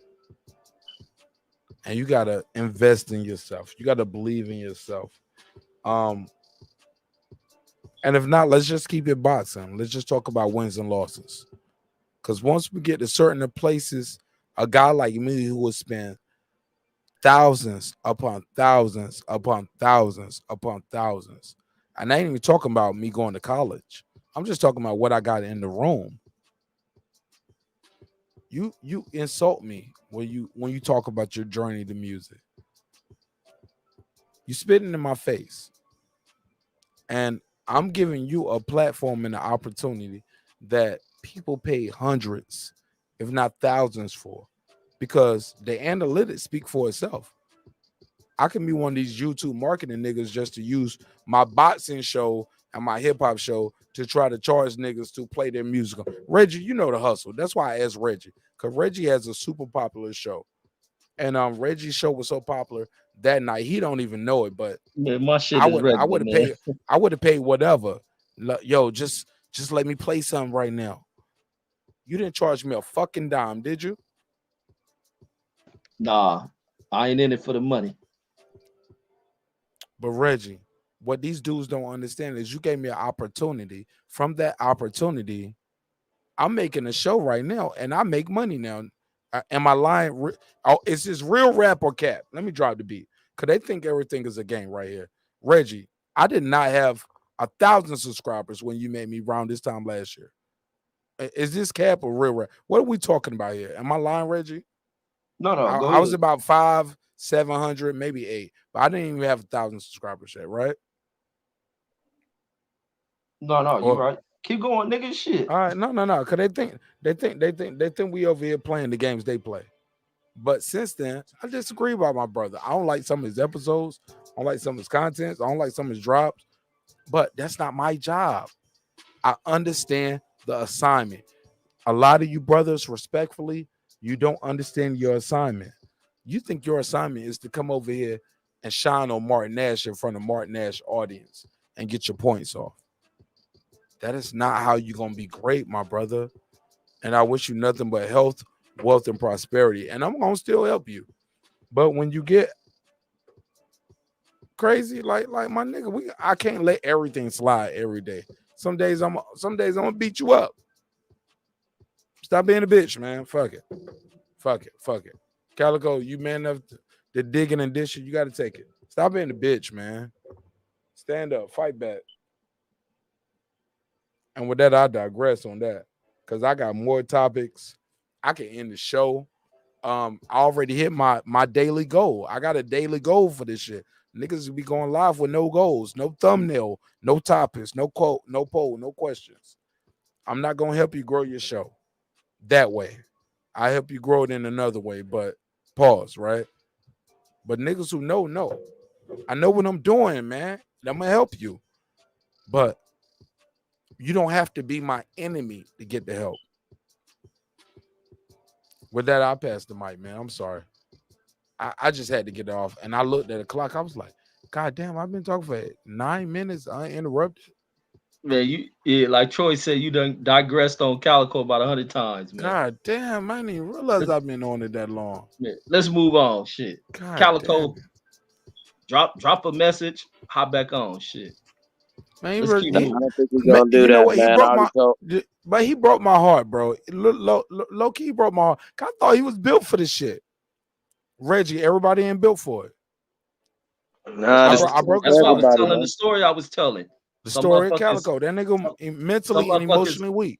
That's why I told the story I told. Some motherfuckers give off the facade like they built for shit until they have to go through some shit.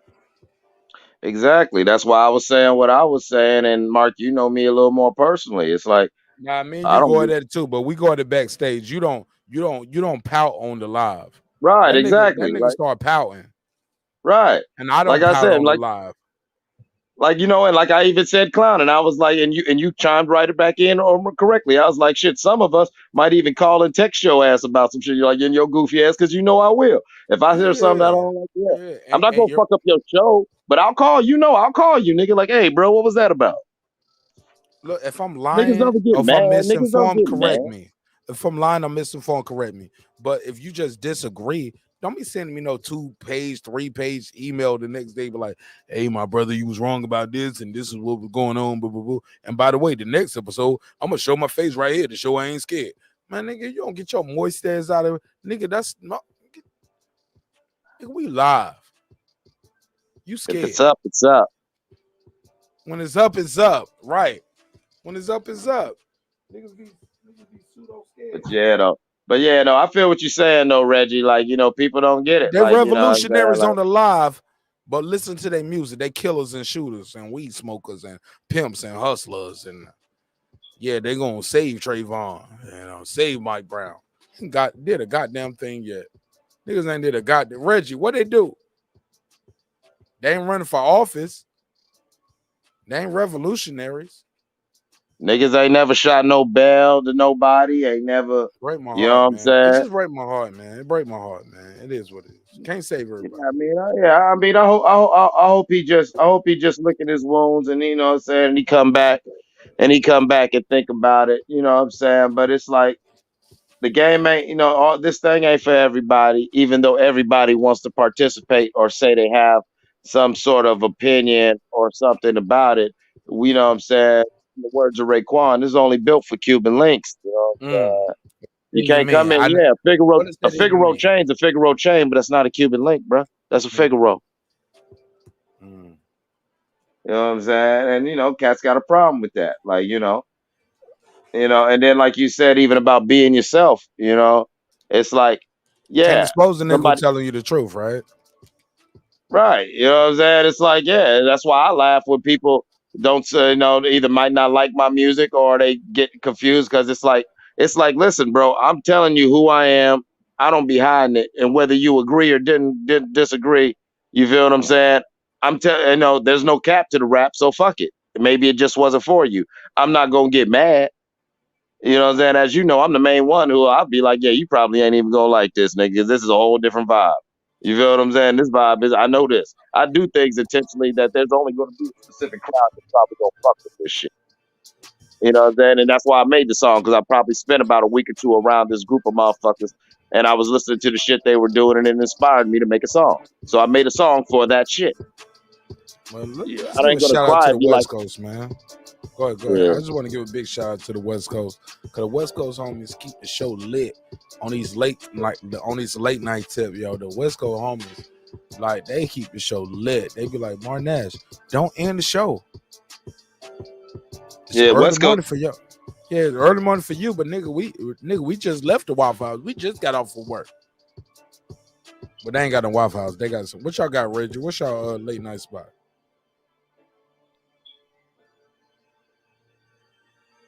Reg, what's y'all late night spot over there? Your mic muted, Reggie. Yo, Troy, Yeah, man, you on trash. late night, you know, out here. No, because I was up here putting something up. I was listening to on the regular YouTube. Yeah, I Shit, see. what I is see you. our late night spot? I don't think. Shit, we shut down so early on the West. Shit. Yeah, and I was trying to move the conversation to some positivity too. But brothers, more than welcome to get their bars off. But I just want to keep it on the positivity sometimes, because I don't know where I can go at the West Coast at like 2-3 in the morning, like to get breakfast, lunch, or dinner. I can get a steak. In-N-Out Burger. In-N-Out ain't got y'all. In-N-Out Burger got T-bones or sirloin. Reg. Nah. In-N-Out Burger ain't got no T-bone steaks. Yeah, it's just burger joint. What's y'all version of Waffle House in Cali? Shit, I don't think we got one. I see DB can put the Roscoe's is, but I don't think it stay open.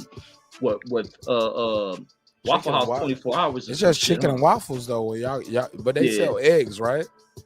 Yeah. We don't really got nothing like that. That's y'all in the South though. Y'all on that food shit. Oh, so we can go get hot yoga in Cali though at 3 in the morning.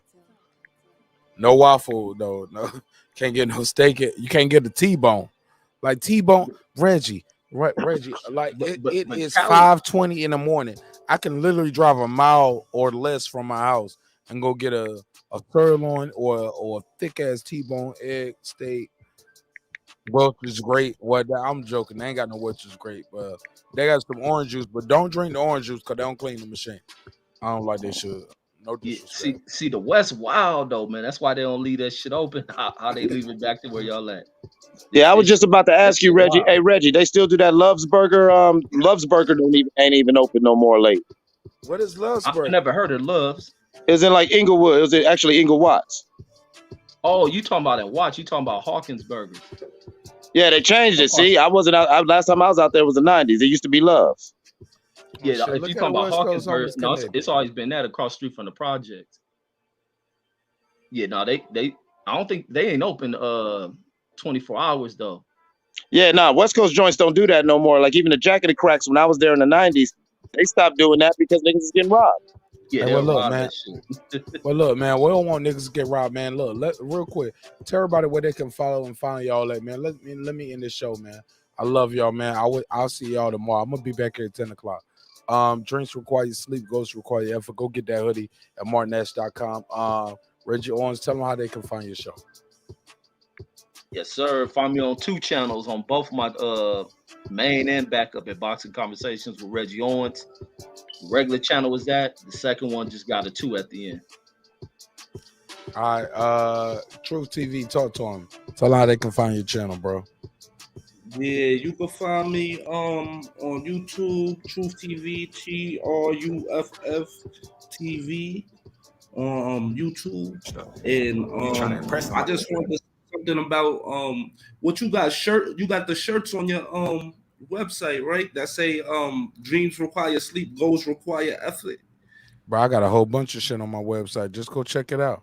Yeah, I'm But gonna check tell it people out. how to find you right now, because I've really got to go.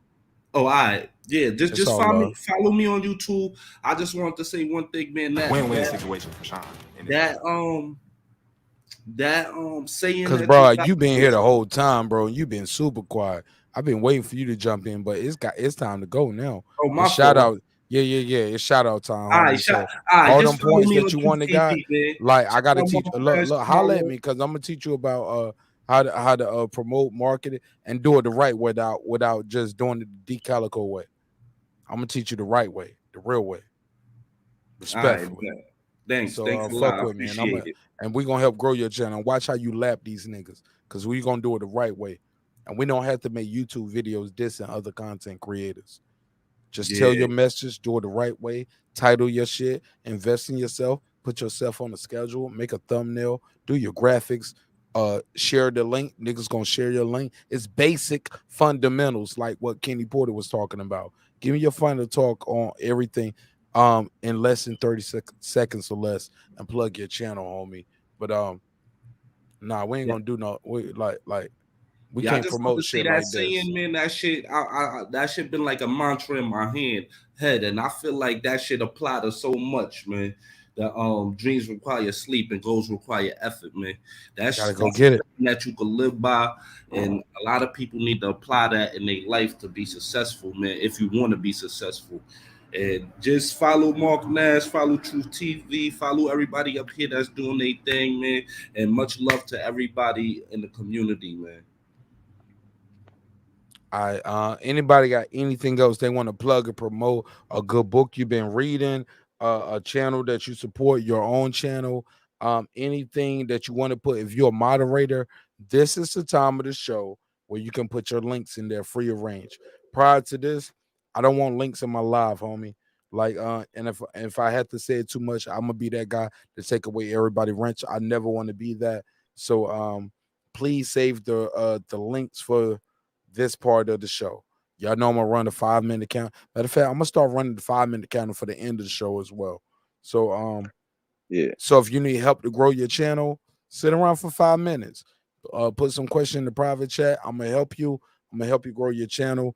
If you need graphics, we're gonna help you with that. But during the live, I do not accept, agree, support, appreciate, warrant. Like, pick the adjective. No links in the live. If you want a link, if you got something you want to share with us, click that link, join the panel, call in, say what you got to say. If you click the link, join the panel, you ain't even got to join the panel. You can put it in the private chat. So you can click the link if you're a moderator. Let's say Reggie Owens. I'm gonna use Reggie for this example. Reggie, you at work, but we said some shit that ain't right. Just how you click that link to put in the private chat, copy and paste that link, join the show, put that in the private chat. Let me share it to the audience. But you can't dictate how and when they put there. And I had a moderator tonight. I won't say the name anymore, but they just kept spamming the show with like the link. Then other people was putting the links in there. I'm like, yo, when you put the link out there, people click on the link. The only people who have power to put a link in here is a moderator. So you have great power. So with your great power, you are sending people from this struggling brand new YouTube channel. We ain't even been on the scene 18 months. We barely hit a year. You are sending people away from my show to somebody else who got 1 million subscribers. In other words, you fucking up the church's money. Man, let me do my show my way, homie. I know it's untraditional. You ain't gonna like it. You ain't used to it. Well, I got a wrench. I should do what I want to. No, you don't, bitch. And just like that, I will take the wrench away. And that's cool too. We ain't gonna block you from the channel, but if you spam the show with like 6 or 7 links from the same shit, my nigga, I got it the first time. Why you keep putting this here? And then when we click it, it ain't even what you said it was gonna be. You trying to paint narratives on my show.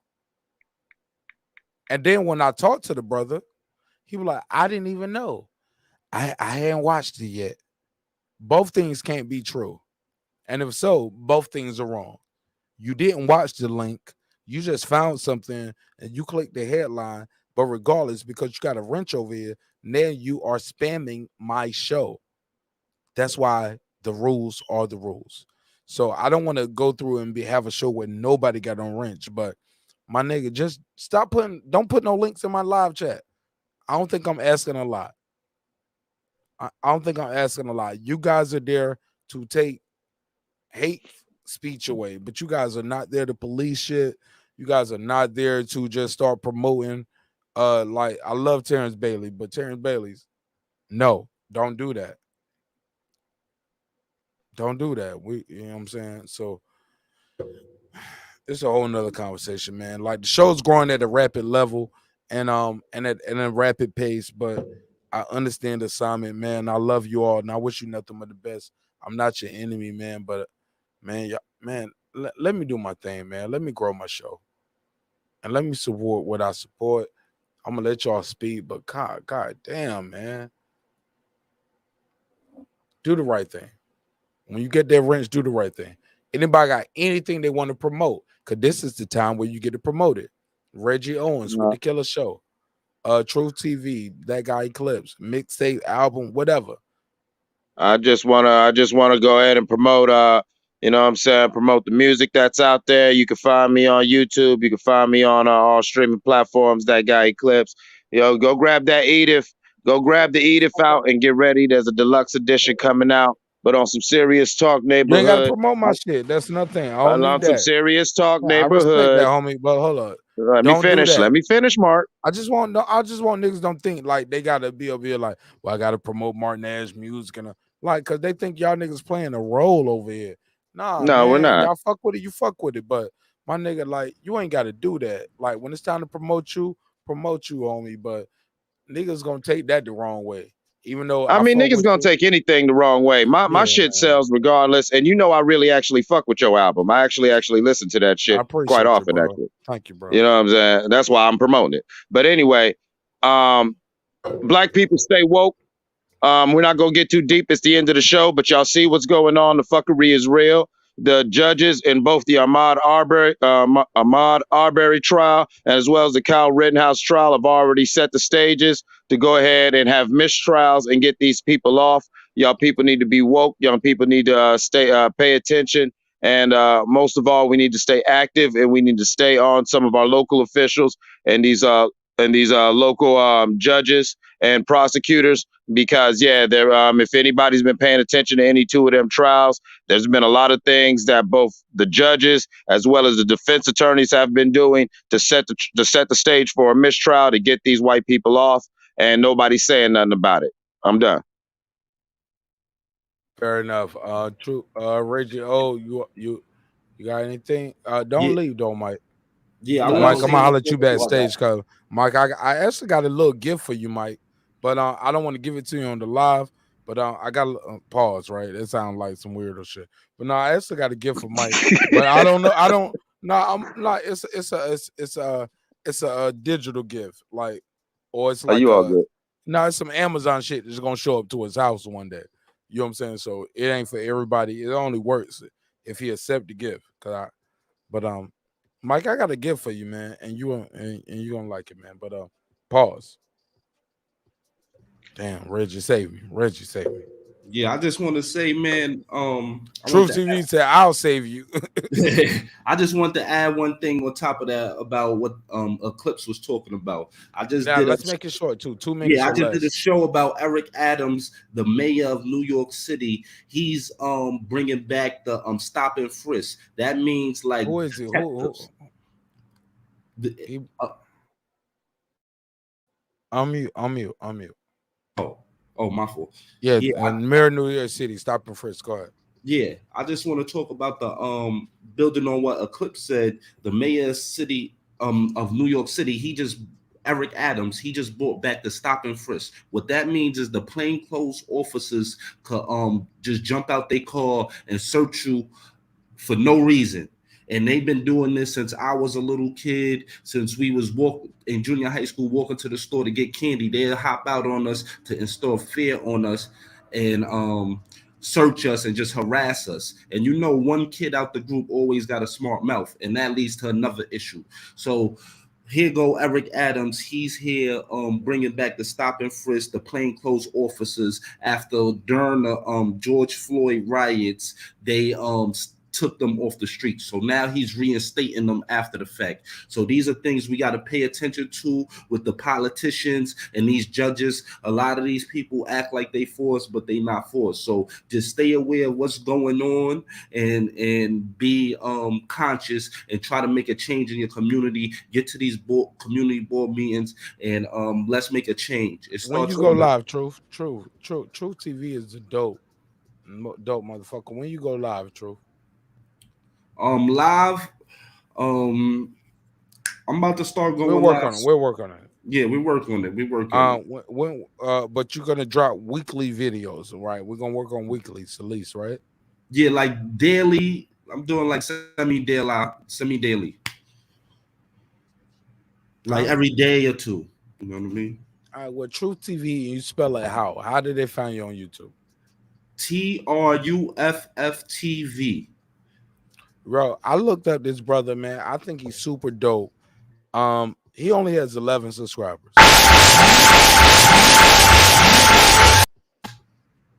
We need to have him at 50 subscribers by the end of the week, just to show how strong the army moves. Truth TV, I wish you nothing but health, wealth, and prosperity, my brother. I'm gonna always give you a platform to get your bars off. We do not have to agree. But you also got to be able to take the punishment back, right? You can't punch people in the face all night, and when they punch you back, you run and hide, right? You know we don't respect that shit, right? Yeah, you know where I'm from, man. Everybody gonna turn on you, homie. Like we don't respect that. We got heat. We got, and I'm gonna get my nigga. I fuck with you, and I'm gonna keep respecting you and let you get your bars off. Like my G, we do not, and I don't play that. Well, I got this many subscribers. You got this many subscribers. I get this many. Like I don't play that fuck game, bro. Cause I know a nigga got a video right now who got 2.7 million views on it. All he did was hold the phone to the TV and show Obama getting on the plane. 2.7 million. You get, and that's my brother, and I love him. You get what I'm saying? Yeah. But it's about the content after that. Like my nigga, I am not your enemy, and I love all my homies. I wish y'all nothing but health, wealth, and prosperity. But don't run from the debate. Don't be up here talking all that tough guy shit. Well, and you a Toby and when a nigga put you on the chopping block by your own words, you never invested in yourself. You never put $1,000 in you. And yo, that shit hurt a nigga feelings sometimes, bro. Sure kind of hurt a nigga feelings when you tell him the truth like that. He didn't even know that was coming from him. Yo, I'm out, folks. I'm out. All right, yo, Reggie, you got to find a word though. Oh no, I said my final words, man. Catch me on Boxing Conversations, man. I'll be in here tomorrow. We're Fred in the barbershop, right? Oh shit. No, I said boxing. I'm on Boxing Conversations. It's no barbershop. Loki, I ain't even know. So you don't be on the barbershop no more. Man, after that disrespect shit towards Elijah, disrespect for other successful black folks, I can't rock with that shit. That's my brother. I don't hate him like that as no black man, but the nigga gonna have to wake up with a lot of that coon and shit. I don't give a fuck how much niggas can talk about black this and masculinity. All that shit is fake as fuck to me. Any nigga that got an overboard speak on it is dealing with battles within himself, and he's questioning his own blackness, questioning probably his own masculinity, and I don't rock with that shit. I don't fuck with that. Thought that film was stupid. Keep propping that. Did you see the Loki? Did you buy the movie? Did you see it?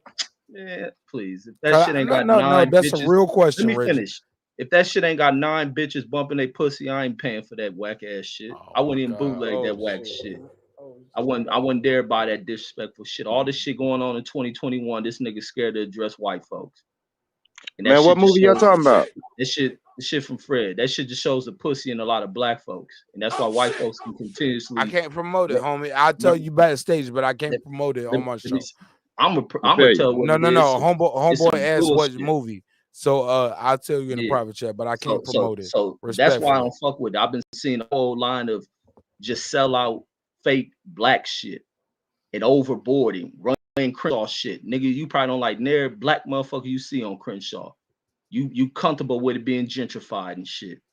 But that's the reasons why I don't fuck with that channel anymore. And I've been seeing a lot of sellout sucker shit, but the Elijah Muhammad shit, and I ain't even Muslim, but I realize how critical, no, not how important Elijah Muhammad has been to not even just black history, but American history and everything they've been up against. And for a nigga to think he gonna destroy that shit, going across the country to go find people who were part of that shit and dealing with the fact that J. Edgar Hoover couldn't find enough to put this man in prison during his life, during his existence. And you gonna dig up some shit on that bad, let me finish this shit, man. And you gonna dig up some shit on a guy who is fucking dead to think you gonna tarnish his fucking legacy. Like, it just shows the bitch in some black motherfuckers. And these are black motherfuckers who are fearful of white people, who are fucking bigots. And it's the same nigga who cried over Donald Trump losing that White House. This is why a nigga can sit there on every show and talk liberal and conservative shit. That ain't the way black motherfuckers talk. It's the way fucking scaredy ass, weak black motherfuckers talk. And that's why I don't fuck with that barbershop shit. All right, what that said. Oh shit! Reggie Owens, thank you so much. Let's end the show. Reggie, look with Reggie. You know I don't agree with your goofy ass all the time anyway, right? You know I don't agree with your goofy ass neither, nigga. No, hold on, slow down, Reggie. I never thought you never told me you thought I was a goofy. I get the same energy in return that motherfuckers bring to me. Hold on. So now, because I called you goofy tonight, now I'm a goofy too? You never called me a goofy before, Reggie. You never told me you thought I was a goofy. Hey, I ain't never heard that from you neither, so shit. All right, well, fuck it. Well, then we even, nigga, on the same night. Because you're not love and respect you, man. We don't agree about boxing sometimes, about pay-per-view buys, what we consider a success. But at the end of the day, I'm going to keep it a buck. I don't think we should be making movies about Elijah Muhammad being a bad guy and like, I'm just like, damn, that's your first target with your audience and your platform. But that's a whole nother conversation. I wish that brother nothing but the best, man. I don't wish him ill will, and I'm not your enemy, but I don't have to be your friend either, right? Does that make sense? Yeah, no, absolutely. Yeah, I don't got to be your enemy. Yeah, I don't have to be your enemy, but I don't have to be your friend. I don't have to water that plant, and I'm not gonna grow my channel every night making you the focal point of my conversation. My show and our show is dope enough that we can we're gonna get the interviews, we're gonna get the conversations, we're gonna talk about it. And if not, we're gonna still cook it up, and we're gonna do our numbers, and they're not gonna deny us because we're not gonna go away. But we're not gonna make a movie that's dissing a dead black man who saved millions of people. Can we stop right there? That's it. Because you got other targets. There's other people you can poke you can use your platform for. Why did you pick this person? Like, yeah, it just boggles my mind. But I know I'll never get the conversation with him because in his mind, I'm not worthy of talking to him and asking him the tough questions. And let me say this too. Yes. Why? And on top of you pick Elijah, and why pick Al Heyman out of all people? Oh, that's a whole nother conversation. Motherfucker doing critical shit in his but game. That's a different conversation, Reggie. And then no, let me say this. And then when we talk about LA politics, why do you target ain't Maxine telling it Waters? all right now, Reggie. Why you target Maxine Waters? You target Reggie. That's a whole nother conversation. Nobody in my audience know what you're talking about right now. Oh yeah, we can get into another show because like I say, however you want Fred to know go, what my it is. G. I make it open when I speak about him. I ain't got to talk behind his back. None of that shit. No, it's not hidden. Like niggas know what's up, and brothers know what's up. And I say brothers, affectionately, because you all ain't my brother. You do not give a fuck about me. And let's never forget, can't kill label, homie. So all that brother shit, come on, man. That's bro. These people protect their relationship, and I ain't talking about him per se, but I said this earlier tonight, and I think it stroked my brother Derek Lincoln the wrong way, because he was like, "Hold up, I listen to you on Mike on sports," but I was like, "Yeah, it's cool. It sound cute on the live, but my nigga, me and Mike on sport only goes live a certain time of day. What's the rest of your day and your night in life when you watch boxing?" Like, and I love him and I respect him, but we don't control and shape your narrative. You do what you want to do, and you listen to other people, and you see other. We don't have to agree, but we gotta respect each other. And once we get to the point where we can't respect each other, it is what it is. But we don't. That don't mean we have to invoke or promote violence upon each other. That's the only thing I don't like about the Kenny Port thing. I troll him about that, but you get what you ask for, because sometimes you take it outside of boxing. But that's a whole nother conversation. However that goes, that's a whole nother thing. But I wish these brothers nothing but health, wealth, and prosperity, because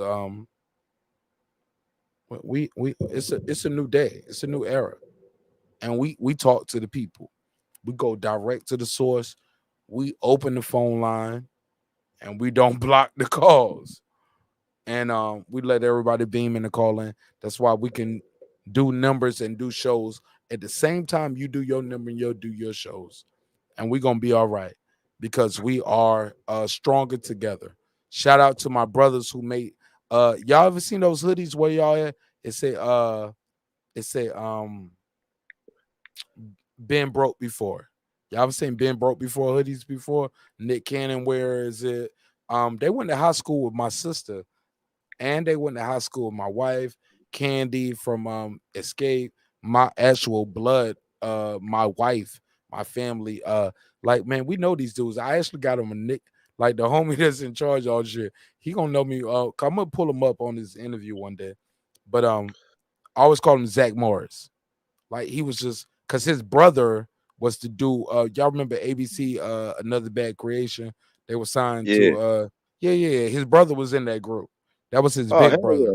Yeah, so he was like a hip hop rich kid, but his brother wasn't like the biggest, but like that's like, nigga, like you from hip hop, nigga. That's your big brother. And he started that company. It's called Been Broke Before. Nick Cannon and Young Jeezy, like Yo Gotti, you name them. Like, a lot of big people wear hip hop stars wear their clothing brand. They got this new shit going on, and I'm gonna try to get them on the show. So maybe I'm gonna chop this clip up and let them know, hey man, I've been promoting you without you even signed up for the interview. Fuck with me. But when I went, but bro, when I went to my wife's high school reunion, I was like, damn, nigga, you walk around like you Zach Morris, and that's like the inside joke. Now everybody call him Zach Morris in their little circle, because I was calling him Zach Morris. But he a cool dude, man, and I'm gonna get him on the show. But he got this new brand, and we're gonna help him promote it. With that said, I digress and I pass the mic. Truth TV, my brother Zach was in the chat earlier. He sent me a super chat. My brother, man, Zach, thank you so much, man. You've really been helping the show. Let me give you the $20 drop, because you sent me a $20 cash app. And he said, we call this 20-20-20, nigga. We call this here a little 20-20-20. Wow. Nigga. All right, Truth TV, that guy Clips. No more phone calls, no more drops. Y'all got the last words. And if y'all want to holler at me, man, let me run this drop after this, and we can chop it up. Because both of y'all niggas super dope, and I definitely want to help y'all grow y'all channel on your platform. But Reggie O came in with the Killer Show and the Nuclear Bomb. Go ahead. Man, my final thought is that peace is truly a state of mind. And if everyone could attain a state of mind of peace, then we can exist in harmony. I don't believe in peace within people, because I believe people should exist harmoniously, which means that we don't always have to agree. We don't have to be on the same side, but we can still interact with each other as both black men, as sentient beings, and as children of God, without having to come to, you know what I'm saying, discord, conflict, and violence. And I think that a lot of people nowadays, we still don't get that concept.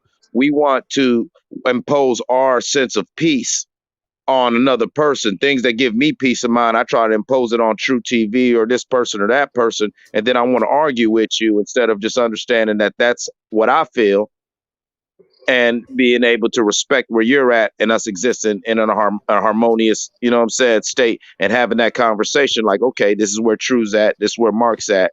And if Yo, I think and yo, hold on. Let me say this real quick. Look at Big Blood, aka Lemon Pepper Chillin'. Yeah, I see him.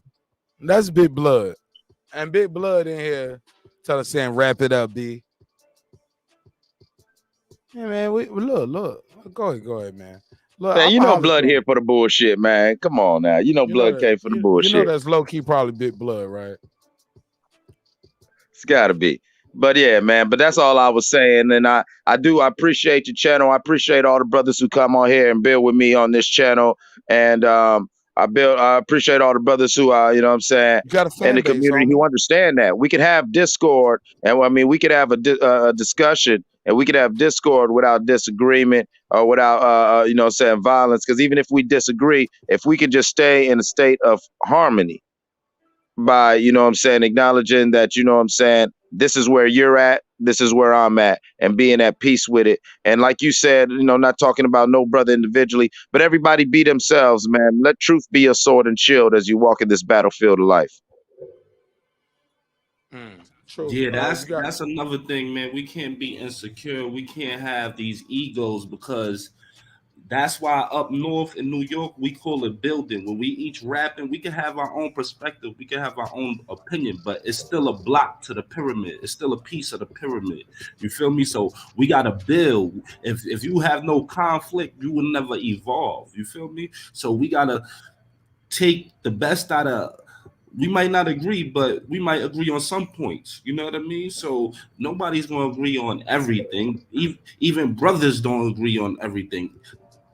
Mainly brothers be fighting over everything. So we gotta understand, man, it's all love. As long as we know that there's a bottom line, we don't got an intent to harm each other. We don't got an intent to be negative towards each other. We building. Yeah, we might say a couple things, but we don't intend to hurt each other's feelings. We just building. We trying to get to the top. We trying to build this pyramid and make it solid. So I just feel like much love, one love. Love is the key, you feel me? And we just gotta spread the love and unity throughout the universe. Absolutely. Well, with that said, man, I wish y'all nothing but health, wealth, prosperity, as always. My audience and my guests and my panel, we get the last word. My name is marqnash. Remember, dreams require sleep, goals require effort, and y'all know where y'all can get it at, right? Go to marqnash.com. Yeah, we got them in all flavors, baby. Yeah, we got the black hoodies, the red hoodies, all of that. Look at that shit. I promise y'all, when y'all buy the hoodie or the t-shirt, wherever you live at, it's a conversation piece. You're going to be at the store buying your cigarettes, your Black & Milds. You're going to be at the grocery store, and somebody's going to read this font. Like, it's so big. Pause. Like, it's profound. You're gonna see them. You're gonna see them in front of you at the store, and they're gonna be like this. They're gonna read your hoodie and your shirt because it means something. Make it mean something to you, because it always means something to me. That's why I'm here. That's why we standing strong, and that's why around here we call this what? We call this here a little twin. Wow. Nigga, we sell one of these a day, man. We sell one a day, homie, because they know I mean it. They know 15. Yeah, oh yeah, but one day we're gonna sell so many in a day, but the show's gonna get shorter and shorter because we're gonna sell more and more merch. 15, 30, 37, 38, 45, 47.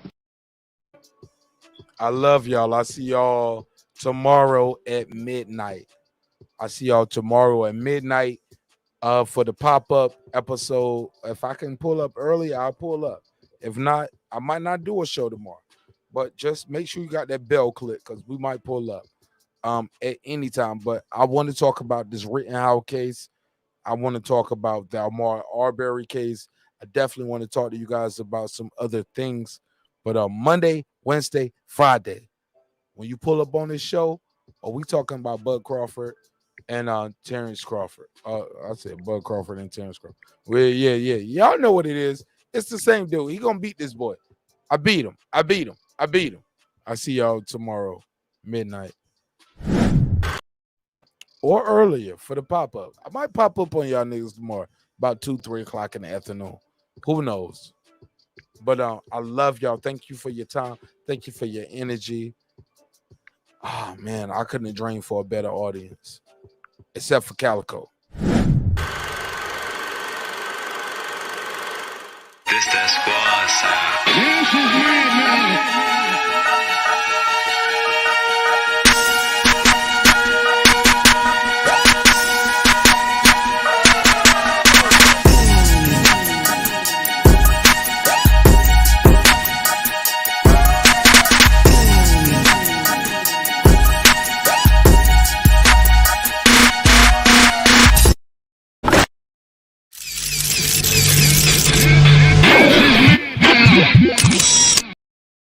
Yo, before I end, hold on. I gotta make one joke of myself. Look, whoever got the best joke about me wearing the yellow hoodie and the red hat, the McDonald's joke, like I promise you, I'm gonna shoot you a cash app. Yeah.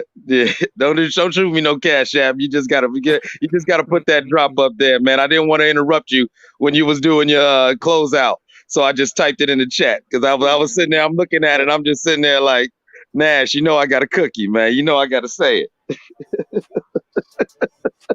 What you got for me? Hello, look. This what we call Patreon or backstage, man. Cause look, I ain't gonna run the outro no more. At any point, I'm gonna hit this end button. But this is what they call behind the scene footage. No, hold on, brother. I'm sorry. OnlyFans. That's what you and your bitch be doing, right? Sometimes. Hold on, brother. I'm sorry, but do you see what's going on in your live chat now? No. All I see is the future, and all I see is how much you gonna offer. When I do what I do.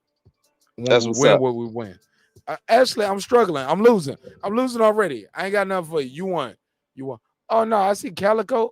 That's what I mean. You see that shit? What is he doing? He plugging your shit. He putting more motherfucking things. He clipped up some film and he's got a link out there to try to sit there and argue with you. So you mean you tell me he just sat there and wait till you close your show and he put shit in comments? Now normally I was staying out of it, but that's some sucker shit, cuz.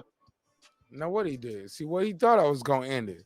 But what he don't know is we can take wrenches, we can block, we can delete all that. Now what does he got going on here? Let me pull it up. See what he don't know is I'm gonna do the real nigga shit. Come out to climb him on this moist shit. He thought the show was over. Crazy. He thought the show was over. And he thought he was about to let something. He thought he was about to get some points off on me, huh? Mm-hmm. What he got right here? Can you copy and paste that? Because I can't copy and paste it. Yeah, I'm about to text it. I'm about to text it to you right now. No, don't text it. Just put it in the private chat so I can put it on the screen. Okay, I got you. One second. I want it in private chat because I can't copy and paste that. And trying to get this shit to load up, get past these dumbass commercials. I want to go. Hold on. I'm gonna have to share this shit. I mean, I'm off of 2 phones, but yeah, man, great show, man. Hey, Drew, man, hey, man, that's some real shit. A lot of people don't know what's going on in your city. You know what I'm saying? Now, why it's fucked up? Because it's just like when you had Dinkins as your mayor. You feel what I'm saying? The black mayor in New York, and then they let everything get fucked up and go to whatever, and then you can't say it's racism or whatever because they got the black dude doing it. I'm already hit. I am already hit, man. I know how. So you got it right in the private chat. What? I gotta go, man. Let me see what. True TV. What did you put in private chat? I see True TV in the private chat. I see that guy in clip. So this is what he put in. Let me see what Goofy Boy did. Oh, this nigga got a 5-hour video. I can't go back. Hold up. Right. That's what I'm saying. It was like I was looking at it like, what the fuck are you This doing, nigga put bro? my whole video in here. Like, what did you put? Hold on. What do you got in truck? Like when I click that last clip he clips. Yeah. That's my whole video. I know. He just basically took your whole video and put it back out there to prove his point. So, I guess you're getting a share and you getting the streams for that, but I don't know how you feel about that. How did he share it? Where did he put this at? Where is it at? It's in your link. He put the link in your chat. I see Dr. Umar, 2 wives, Russell skirt, moms attack, teacher, teens plot shooting. That's how he got my video out there? Yeah. No. But I see my name pop up. Yeah. Right, and then he put it at 5:58 after he put that link. He says, I dropped it because he came back on. I don't even get what he doing right here. Like that nigga ain't I don't know either, cuz. Honestly, I'm not even instigating. I'm just coming from the spirit of. Where did he post this at? Mm-hmm. He put it in your live chat. That's where I seen it. That's why I was like, look at this shit. And he's like, he's still talking in your live chat. Go play it. Like everybody, like there's still 16 people in your live chat, and Calico just running around trying to hold court in chat. I just don't like it. I'm be honest with you. I just don't like it because when y'all was having a conversation, he bounced out, and then when he thought you ended the show, now he's saying something again. That just reminds me of that nigga super moist. He's super moist. Yeah, that just gives me them vibes of a nigga you was squared up with him, but he didn't want to do nothing. And then as soon as you start walking away, it's like, yeah, you bitch ass nigga, and or you start throwing shit, and you're like, wait a minute, bro, I was just right there in your face. Yeah. I'm about to call this nigga now, but the show over. If he wanted to score some points off, he got my number. He talking about marqnash can't give marqnash a strike. Oh, absolutely not. Because marqnash know what it feels like to build marqnash. Marqnash know what it feels like to invest in marqnash. Calico, you can't say marqnash blocked me an hour ago because you still in the chat. Yeah, I don't know how that works. Yeah, how you on the screen if I blocked you? You're goofy. Nigga, I'm in real Instagram jail. Mike, end the live. The live is over. Call me, man. I'm gonna call you. And I got you. And Calico, you got my number. Stop being a goofy ass nigga. You lost a conversation when it comes to boxing. You're trying to make it something it's not. I've been super nice to you, but if you want that ether napalm bomb, we can do that.